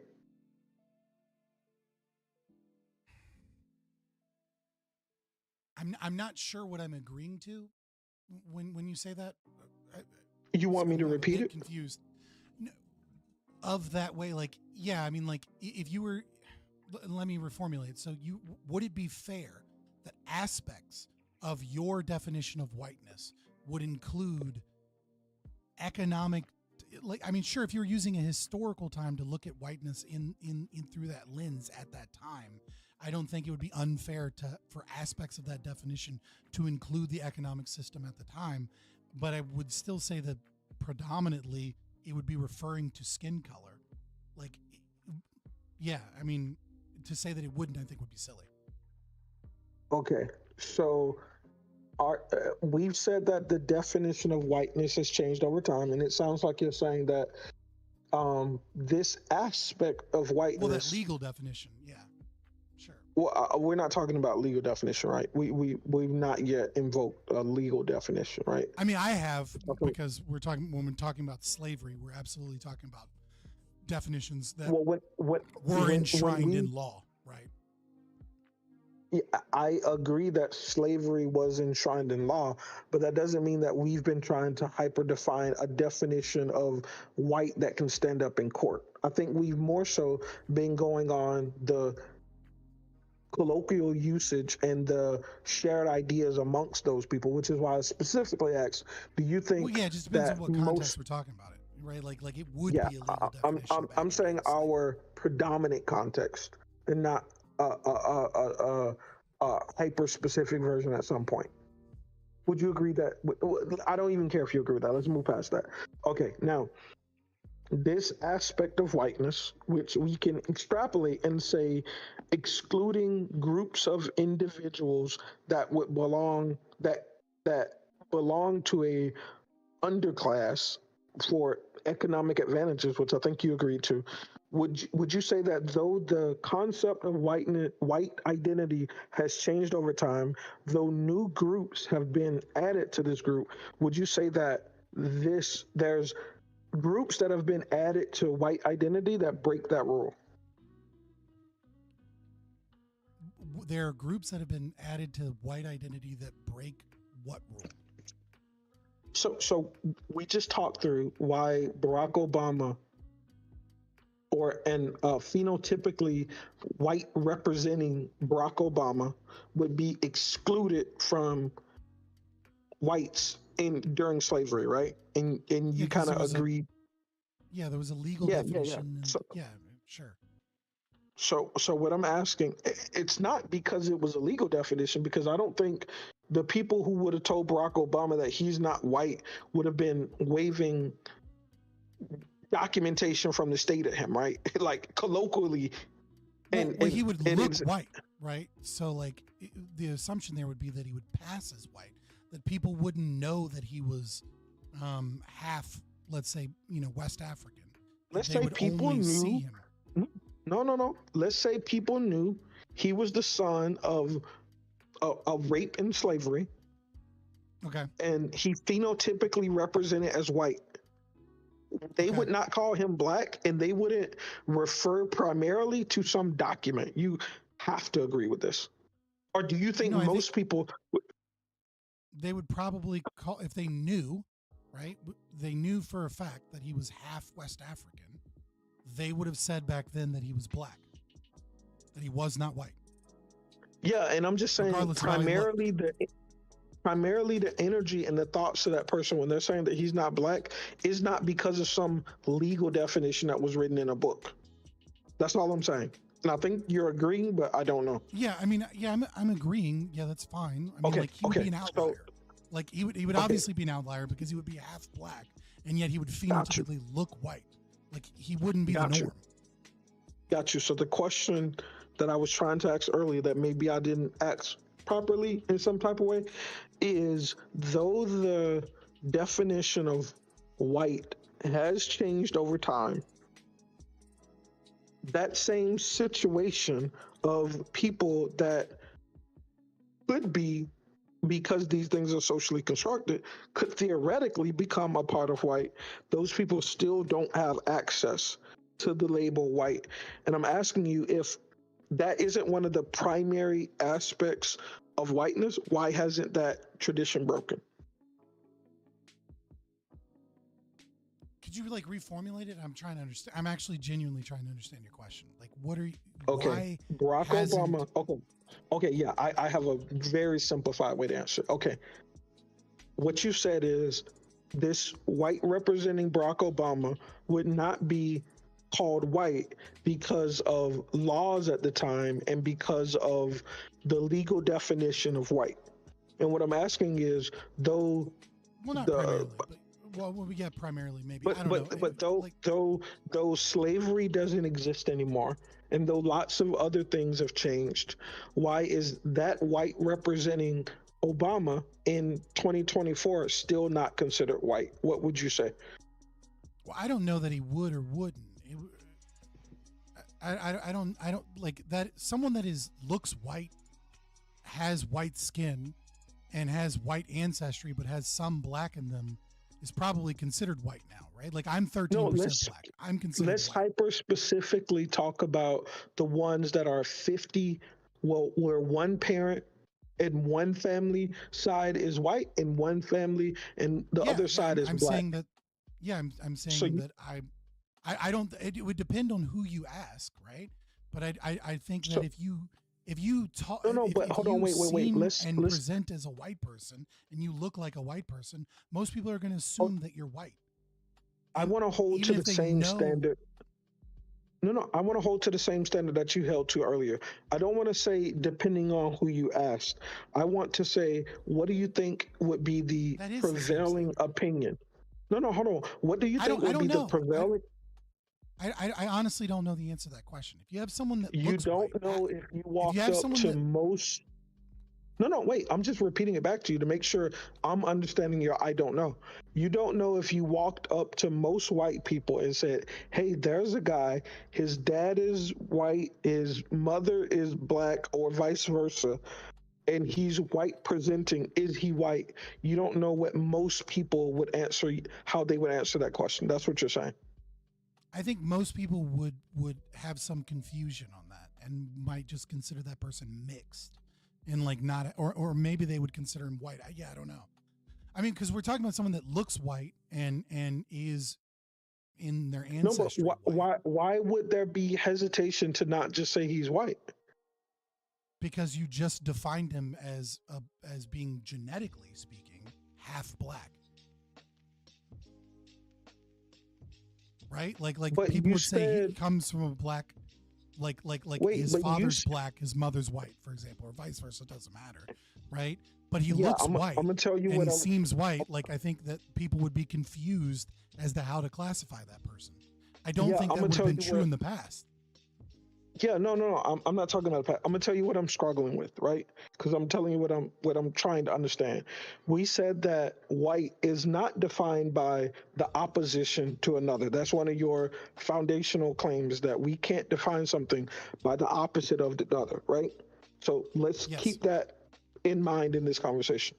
Okay, there's a person who has Western Europe ties genetically. They have white skin phenotypically. This person matches a lot of the characteristics of this I feel group like of you're just people asking who the call same them. question again. Yeah. No, wait. This person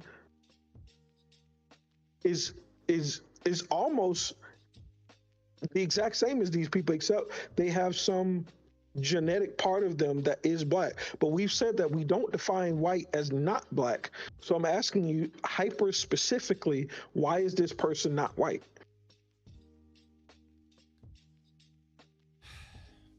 They have all the same attributes, except they have a black attribute as well.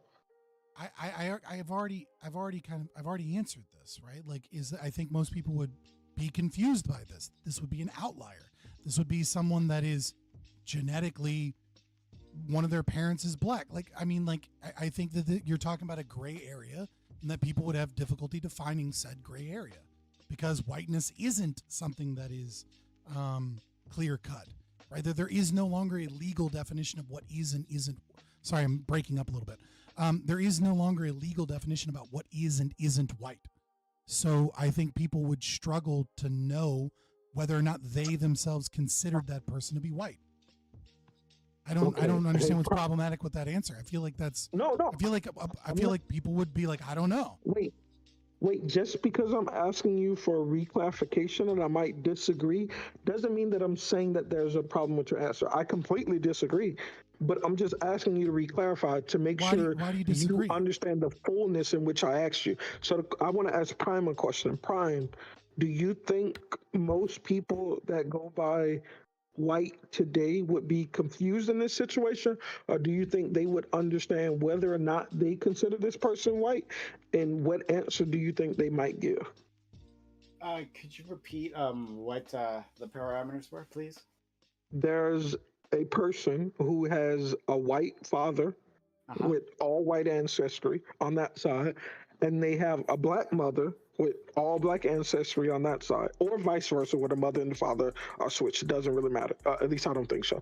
But so the question that I asked Fabian is, do you think we agreed that during slavery, most white people would say that person is not white because they want to you just subjugate changed them. it to during slavery.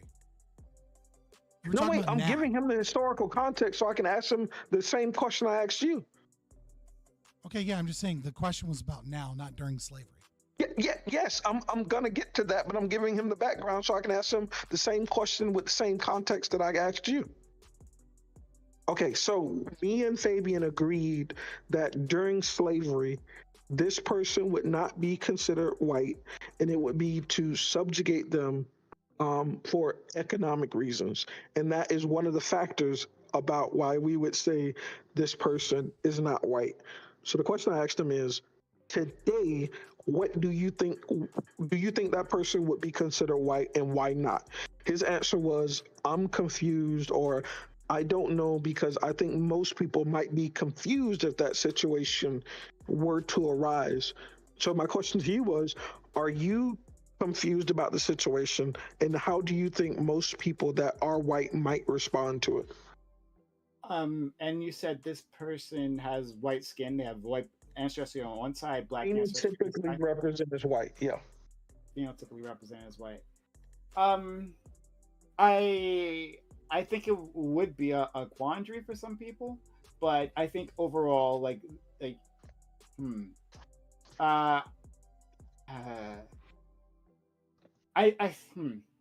think race is multiple things, is what I think. So I think it's how you appear. I think it's. I think you're going into what your definition of race is. Okay. My question is hyper specific to how do you think white people might classify this person?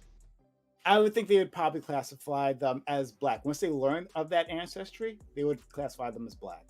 Yeah. We're saying that the ancestor of this person is known, so it's not hidden to these people. Okay. It's known. Okay, then I would think that they would be classified as black then. Okay, gotcha. Only reason I wanted to ask is because I think it's obvious, and I think definitely most people would consider this person black, and specifically they would consider them not white. I just wanted to know, was there any agreement here? But it's fine. I think Fabian is saying that he doesn't know how most people might respond, and they might be confused about the situation. I'm a little bit off-put by that, given that this situation arises all the time in America. The idea of a mixed black and white child is not something that's foreign, and I think most people have thought through how they might classify the offspring in that situation. But yeah, I just I said that I think that people would consider them mixed predominantly, but that they might be confused if someone is presenting as white, especially if they self-identify as white, right? Like if they say like I'm white, right? Like that's going to change it too, right? I think in America, most people that are mixed say that they're either mixed or identify as black, right? Like you know what I mean? Like imagine if Drake, right, identified as white and said he was white and didn't engage in what is seen more often by most people as like black culture, right? Like wasn't a hip hop artist, but like was just an actor on Degrassi and like continued to be an actor and like said he was white and claimed to be white. I think a lot of people would be like, oh yeah, I guess, like a lot of people might be like, I don't know. And I think a lot of people would just accept that he's white. I don't know how important this is to the overall conversation, but yeah, I just think that most mixed people today tend to identify as black or mixed. They don't tend to identify as white. So I think that complicates. Yeah, so I understand what you're saying. I think your knowledge of understanding that mixed people either identify as mixed and not black and not white, I think you're somewhat, and I'm not saying that this is true, I'm saying this is how I'm digesting what you're saying. I think you're missing the fact that those people are rejected whiteness, and that's why they run to either mixed or blackness, and none of them usually classify themselves as white, specifically because white people would never say that that person is white. Black people most black people might say that that person is white. Right, like they would be wait. out of the. Wait. You asked me a question. I want to explain it. If Barack Obama said, "I am black," black people would not reject that blackness and say you aren't black. I think similarly, if Barack Obama, or white phenotypically representing Barack Obama, that's known to be of mixed ancestry between white and black, most white people would reject his whiteness in that his claim of being white. And I'm saying that the byproduct of that would be that people of this mixed ancestry would likely call themselves black or call themselves mixed, and they wouldn't call themselves white because they're being rejected by that community. So when I say reject his whiteness, I'm saying reject his claim of being white. I mean, maybe. I mean, I would say they would probably be rejected. I don't know what you mean by that community, because the entire conversation is kind of it's about white people and black people. Well, what I'm saying is the entire beginning of this conversation that I was having with Prime is that, I don't think that community is very defined in and of itself, right? Like, I don't know that there is a quote unquote white community that exists. Yeah, but understand that I'm saying the opposite. I'm saying white is very well defined, and people who are under that label understand the parameters, so much so that they know who to accept and reject under that label. So I'm saying the exact opposite of you. I'm saying it's well defined.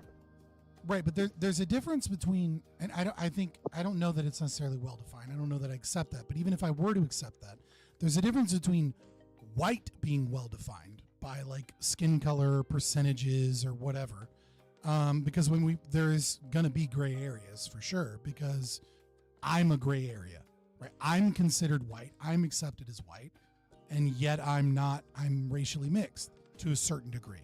13% is not enough, right?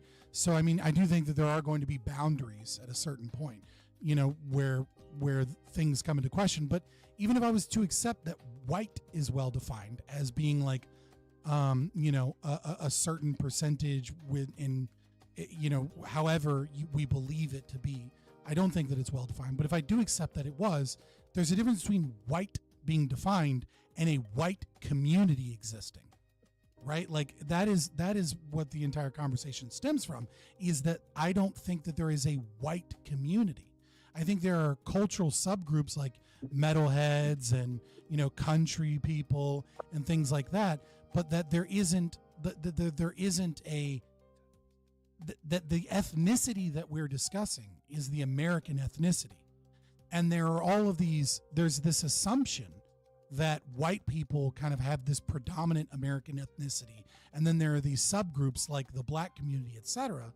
And what I'm saying is that there's crossover and bleed with American ethnicity, with the black community, etc., and that I don't see a distinct white community or a distinct white culture. I see cultural subgroups that exist, and that because that there is one and not the other, that this causes problems. Yeah, and I'm accepting your viewpoint. I'm not agreeing with it, but I'm accepting your viewpoint. And I definitely agree that there's a difference between quote unquote white community and the definition of white.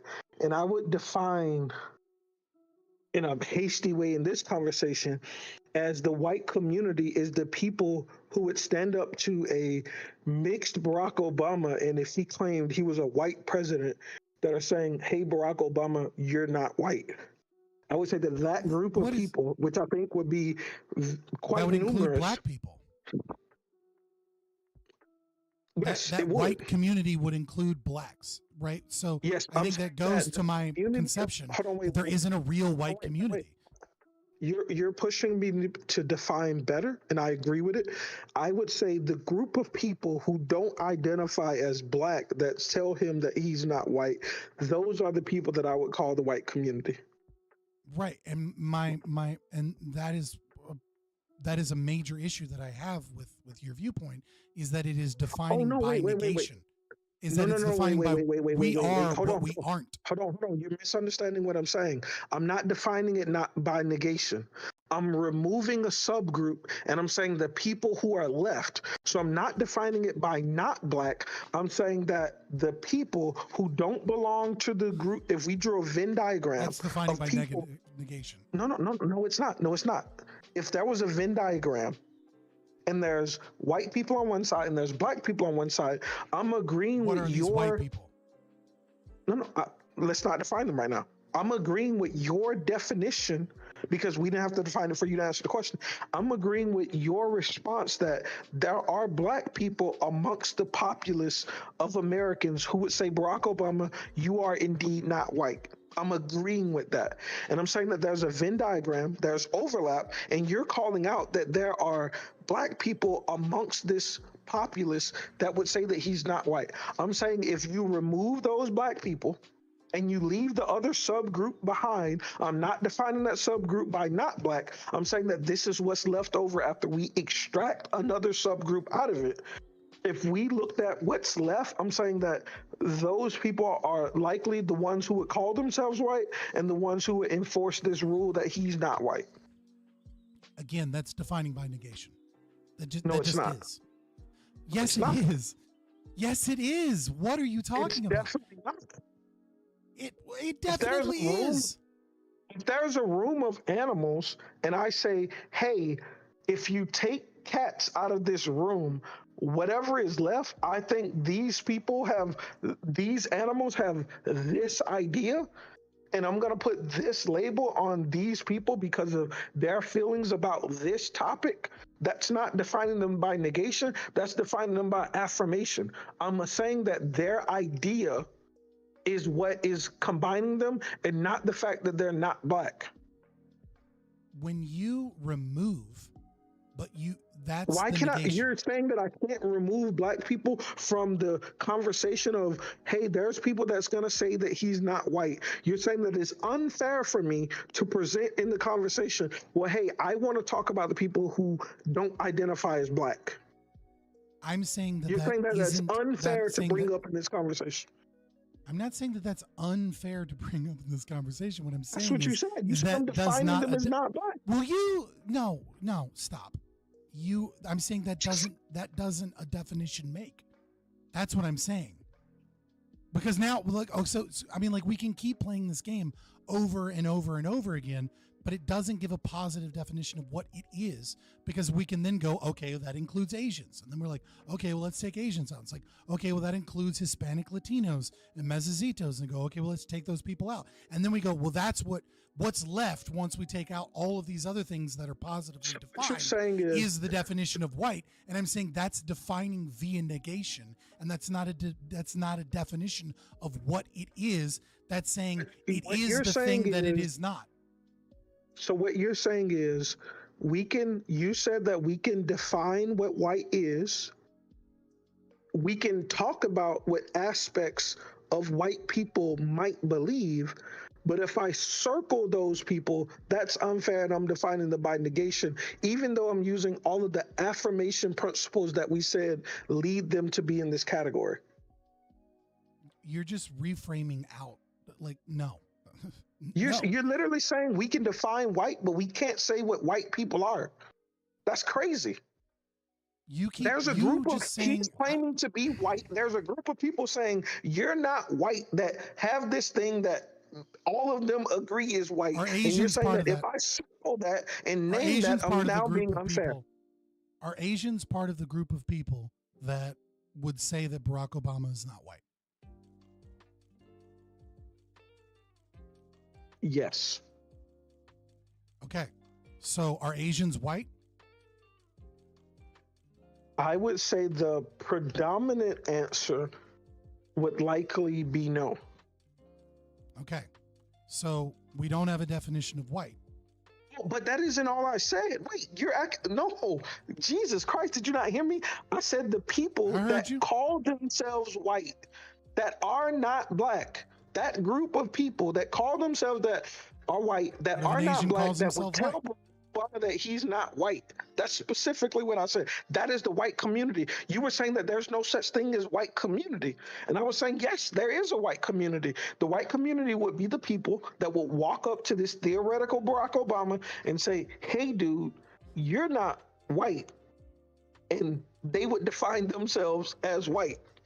So what if Barack Obama called himself white? Would he be white? You said what now? Well, if Barack Obama said, if Barack Obama says I'm white, is he white or not white? Does it matter how he self-identifies? I would say in the definition of whether or not he's white. I would say when someone is identifying as a race, I would think the most important part of whether or not whether that claim is true is whether or not that group would predominantly accept him into the fold. Okay, so we need a definition of that group. No, we defined that earlier. You said we can define white. You gave a definition of white earlier. What are we talking about?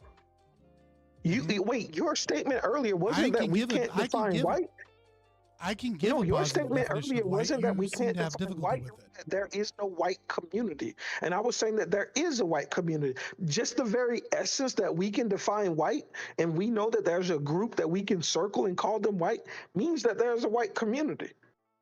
Okay, so community is now defined by a group of what? Like that identifies as a group of people with some shared belief. So like you said, black community. You said what now? How is that? How is the problem here is that like wait, do you think there's a black community? You said black community earlier. Do you think that there's a black community? Yeah, I would say that there is a black community. Okay. There's a thing that we can define as black. There's a group of people that we can circle that likely agree with those things in our definition, and we would call that black in the black community. What I'm saying is that we've defined what white is. There's a people that we could circle that meet that definition and agree with that definition, and I'm calling those people the white community. You're saying the black community exists, but somehow the white community doesn't. The problem here is we're now saying that community is simply self-identification, right? I never said that. I said that they have to be accepted by the group. I said it's not self-identification. I specifically was against that. I never said that. Okay, so do you agree that I never said? Hold on, wait. Do you agree that I never said that? Yeah, you didn't say what I said word for word. So, and I agree that you did add an additional stipulation here. So, they must be. So, I'm trying to get your word. Do you agree that I disagree with the idea that Yes, self-ID? dude, I don't need the trap. define us? It's fine. I'm trying to get your definition, right?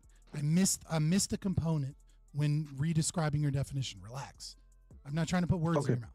So, the definition of a community is threefold. One, they must be accepted by the people in the community, which is circular, but we'll take it anyways. It's circular, but necessary for sure. Well, was because it's emergent. It's emergent. We could go with that. It's emergent. That's fine. It's fine. I don't want to get into the weeds on that. So they must be accepted by the community. That we're defining, which I have problems with that, but I'll move on.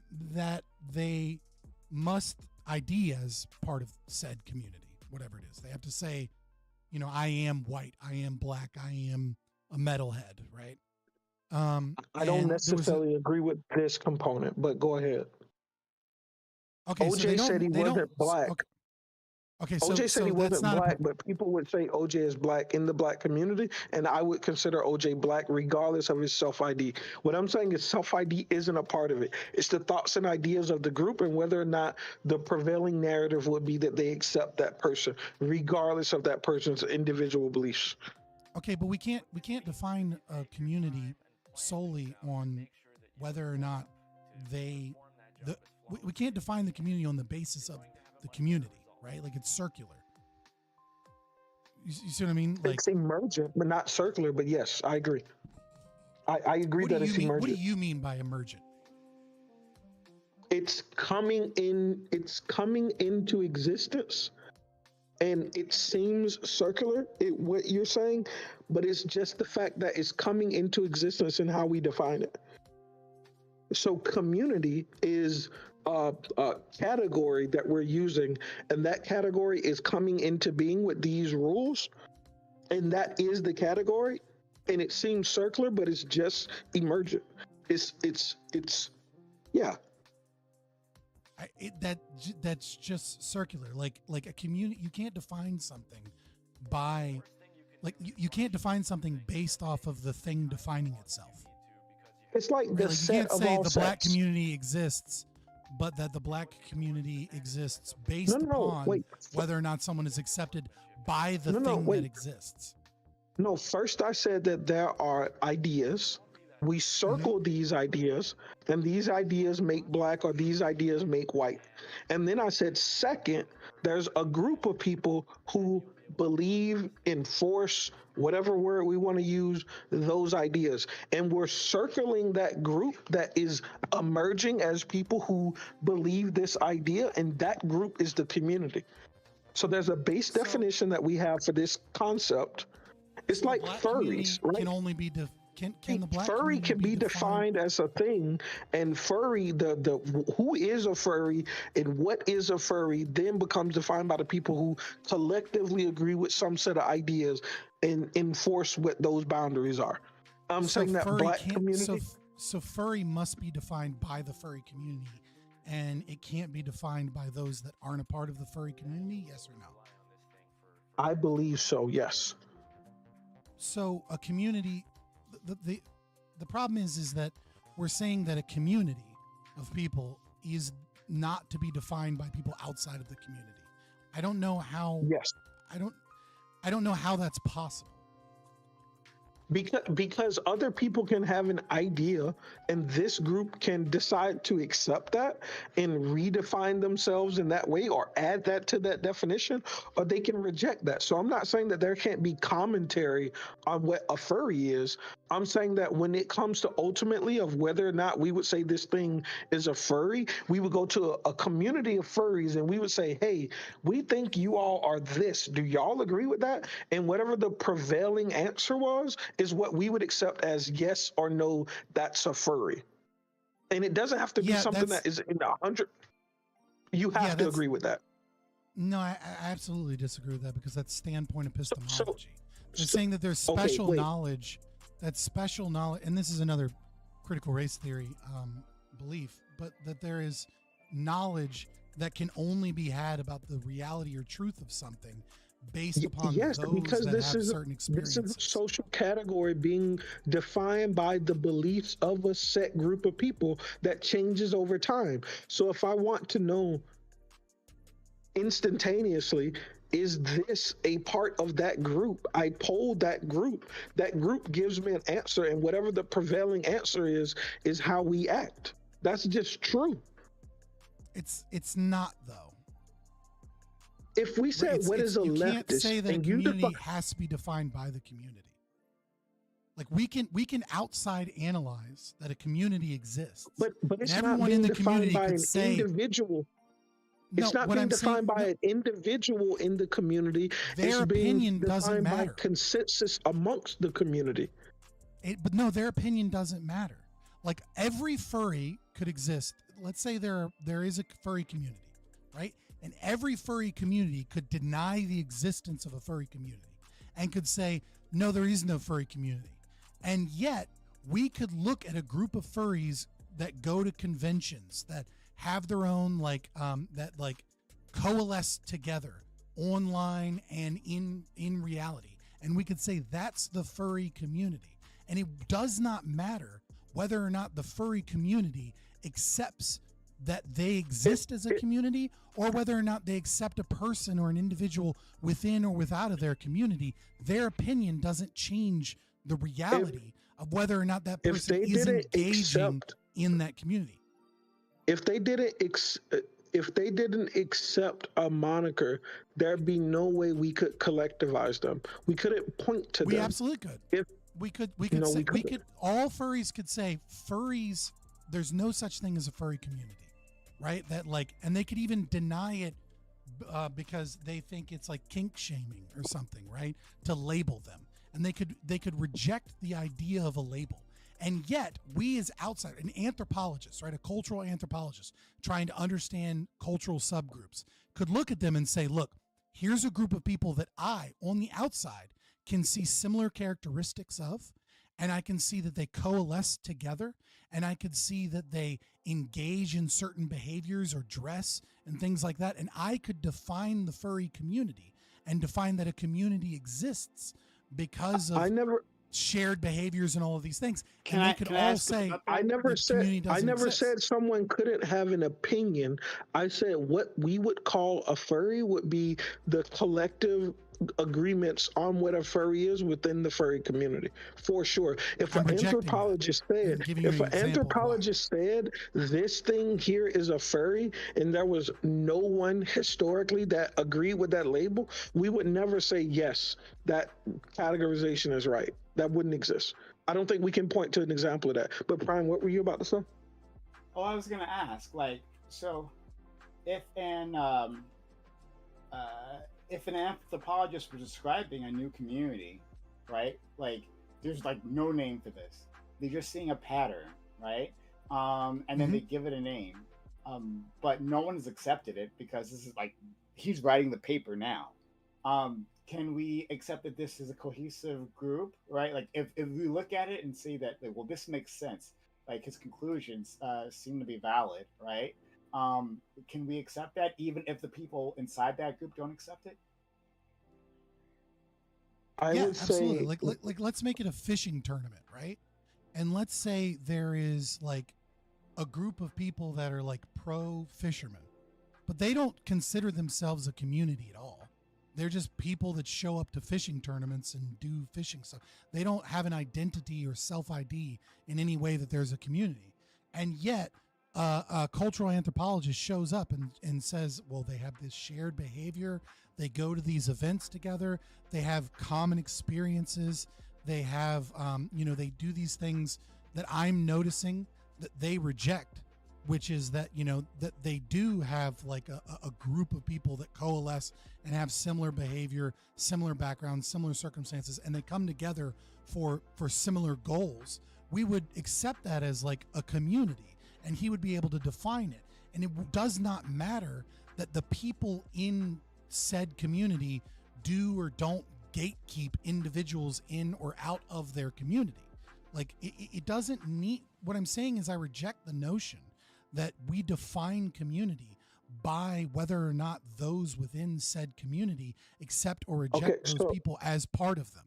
That is a poor definition. So what I want you to do, because it doesn't work. Yeah, I understand that you're trying to be hyper theoretical, and I'm asking you to concretize this. Can you give me a categorization of people or anything where the objects within this set have say? Can you give me an example of where we've created a name and attributes for a collection of things? That collection of things disagree that they adhere to that label or they are that label, but we still call them that label. Can you give me an example of that? Latinx. 97% of all Latino people reject that label, and yet it's predominant academic label for a community. They say the Latinx community, they reject that label completely.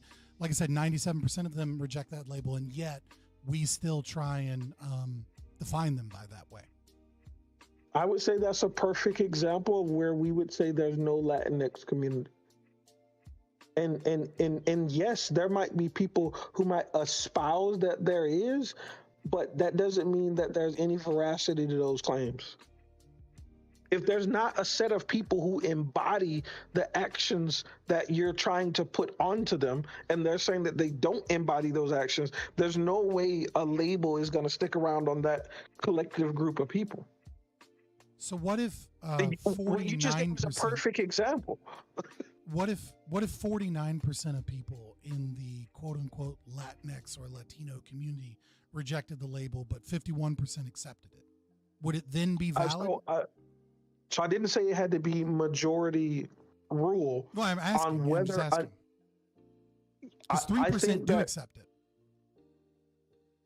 I think that there's some, I can't define, there's some arbitrary number of that would emotionally make us agree that this thing exists. And I can't define to you, like it's not real to 68.257%. Like that's not real. Like I'm just throwing some shit out there at you, right? We don't think about these things in that way.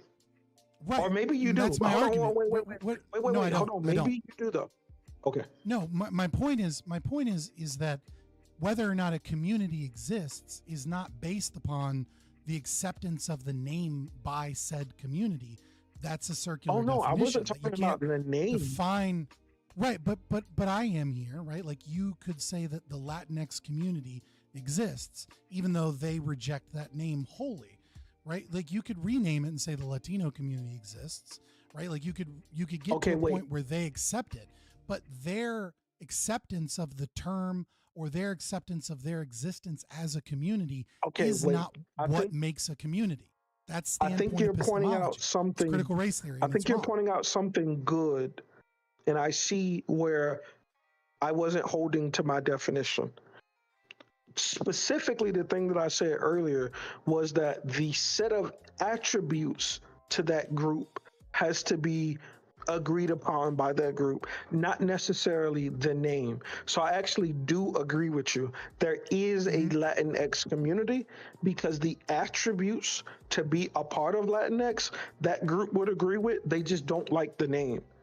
So I agree with you that anyone can name and put a label, but what I was getting at was the essence of being amongst that group.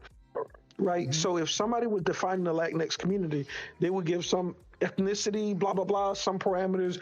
And those people can say, I don't like that name, but they can't say, I don't belong to the attributes that you're collectivizing me in, right? So, so similarly, what I'm saying is, the community there's not a situation where the group is saying, I don't embody these characteristics, but we still call them by whatever label we call them. I think there is a group, white people. I think we label white people as white people, and that there is white people came up with the label white people, and now it sounds like you're saying that an external group came up with that label and is applying it to them unfairly. It doesn't matter whom came up with the name. That's my Wait, argument. you're saying that white people came up. Hold on, you're saying that white people came up with the name white people, and they're being called white people because they came up with it, but it's some kind of way, what, unfair, or it's not real, but they came up with it and other people are using it, but it's not real? That's not what I'm saying. You know that. I'm not saying that's what you're saying. I'm trying to understand you. So I'm asking you a question. The term white predates my existence, and yet I'm white. So I have no say on the term white existing before I was born, right? So white people came up with the term is like what white? They also came up with Latinx, people that lived, but like people that existed before me came up with a term that I am now generally considered to be a part of, right? So my opinion on it is irrelevant because I didn't even fucking exist when the term came into existence. What I am saying is that what we name ourselves, or what the community gatekeeps in or out of by how they define it, is not the characteristic that makes a community real. And even if you were able to find and define the white community in black and white terms, that doesn't make the bond psychologically important to fill a void of what it is that humans need and seek in communities, right? There are loose communities of very loose associations that give very little to that person in their life. And then there are very strong communities with very strong bonds that fulfill meaningful psychological things within themselves, you know, like religion being an example, right? Like the identifying perspective of being an Orthodox Christian is a very strong community, but me being in the D&D community, you could say is a community, right? But it is a much, much less important community, and very much so not really giving me deep meaning and cultural ties in my life. You that the word community has different levels of companionship and blah blah blah, right? So earlier, I think you said the statement, even though most 97% of Latin people don't agree with the term Latinx, there's still a Latinx community. So even if you don't agree with the term white, but people are considering you white, is there not a white community based off the same thing that you said earlier for Latinx? The problem that I have is when we get into the concept of like, what does a community make? Which is why we were talking about like, how do we define but you said I want to bypass the semantics parts of this because you said it's not.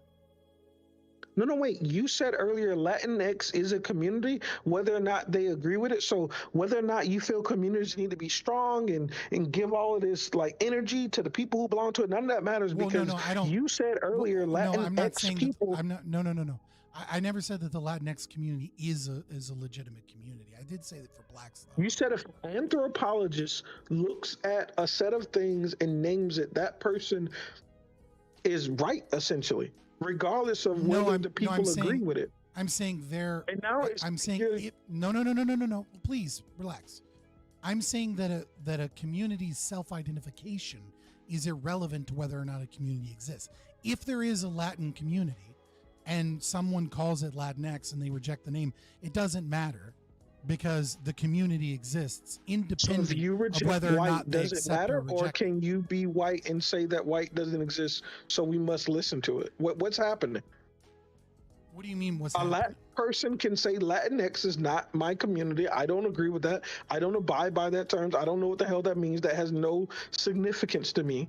But Latinx still exists. And I'm saying the same thing to you. You're white. Whether or not you self-ID as white is irrelevant.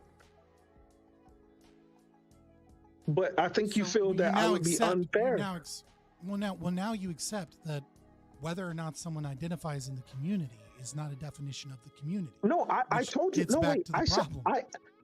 I gave you that 10 minutes ago. I said, wait, I'm wrong. I agree with you here.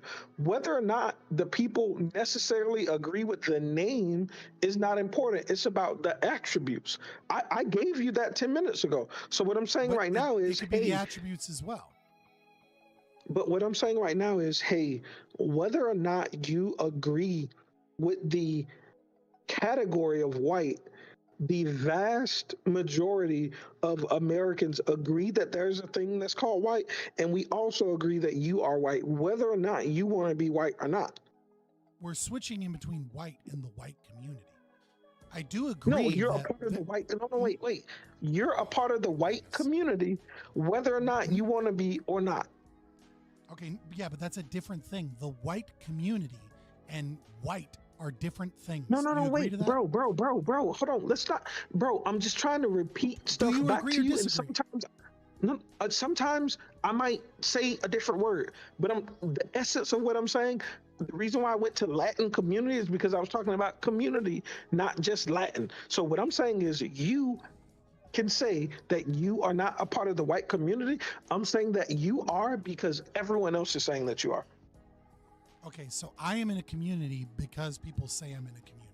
What community am I Just like those people are in the Latinx community, though 97% of them disagree it exists. You're not, but like, where is the community? The community is there a blonde community? Like a community of blonde people? Where is what how do we like blonde people? It doesn't matter now whether or not blonde people identify as blonde or whatever. We recognize that there are people that are born with hair color, right? And so, and these people we call blonde. Where is the blonde community? Where can I go be a member of the blonde community? I think that we start to call things a community if there's some cultural, economic, or political or social significance in labeling that group. So is there a blonde community? I'm not sure is my honest answer. But what I'm saying is, to lots of people in America, there's cultural, political, and economical reasons why we've constructed this thing called white community, and you're a part of it. Whether or not you believe you are is irrelevant. That's what I'm saying. But I agree that whether or not I believe I'm part of the blonde community is relevant. The thing here, though, is that if you're saying that a community can be defined because of a political belief system by the out group, and I don't think that makes a community. Like, even if a bunch of people said the blonde community exists because Hitler was very about the Aryans, etc., and that like the blondes, the blondes that are they run everything, and that like these blonde people have all of this economic power. Blonde-haired, blue-eyed people have all of these economic advantages, and they have this in-group preference towards other blonde-haired, blue-eyed people, and they reject other people. That doesn't make them a community just because we say so, or that we attach a label to them based off of similar characteristics. It doesn't actually make a community. Like, we can replace blonde and white interchangeably, and all of a sudden it falls apart. Wait, so the things that you said earlier, when you said an anthropologist can circle a set of attributes and give it a name, and whether or not those people agree with it, they are a part of that, is true. And you're saying that, yes, that grants him the ability to collectivize that set of characteristics and name it, but you're saying if he uses the word community, now it's untrue. You're saying your statement that you said earlier was just for the word collection, but is not for the word community. And when you said Latinx community, you're saying that even though you were agreeing that Latinx community exists as a word, you're saying that you disagree that there is a Latinx community. This seems to be like you keep repeating things back at me and then kind of reframing. Yeah, because I'm trying to get you to consistency with your previous statements and your statement now. So I'm asking you, is there a Latinx community? Is there a Latinx community, and that we could call it something else, right? Or we could keep Latinx. Why do we have to call it something else? Let's use that example. Is there a Latinx community? I'm trying to think if there is or isn't. I'm trying to think by what. Wait, you use it as an example, but you're not sure if it exists, if it's a community? You keep feeling you keep. I don't know what's going on here. It seems like you keep aggressively misunderstanding me and thinking that you've got a gotcha, and it's getting. No, it's not a no. Like, wait, what? Understand that. What? Oh, you said this thing that I didn't say. No. The reason is I'm out of context. What? No. Like, it's The reason I'm frustrated is because you're making statements. I'm consuming your statements, repeating it back to you. You're agreeing with it. And then when I parallel that later in the conversation, you say, I don't agree with what I said earlier. Except I'm not. You keep. Did you say the Latinx community was a community earlier? Yes or no? And now you're saying I don't know if it's community. I didn't say Latinx was a community. I didn't. I said the Black community is real, right? I reiterated that to you on multiple occasions. What I said is whether or not it is a community is independent, or it's irrelevant to the definition of a community, whether or not the individuals define themselves both by name or I as understand a community. That, but that's not a question I asked you. But that's not. But again, that's not a definition or a positive position. That's just me critiquing earlier. So I want you to make sure what I'm saying. Of your definitions. Yeah, I want to make sure what I'm saying is false, because I think that's what you're putting forth as your ideas now. Earlier, you mentioned the Latinx community. Earlier, you mentioned that 97% of the Latinx community disagrees with that label. But I thought you agreed in that statement that you agree that there is a Latinx community. No, I rejected that multiple times that I had given a definition of a position on whether or not there was a Latinx community. Earlier, I said, critique. You know what? I agree with you. And then I regurgitated what I agreed with from you, and you agreed as well. So I'm frustrated because... I said that I do believe that there is a Black community. But to a certain extent, I would even to a certain extent have to reformulate that a little bit, even on the Black community. Okay, why is there no Latinx community? Let's skip the Black community. Why? Because I'm trying to understand the parallel between you and white community and Latinx community. You're being really like relax for a second. No, I am, because I think I understand what the disagreement is, and I'm trying to get you to explain it to me. So I would, even though there is a Black community as defined culturally, I don't know that there even really is a Black community or a Latinx community. In the same way. But you said there was a Black community earlier. I literally, you're very frustrated. So now you're saying that there's no Black community and there's no Latinx community. I am literally in the process of reformulating what I'm saying and saying that I'm reformulating what I'm saying. And you're like interrupting me to be like, what? You're reformulating what you're saying? Yes. Foundational things. Listen. Conversations happen, and the way that I'm formulating my words over time is going to change. Just like you're either here for a discussion or you're not.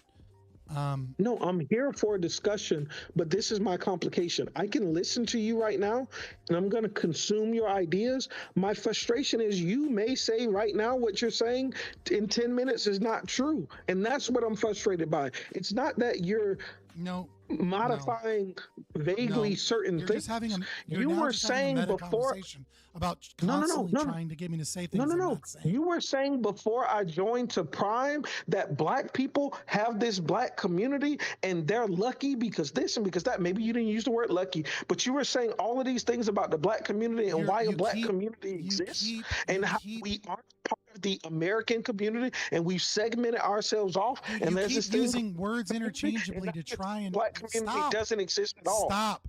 You refuse to allow me to explain what it is that I believe, and then you constantly interrupt me so that you can then say that I said things that I didn't, and you change the words that I say. It's only when you start disagreeing with yourself that I start interrupting you because I'm trying to figure out what you actually believe. That I'm not saying. Stop. You did say all of this earlier. That's Prime. Stop. I did not say that there was a black community when I was talking to Prime at all. I was saying that there's a shared culture. Panel, did he not say there's black people have segmented themselves off and they have this community and they're not a part of the. Now you're using the term community and culture and white people need community. No, I'm asking Prime a question. Prime. I know that you're asking Prime a question. You keep trying to fucking change my words, put words in my mouth.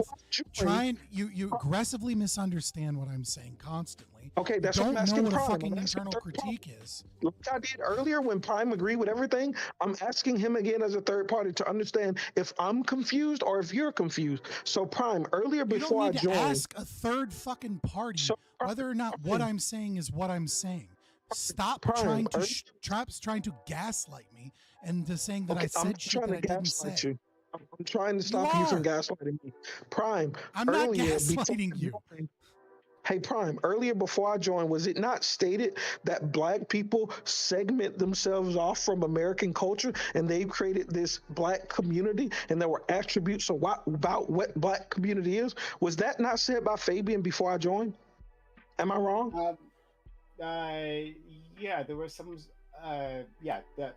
Negative. Oh my god. Okay, so Prime, are you the term culture? So Prime, are you surprised to hear the statement now that Fabian believes that there's no such thing as the black community?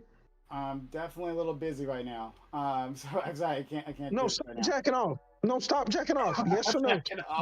No. Yes or no? Are you surprised to hear now, after those statements earlier, that he believes that there's no black community? You won't let me fucking have a goddamn conversation. I guess you're just searching for gotcha points. Fabian, you're cutting out. You're cutting out, Fabian. We can't hear you, Fabian. You're cutting out. Prime, go ahead and answer. Hold on. Fuck, dude, I'm sorry. I'm really busy. Bro, you're about to come. It's okay. Just stop. Stop jacking off. Stop jacking off and participate in the conversation. I swear I'm not jerking off, guys. I'm just... Prime is literally... He's playing a game or something. Listen, I can't talk to a guy that's jerking off. Fabian, I'm listening to you, and I'm never talking to Prime again. Go ahead.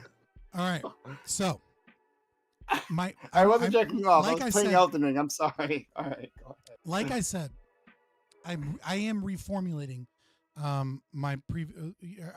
We'll say I'm completely going back on my position. It doesn't matter. The concept of community is multifaceted, and I think like defining community can be difficult. Like I'm sure there are sociologists that have done it before. I can't think off the top of my head exactly like pull a perfect definition. What I'm saying is that like it is obviously true that all black people in America are not a monolith, and so for there to be a shared community amongst all black people is something that I would have to kind of take back from, right? Like we do have a word that we say, the black community. And what I'm saying is I agree that we talk about the black community as a thing and that it does have a kind of a shared cultural understanding or definition that we kind of all know what we mean when we say black community. And yet I want to back away from that to a certain degree because I don't think that even though we have that, I think it's missaid. Can I ask you a small question? This small clarification. Okay. Yeah. I think what you're saying is there's some colloquial way that we use the word community and the way that we use the word black community. And you're saying that most people on the face of America right now would agree both with what community is colloquially, and they would agree that there is a black community and they could circle it and identify it. I think you're about to go into some hyper specific definition of community that you have that doesn't meet colloquially what we call community. And I'm saying that I don't want to go into that. We all know what the black community and the white community is. Almost everyone could give some. Got it. No, it's not that I don't want you to clarify your position. It's that I think you would disagree if I were doing this to you. If I said most people on the face of the earth agree with this term and they use this term in this way, but I define it somewhat differently, even if I defined it exactly as the dictionary defines it, if most people use it in this other way, we can have a conversation. No, we can have a conversation about how most people use a word. Whether or not we agree with that usage is irrelevant. And when we say something doesn't... So it was not a quick question. What I'm saying is that we have a definition of community, and then we have a term black community. And I don't think that those two things actually match. That, like, we use the term black community to describe something that doesn't actually meet our own cultural understanding of the term I agree community. that you think that. I'm not disagreeing that you think that. I completely agree that you're saying that there's a conflict between black community and the word community. I'm agreeing that that's what you think. I'm disagreeing with you that it matters. Okay, well, and I don't know. I think it does matter. And the reason I think it matters. I know you do. Okay. This isn't like, this isn't you proselytize to me. This is a conversation back and forth. What I'm saying is when we're trying to describe the white community, I say I don't feel a sense or understand a sense that there is a white community. And I think we use the term black community, and we use the term white community, but I don't think it matches what we envision a community is. There isn't a white community. There isn't a black community. Now, yes, when I say black community, there is a concept that is invoked in our mind that we colloquially understand as black people believe that there is a shared cultural experience that they have. And I disagree with that. I don't know that there is a shared cultural experience that black people have. They or you or we as a culture accept a farce, which is that there is a black community. And I would say that is as problematic as the concept that there is a white community. I do agree that there are cultural things and that there are things that, as you described earlier, is like kind of like self-IDing, right? Like that there are people within this group that we would say are black people, and that they have things that they believe to be theirs or that they own in some way, or that is predominantly theirs in some way. Like, hip-hop is a black art form, or that like there are dances, or that there are things of that nature that, and I do agree that there's, if we would like Venn diagram it, right, that like a majority of hip hop artists are black, right, and that they're, my thing here is that, and that there are cultural subgroups. My thing here though is that black people as a race are not a monolith, and that there is no real black community, just like there is no real white community. To be a monolith? Does a community need to be a monolith? You keep using the argument that white or blacks aren't a monolith. What I'm saying, what I think is that you can have a community, but that doesn't mean that community needs to be monolithic in thought. Yeah, I don't necessarily disagree with that, right? Like, I don't disagree that like you could have a community of people that have, obviously any community you have is going to have individuals that are different. I understand that you don't disagree with me. No, I understand that you don't disagree with me. I figured you wouldn't. But the real question that I'm not asking correctly is, what does it mean to you when you say that there's not a monolith? Because I know you agree with what I'm saying, but you've said that multiple times, and I'm trying to understand what's underneath that. Yeah. So what I mean, I'm giving you an argument to understand yours better. Yeah, what I mean by that is, in order for people to be in a community, I would argue that they have to have a shared desire or goal or experience that all of them share, right? Like, so when we take it back to the furry community, they're all furries, right? Like, some may vote Democrat, some may vote Republican, some may be black, some may be white, they may have different religions, etc., but they all share one common thing that binds them together, makes them behave in a certain way, makes them coalesce together, makes them share this thing. And there's this assumption that there is a shared black experience that creates the black community. And I don't think there is. I think that is a myth that there is a shared black experience. And I would say the same thing for the concept of a white community. I don't think there is a shared white experience. Yeah, question about that. I do think that there's somewhat of a shared experience. And I think a lot of black people, when they get together, they talk about that shared experience. When you say you don't think there is, I understand that you can say, hey, I don't necessarily have information to agree. But it sounds like for you to say that there is no black community, you have to go further and say, not only am I not aware of evidence that there is, but there is not evidence, right? To refute that the community exists, is it the same as to say, I am not certain that there is a shared experience? Do you agree or you disagree?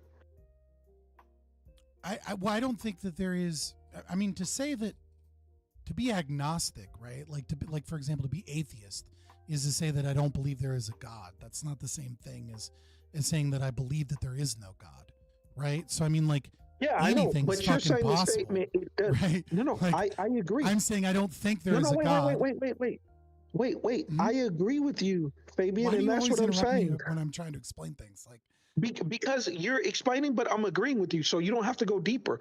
I'm agreeing that there's a difference between agnosticism and whether or not you reject a concept or accept a concept. And what I'm saying for you on the black community is, I want you to be agnostic. I don't want you to say there is no black community. I want you to say, I don't have evidence that there's a black community. You said earlier in the statement, there is no black community. I think I have evidence to the contrary that there is a black community, which is so that what's the evidence to the contrary? Because that's what I want to get at. My evidence to the contrary is that there are tens of millions of black people, and that they're obviously going to have different experiences throughout their life. You agree that it doesn't have to be a monolith. So the fact that some have a different experience doesn't matter. Well, it does matter if they're presumed to have a shared experience. I don't know what that shared experience is, and no one can point it to me. An experience that's shared doesn't mean that there aren't other aspects that aren't shared, correct? Wait, can you repeat that? Just because there's aspects that can be shared doesn't mean that there aren't other aspects that aren't shared. Yeah, that's and fine. What you're saying is there's what is the shared black experience? Can you define that for me? Can you point to an example of something that every single black person in America has experienced? Wait, it doesn't have to be wait. You agree that there doesn't have to be every single black person because you agree it doesn't have to be monolithic, right? Or are you going back on that and you think it does have to be monolithic? That's not what I'm saying. That's not what monolithic means. Wait, no, I'm asking you, does every single black person have to share it for it to be a shared experience amongst black people? Yeah, for it to be a shared experience that defines a community, there can't be people that are a part of the community that don't have that shared experience. Definitionally, that is required. So you think the shared experience has to be monolithic? I don't think that for a community. And I thought you didn't either. That's not what monolithic means in this context. We're talking about one specific shared experience, not that all shared experience, that all experiences I must don't be think. the same. Yeah. I'm saying that, like, in order for the definition, in order for the community to be defined by a shared experience, there can't be people that are in it that don't have that shared experience. It would be impossible because it would negate the definition, right? And I'm disagreeing with that. So how can the definition of a thing be not true and the thing be true at the same time? You're saying A equals not A. It's fundamentally against No, logic. I'm not. No, I'm not. Then What I'm what are you saying saying? is that, yeah, I'm saying that there are a set of experiences, which maybe I can't enumerate in this conversation elegantly. I'm saying that there are a set of experiences, and I'm saying that though no experience is shared amongst all individuals, I'm saying that there is a set of experiences, and everyone a part of that group shares some experience in this set. Now, I can't qualify to you what that set is because I think that'd be hard to do right now. But what I'm saying is, imagine there's 10 things in a box. What I'm saying is that everyone a part of this group has some of those things in the box. Now, it's not true that everyone has one item in the box all shared together. But I'm saying that this amalgamation of experiences, there's some of them that overlap, and everyone a part of that group has one of those experiences, and the group or the community is being defined by that amalgamation of experiences, which doesn't necessitate that one experience is shared by all members of that community. I think that's a reformulation, but that's okay. Like it's just being more specific. That's fine. Yeah, I mean, do you reject that? If no, I'm working through it in my head. So if a community is to be defined by a set of shared experiences, that not everyone has those experiences. Well, everyone has some of them, but not everyone shares one. Yeah. No, I'm agreeing with what you're saying. Maybe I'm stating it poorly, but no. So imagine there are 10 experiences. Everyone has that. The problem that I have with that is for those shared experiences to apply to every single person in America that is black, it would have to be incredibly shallow. And thus the term black community would essentially just mean people that are black and wouldn't actually represent what we think of as a community. There would be some people that have all 10 experiences, and they would be deeply, kind of connected to whatever this life is that they believe other people share with. And there will be some people that have none of them, or let's say we arbitrarily make it 100 or 200 or 1,000, and some of them are really simple, like someone says you're black once, right? And so everyone would fit those parameters, but it wouldn't necessitate a community. Now it would just be an arbitrary definition, kind of no different. I could do the same thing with like blonde people, right?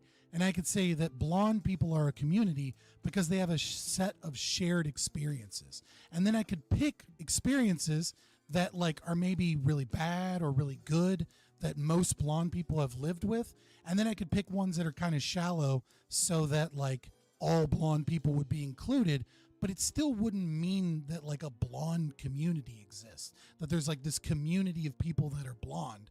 And if it does, well, then the definition of community is so loose as to simply just mean that community by definition is just an arbitrarily group of people based off of characteristics and doesn't actually share anything cultural or meaningful or impactful that kind of necessitates our concept of community. But I think what so this is how I feel.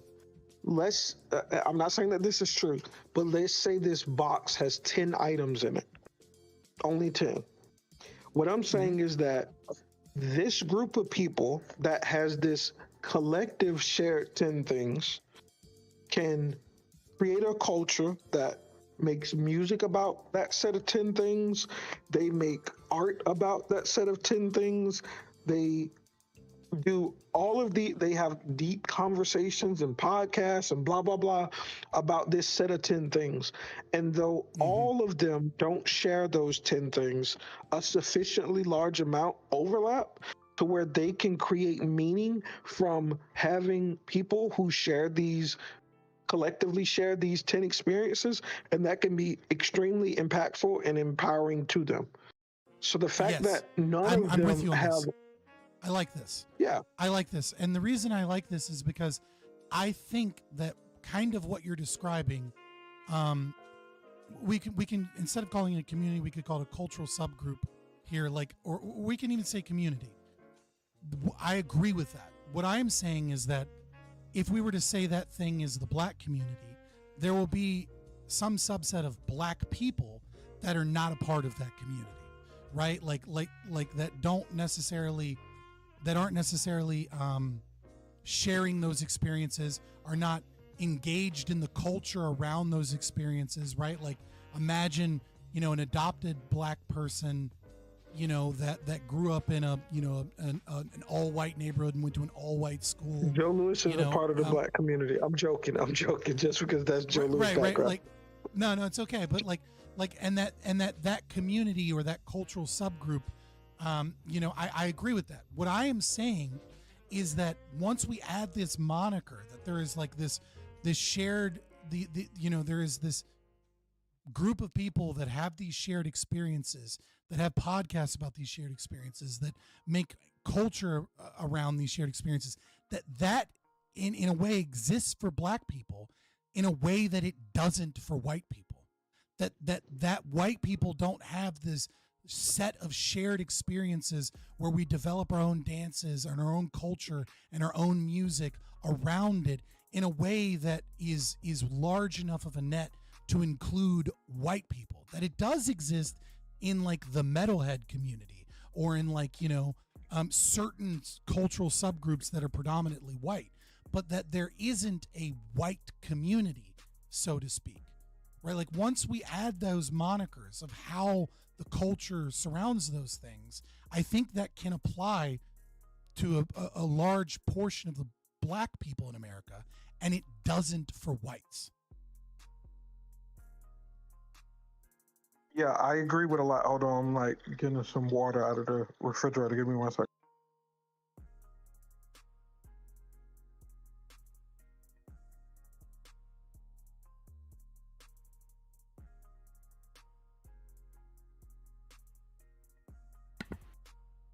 I wasn't masturbating. I want that on the record. Dude, Yeah, you were fair like enough. back to nut as you were trying to talk. I was trying to kill playing this Elden Ring. enemy. Yeah, and I got very frustrated at the end. Your 'Cause voice even got high pitched. I was so close. I'm still No, writing this fucking thing.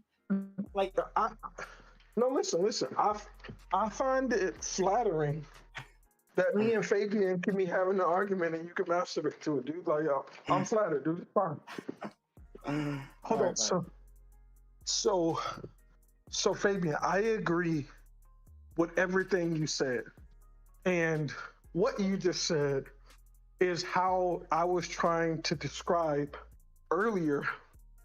And I wasn't trying to describe it in an oppositional stance in the way that you were defining it. So we just defined the black community as this group that has some sort of shared collective set of experiences. And that's what being a part of the black community is.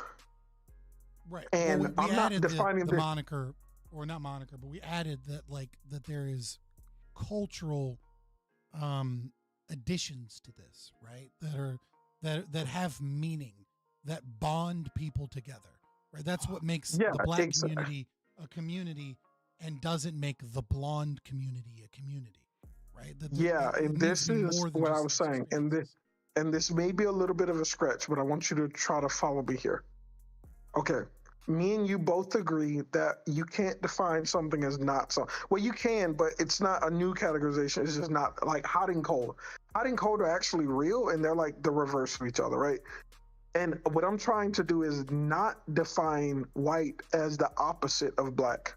So we agree that there's this thing called the black community, and there's a shared blah blah blah, right? Now, what I'm saying that I have traditionally defined white as the people who subjugate that community that we call the black community. I'm not defining them as not black. I'm defining them as the ideas, thoughts, and actions that they have against the community that is black. So I'm not defining them by not black. I'm defining them by their engagement with those who are black. And I'm saying over time that you said what now? Am I a part of the white community? So yes, and so you do. Let me. I want to finish though. No, wait. This is what I need to be able to finish, right? That subjugates black people. Yeah. So as I was. No, wait. I didn't get. Okay, you gonna let me finish? Okay. All right. You just and this group has changed. Okay. Wait. Okay. Okay. I can finish. All right. This group has changed over time to introduce new people and introduce new ideas. And what I think you're saying right now is what I think was the glue that held this quote unquote white community together is no longer a shared idea of everyone in that community. Which is why I'm saying that you're not somebody who subjugates black people or other white people that who exist. No, I'm trying to explain. So when you say that there's no longer a white community, I'm not necessarily disagreeing with you. But the core point that I was trying to call out was that the core of what held white people together, the political and economic landscape has changed such that those ideas that held the glue that held that community together no longer exist because of people like you. So when you say that there's now a lack of a white community, I'm not disagreeing with you. I'm agreeing because the ideas that held that community together are no longer potentially predominant amongst that group. So when we say we've lost a white community, I agree with your core concept, but I wanted you to agree with the glue that held it together, which is why I was saying hate earlier and all of this other stuff is strong enough to keep this community together. And that's why we feel like we've lost a white community now, because the glue that was keeping the pieces together is no longer the dominant idea by the group of people who usually express those ideas. So I'm saying that the descendants of white people from the 1800s have changed ideas, and now the ideas from the 1800s are the predominant idea. So now there's this sense of there was this thing that we could point to and talk about, and it had a culture, and that no longer exists today. And that's because the core part of that group, which I believe was hate for this other group, no longer is the predominant idea. So, do you? So you don't think I'm a part of the white community? No. Wait. This is complicated, and I want to make sure I say this right. You have ancestry that created this thing called the white community. And the ideas of those people was that this is going to continue and my offspring are going to be just as a part of this as I am.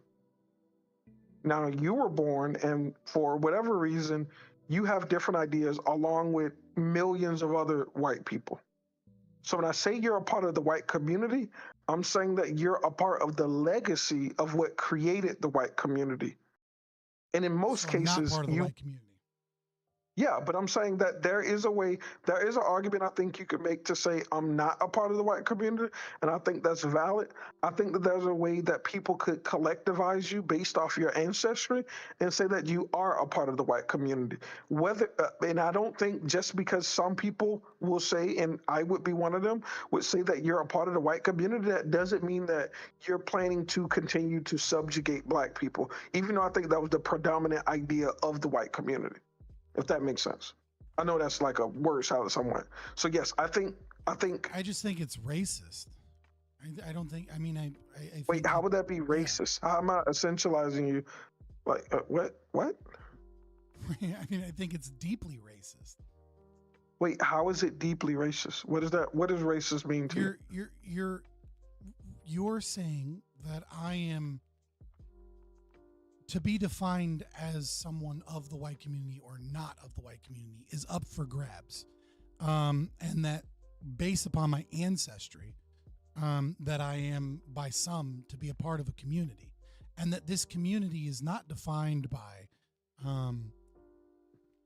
that this community is defined by the subjugation of blacks, by the persecution and hate towards another community. Like, you need to be able to definitively say that I'm not part of the white community in order for that not to be racist.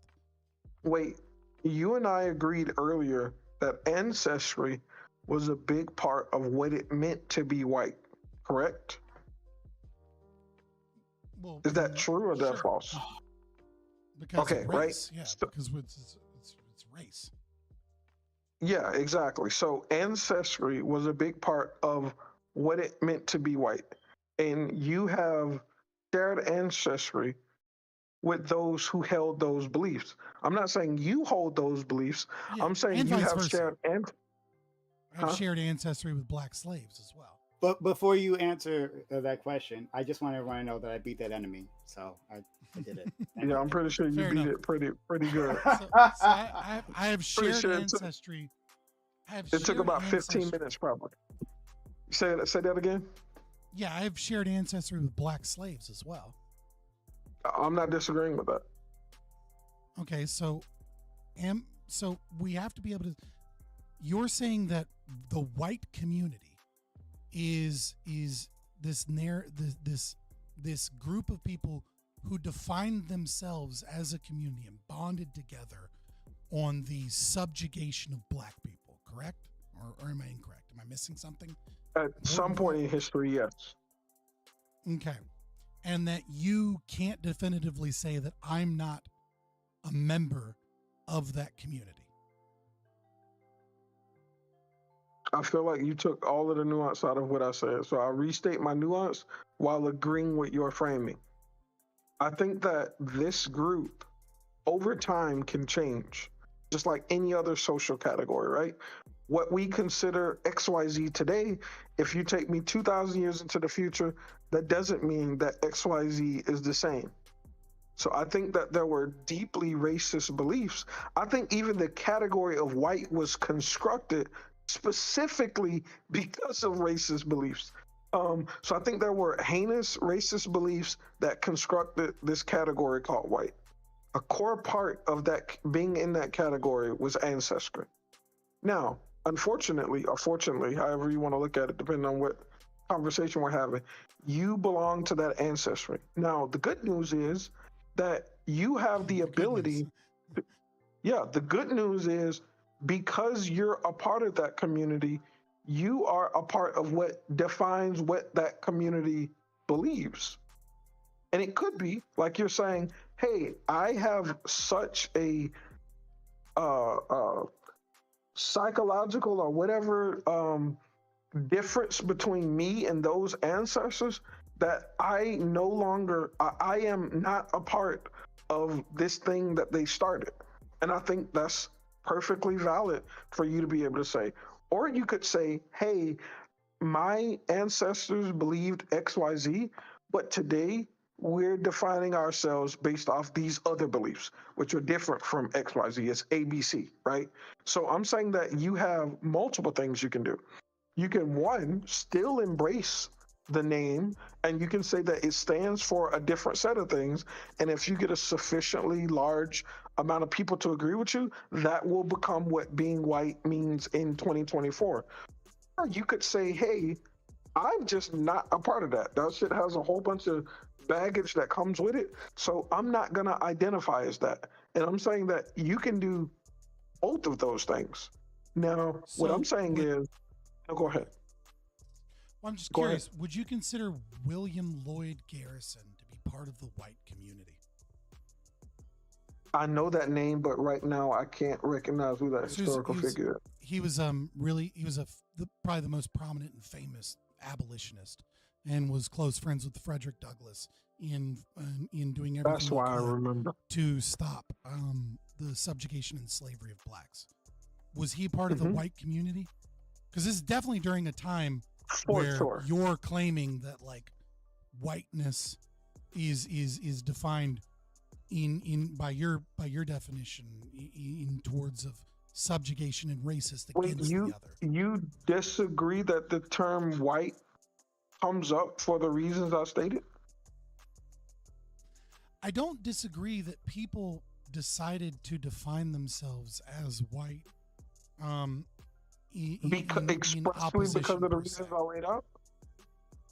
What I'm saying is the problem with that is that it is referring, when someone says white, to even if I create the term white, right, for the express purpose of having a category that black people hold on, let me get through this.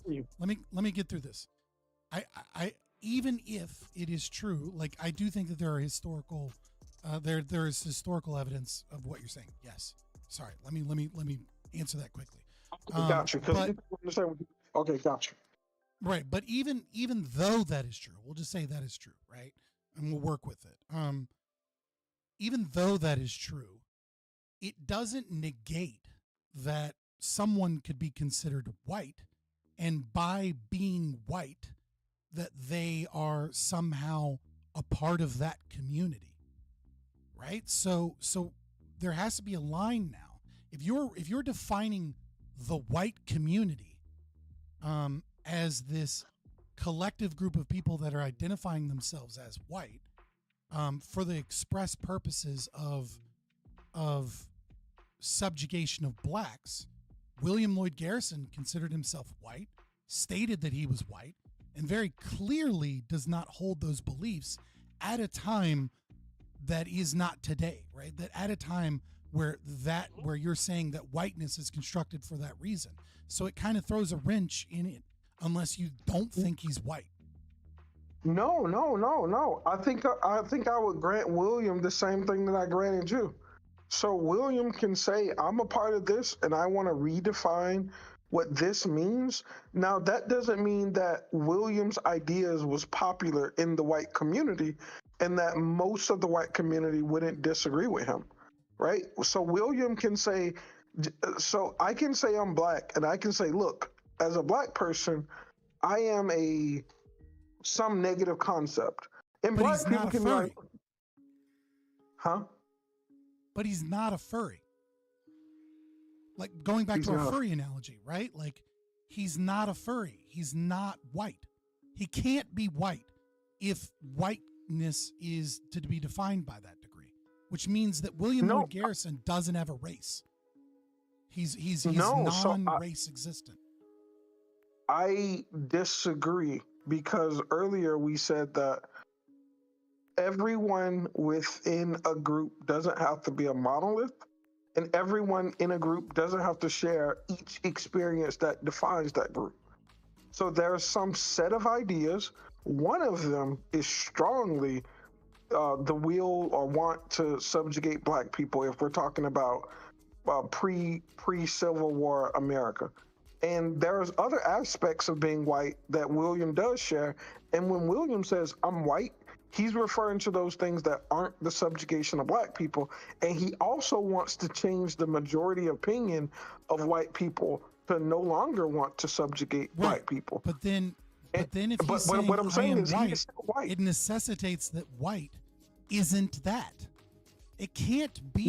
No. You can't say that there's a majority rule on what white is, and then say that it's perfectly acceptable for him to deny those things and also still be white. I thought you agreed with this earlier. There's a box with 10 things in it. One of those 10 things is the subjugation of black people. And there's a bunch of there's 9 other things within the box. Everyone who pulls from this box doesn't have to agree with all 10 of the things in the box. blacks, right? I That's thought you not one agreed of the with it. things that makes white. At no For point sure, in it's time almost has the the reason. subjugation of black people been a thing that defines a white person. I thought you agreed that a part of the construction of the term was for that reason. That's You just not the said you same agreed. thing. That's not the same thing. Wait. There's a box.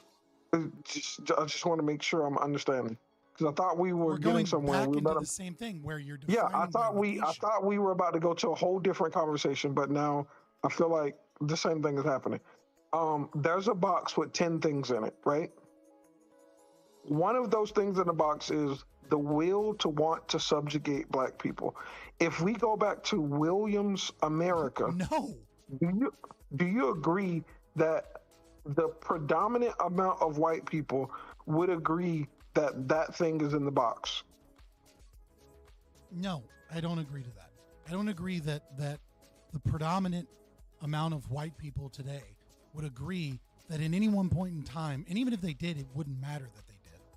But but regardless, it's true or false, regardless of whether or not a majority of people believe it's true or false.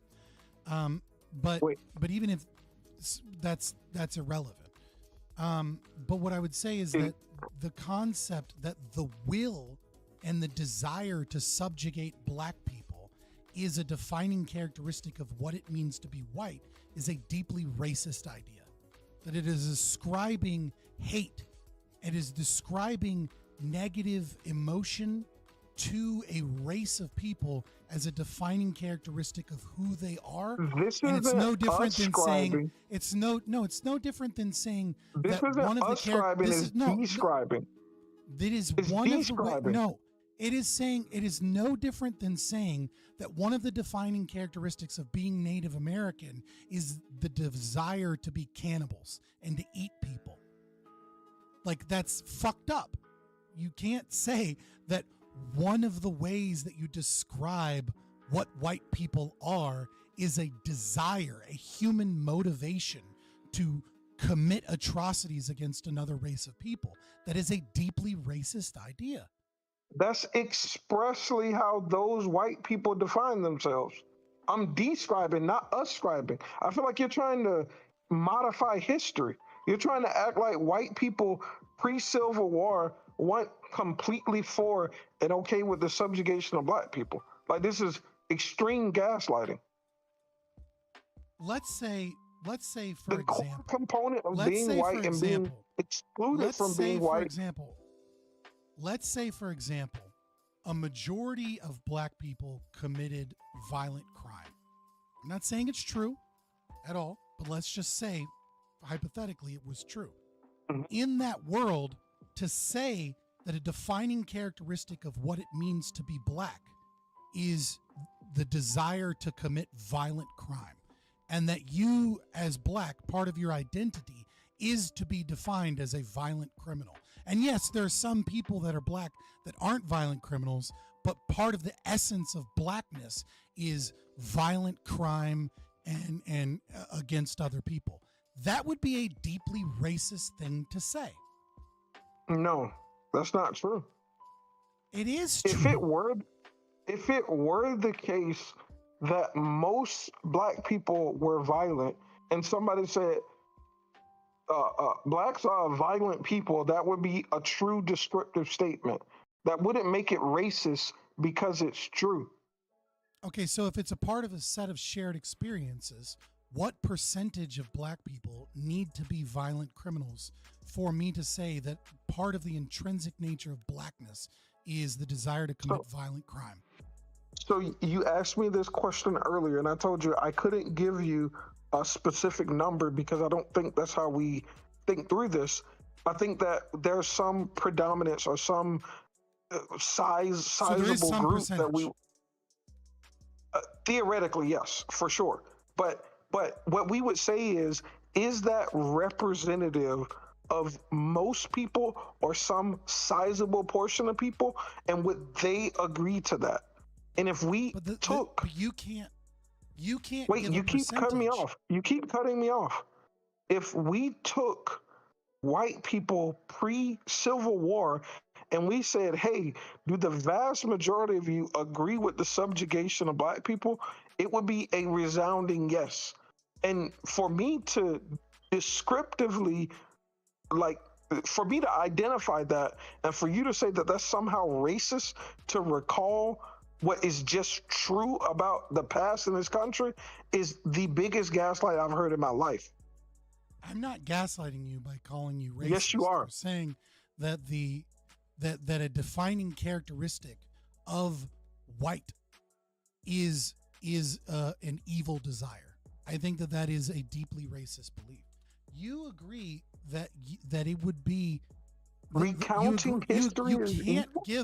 You can't give a percentage of what percent for a hypothetical of what percentage would necessitate saying blackness or the concept of black is to be defined by desire for violent crime, and yet you believe that threshold that you can't define is true of white people.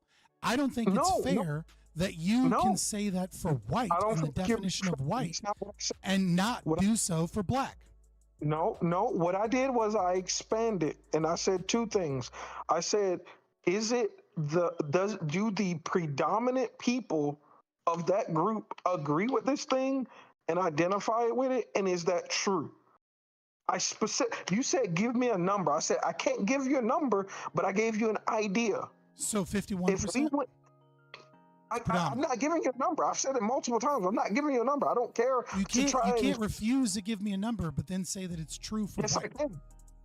Yes, I can. Because I gave you an idea. But you're just not being consistent at all. No. I qualified. I didn't quantify. I still gave you an answer. You just don't like the answer.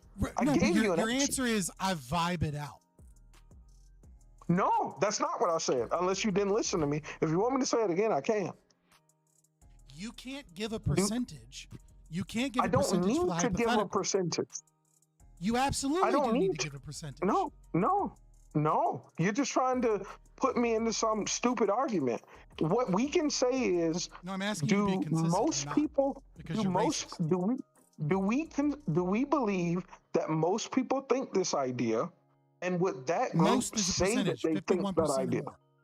So 51% is your number. Most. No, I should change my words. Do we think that there's a sizable portion of people that means that? So doesn't I don't want to say 51%. No. So this is what I will say. 51% is likely automatic, but I don't think 51% is the barrier. I think the number could be lower than 50% in certain cases. I just can't give you what that exact number is. If I said, hey, let's change it. I can fix it. I'm going to finish talking. If I say, hey, Nazis believe in the subjugation of black people, and they created this term Nazi Jewish people, and they created this term to concretize it, saying that Nazis are for the subjugation of Jews is in no way inflammatory, and it's just descriptive. It's an white. No, it doesn't matter that white is a race. The concept of race was constructed for the subjugation. So it doesn't matter that race That's irrelevant. That's irrelevant. Yes, it's not. No, it's not. Yes, it is, because you still use the term now. You still use the term to describe me. You describe me as white. Am I a Nazi? Yes, I did. Why did you say, am I a Nazi? Did I ever say you were a Nazi? Am I Nazi? Am I Nazi? Yes or no? I have no reason to believe you're a Nazi. What if my ancestors were Nazis? Would that make me a Nazi? Yes or no?